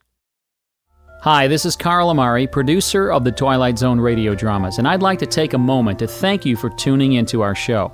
We've been producing these radio versions of the classic Twilight Zone TV series since 2002, and if you're a regular listener, you know that our radio versions are based on the original TV shows we've all come to know and love. But I'm excited to announce that very soon you'll start to hear brand new stories that are not based on the original TV shows. We're commissioning writers to produce fresh, new story ideas that will star many of your favorite Hollywood stars, so be sure to stay tuned for them. Also, I want to stay in closer contact with you, so I've started a producer's blog on our website at www.twilightzoneradio.com. On my blog, you'll get weekly updates and the latest news and information on our Twilight Zone radio dramas, the stars we've recently signed, the new story ideas you can look forward to hearing, when your favorite episode will be aired, and much, much more. Plus, at twilightzoneradio.com, you can download 3 free shows or any of our past shows for only $1.95 each. Plus, you can purchase CDs of all of our shows in our Twilight Zone store. Find a radio station in your area playing our broadcasts, ways to contact me, and much, much more. So be sure to log on to www.twilightzoneradio.com, and I'll see you in the zone. A Nice Place to Visit, starring Hal Sparks with Stacy Keach as your narrator, was adapted for radio by Dennis Etchison and written for the Twilight Zone by Charles Beaumont. Heard in the cast were Nick Sandys, Doug James, Laura Russell, Fernette Lebo, Amber Lake, Jeff Lupetin, Vince Amari, Kurt Nabig, Rosalind Alexander, and Carl Amari. To learn more about the Twilight Zone radio dramas and to obtain audio cassettes and CDs of these programs, visit our website at twilightzoneradio.com. The producers of The Twilight Zone wish to thank CBS Enterprises, Carol Serling, Dennis Etchison, Dick Brescia Associates, Claire Simon Casting, Terry Jennings, XM Satellite Radio, Sirius Satellite Radio, our sponsors, and our radio affiliates for helping make this series possible. This copyrighted radio series is produced and directed by Carl Amari and Jason Mallow for Falcon Picture Group. Doug James speaking.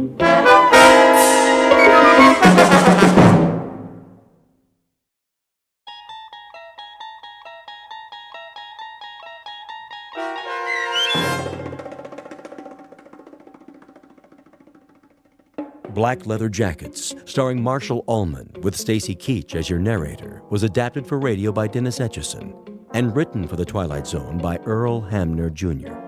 Heard in the cast were Elizabeth Lido, Jason Bradley, Christian Stolte, Doug James, Fernette Lebo, Jeff Lupetin, Roger Mueller, Meg Thalken, Vince Amari, Alex Sopener, Carl Amari, Kurt Nabig, and Jason Mallow.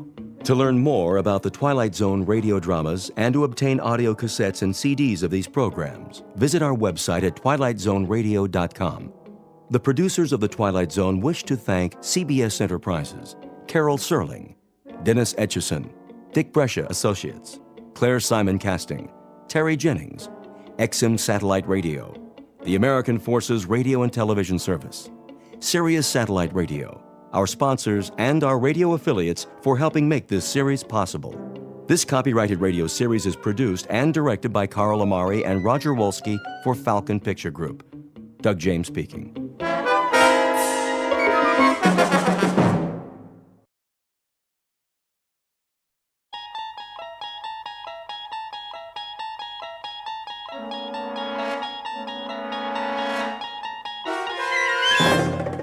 You unlock this door with the key of imagination. Beyond it is another dimension, a dimension of sound, a dimension of sight, a dimension of mind. You're moving into a land of both shadow and substance, of things and ideas. You've just crossed over into the Twilight Zone.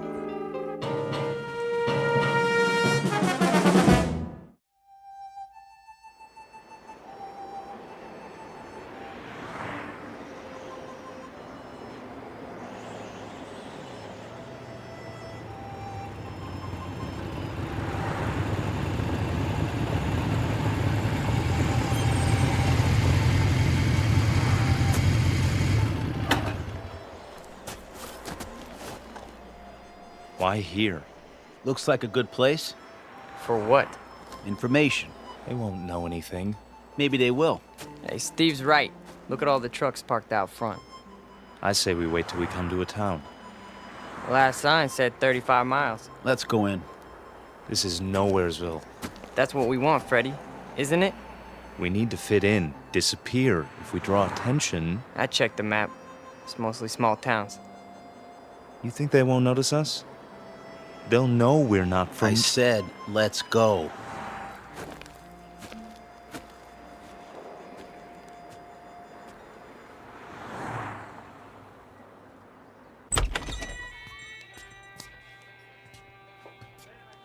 Hiya, boys. Sit anywhere you like. Got some seats at the counter. Thanks. 3 cold ones? Sure. Fine by me. How's your water? That all you want, Blue Eyes? I just wondered how your water supply is. Pure as can be. Down the mountain and over the dam. 1 double shot of H2O coming up. And, 2 long necks. Make it 3. That's more like it, honey. Any, towns around here? You bet. Stay on the highway and you'll hit Fairview. Lots of bikers stop at the motel just inside the city limits. Fairview. Nice place, is it? Oh, it's okay. Kind of quiet. Shops, schools, not much to do. Sounds just right. Yeah? You boys looking to settle down? We might. No kidding. Well, what do you know? Saw your choppers out there. Figured you were just passing through. Hey, they have houses to rent in Fairview? He means pads. Cribs. Some place to crash. Well, I couldn't say, but you could ask. Where? There's an office on Main, R.C. Jones Real Estate. Park your choppers down the street, though. Don't want to give them a heart attack. We'll remember that. Here's from a bill, Franny. Sure thing. Coffee, burger, and a Coke. How you keep the change? Your tip. Why, thank you kindly, George. You come back and see me on your next run now. You know it, doll. You boys need menus. I got a burger basket special with fries. No thanks. Sure? Strong young fellas like you. We don't eat. He means we already ate. What? That's it. We scarfed. This morning, we really chopped down. You dig? Oh, I dig you loud and clear, Daddy-O. Say, where are you from, anyway? Not around here. Come on, let's go. Right. You got it, Steve. I mean, Big Daddy. Hey, you didn't touch your beers. That's okay. We're not thirsty. Here you are. Hold on. Something wrong? This ain't all for me. Isn't it enough? It's too much. Here, let me give you some change. Keep it. Yeah, for your tip. Is that cool? Well, now that's mighty generous. You boys come back and see me now, anytime. 2 specials, Fran. Table 4.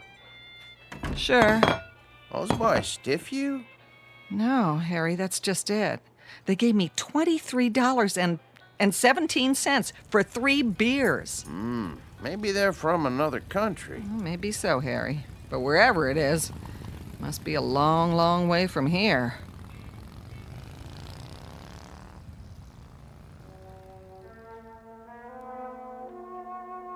Three strangers on motorcycles dressed in black. We call them Steve and Scott and Fred, though their names aren't important. They look a bit dangerous, but in truth they're just passing through, at least for now. They're on their way to a small town with tree-lined streets and white picket fences. A quiet town in the Midwest. But take a look in the eyes of these young men, and you'll see something deeply mysterious. Because they are most definitely not from around here. The truth is, they have arrived to lead us all into the Twilight Zone.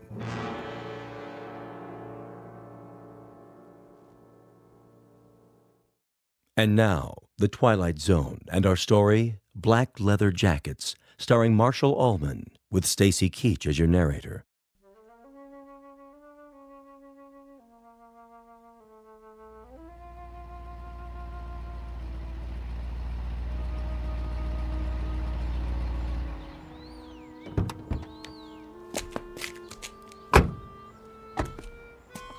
Well, this must be the place. Amanda Drive. That's what Jones said. The old Anderson's house. Knock on the door and tell them we're here. I'll open the truck. Don't look like anyone lives here. The for rent sign's still up. That's because they're just moving in. Probably gonna meet us. What if they don't show? Well, we wait an hour, put it in storage, cost them extra. Go on, knock. Okay.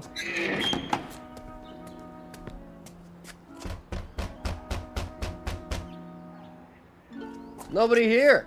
Give it another try. Locked up tight as a drum.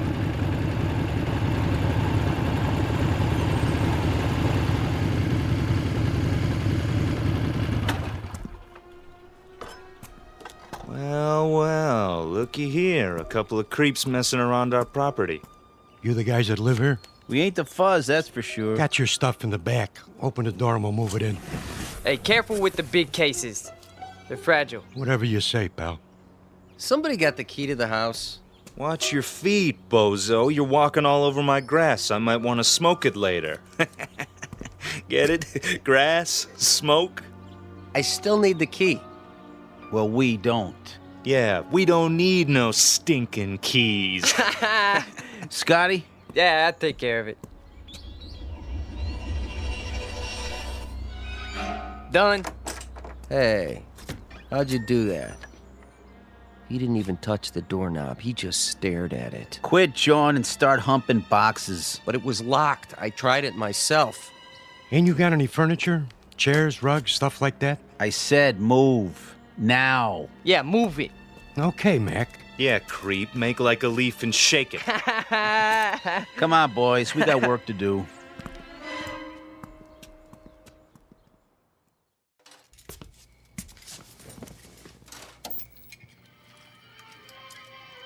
Martha? Yes, dear. Here's that movie you wanted to see. Be right there.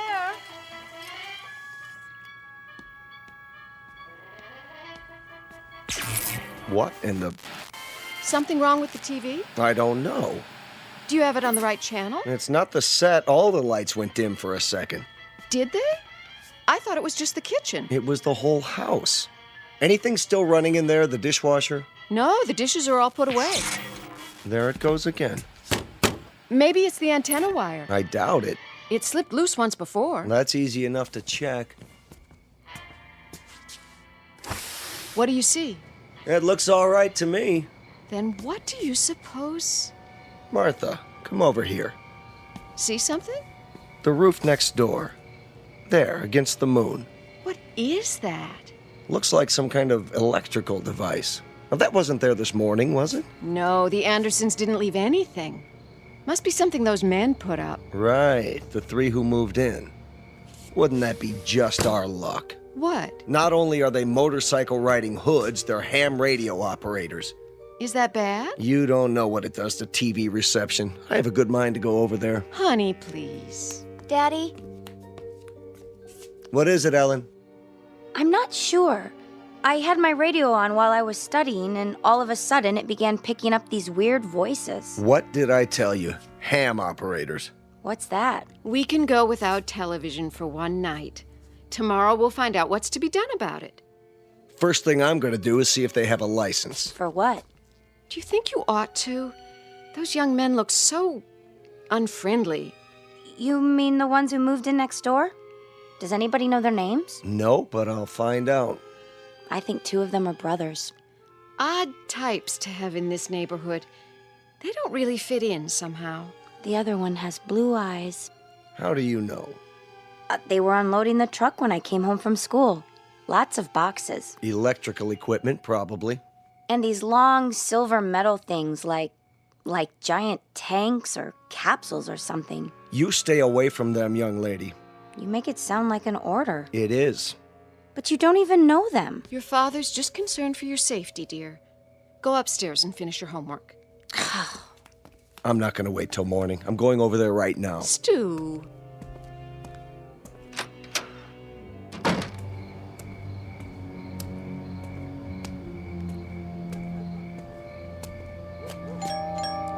Hello? Anybody here? Yeah? What's it to you? Hello there. I'm Stu Tillman from next door. No kidding. Been having a little trouble with my electricity, flickering off and on. You boys wouldn't be ham radio operators by any chance, would you? What's so funny? Big Daddy here wants to know what's so funny. Yeah, ain't that a crack-up? Who are you boys, anyway? We're monsters, Daddy-o. What's that supposed to mean? Yeah, we got a lease on the place. That okay with you? Where did you come from? From outer space. Woo! Take us to your leader. All right. Now listen. I don't have to stand here and listen. Hey, watch your step, Daddy-o. It's pretty dark in here. Hey. Yeah, you might trip and fall. Yeah, you might trip and fall What and are you hit your doing? head. What are you doing? Hey, you better keep it cool, mister. He'll disintegrate you with his ray gun. Take your hands off of me. Ah, look at him go. Stop it. Hey, this cat can really dance. A real cool Hey. cat. Yeah, move it. I said let go of me. Go, Daddy, go. Not to worry. Spaceman won't hurt Earth creature. Earth creature. Crazy man. Real crazy. All right. I'm calling the police. Then I'm calling my lawyer. No, you're not. That would be uncool. Definitely. Just you watch. You're some kind of hoodlums. Cool it. The police probably have warrants for your arrest. They'll be very interested to know where you are. I told you to cool it. Stay away from me. Look in my eyes. You're gonna be plenty sorry for this. Just wait till I... Forget it. What? forget everything. There. Feel better now? Yes. Better.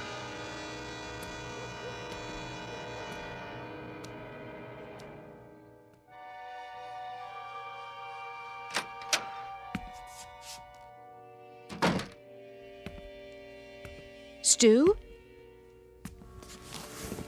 Stu, I was worried. Did something happen? Martha? What happened over there? Nothing. Nothing at all. Those men next door, did they do something to you? No. But you were going to talk to them about the television interference. Oh, that. Well, did you find out anything? It's not them. They're nice boys. 3 very nice boys.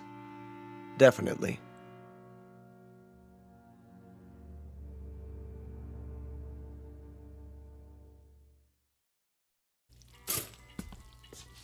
Morning, Mom. Gotta go. Oh, no, not till you have your breakfast. But I'll miss the bus. Then you'll just have to walk. The exercise will do you good. I can't walk in these shoes. Here, I'm eating my toast, see? And your juice. Where's Dad? He decided to sleep in. I think he's coming down with something. Well, kiss him for me. Bye. Not so fast, young lady. I've got some scrambled eggs here. That girl.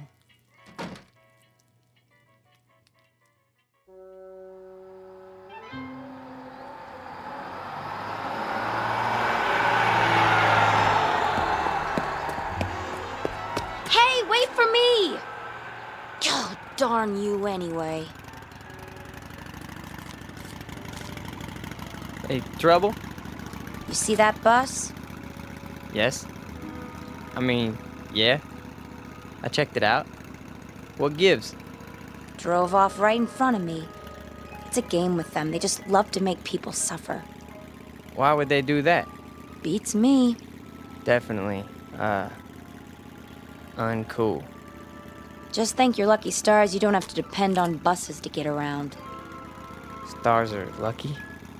It's just an expression. I understand a great deal about constellations. That is, the nature of galactic structure. But as to... Huh? I mean, I dig stars the most. They're really cool. So, they're lucky? That's a gas. So are you. What do you mean? One minute you talk like a professor, and the next minute you sound like a... What did they call them? Beatnik or something. Thanks. You're a real cool chick. There you go again. Well, why do you try to talk that way? Sounds like you've been watching too many old movies. I have? I mean, I have. Before I came here, I made a study of popular culture. Music, motion pictures, satellite television. You're a trip, you know that? Trip, meaning to travel to another destination. Yeah, I believe I understand. You need a ride? Well, you aren't going past the school by any chance, are you? I could. With me on the back of your motorcycle? Why not? It can carry 2 passengers. That would definitely be cool. Well, there's a first time for everything. Come on, little lady. Hold tight. Tightly, I mean. Uptight. Out of sight. Here we go. Just look at that. What is it? She's on the back of his motorcycle, our daughter. Come away from the window. I told her to keep away from them. She missed her bus and he offered her a ride, Stu. I'm sure that's all there is to it. I could have given her a ride. But you're not a handsome young man in a leather jacket, dear.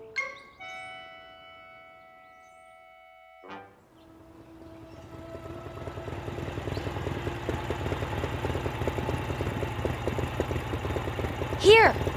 What? You can stop here. I don't see any school. It's on the other side of the park. Then why are we You stopping? got me here so early, I thought I'd walk. The park's so pretty in the morning. How much time do you have? My watch says 8:30. Class isn't until 9. Oh. Would you like to take a walk? Sure. That bench over there is my special place. We could sit for a while if you want. Okay. It's nice here, isn't it? I guess. I sit here sometimes and think. Try to figure things out. Like what? Oh, I don't know. For one thing, did you know you've lived next door to me for over a month and you've never even said hello? Hello. My name's Ellen, by the way. I'm Scott. Hi, Scott. So, where are you from? Why do you ask? I just mean, where did you live before? It's hard to describe. A long way from here. What city? I doubt that you've ever heard of it. Could be. Geography is one of my worst subjects. Did you graduate already? Graduate?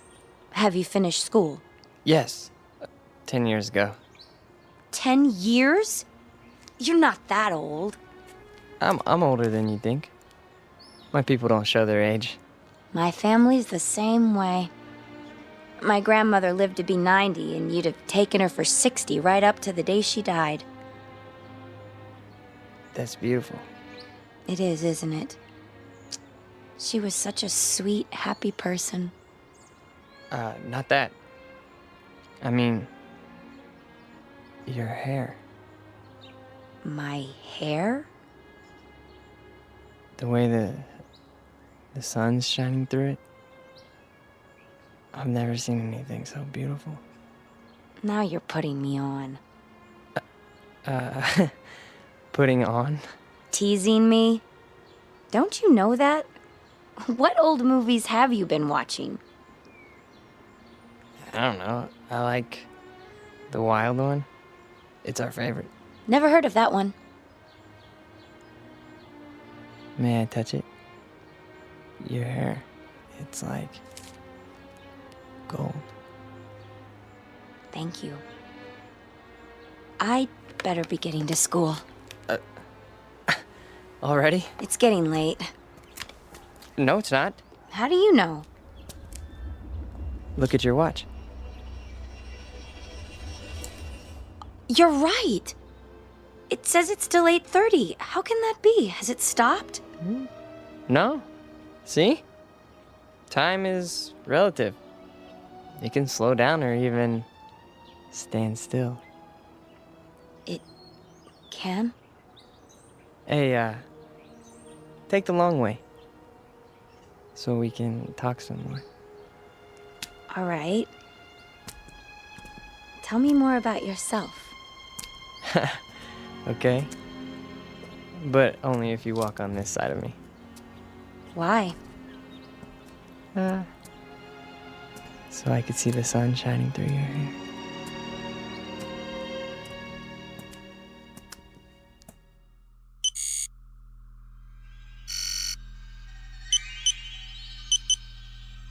It's time.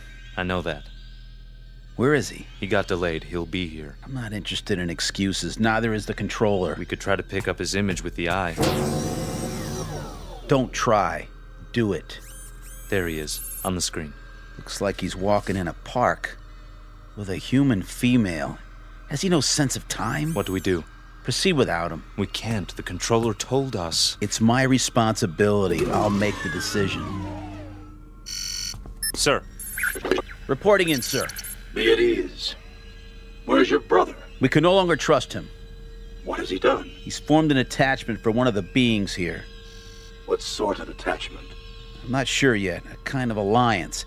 He's with a young human in spite of our orders.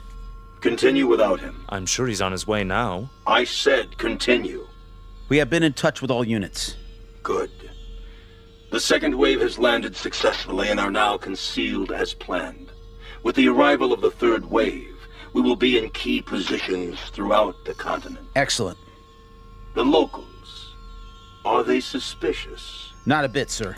They're a stupid race, exactly as our research told us.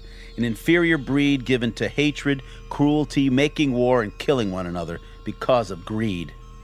The universe can well do without them.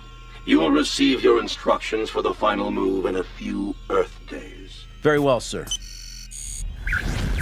I'll tell Brother as soon as he gets here. No time for that. We have to bring him in, now.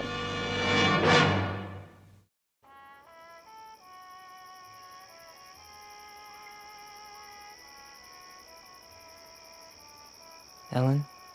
Hmm? Are you warm enough? Yes.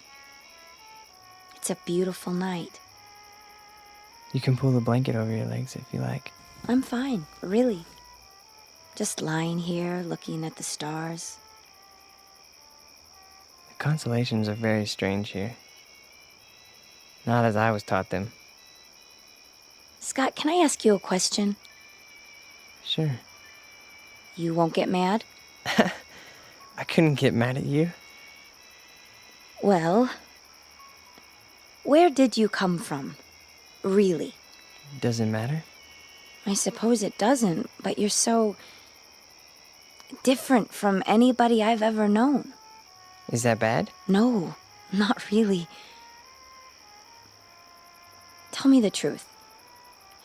You're an exchange student, aren't you? At the college, from some place you'd rather not talk about. Only in a manner of speaking. Ellen, you like me, don't you? You know that. Very much? Very much. Except when you do your Marlon Brando impersonation. What do you want, roses or something? Come on, I thought I did a pretty good job. We studied your motion pictures. That's just it. You must have looked at nothing but old movies. People don't talk like that anymore. Well, what about the clothing? Oh, don't go changing that. Your leather jacket is way cool. At least we got something right, huh? You got a lot right. Trust me. Ellen, do you know the word love?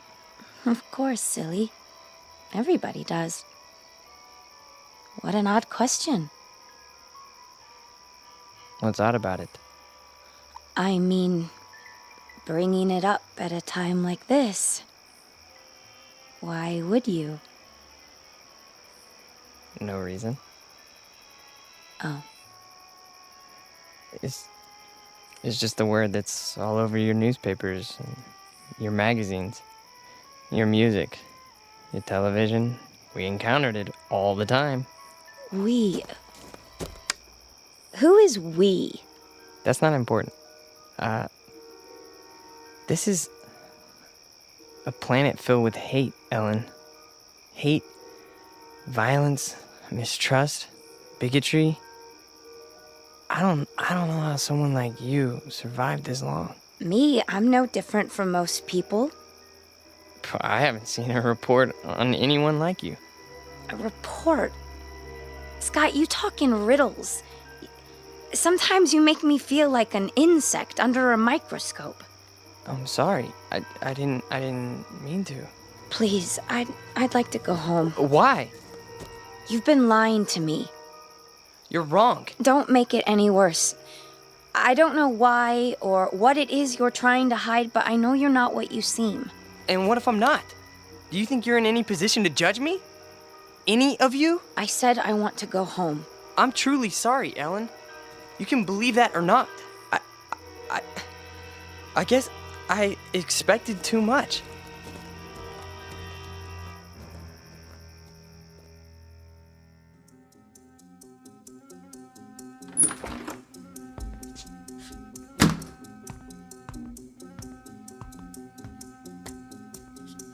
Where have you been?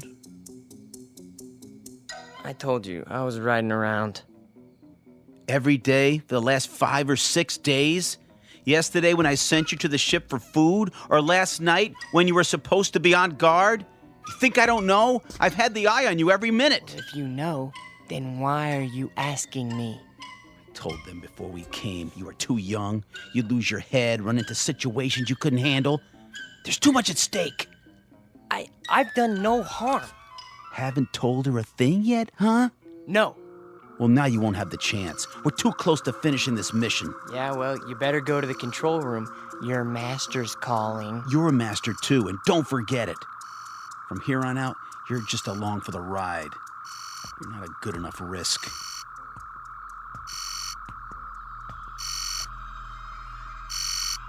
The controller. I heard. Report. Bacteria Unit 59 reporting in. The test has been an unqualified success. Good. Unit 70 through 100 have reported the same result. What is your time estimate? 30 minutes to the reservoir. Approximately 24 hours for the bacteria to multiply to saturation. How soon before you see results? Within 30 hours, we should witness 50% fatalities. I estimate a total of 48 hours before total extermination. Have you coordinated with other units in your area? We have.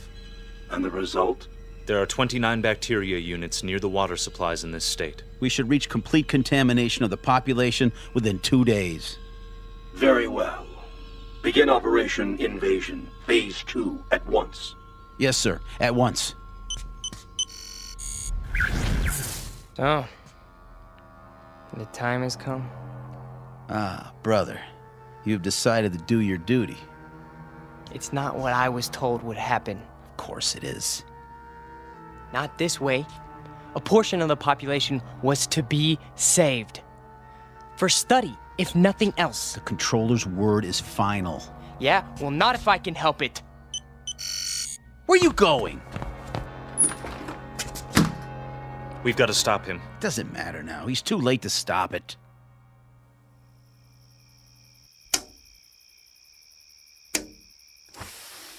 Who's down there? Come down. Now? I've got to talk to you. It's late. This is important. All right.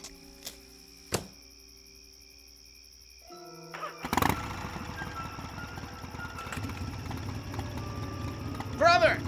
You're there in the bushes! I can see you! Back to the house and wait, Scott. You're making a mistake. These people aren't worth it. Scott, what's going on? Ellen, you've got to get away from here. What is it? You're in danger. I don't understand. Something terrible is going to happen here. Many people are going to die. I want you to go away as far as possible. I can take you where you'll be safe. You're frightening me, Scott. Please. What do you mean? What's going to happen? I can't tell you that. And it wouldn't matter if I did. Look, we've got to leave right now. Are you trying to scare me into running away with you? Ellen, listen to me. In 24 hours, every man, woman, child, cat, dog, anything else alive is going to be dead. Don't, please. No, not just in this town. All over your country. All over your world. My world? It's your world too? No, it's not. What do you mean? Scott, who are you? Look up. We came from out there, Ellen. From beyond those stars. There are thousands of us here on Earth right now. Our people, we need room. We're gonna set up colonies here. I don't believe you. We've had bacteria units in every country on this planet for months. They have enough to poison the drinking water of the entire world's population. Scott, I'm going to walk with you over to your house. No, it's too late. Even if it is, I think we'd better wake your friends and let them get you to a doctor. No, you don't understand. You haven't seen, okay? The leader, the controller speaks to us from a giant television screen. All we ever see is his head. A metallic mask with slits for eyes, a nose, a mouth, but no lips. And his voice, that's... Scott, I love you, but you're not well. You're... Oh, Scott. Ellen! Ellen! Ellen!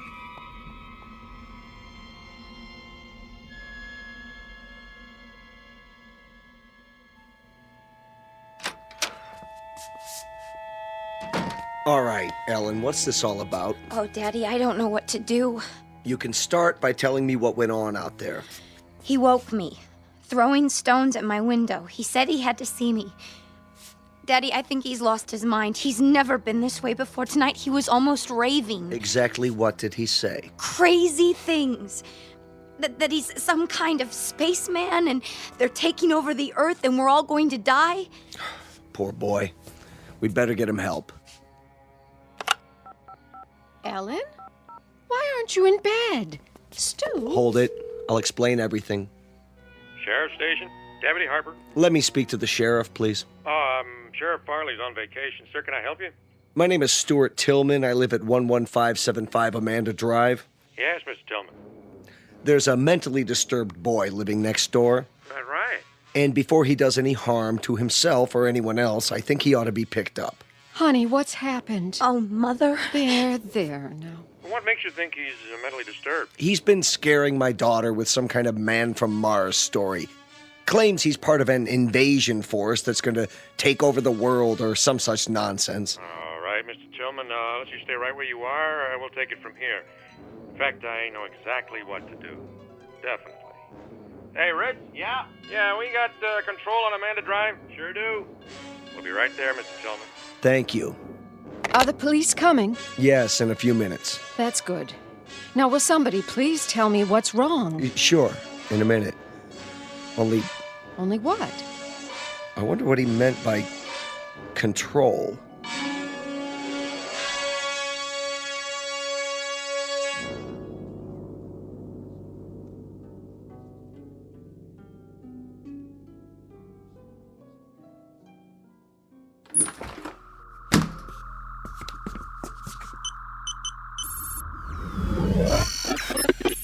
Yes. Please, sir. This is an unauthorized transmission. No, sir, I beg you to listen to me. You may speak. What we're doing is wrong. You question my judgment? No, we should save these creatures, not exterminate them. It's true. They murder and hurt one another and are subject to unreasonable hate and prejudice, but the murderers, the cruel ones, are the brutes found in any race. These people have capacity for love. I know it. Our research disproves that. They are a world of angry, frightened people. No, I tell you. I've lived among them. They learn love from their God, and they teach it to their children. There is more of love than hate here. There's no need to kill them. It's too late. Not if you order the plan to stop. For you, a defector, a traitor to your own kind. No, I'm not. You are a traitor. This transmission is ended.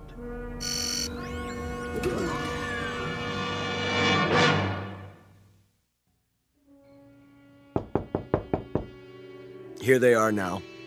Are you sure this is necessary? Yes. Please, Daddy, tell them not to hurt him. Mr. Tillman? No, I'm Deputy Sheriff Harper. This is Deputy Miller. Evening, sir. Come in, please. Now, what about this neighbor boy? Tell him, Ellen. I don't know where to start. All right, your father said he was mentally ill. What made you think that? Ellen, please listen to me. There's no more time. Scott, I'm sorry. I didn't know what else to do. No. Come on in, son. Just tell me all about it. Don't listen to him. He's one of us. He's part of the advanced units. Now, come on, calm down. Man, what kind of unit was that? No, get out, Ellen. Run as fast as you can. It's too late for me. It's coming. It's almost here. Oh, Scott, you're only making it worse. Who are they? What have you done? Now, they told me you were ill, son, so I took the necessary precautions. These men are from the hospital. Now just stand right there. Stay away from me! We're gonna put this around you so you don't hurt yourself. Don't touch me! No, not a straitjacket. It's for his own good. Got him! Get us the jacket off first. Get it Easy off. now, boy. No! Oh, don't fight it, son. That'll only make it more difficult. No! You don't understand. I'm begging you. Listen to me, please. No. Please, no. You'll see that he gets help. Don't worry, folks. We'll take good care of him. And someday, I'm sure he'll thank you. You have a good evening now. They left his leather jacket. Can I keep it for him until he gets out? I don't see why not, honey. It might be a while, though. Oh, Mom. What am I going to do? There's nothing you can do, sweetheart, except pray. It's for the best, you'll see. Now, come and sit down. I'll get you a glass of water.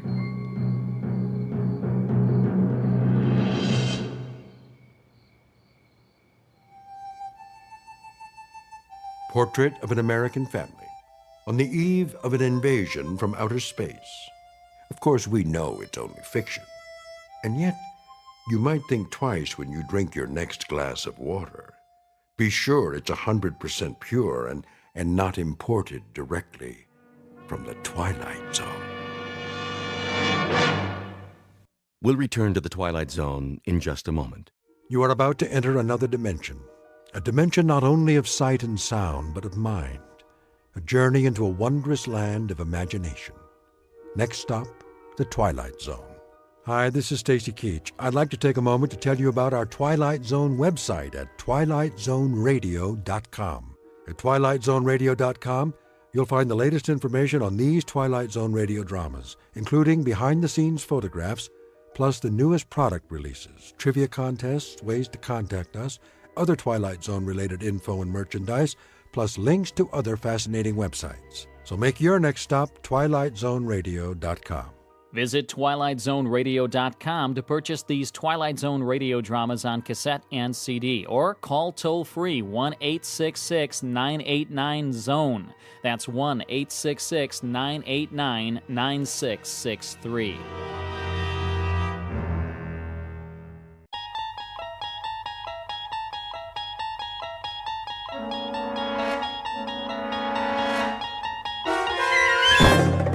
There is a fifth dimension beyond that which is known to man. It is a dimension as vast as space and as timeless as infinity. It is the middle ground between light and shadow, and it lies between the pit of man's fears and the summit of his knowledge. This is the dimension of imagination. It is an area which we call the Twilight Zone.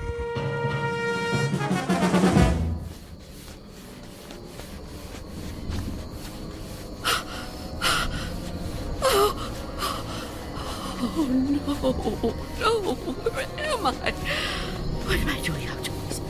I don't remember leaving my... Oh, it's so dark. I don't live here. Or here. Oh, it's just my house. Oh, I must get home.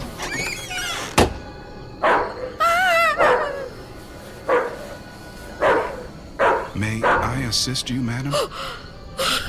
You startled me. I've lost my way. My home is somewhere around here, I'm sure, but I don't know where. Perhaps I can help you find it. Oh, thank you. Thank you. I don't even know how I came to be out here. It's certainly not safe at this time of night. Oh, at any time. Well, surely the daytime when the streets are crowded. No, that's when it's most dangerous. For me. So you see, I never go out. Never? Never. But, dear lady, why not? I'm afraid. Afraid? Of something or someone? Someone. It's difficult to explain. Please, try me. Oh, I'm not sure you'd believe me. You'd think I'm just a senile old woman. I'd believe you, Wanda. What did you call me? Wanda. That is your name, isn't it? Yes, but I didn't tell you that. You didn't? Are you certain? Yes, I'm certain. How do you know my name? Because I've been looking for you for a long time, Wanda. Oh, no. You've kept me at bay for many years, but no longer. No. Get away from me. There's nowhere to turn, Wanda. You don't know where you are, remember? You certainly couldn't run from me, a frail old woman like you. Please. No, I won't let you. Say that again. It amuses me. You won't let me? How do you imagine you're going to stop me? You really have no choice, Wanda. There's nowhere for you to go now. Come to me, old woman. Take my hand. No. Take my hand. No.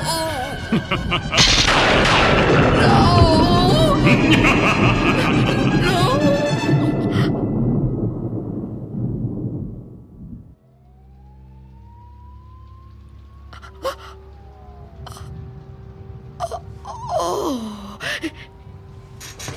it was the dream. The dream again. I'm home. Of course I'm home. Where else would I be? But is it night or day? Oh, that's right. The clock is broken. It's been broken a long time. Can't get it repaired, can I? Not without going. No, I can't. I mustn't. I have to resist every temptation. Oh, really, Wanda? How could you be so careless? How could you fall asleep before... Oh, I must check. Oh. Yes. The boards and the windows are still secure. Is that... Can I feel a breeze? Is there a gap? Oh, not enough. Not enough. He still can't get in. Oh, what about the door?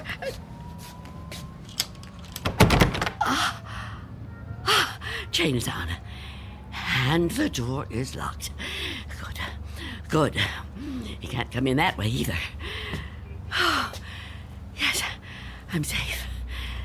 Safe for another day. But I've been careless. Really, falling asleep before checking. I mustn't take chances. I can't take chances. Not while he's out there. And he's always out.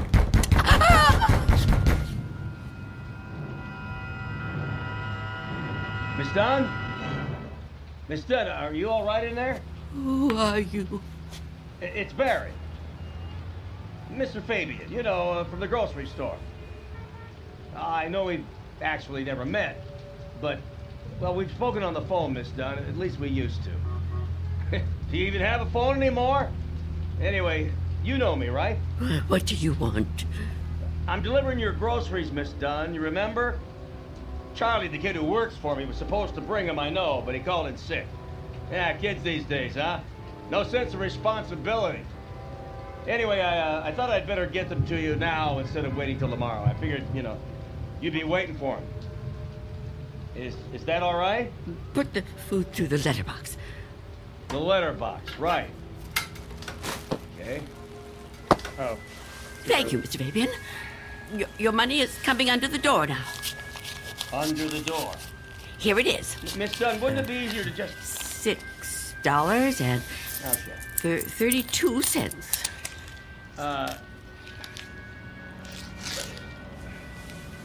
Many thanks, Miss Dunn, but, Good day to you, Mr. Fabian. Miss Dunn, are you still there? Yes?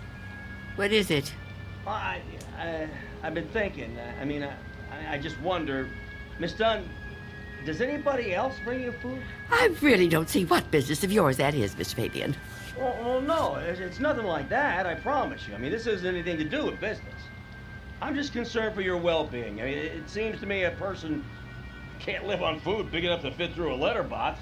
I can assure you, Mr. Fabian, I am in no danger of dying as long as I observe this strict regimen.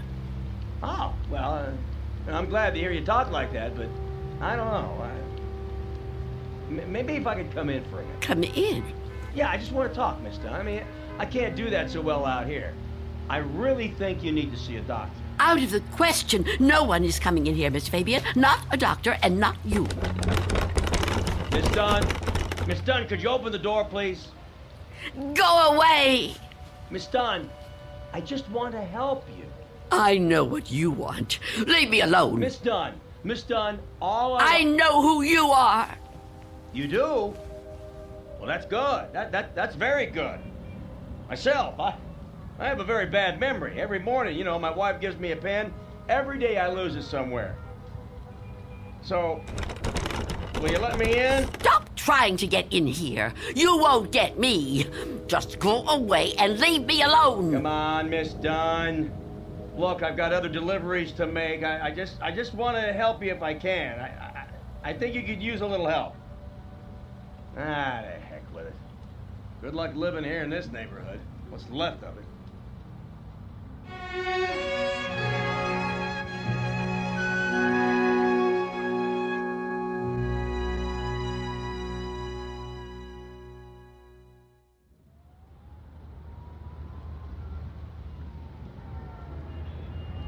Go away.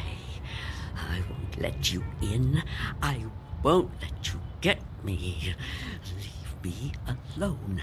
I don't want to die. I don't want to die. Please! Freeze!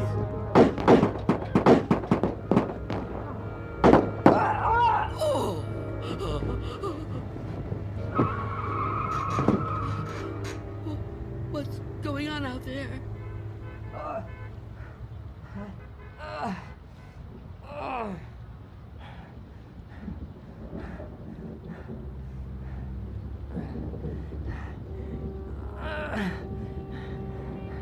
Help! Is anyone in there? You gotta help me. Who is it? Go away! I've been shot. I need help. Please. Please do something to help. Who are you? Officer. I'm a police officer. Please, you have to open the door. I need help. I've been shot. You're lying to me. I know you. You can't fool me. No, I'm not trying to fool you. Please. I think I'm dying. You can't trick me so easily. You're no policeman. Why can't you just leave me alone? I know who you are. I know what you are.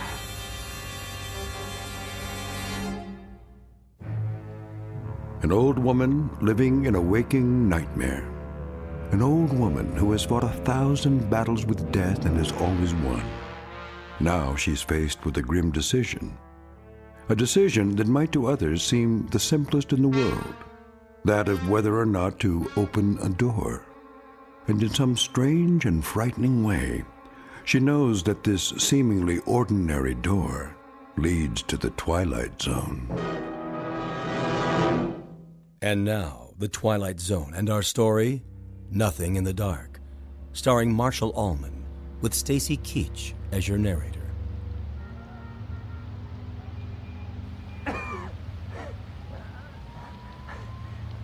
Please.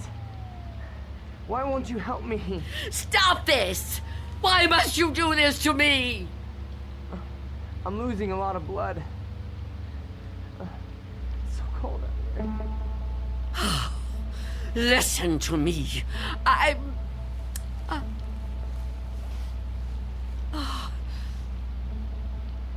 going to open the door. Oh, thank you.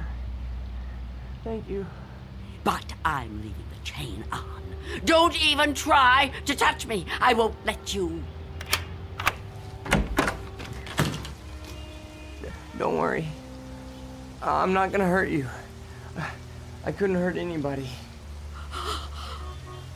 Oh. You're so young. Almost a child.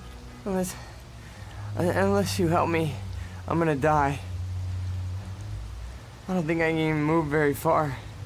Oh, don't say that. Oh, it isn't fair. No, it just isn't fair. You keep trying to trick me. I don't know what you're talking about. Don't move. Don't do that again, or I'll close the door. What? Listen, lady, I've been shot. I'm bleeding to death. Do you understand? Do you understand? Please. My name is Harold Belden. I need a doctor. I need a doctor right away. Please, call the hospital. I can't get there myself. I can't call the hospital. I haven't got a telephone. Not anymore. Then let me come inside. You can't just leave me. I'm begging you, I'm freezing. I have to unlock the door. You can't ask me to do that. You can't. I don't want to die. You understand? So you're not gonna help me? You're just gonna let me die out here? I know who you are. No, I told you who I am. My name is Belden. Officer Harold Belden. That's not your name. Why you keep saying that? Look, it hurts. It hurts, okay? Please, lady, please. Stop! Stop! Oh, why are you torturing me like this? I tell you, it isn't fair. I don't want to die. Well, I don't want to die either. If I could get help for myself, I would, but I can't move. I've been shot in the side, you see? Look, look, I'm bleeding. Oh, it isn't fair. It isn't fair.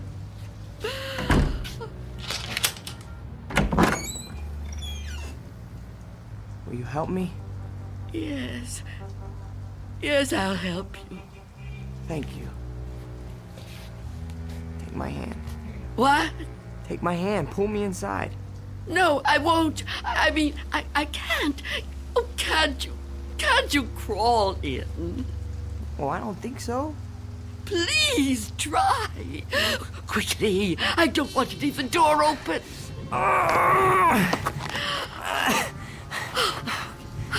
That's it. Come over here. Into the bed.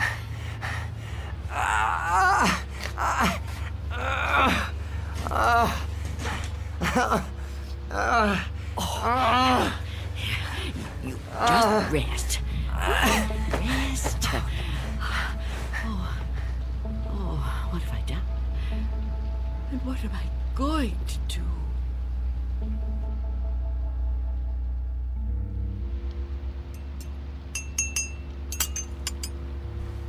Officer? Officer? Officer?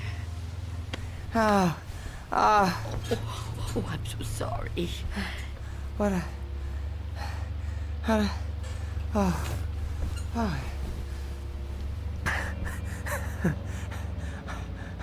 Oh, I'm alive. Yes. Yes, you are. Yeah, you're the lady that helped me. Yes. Eventually. Now, drink this. What is it? Tea. There's no milk, I'm afraid. No, don't get up, officer. Conserve your strength. Yeah, thank you. Thank you. Please, call me Harold. You saved my life. I owe you at least that much. Is it good? It's fine. Thank you. How long have I been out? Hours. What time is it? I'm not sure. Morning, I think. What do you think? I don't have a clock. I guess it is morning. It's hard to tell. What happened to your windows? Who boarded them up? Well, I did. A long time ago now. But they're still as strong as ever. What? Why would you do that? Oh, I have my reasons. Well, we all have our own reasons for doing things. Why would you want to be a policeman? To be in a job where people try to kill you? Well, why would you want to court death like that? Court death? I don't know that I'd put it that strongly. I do what I do because there's just some jobs that have to be done. You mean it's a sort of vocation? Yeah, I guess you could say that. Listen, Mrs. It's Miss Dunn. Listen, Miss Dunn. You should try to get some rest yourself. You need it more than I do. No, really, I feel much better. When the doctor gets here, he'll take me off your hands for good. The doctor? Yeah, sure. He'll check my wound, take me to the hospital. You didn't call the doctor? No, I didn't. Why not? I told you last night. I haven't got a telephone. Don't you remember? No, I don't. I was kind of out of it last night, I guess. Oh, of course. Perhaps you could use your radio to ask someone to come get you. Oh, you could wait outside for them. No, I busted my radio when I fell on it. You see? Hello. And I don't think I got the strength left to get up on my own. Look, couldn't you go to one of the neighbors? Oh, there aren't any. What are you talking about? There aren't any neighbors. There must be. Everyone has neighbors. Well, I don't. Not anymore. Why? What happened? They've all moved away. Not all of them. That's impossible. All of them. Trucks came and took away their furniture. First one, and then another. Is something happening to these buildings? I wouldn't know. I'm sorry to ask, but how can you not know something like that? I mean, if it was my home... I don't have a great deal of contact with the outside world. I haven't for quite some time. I couldn't even tell you who the president is. Wow. But there has to be somebody around who can help, you know? Or maybe a phone booth somewhere where you could call a doctor. Perhaps. I don't know. But even if I could call the doctor somehow, I couldn't take a chance and let him in. Why not? It's too dangerous. Dangerous for you? Yes. You let me in. Oh, I didn't have a choice. You were going to... I didn't know if I could trust you, but I'm still alive. Of course you're still alive. What do you think I was gonna do?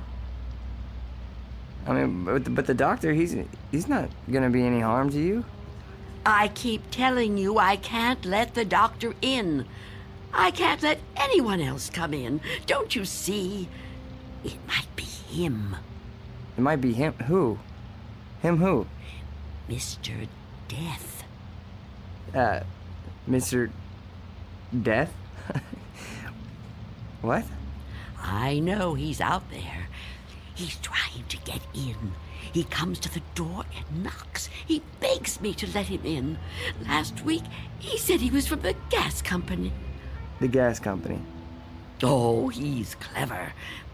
After that, he claimed to be a contractor hired by the city. He said this building was condemned, that I'd have to leave. But I knew who he was. I kept the door locked, refused to let him in. Eventually, he went away. Condemned, huh? I mean, that explains why there's no one else in the neighborhood. No, he knows I'm on to him.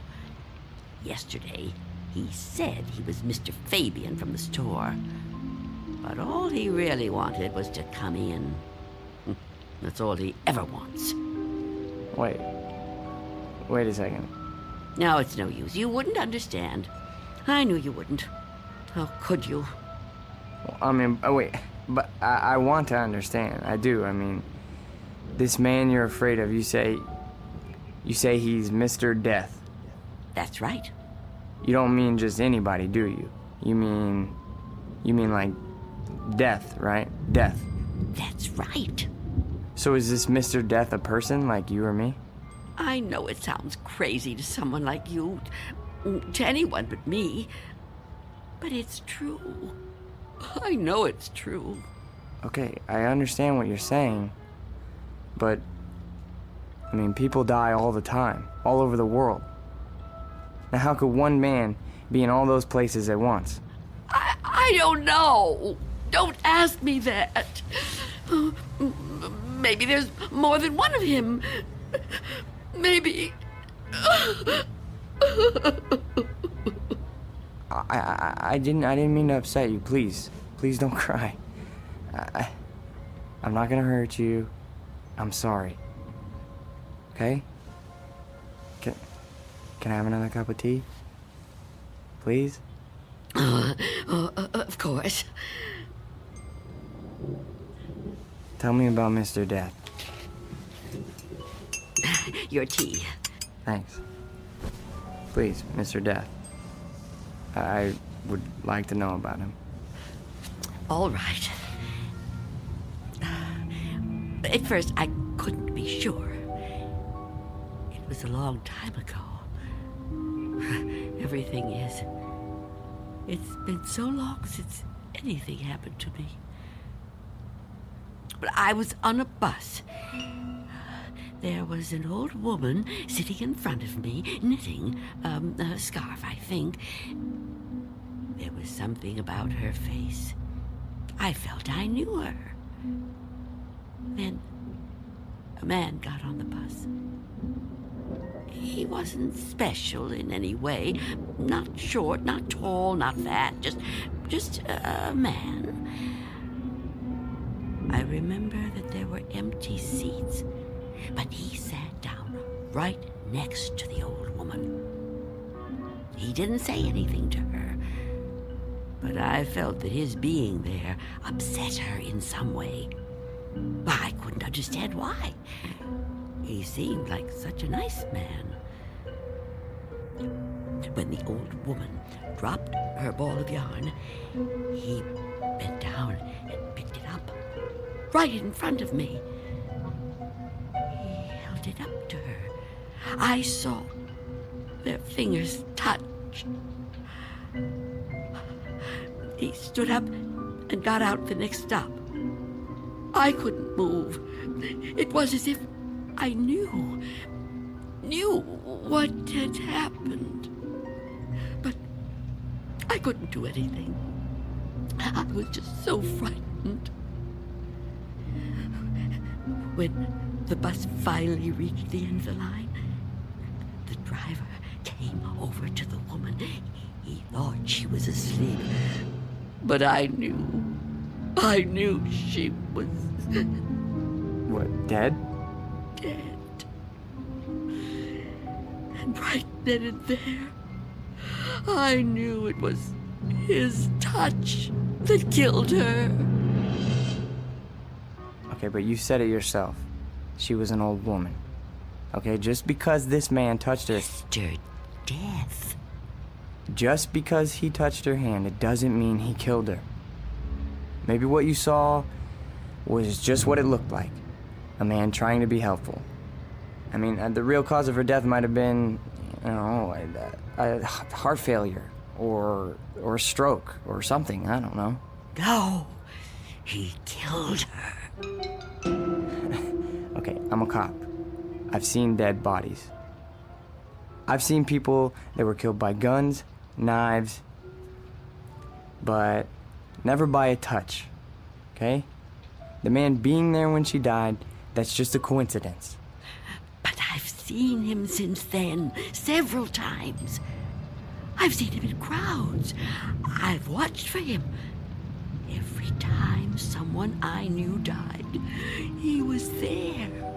He, the same man, the one on the bus.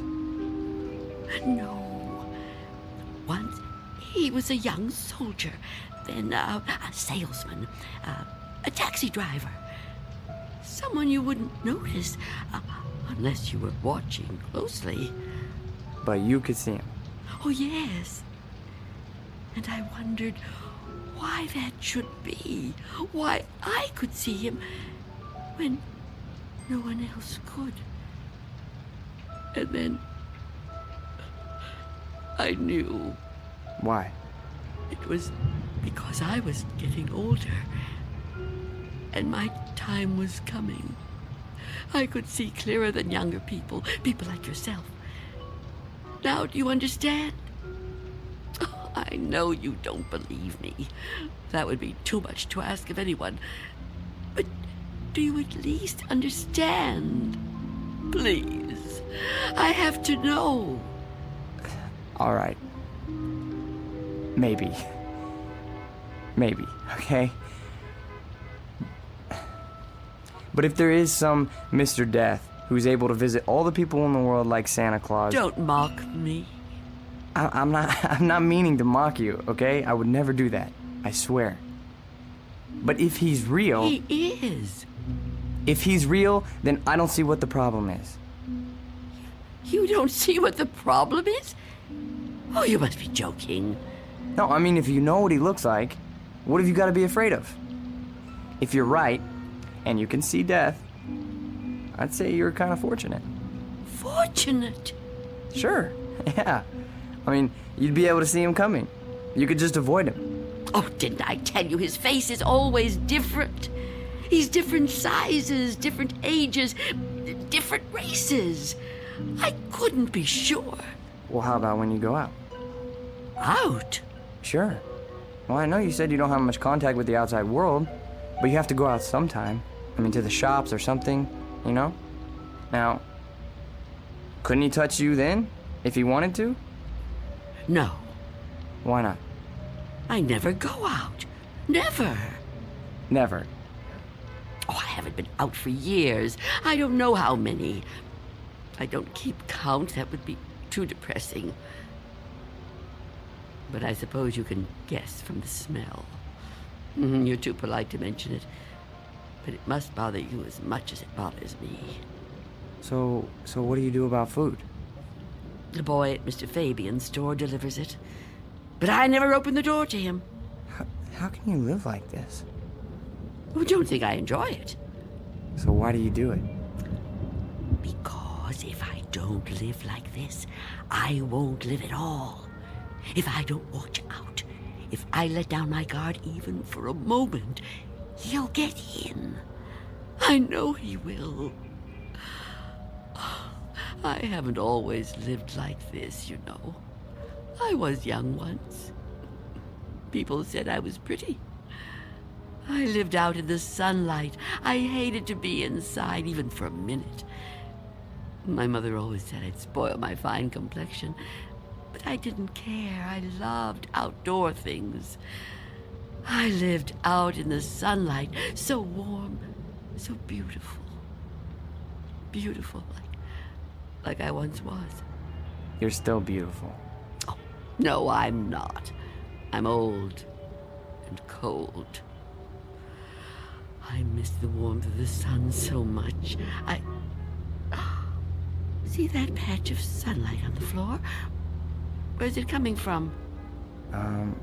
I think it's coming in from between the cracks in the boards of the window over there. Oh, yes.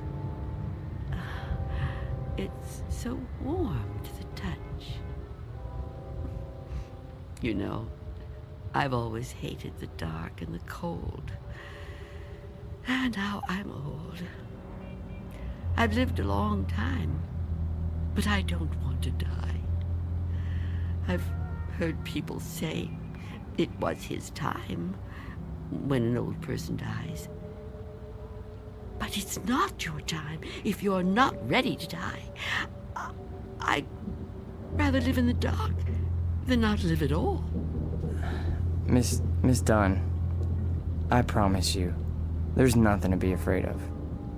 We're all alone here. Okay? There's nobody outside the door. I know you're upset, okay? And you're clearly under a lot of pressure. but I think all you need is some rest. Officer. Yeah, and I need help. Oh, I don't know what to do. Just give me some medical attention. Look, I don't know how badly I've been hurt, okay? But I've lost a lot of blood. And I need help soon. Or I don't know how much longer I can... I've told you I can't go out there. You can't ask me to do that. Look, this whole Mr. Death thing, I promise you, you don't have anything to worry about. Shh. Someone's coming. Well, get them to help me.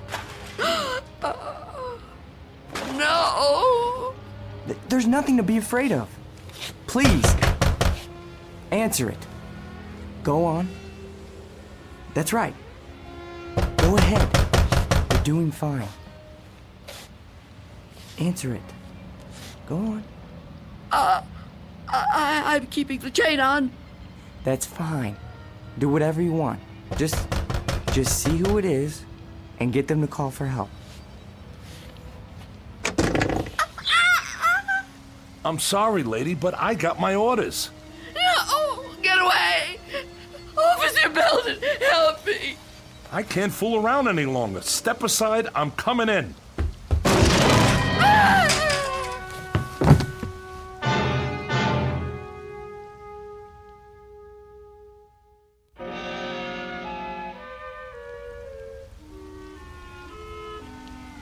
Take my hand.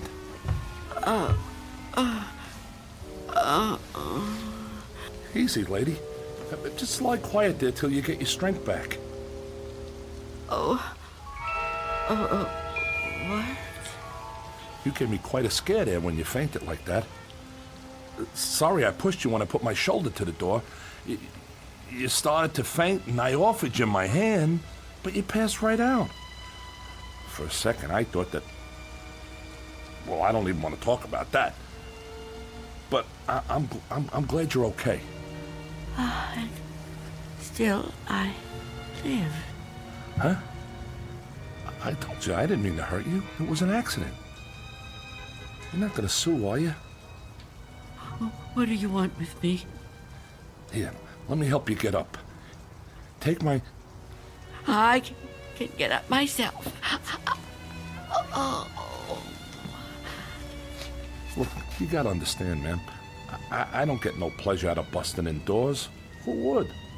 Except maybe some thug, but I'm no thug. I'm just a guy doing a job. Your job? Look, you don't seem to realize how important this is. I've got a crew and equipment coming in an hour to pull this tenement down.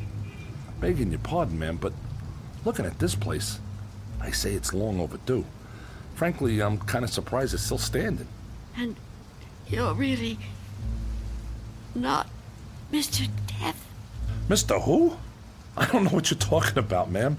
My name's Armstrong. Bud Armstrong. I don't know about any Mr. whatever you said. All I know is I got a contract to demolish this row of buildings. That's what I got to do. Everybody else moved out a long time ago. Until the other day, I thought this whole building was deserted. I seen them windows boarded up, and I figured you moved out when the rest of them did. Thank goodness I met that guy from the grocery store, that Mr. Fabian. Oh, Mr. Fabian. Then he was real, after all. Real? What are you talking about?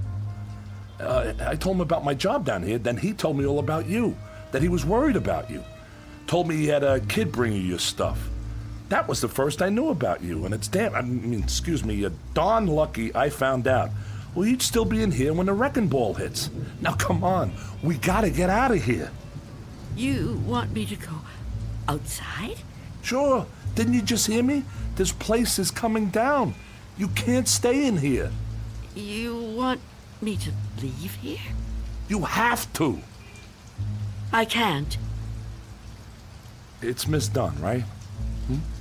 Well, Miss Dunn, you were notified about the demolition job months ago. Look, I'm not out to bully you. I'm just trying to do my job here. These buildings were condemned by the city. Can't say I blame them. And I'm the one who's got to tear them down. Tear them down? Wow, can you? Look around you, ma'am. This building has had it. You can see that. I can see that. Anyone could see that. It's all worn out, dilapidated.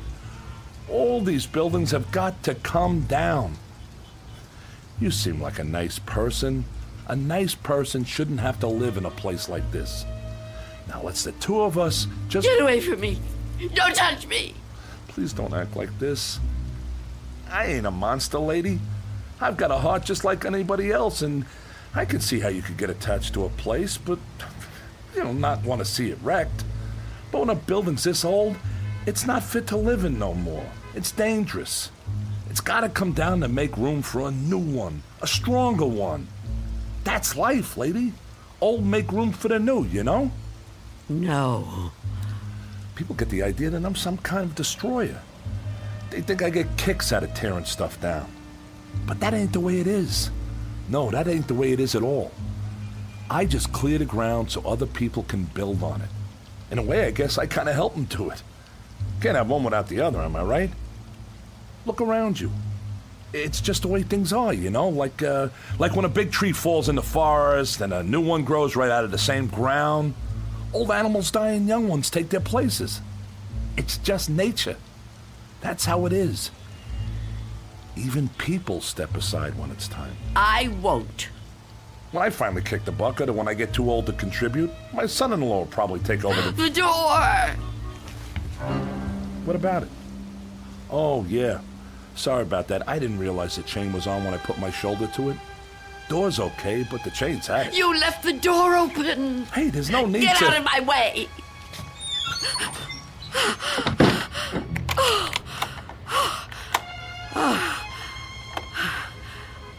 You don't have to do that. What's the sense of locking a door that won't even be here in an hour? I'm on the clock here, and we've waited long enough. If you've got any possessions you want to keep, Miss Dunn, I'd move them out while there's still time. I'll help you. You think you're helping me? I'm not going to leave here. Not with you. Not with anyone. Don't try to touch me. I don't want you anywhere near me. Now look, ma'am, I've been nice to you. I've been trying to go easy. I know this must be tough for you. Any kind of move is a big upset, especially to an older person like you. But if you insist on staying here, I'll have to call a cop. A cop? A police officer? It's just for your own good. Please, cooperate, lady. Hey, where you going? Of course. Mr. Belden! Explain it to him. Tell him the reason I can't go out there. I know you understand. I've told you everything. You'll help me, won't you? You'll help me stay? Well, say something. What are you doing? Who are you talking to? Oh, Mr. Belden is a policeman. Mr. Belden? Who the heck is Mr. Belden? Is he your pet? You got a cat in here? Please tell him. Lady, I think maybe you're sick. You should come with me. I'll get you to a doctor. I don't need a doctor. Mr. Belden, won't you tell him? Okay, I get it. I see how it is. Hey, I'm sorry, but if you're still here when the crew arrives, I'll have to call a cop. I'm sorry. I wanted to make you understand, but... Okay.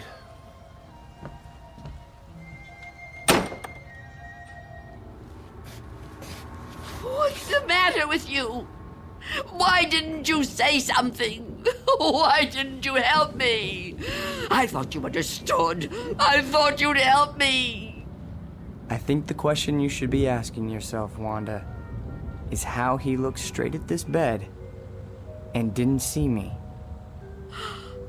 You called me Wanda, but I never told you my first name. Oh no. No. It's not true. It's not true. Yes, it is. The mirror, Wanda. Look in the mirror. What do you see?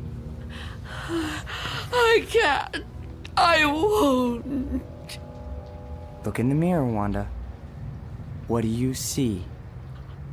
I see nothing. Nothing but an empty bed. Turn around. Now what do you see? I see you, Mr. Death.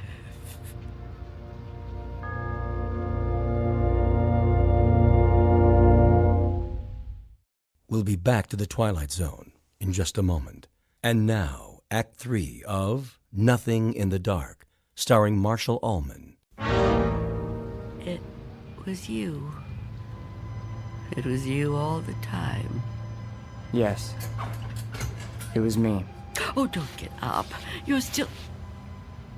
Oh, you're not hurt. No. No, I'm not. But you were shot. Those men... Did you see me get shot? No, but you were bleeding. Do you see any bloodstains now?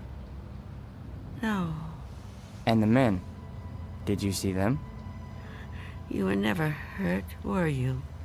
I can't be hurt. You tricked me. Yes, Wanda. I tricked you. It was all an illusion. One I created just for you. If it helps, I'm sorry. I would have preferred to avoid it if I could. But why? Why did you do it?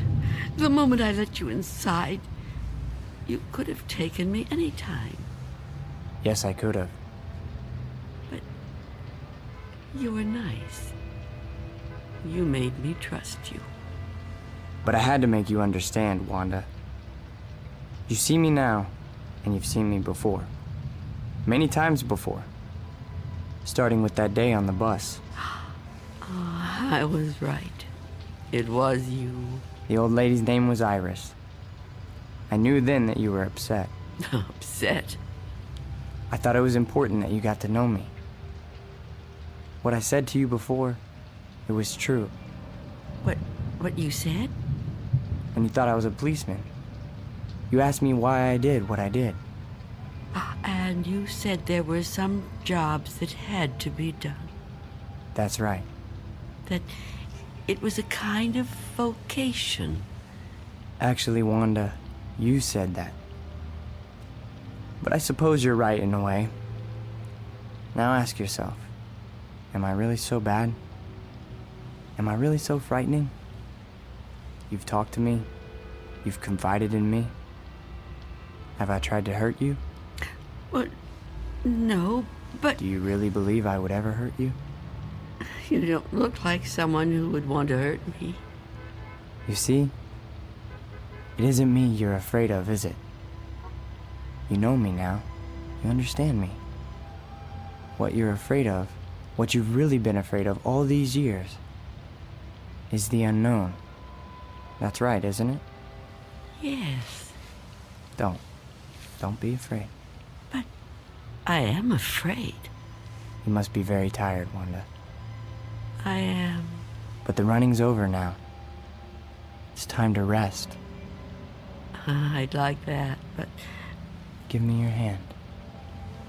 I don't want to die. Trust me. No.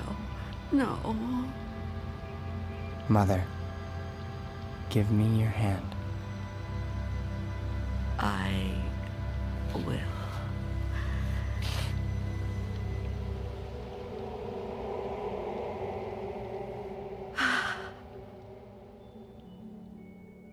There. You see? See? See what? No shock, no engulfment, no loud thunder. What you feared would come like an explosion is like a whisper. What you thought was the end is the beginning. When will it happen? When will we go? Go? Yes. I'm ready now. Look over there, on the floor. What is there to... Oh, Now do you understand? it's me. It's you. My body. I look so calm. You see? We have already begun. Come with me. Yes. Please. I'd like to.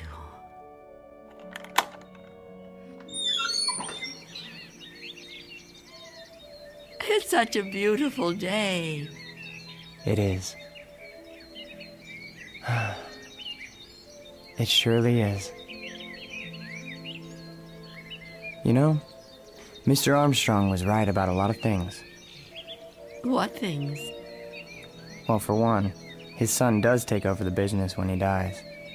Will that be soon? Another 16 years. Oh, dear. It'll be quick. I'm glad to hear that. I'm afraid I was a little harsh on him. Now the son-in-law, he lives to be 102. 102? Oh, goodness. I know. It's remarkable, really. Of course, the oldest person I ever met was a lady in Tibet.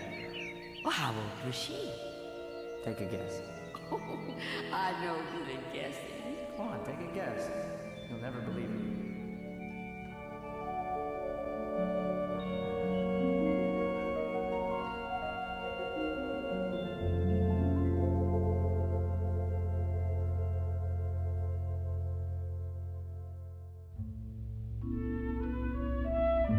There was an old woman who lived in a room, and like all of us, was frightened of the dark, but who discovered in the minute last fragment of her life that there was nothing in the dark that wasn't there when the lights were on.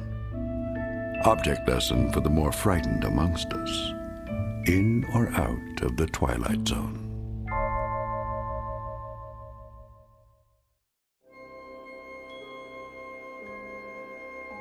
Hi, this is Carl Amari, producer of the Twilight Zone Radio Dramas. I'd like to take a moment to tell you about our official website at twilightzoneradio.com, where you'll get the latest news and information on these Twilight Zone Radio dramas. Plus, at twilightzoneradio.com, you can digitally download 3 free episodes or any of our episodes for only $1.95 each. In this age of ever-changing technology, we've decided to make these episodes instantly available to you by making the Twilight Zone Radio Dramas a digital download-only series. This means that this series will no longer be offered on CD. The CD collections at our website are now being offered while supplies last at buy one, get one free. So be sure to get your favorites before they're sold out. Be sure to visit us often, and I'll see you in the zone.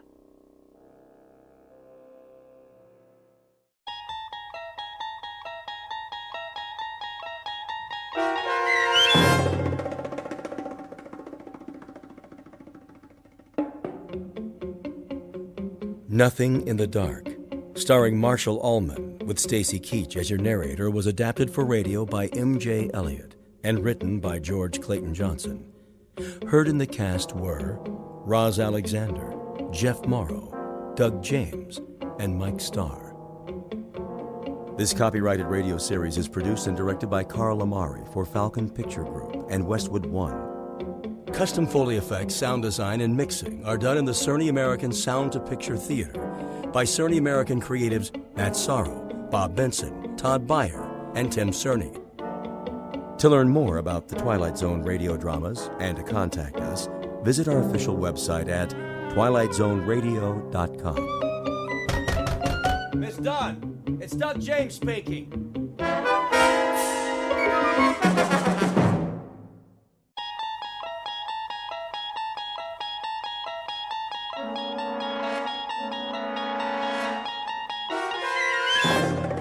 You unlock this door with the key of imagination. Beyond it is another dimension, a dimension of sound, a dimension of sight, a dimension of mind. You're moving into a land of both shadow and substance, of things and ideas. You've just crossed over into the Twilight Zone.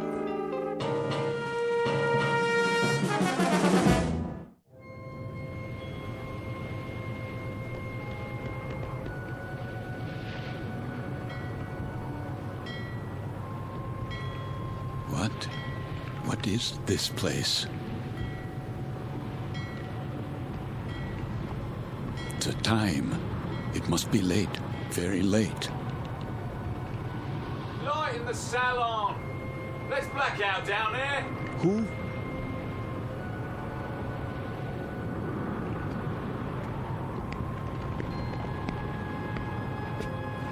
Forgive me, sir. Yes? Are you addressing me? Begging your pardon, but they'll be finished serving dinner soon.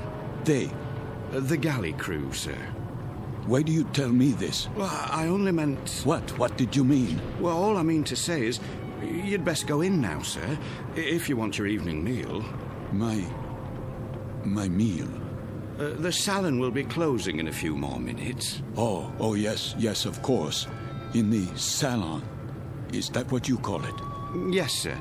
It's very dark out here. Would you like to follow me? Follow? The lights, you see. From now on, I'll have to switch them off when we open the door to the deck, and then on again. You understand, sir? Because of the blackout. The blackout? Yes. This way, sir. Are you all right? Why wouldn't I be? Is something wrong with my appearance? Why, no, sir. It's only that... Is this your first time? My what? Your first passage. It can take a bit of getting used to. Sea legs and all that. I'm quite used to being at sea. Thank you. I was just... Yes, sir? Listening. To the engines? Don't worry, sir. The diesels were checked thoroughly before we left port, and Captain Willoughby's top drawer. He'll get us there safe and sound, you can be sure of that. No, not the engines. What then? I was listening to the water. The cold ocean water out there. And the night.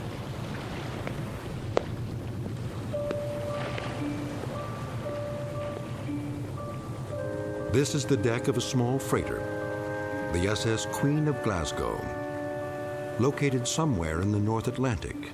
Her registry, British. Gross tonnage, 5,000. Age, indeterminate. At this moment, she is 1 day out of Liverpool. Her destination, New York. Duly recorded in this ship's log is the sailing time, course to destination, weather conditions, temperature, longitude, and latitude. But what is never recorded in such a log is the fear that washes over a deck like fog and ocean spray. Fear like the throbbing strokes of pistons from the engine's diesels, each one a heartbeat, parceling out every hour into breathless minutes of watching, waiting, and dreading. For the year is 1942, and this particular ship has lost her convoy. Now she must travel alone like an aged, blind thing groping through the unfriendly dark, stalked by the unseen periscopes of steel killers, enemy U-boats that also watch and wait. The Queen of Glasgow is therefore a frightened ship, and she carries with her a premonition of death. In a moment, her crew and passengers will find out just how real that premonition may be, when a course is set that leads them all into an area known as the Twilight Zone.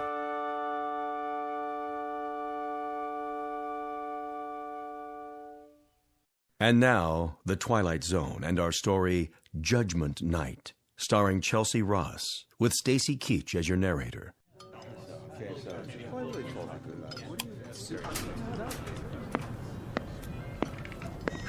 Why does he keep playing with the lights? Thought I'd gone blind for a second. My apologies for the momentary darkness. Wartime regulations, you know. Think nothing of it. Perfectly understandable. Wasn't it a lovely meal? Yes, indeed. Glad you enjoyed it, ladies and gentlemen. Something more, perhaps? Not for us, thank you, steward. We were just leaving. Come along, dear. Wait, Mommy, where's my doll? Why, here you are, little girl. You dropped it by your chair. Can you thank the nice man? Thank you. You wouldn't want to leave your dolly behind now, would you? Come along, Joanna. It's well past your bedtime. Yes, Daddy.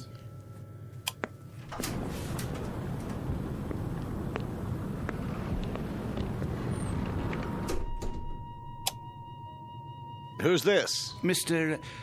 I'm afraid I didn't get the gentleman's name. You are... Forgive me, I'm... Lancer. What's that? Aren't you Lancer? Oh, yes. I'm Jerry Potter. We looked for you at dinner. I was detained. I... Saw your name on the purser's list. We were wondering where you were. You were. Will you join us? Oh, no, that's not necessary. There are 3 other tables. 3 empty tables? I'm really not very hungry. Well, the captain wasn't able to join us tonight, so there's plenty of room. Come on over, I insist. Very well. Coffee, sir? Yes. Thank you. I believe I would like some coffee. Here's your seat, Mr. Lancer. The more the merrier, I always say. The coiner of phrases. We could do with a bit of merriment. Let me help you, sir. I'll get the coffee. Wait. Do I know you from somewhere? I don't think so, sir. But your face, I'm sure. It might well be. I've travelled this line for a number of years. Perhaps it was on another ship before the war. Before the war? Seems like a long time ago, doesn't it, sir? Are you quite certain about the food? What? The cook can still prepare something. No, I don't have much of an appetite. Not even with all this salt air? Makes me hungry enough to eat a horse. Jerry! Would that be a seahorse, Mr. Potter? How about it, Lancer? Have some chow. Not tonight. Something happened tonight? Nothing unpleasant, I trust? Why, I don't know. I honestly don't know. Mr. Lancer, are you ill? As a matter of fact... You do look pale. A bit of the old mal de mer, perhaps. You might do well to take the meal in your cabin. My cabin? Your quarters, Mr. Lancer. This is all rather disorienting, isn't it? But a good night's sleep can do wonders. I could prepare a tray, sir. No. I'd recommend a cup of hot broth at the very least. I'm fine, I tell you. It was just a temporary dizziness. You're all very kind. I shouldn't intrude. Nonsense. Then let me do the honors. This is my wife. Madame. Hello. And across the table are our dinner companions, Major Devereaux. How do you do? And his secretary, Miss Stanley. Are you going home, Mr. Lancer? Home? Or away from home? Why, I'm heading away from home. We are as well, I'm afraid. The Major is heading up a military mission in Washington. Now, Barbara, loose lips. Oh, sorry. I was just telling them that I took this trip once before, when my wife was alive. Spring of '38. How different it was. The Queen Mary, most elegant. Where do you suppose they dredged up this one? She looks to be 300 years old. The Queen of Glasgow. Long live the Queen. Oh, hear. What do you do, Lancer? Me? When I saw your name on the list, I tried to figure out what you'd look like. It's a game I play. Try to connect a face with a name. I thought you were probably an old language professor from Oxford or something. A regular barrel of laughs. Well, I'm... There goes the light again. Well, good evening, Captain Willoughby. No, please. Remain seated. I don't have much time. I thought I'd just stop for a cup of tea and say hello to those who are still here. Don't worry on our account. I'll get you tea, sir. Thank you, steward. We did miss you, though, Captain. I must apologize. We have a miserable fog out there. No kidding. And I thought I'd best take my meal on the bridge. And the rest of the convoy, Captain, are they in sight?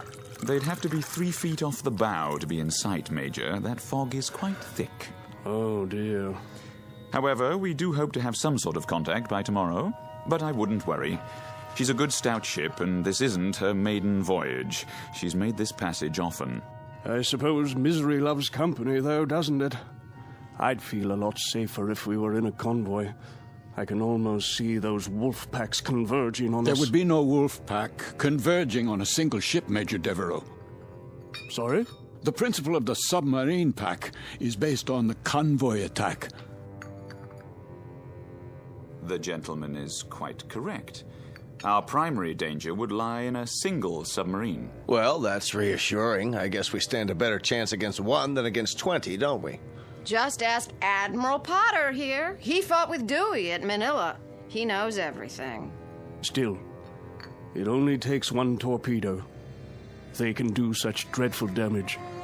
And I must tell you, I've had a miserably uncomfortable feeling ever since we've left. What kind of feeling? Of being followed. Isn't that something? I've had the same feeling. I'll tell you, I'd rather they go after us with a pocket battleship. That you can see, not a skulking, crummy tin fish a couple of miles underwater. If we're being followed, you will see the sub, Mr. Potter. It will surface. They won't waste all their torpedoes on us. Not when they can sit back 1,000 yards and shell us with impunity and sink us at will. You forgive me. This is Mr. Lancer, Captain. Mr. Lancer? But you sound like a U-boat commander. My apologies. That was clumsy of me. Oh, please, sit down. Let me clean it up, sir. I hope I didn't spill any coffee on you, Miss Stanley. No, but you did quite a job on yourself. That's quite all right. I'll get you a towel. I said it was all right. Yes, of course. Sit down, Mr. Lancer, please. Another cup of coffee, sir? No. Thank you.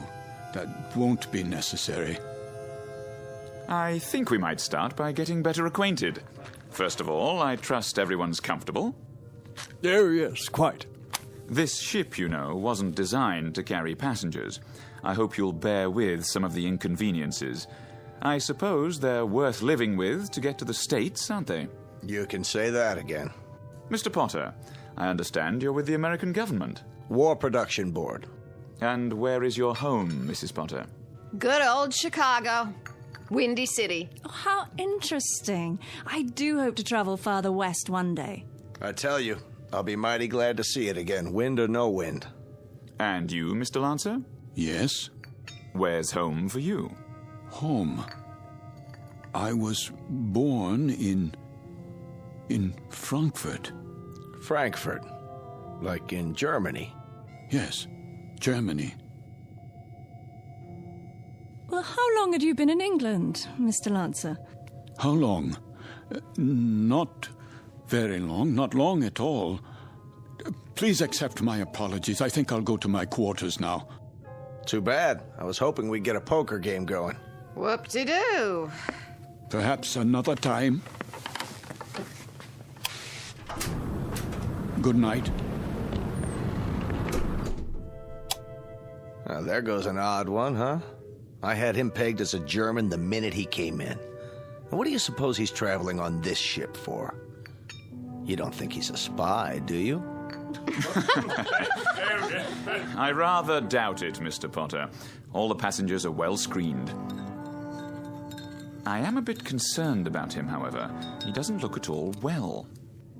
Actually, I'm feeling a bit tired myself. I think I'll be off to bed. Good night, everyone. Sleep well. Watch your step, Barbara. I will. It's very dark out there. Would you like a torch? Oh, don't worry about me. I can have the steward escort you. I wouldn't think of it. See you all at breakfast. I'll get the light switch. Thank you, Captain. Good night.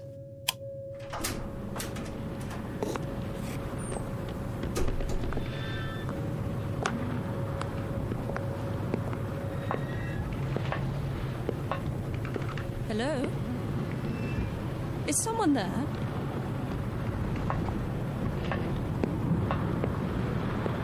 I say, is anyone...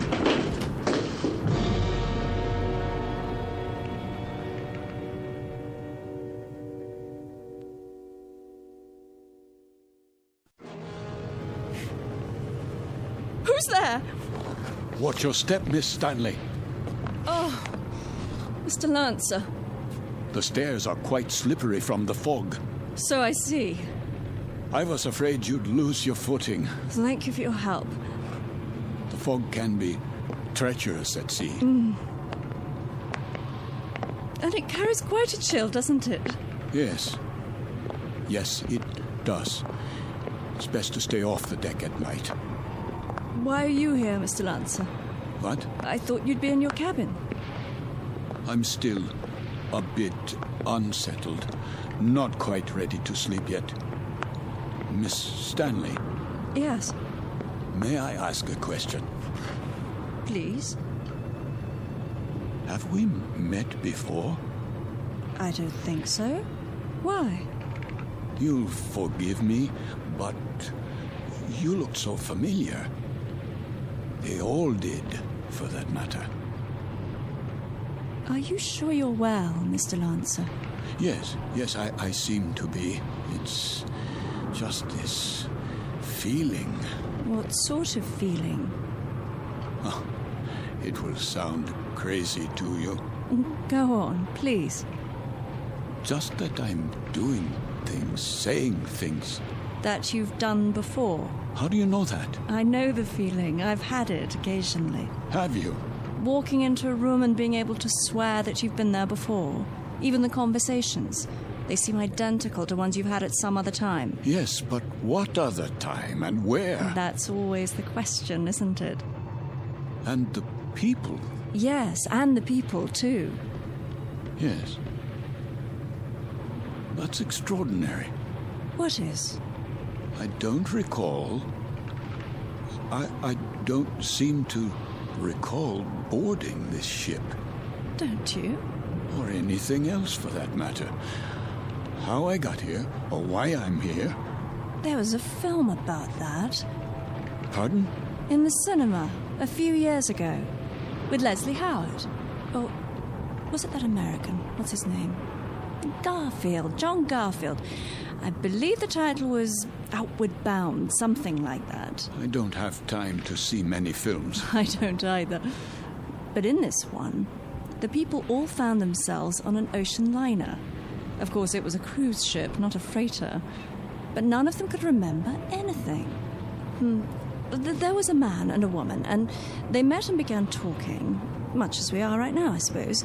And it turned out they were... Go on. Well, they were all dead, you see, and on their way to the other side. Isn't that absolute rubbish? It is indeed. You don't suppose we're dead, do you? And about to cross the River Styx or some such?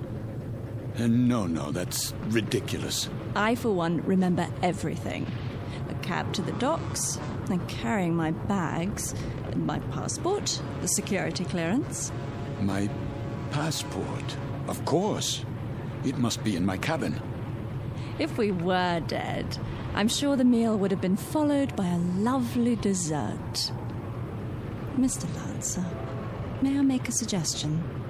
Why don't you see the ship's doctor? I'm sure they must have one, even on a freighter. For what purpose? It has to be some form of temporary disorientation. I was standing on deck, and it was as if I suddenly woke from a deep sleep. I heard your voices from the salon. Amnesia? Not really. I know who I am. I'm Karl Lancer. I was born in Frankfurt, Germany. I'm in the... In the what? In the... You were going to tell me. You were in the something or other. Was I? I don't remember now. Mr. Lancer, perhaps if you got some sleep, that might be all it takes. It wouldn't help. I don't think I could get to sleep. I feel as if this were a nightmare. I feel strange. I feel as if there were a disaster waiting out there, some doom that's about to happen. As if we were being stalked. I know we are. It's stalking us. Yes, there's a sub out there, a U-boat. I know it. I know it's out there. I know. Who's there? Mr. Lancer? Yes, I'm Lancer. Would you come with me, please? Where? The captain's compliments, sir. He wonders if you could join him in his quarters. For what purpose? He'd like a few words with you. Go on, Mr. Lancer. I'll see myself to my cabin. Sir, this way.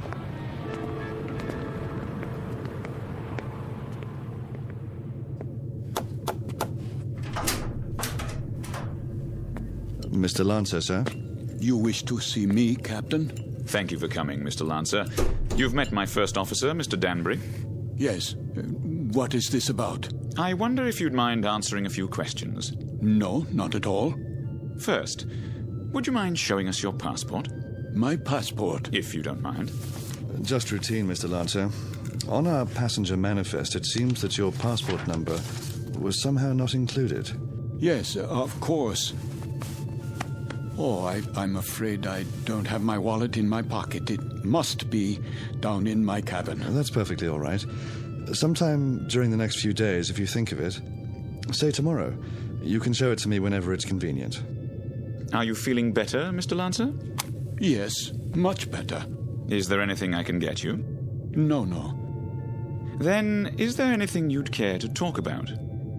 How do you mean? Anything on your mind? Something you'd care to tell us, perhaps? There's very little I can tell you. And why is that? Because I don't remember very much. No? Actually, to tell the truth, I don't know how I got here. I don't recall anything about it. Is that right? I seem to remember only a few odd, disjointed things. I know, for example, that my name is Karl Lancer. I know I was born in Frankfurt. So you said. Please continue. Continue where? That's it. At this moment, that's all I know. Mr. Lancer. Yes? At the table, you exhibited a rather unusual working knowledge of German submarines. Could that, perhaps, stir your memory? I wish it could, but it doesn't. I see. In that case, why don't you go on to bed for now? Have a good night's rest. We'll talk tomorrow, you and I. Very well. That will be all for now, Mr. Lancer. Good night. Good night.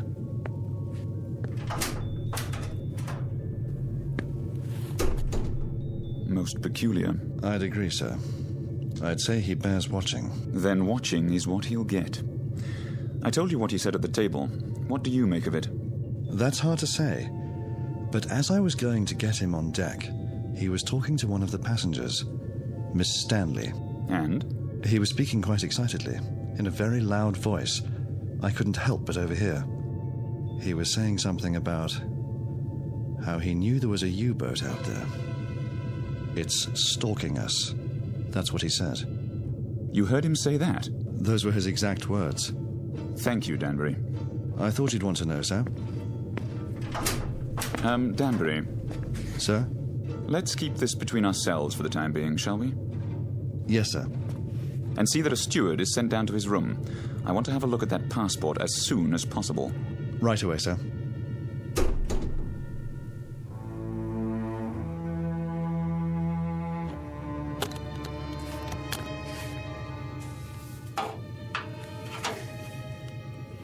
There you are, sir. All your clothing hung up, I believe that's it. Anything else I can help you with? No, that will be all. Ah, your shoes. I'll just put them in the closet. Hold on, what's this? Where? In your bag. Looks like an officer's cap, but not one of ours. War souvenir. What are you talking about? This, sir. I was wondering if it was a war souvenir. Let me see that. Yes, sir. It's a naval officer's cap. Foreign by the style of it. Don't touch things that don't concern you. I only thought I'd put it away for you. That won't be necessary. I'll put it away myself. Yes, sir. That will be all.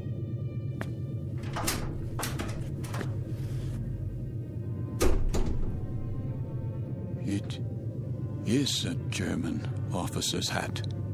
A submarine commander's. What does it say inside? It must have an identifying label. Yes, here. But this can't be. It says, Karl Lancer, Kapitan, Kriegsmarine.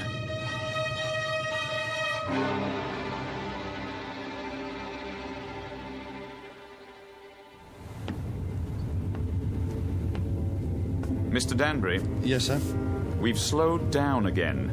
See if you can impress upon that very temperamental engineer the rather dire necessity for speed. Engine room. Engine room. McLeod, can we get any more revs? We're losing speed badly. Begging your pardon, sir, but I've got these blooming engines trained to the limit now. Kindly tell the captain that if I keep them going at this rate, they'll be a breakdown before morning. In that case, we'll be going a precious lot slower in a drift than under power. McLeod, we simply have no more revs. If you can give me maximum speed for another 12 hours... Captain! These engines needed to be overhauled a month ago, and instead of an overhaul, they're getting worked to death. Well, do what you can, man. Aye, aye, sir.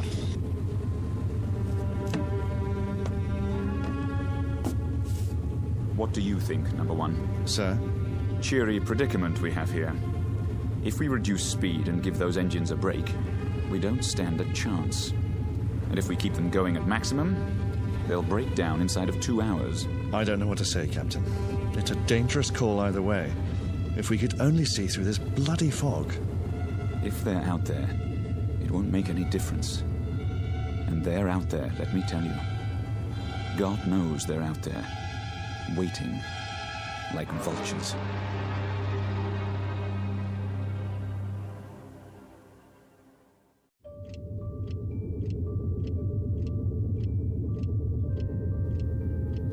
Another drink, please. Begging your pardon, sir, but it's very late. Don't beg my pardon. Just put the bottle on the bar. Go to bed if you're tired, but leave the bottle.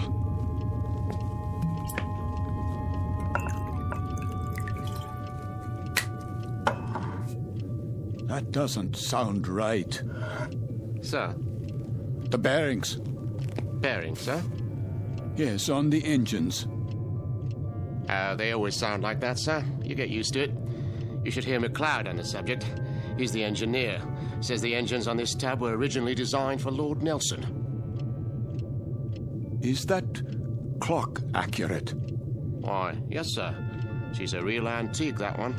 Captain Willoughby had her on the old Harcourt Bay. Keeps perfect time, she does. It says 5 minutes past 12 at 1:15. Not for a while yet. No, but at 1:15, something will happen at 1:15. Something, sir? What might that be? I don't know. I really don't know, except the hour and the minute, 1:15. It sticks in my mind. The tray for the bridge, please. Just being made up, sir. The cook will be done in a minute. Have a seat at the end of the bar. Been here long, has he? Sitting like that for 3 hours. One drink after another. Just sitting there, drinking. Wiping the sweat off his face and asking for more. And not getting drunk, mind you. That's 3/4 of a bottle gone. I'd swear it was lemonade. I've never seen the like.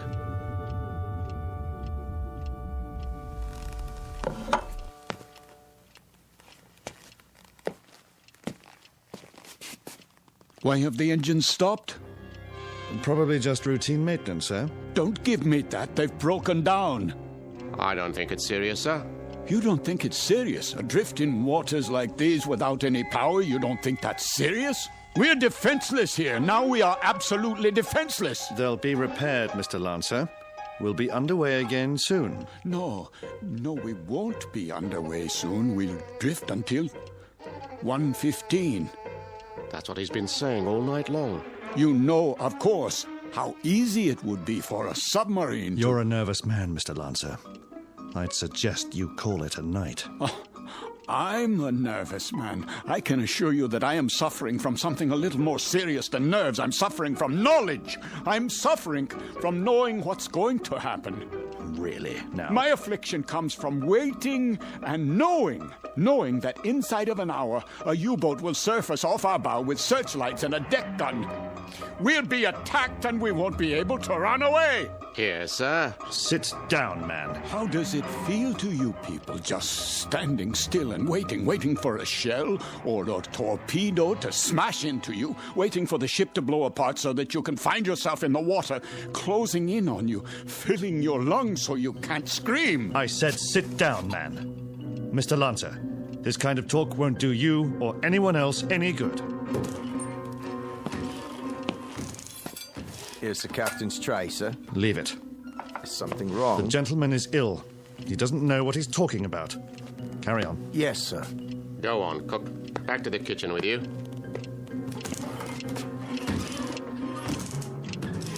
The U-boat's coming. We must get the engine started or abandon ship. That's what we must do. Yes, we must abandon ship. Do you hear me? Why has the clock stopped? Where did you go? Where have you all gone? Why have you left me alone like this? Where? Where is everyone?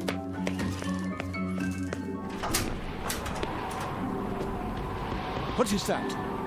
The searchlight. It's here. That's the U-boat. The U-boat is here.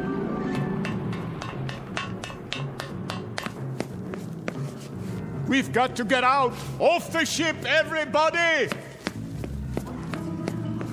There you are.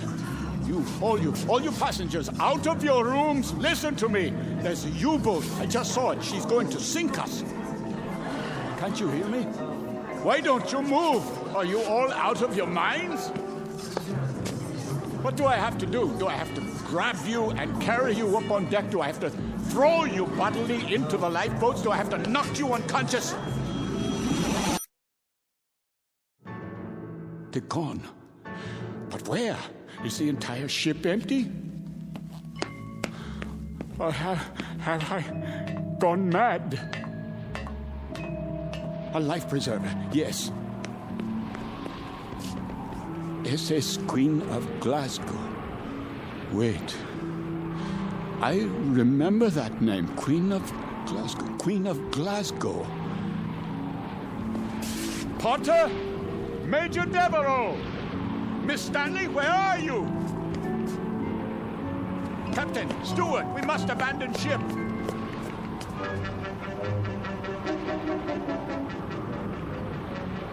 Feuer frei! Ja, Kapitän. Feuer!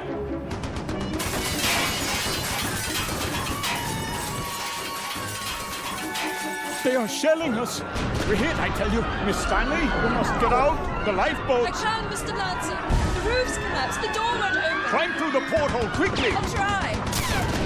Where are the lifeboats? Over here, Mr. Devereaux. We'll have to climb down. Help us, please, my wife. I'm coming, Mr. Potter.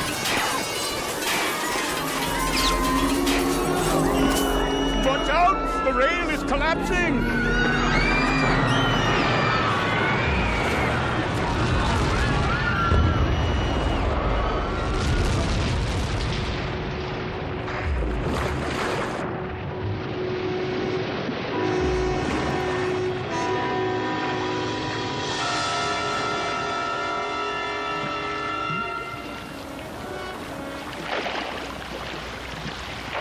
Family, the little girl. Where? The doll. Here, I have it. Who could do such a thing? Who? Who?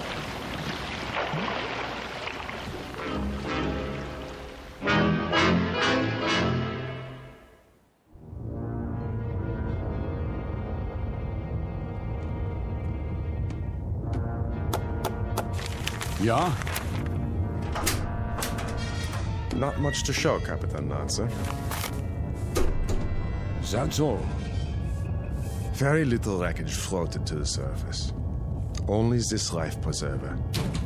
There were no survivors. Then I'd say that's a good catch tonight, wouldn't you? Very good catch. It says SS Queen of Glasgow. Ah, a 5,000-tonner. Isn't that what the registry reads? Yes, sir. Cheer up, Lieutenant. Hand me the coffee. Well, pour it. If you wish, sir. You have nerves, Mueller. Not really, sir. A little shaky, perhaps. Oh, why? Nothing, sir. I asked you a question. Why? There were women and children on that ship. So? We gave them no warning. You'd have us give them warning, eh? So their radio man can send out their position, which quite incidentally is our position. You have sentiment, but no brains. You're an old woman, Mueller. You know that? I just find it difficult. To do what? To reconcile killing those people. Without warning. It makes me wonder if we're not damned now. In the eyes of the British Admiralty, we most certainly are. I mean in the eyes of God. You're not just a fool, Lieutenant. You're also a religious fool. Perhaps a mystic, too.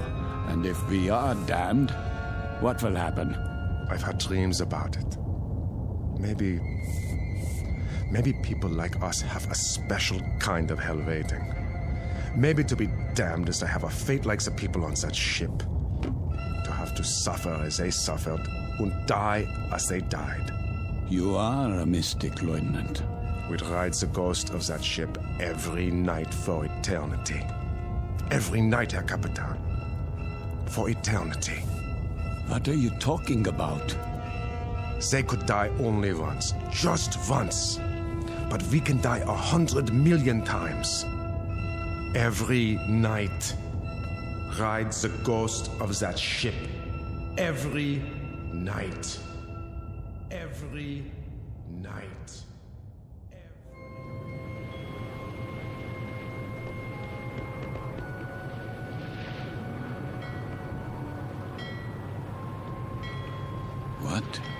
What is this place? The time. It must be late. Very late.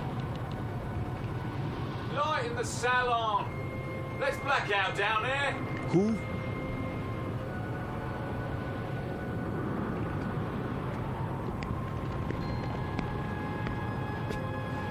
Forgive me, sir. Yes? Are you addressing me? Begging your pardon, but they'll be finished serving dinner soon. They? The galley crew, sir. Why do you tell me this? I only meant... What? What did you mean? All I mean to say is, you'd best go in now, sir, if you want your evening meal. My meal? The salon will be closing in a few more minutes. Oh, yes, of course. In the salon. Is that what you call it? Yes, sir. It's very dark out here. Would you like to follow me? Follow? The lights, you see. From now on, I'll have to switch them off when we open the door, to the deck and then on again. You understand, sir? Because of the blackout. The blackout?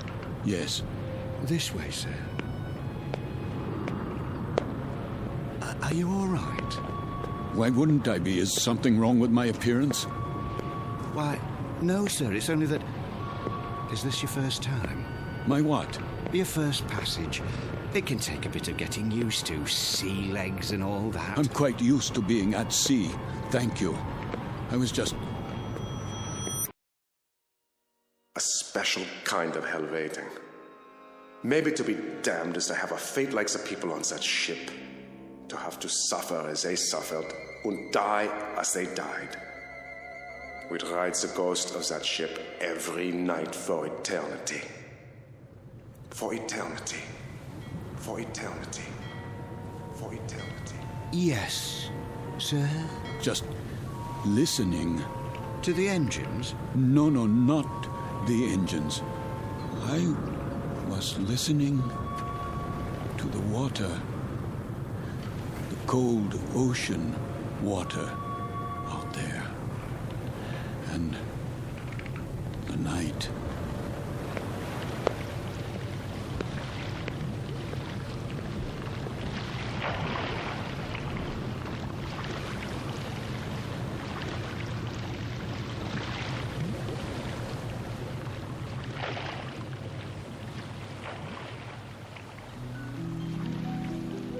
You've heard talk about paying the fiddler, the comeuppance awaiting every man when the ledger of his life is opened and examined. The credits and debits added up, a tally made, and then the reward or the penalty paid. In the case of Karl Lancer, former Capitan and U-boat commander, Navy of the Third Reich, this is the penalty.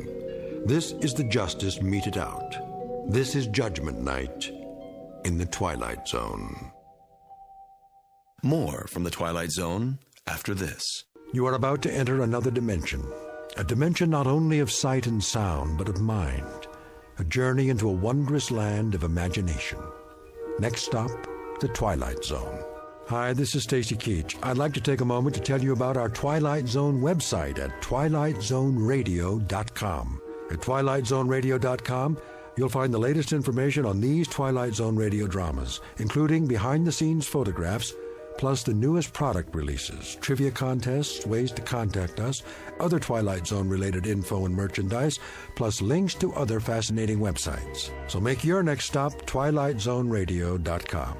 Visit twilightzoneradio.com to purchase these Twilight Zone radio dramas on cassette and CD, or call toll-free 1-866-989-ZONE. That's 1-866-989-9663.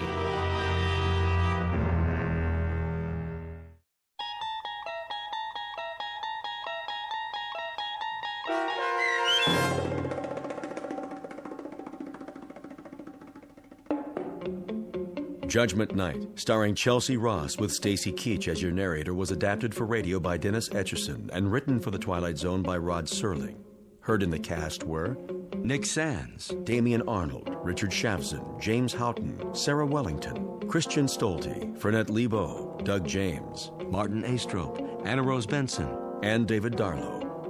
To learn more about the Twilight Zone radio dramas and to obtain audio cassettes and CDs of these programs, visit our website at twilightzoneradio.com. The producers of The Twilight Zone wish to thank CBS Enterprises, Carol Serling, Dennis Etchison, Dick Brescia Associates, Claire Simon Casting, Terry Jennings, XM Satellite Radio, Sirius Satellite Radio, our sponsors and our radio affiliates for helping make this series possible. This copyrighted radio series is produced and directed by Carl Amari for Falcon Picture Group. Audio editing, sound design, Foley effects, and mix for the Twilight Zone radio dramas are by Cerny American creatives Craig Lee, Michael Slaybach, Bob Benson, and Jason Rizzo. To learn more about the Twilight Zone radio dramas and to contact us, visit our official website at twilightzoneradio.com. Doug James speaking.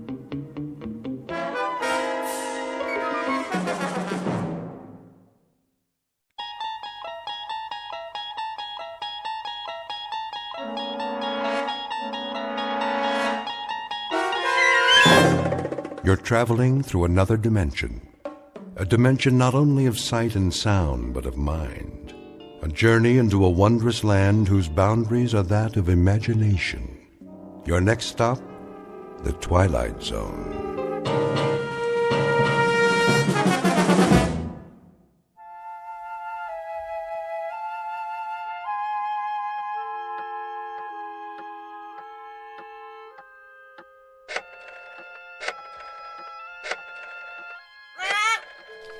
Yes, Pete, here's a nut for you. Now, don't bother me, if you please. I have work to do.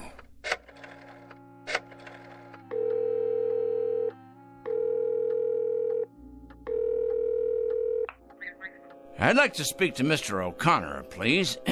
That's right. I'd rather not say. It's rather personal. That's it, Pete. Stay on your perch like a good bird. It's a boy. Is this Mr. O'Connor? Mr. O'Connor, I'll get right to the point. You have a young gentleman working for you in personnel. His name is Brewster. Alfred Brewster.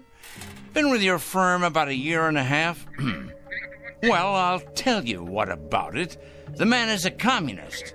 That's correct, a communist, with certain terrorist affiliations as well. Never mind who this is. Let's just say a concerned citizen, all right? What is of the essence is the character of one of your employees. I happen to know that this man, Brewster, is a subversive and a menace to our society. What am I suggesting? Why, I think it's obvious. I'm suggesting he should be discharged immediately, given his walking papers and shown the door. Never mind how I know. I know, that's all. That's all. Now I'm going to check back in a few days, and if he hasn't been discharged, I'll be forced to take this matter to a higher authority. That's right, to the corporate office. Correct? Goodbye, Mr. O'Connor. Rather a full day, Pete, wouldn't you say? 11 so far. 11 names on this list. I better sharpen my pencil. And scratch off one more. Of course, it's questionable what concrete results we can expect, but at least the seeds have been planted. Oh, yes, the opening guns fired. The first salvo, so to speak.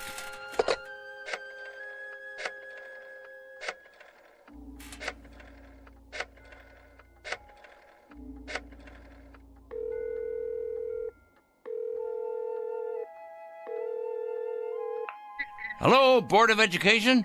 Well, please connect me. Yes, I'd like to speak with the Superintendent of Schools, please. It's a personal call. No, I'm not at liberty to give my name. That's right, it's urgent. Is this the superintendent? This is a concerned citizen. I'm calling about a teacher and your employee. That's correct. His name is Farwell. William J. Farwell. He teaches at your North End High School. That is correct. The man is morally objectionable. He's a drinker, a carouser, and I have it on good authority that his relationships with students are questionable at best. The man should be investigated immediately. Oh, yes. Never mind who this is. I happen to be giving you facts, and that is what is at issue here. Well, you best check on him. You most certainly should, and without delay. Quite right. Here you are, Pete. There you go. That's a good bird. You know, I'm rather tired. It's been quite a full day. You don't realize just how tired you can get during a campaign. But a dedicated man isn't concerned with physical discomfort or fatigue or anything else for that matter. No, a truly dedicated person is interested only in victory, in the conquest of morality over the forces of immorality.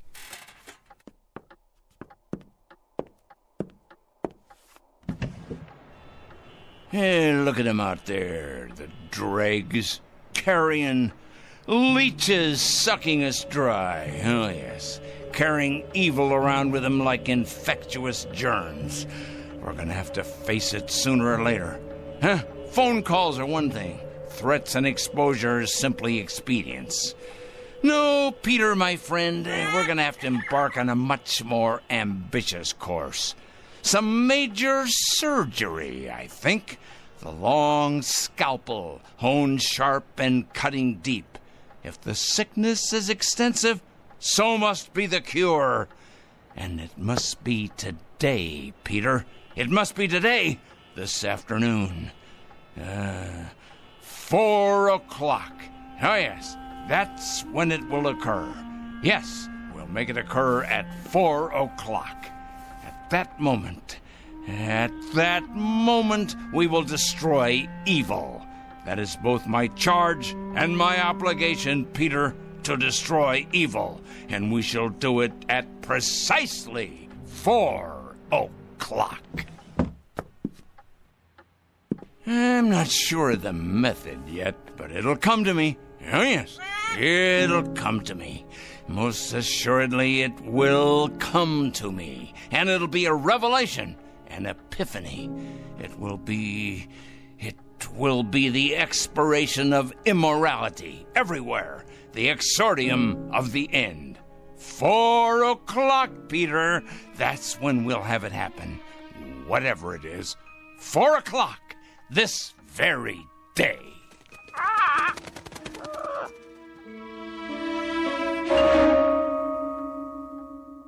This is Mr. Oliver Krangle, a dealer in petulance and poison, a self-appointed, self-designated, self-ordained vigilante whose jaundiced eyes peer out at an unholy world and find it undeserving of anything but judgment and punishment.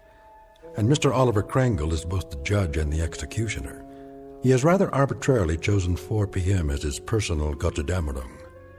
We are about to watch the metamorphosis of a twisted little fanatic poisoned by the gangrene of prejudice to the status of an avenging angel, upright and omniscient, dedicated and fearsome.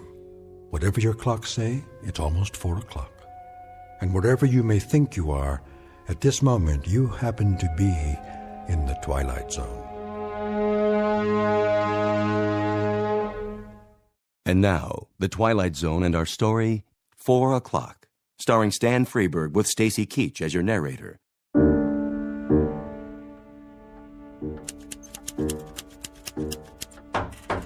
Yes? Mr. Krangle? What is it? Well, there's a special delivery for you. Just a minute.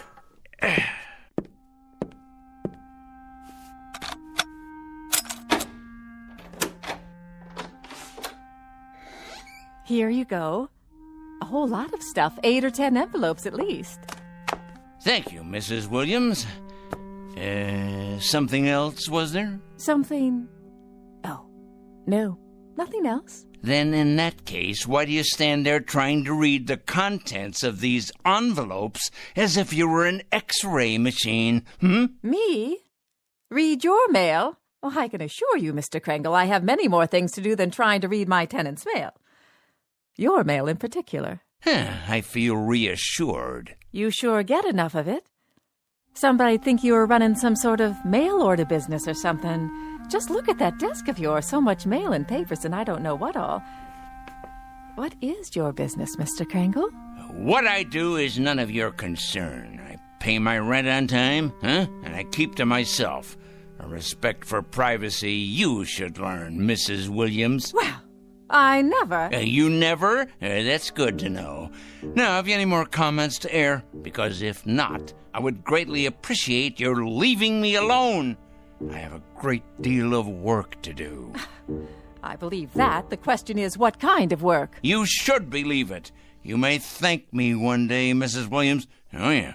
You and everyone else, assuming you're still around, and assuming you retain the capacity to feel appreciation. What's that supposed to mean?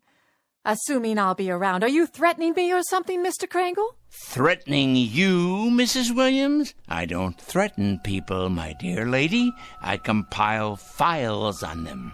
I compile them, and I analyze them, and I investigate them, and then I categorize them, and I judge them.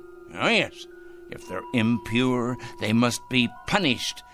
If, on the other hand, they are simply misled or naive or unsophisticated, I point them to the right way. I lead them by the hand, Mrs. Williams. I show them the proper course, the path to redemption. Is that... What I mean is that what you do for a living? Indeed. In short, I check evil, Mrs. Williams, and I eradicate it, inoculate it, wipe it clean, and sponge it away. And you know where these evil people are? I most certainly do, Mrs. Williams. Can you give me an example?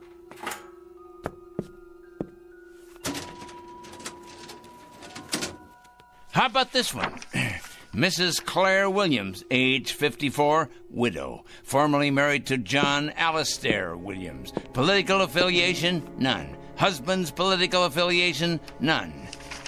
Evidence of subversion? None. Negative personality traits? Curiosity and ignorance. Of course, that's just a preliminary report, Mrs. Williams. The in-depth research is in the master file cabinet right over there. Well, aren't you the strange one? You ain't nothing if you're not a strange one. I'll be going now, Mr. Krangle. Had your nap, Pete? All rested up, are we? Well, that's a good young parrot. It's going to be an exciting afternoon, Pete. Big things are going to happen at 4 o'clock. Yes, they are indeed. 4 o'clock? What's going to happen at 4 o'clock? Interesting question, Mrs. Williams. A very interesting question. Very much to the point. What's going to happen indeed? At 4 o'clock, we're going to expose evil, strip it bare, push it out into the light, dissect it, pinpoint it, and eliminate it. You are? Exorcise it, denude it, confute it, destroy it. Oh, now careful, Mr. Kringle. You're gone and broken your lamp. What? Oh, the lamp. I see. Sorry. Well, no matter. Would you like me to clean that up for you? No, I'm quite capable of cleaning up after myself, madam. That's one thing I'm very good at, cleaning. Something else, was there, Mrs. Williams? No, I don't believe so. If it's all the same to you, I'll be on my way.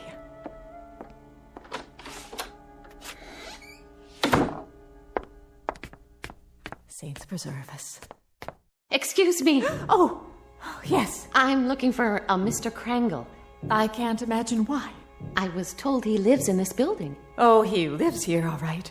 There ain't no doubt about that. With a vengeance, he lives here right there at the top of the next landing. But if you ask me, young woman, you won't be going in there without police protection. Is that right? If you ask me, the man has a leak in his attic a mile wide. I ain't sure anymore that he's safe to have around.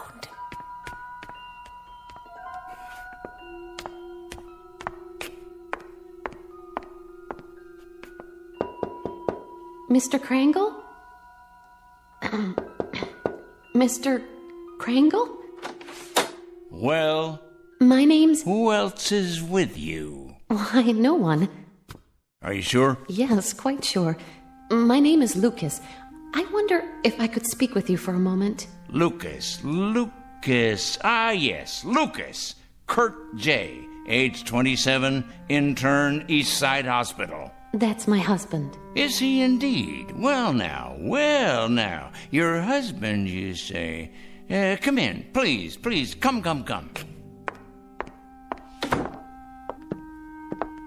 Have a seat, by all means. Thank you. Now, what about your husband? Why, Mr. Krangle? Why what? Why are you trying to hurt him? Hurt? My dear lady. What has he ever done to you? To me? Why, nothing to me. That is, nothing personally.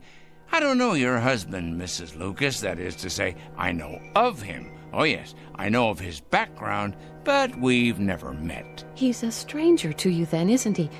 He's a perfect stranger. A stranger, yes, but not a perfect stranger, Mrs. Lucas. By no means. Your husband happens to be most imperfect. And when you perceive, quite correctly, that he's done nothing to me, at least not directly, I hasten to enlighten you. He nonetheless happens to have done a great deal against society. In what way? Ho, don't play dumb with me. Don't give me any of that naive stuff. My husband, for your information, Mr. Krangle, is a dedicated young doctor. A gentle, decent, fine human being. He has only one abiding interest in life, and that is to cure, to heal, to stop pain. And to kill. How can you say such a thing? Yeah, that's his other abiding interest, the one you've conveniently skipped. L-L-L-U-C, Lucas. Here we go. I know his file well. Lucas Kurt J., M.D., second-year intern, East Side Hospital.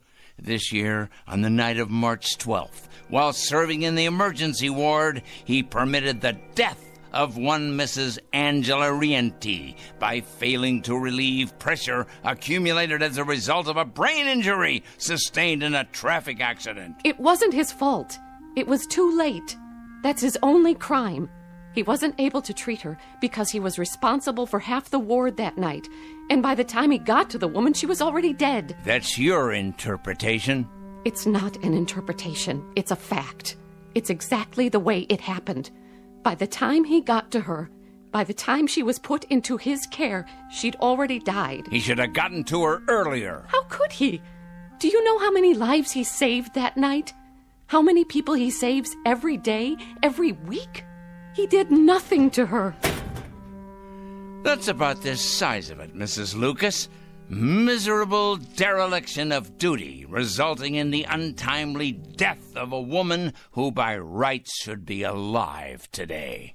These facts came to my attention, and I simply called them to the attention of the hospital supervisor, an institution, by the way, which I help to support through taxes. By what right? I must ask you, Mr. Krangle, excuse me, but by what right do you presume to pass judgment on my husband? You're not even a medical man. Why, you weren't even there that night. You don't know anything about it. And yet you write your letters to the hospital, dozens of nasty letters accusing my husband of being a murderer. Why, you wretched, small-minded... Enough, Mrs. Lucas. That will be quite enough.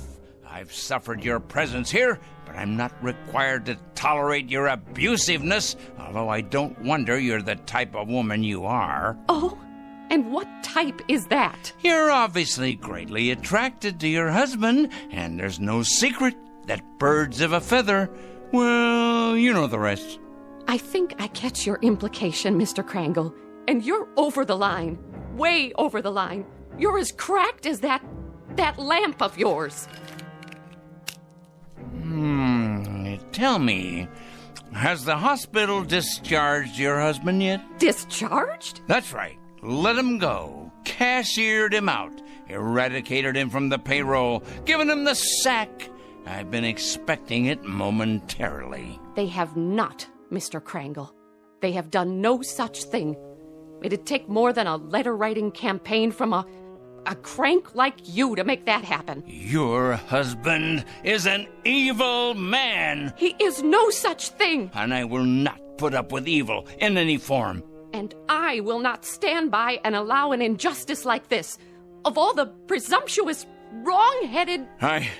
I'm sorry, Mrs. Lucas. I haven't any more time. Why, look at the hour. It's 3 o'clock already. I got things to do. Many more important things to do, thank you. Today's mail, for instance.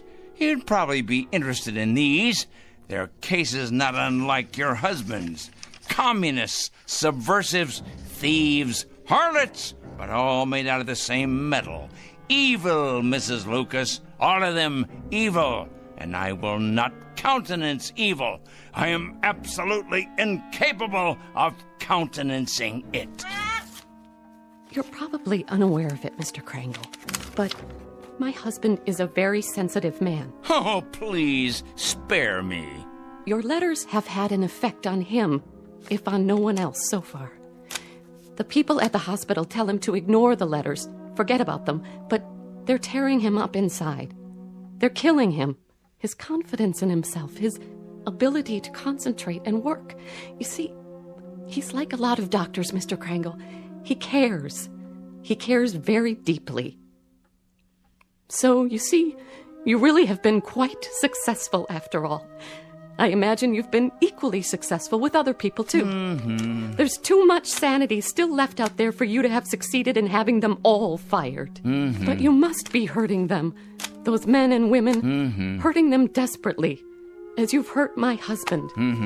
So you've really accomplished a great deal. Yep.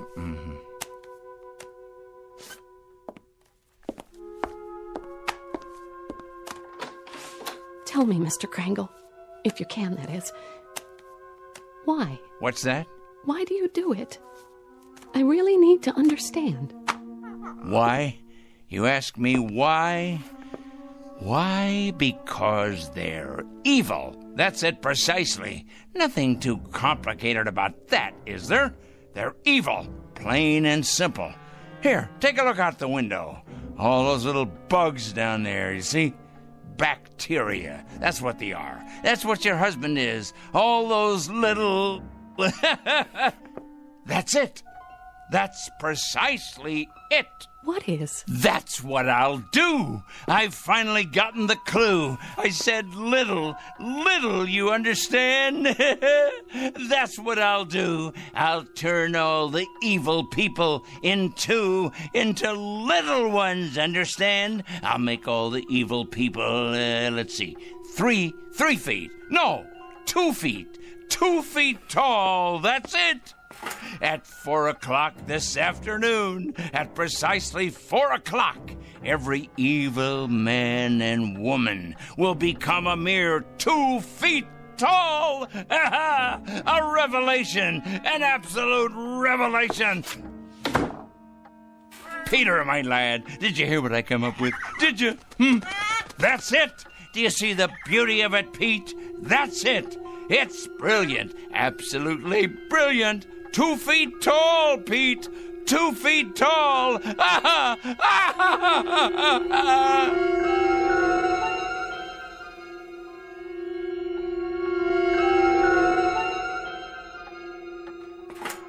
At 4 o'clock this afternoon, I'm going to turn all the evil people, the wicked, morally stunted troublemakers everywhere, into tiny little freaks for all the world to see. I'll make them all 2 feet tall. 2 feet tall, I say. Yes, it'll be better than if they wore badges on their clothing. Impossible for them to hide the purest form of poetic justice. Evil will be made an object of universal scorn, laughter, humiliation. Yes, you're not. You're hungry, aren't you, Pete? Here you go, boy. I won myself. We must be strong, the two of us. Strong for what's about to happen.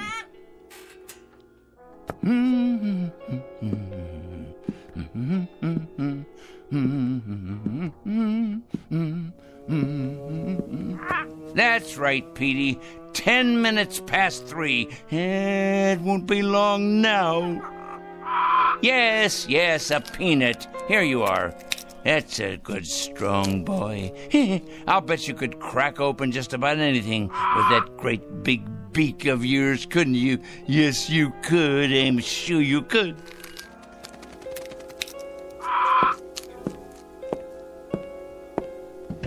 Look at them down there, all those wicked little people. They don't know just how little yet. No, of course not. But they will. They will. It's their day of judgment. Oh, yes. Time to finish our preparations, Pete. There's much to do. Less than 50 minutes left now. Must be sure all our pencils are sharp. We have a great many names to cross off the list. Cross off the list. Soon now. Very soon. Yes. Oliver Kringle? Come in. Yes, I'm Oliver Kringle. I'm the one who called. Yes, sir. Agent Luther Hall, Mr. Kringle, Federal Bureau of Investigation. Our office received a call. Indeed, yes. I placed the call and asked you to come. I felt it was my civic duty. Can I get you a cup of coffee or something? No, thank you. Now, Mr. Kringle, you told the office that you had some sort of list, proof of criminal activity, and that today would be a day of reckoning. What exactly did you mean by it? Sit down, please. Yes, there's plenty of time. We have more than 45 minutes before it happens. Before what happens, Mr. Kringle?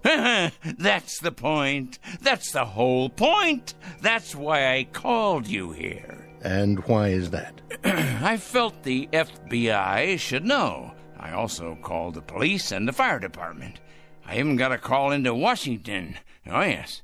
Although the latter message probably won't go all the way to the top. It's my understanding that the Reds are in complete control in Washington now. I imagine they've taken over the switchboards, too. The Reds, Mr. Kringle. Oh, yes, indeed, the Reds. It's a complete conspiracy, you know, Mr. Hall.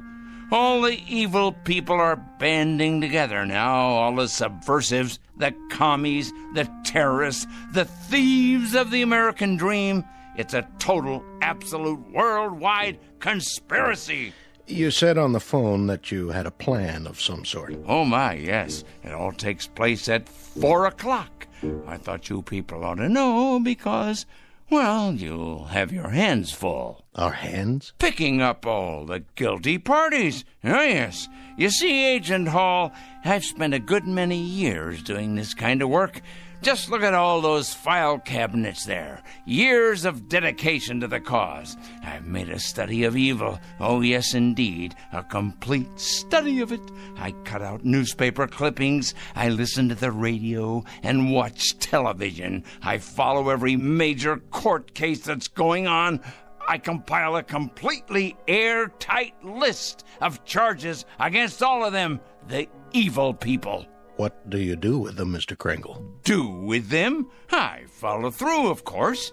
I follow them through to their conclusion. I write letters to employers. I make phone calls late at night. Oh, they hate that. Oh, yes. It's one of the most effective methods, as you probably know. Calling those terrible people late at night. The later, the better. Getting them up constantly. Waking them. Enumerating my charges. Speaking out. And then hanging up. They hate it. Very frustrating for them. I'll bet. Oh, yes, indeed. They go out of their minds with fury. They don't like to be awakened late at night, I can assure you. Who does? Yeah, but with these people, it's absolutely necessary. The evil people, you understand. The destabilizers. The enemies of order. But to get to the point, Mr. Hall... The point... And what is the point? The clock on the shelf there tells the story. The entire and complete story. It's 3:20 now. In exactly 40 minutes, all the evil people in the world will be reduced to half. No, a third of their present size. Oh, it'll be glorious. All the unpunished murderers and the tyrants, the proud and the sinful, the schoolyard bullies, the cruel teachers and faithless friends, the wrongdoers, blackmailers, and the nicotine fiends, too, and the thieves, and the harlots, and the transgressors, all of them, every one. How does that sound, Mr. Hall? How do you propose to go about doing this? I mean, shrinking people. I merely will it, that's all. I will it. I've been giving it a great deal of thought. Now, in the past, various other plans have crossed my mind. Other plans? Well, for example, I didn't approve of our entering any of the wars, you see. And I had it in mind I might take the stiffness out of airplane propellers. Do you understand? I'm not sure I do. Well, when the crews came out in the morning, bundled up like children against the cold, and then went into their planes, they'd find the props hanging limp like great empty banana skins. Then the war ended and, it seemed like a waste of effort at that point. After that, jets became the order of the day, and so I thought, what would jam up the intakes on those jet engines? Huh? What better than a flock of birds? Oh, not you, Petey. Not the beautiful, brave, loyal parrots of the world. Oh, no. Just your low-class country cousins. You read about it from time to time. Seagulls that get sucked into jets, cause them to fail. So, naturally, I thought, chickens. Chickens. Ignorant. Can't speak. An army of them bred to sacrifice themselves for the greater good. Release them on runways just at the moment of takeoff. That would ground those bombers and cargo planes, but fast. Of course, there'd still be trucks and overland supply routes. And then I read in the paper a year or so ago about an accident, a bad traffic accident. 3 people were killed. So I decided I would change all the wheels in the world from round to square, or maybe even triangular, so they'd stub in the asphalt and stop in their tracks. You mean sabotage interstate commerce? I devised another method later on. Terribly interesting, I thought. Mark all the evil people on the forehead. Or better yet, turn them all one color. Say, purple. But then it came to me that they'd simply be able to recognize each other more readily and band together in their collective wickedness. I see. Well, Mr. Hall, this is hard to believe, but I hit upon this latest idea about the change in size just this afternoon. Some benighted woman was in here, and she quite inadvertently gave me the clue I needed. Make them all 2 feet tall. Now, what could be simpler? Think of it, Mr. Hall. Think how ineffectual this will render them. They can't handle delicate scientific instruments, or typewriters, or computers, or telephones, because they can't reach them. They won't even be able to open a window or turn a doorknob to escape once we know where they are. Why, pretty soon they'll be as extinct as dinosaurs. Here's a peanut for you, Petey. I think, Mr. Hall, that the most interesting place will be, let's say, a murder trial, where nobody knows whether the accused is guilty or not. And then at 4 o'clock, if he's guilty, or watching the drunkards in a saloon, or, there's so many places to be. Mr. Kringle? Yes? I'd like to ask you a question, sir, and I hope you don't take offense at it. Go on. Have you ever had any psychiatric help, sir? What? Psychiatric help. I don't think you're rational. I think you've developed some kind of obsession here, and I think you need some help. Help? Me? I need help? Why should I need help? I'm not evil. You obviously don't understand any of this, do you? I'm not the evil one. It's them. It's all of them out there on the street. Just take a look out the window. See? They're the evil ones. They're the ones who are going to be 2 feet tall. In just 30 minutes. That's when it's going to happen. In just 30 minutes. Well, I'm sorry, Mr. Kringle, but there doesn't seem to be very much we can do about all this. What do you mean? Why, the law enforcement agencies are going to have round-the-clock schedules from now on. Do you realize how many evil people you're going to be able to find? Why, they'll be all over the sidewalks, all over the streets. You'll have to build more jails. You have to build more electric chairs, gas chambers, gallows, penitentiaries. Well, what about it? What are you going to do? Nothing, Mr. Kringle. Not a thing. And if you'll forgive a suggestion, that's what I think you should do, too. Nothing. These letters you write, these phone calls, there happens to be something in this country that precludes all that, makes it unnecessary. And what's that? Law, Mr. Kringle. There happens to be law. We like support from citizens. Support, help, cooperation. But interference is quite another thing. Oh, I get it now. I understand. At last I understand. You're part of the conspiracy. That's it. You're one of them. Why, of course. I'm an idiot not to have realized it. Of course you people have gotten into the FBI. It stands to reason you would. You've infiltrated every other place. Well, I'm going to tell you something, Mr. Hall. Good day, sir. You'd better enjoy yourself for the next 20 or 30 minutes. You hear me? You'd better enjoy yourself to the utmost, because you're going to be 24 inches tall. You and everybody like you.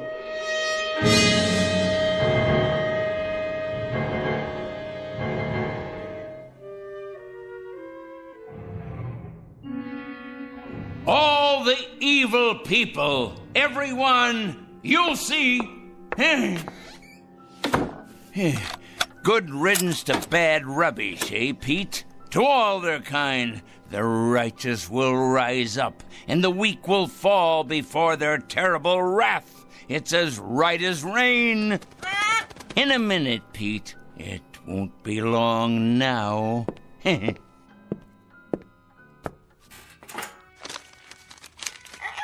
Yes, here's your nut. It won't be long now at all. We must have everything in order, all our pencils sharpened, weapons that are truly mightier than the sword. In our desk, we must have lots and lots of clean paper to make another list of the newly exposed. Their corruption on display for all the world to see. I wonder what they'll look like down there on the streets, on all the streets everywhere. Oh, what a glorious sight it's going to be. So many people. Think of it. Fat ones, thin ones, the young and the old, suddenly grown too small for their clothing, which of course will no longer fit them. It simply won't fit them at all. Like the toads and the cretins they are. Someone should follow along behind and collect it in trucks, boil it in hot water, decontaminate it, and then redistribute it to the rest of us. Think of that, Pete.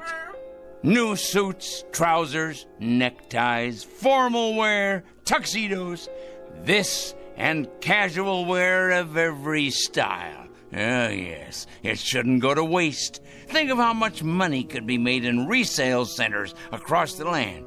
Money to finance a whole new campaign. Why, Pete, we could open a chain of clothing stores. All we need is a fleet of trucks to gather it up. Ours for the taking. But alas, it's too late to organize any of that now. Oh, if only I'd planned ahead. Well, the least I can do is alert the media. Yes, that's the responsible thing to do. I wonder if they have any idea at all about what's to take place. And at this hour, the Dow Jones is down 14 points. Raging fire now under control in upstate. The White House press secretary announced a peace plan today. 4-car pileup on the bridge. Motorists are advised to use alternate routes. Come on down to Crazy Joey's Fashion Warehouse. We've got sportswear, clothes for the workplace, back-to-school duds, all at out-of-this-world prices. You'll think you've died and gone to heaven because my name's Joey and I'm crazy. Another lost opportunity, Pete. But that man doesn't know how soon he'll be out of business. He has no idea, does he? No idea at all. We better check the television news while we're at it. We'll have the weather for you coming right up after this. The very vegger slices, it dices, it turns out finger-licking julienne potatoes. Okay, now tell us about your new book, 101 Ways to Profit from Armageddon. Amateurs.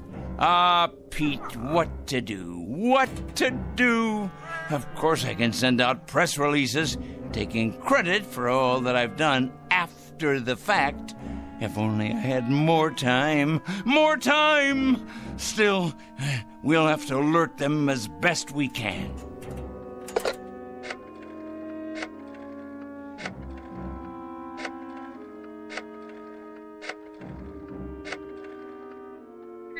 Yes, put me through to the news department, please. Never mind who this is. Wait. This is Oliver Krangle speaking. Crangle. Yes, that's right. I'm calling with an important bulletin. Yes, for the afternoon broadcast. That's right.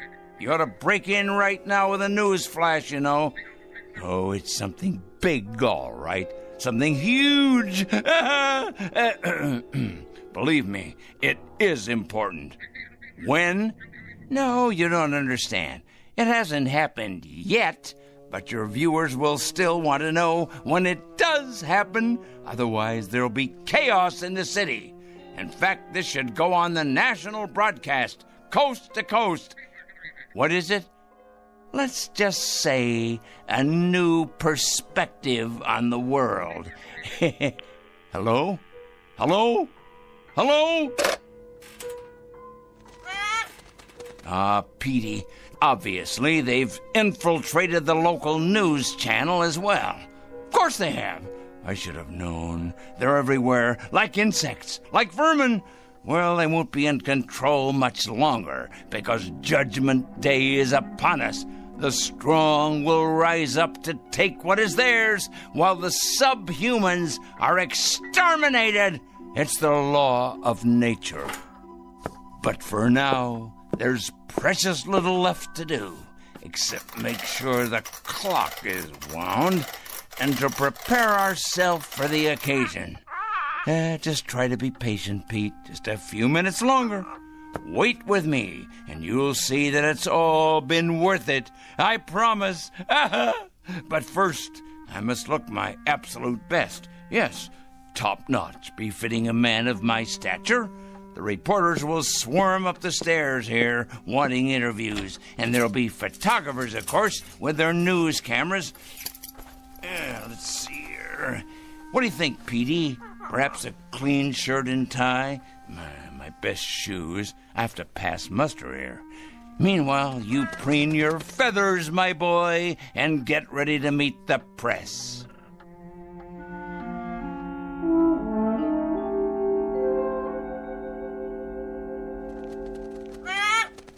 There! It's happened, Pete. It's happening right now. This very second. Can you feel it? Something in the air. The next phase of evolution for the human race. Oh, nothing will be the same after this. Nothing! The new order has come at last. Yes, but first, I can't wait to see them all down there, turning into tiny little gnomes. Just 1 second, Pete, as soon as I take a look out the window. Certainly, Peter. You may have a nut, as many as you like. You must be hungry. I'll have something, too. We'll make it a celebration. This is our day. Of course, but you must be patient. I can't wait to look outside. I can't wait. But for some reason, I can't see over the windowsill. How can that be? I can't even reach the bowl of peanuts. I know you're hungry, but somehow it's just out of my reach. What? Unless someone has moved it, put it in a very high place. But that would have to be someone very tall. Someone very, very tall.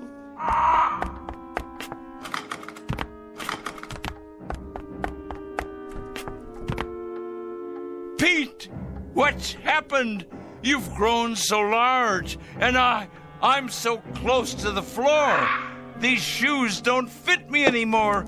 And these clothes, whose are they? Must get out of this ridiculous costume. Pete, why are you looking at me like that? Your eyes and your beak. Close it. Please close it. You're not still hungry. You can't be. Pete, you're frightening me. You know me, Petey boy. You must. That's a good bird. Yes. Calm down now. No, Pete, no. Get away. Let me get out of here. I can't reach the door now. The locks. Let me out. No!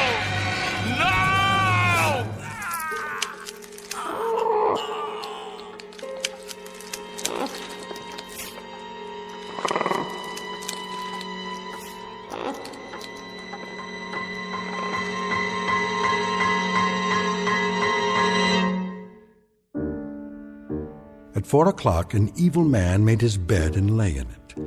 A pot called a kettle black, and a stone thrower broke the windows of its glass house.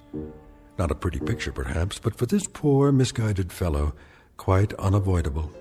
A simple matter of supply and demand. He was right about one thing, though. In a world where the strong get stronger and the mighty feed upon the weak, you can run, but you can't hide. Look for this one under F for Fanatic and J for Justice in the Twilight Zone.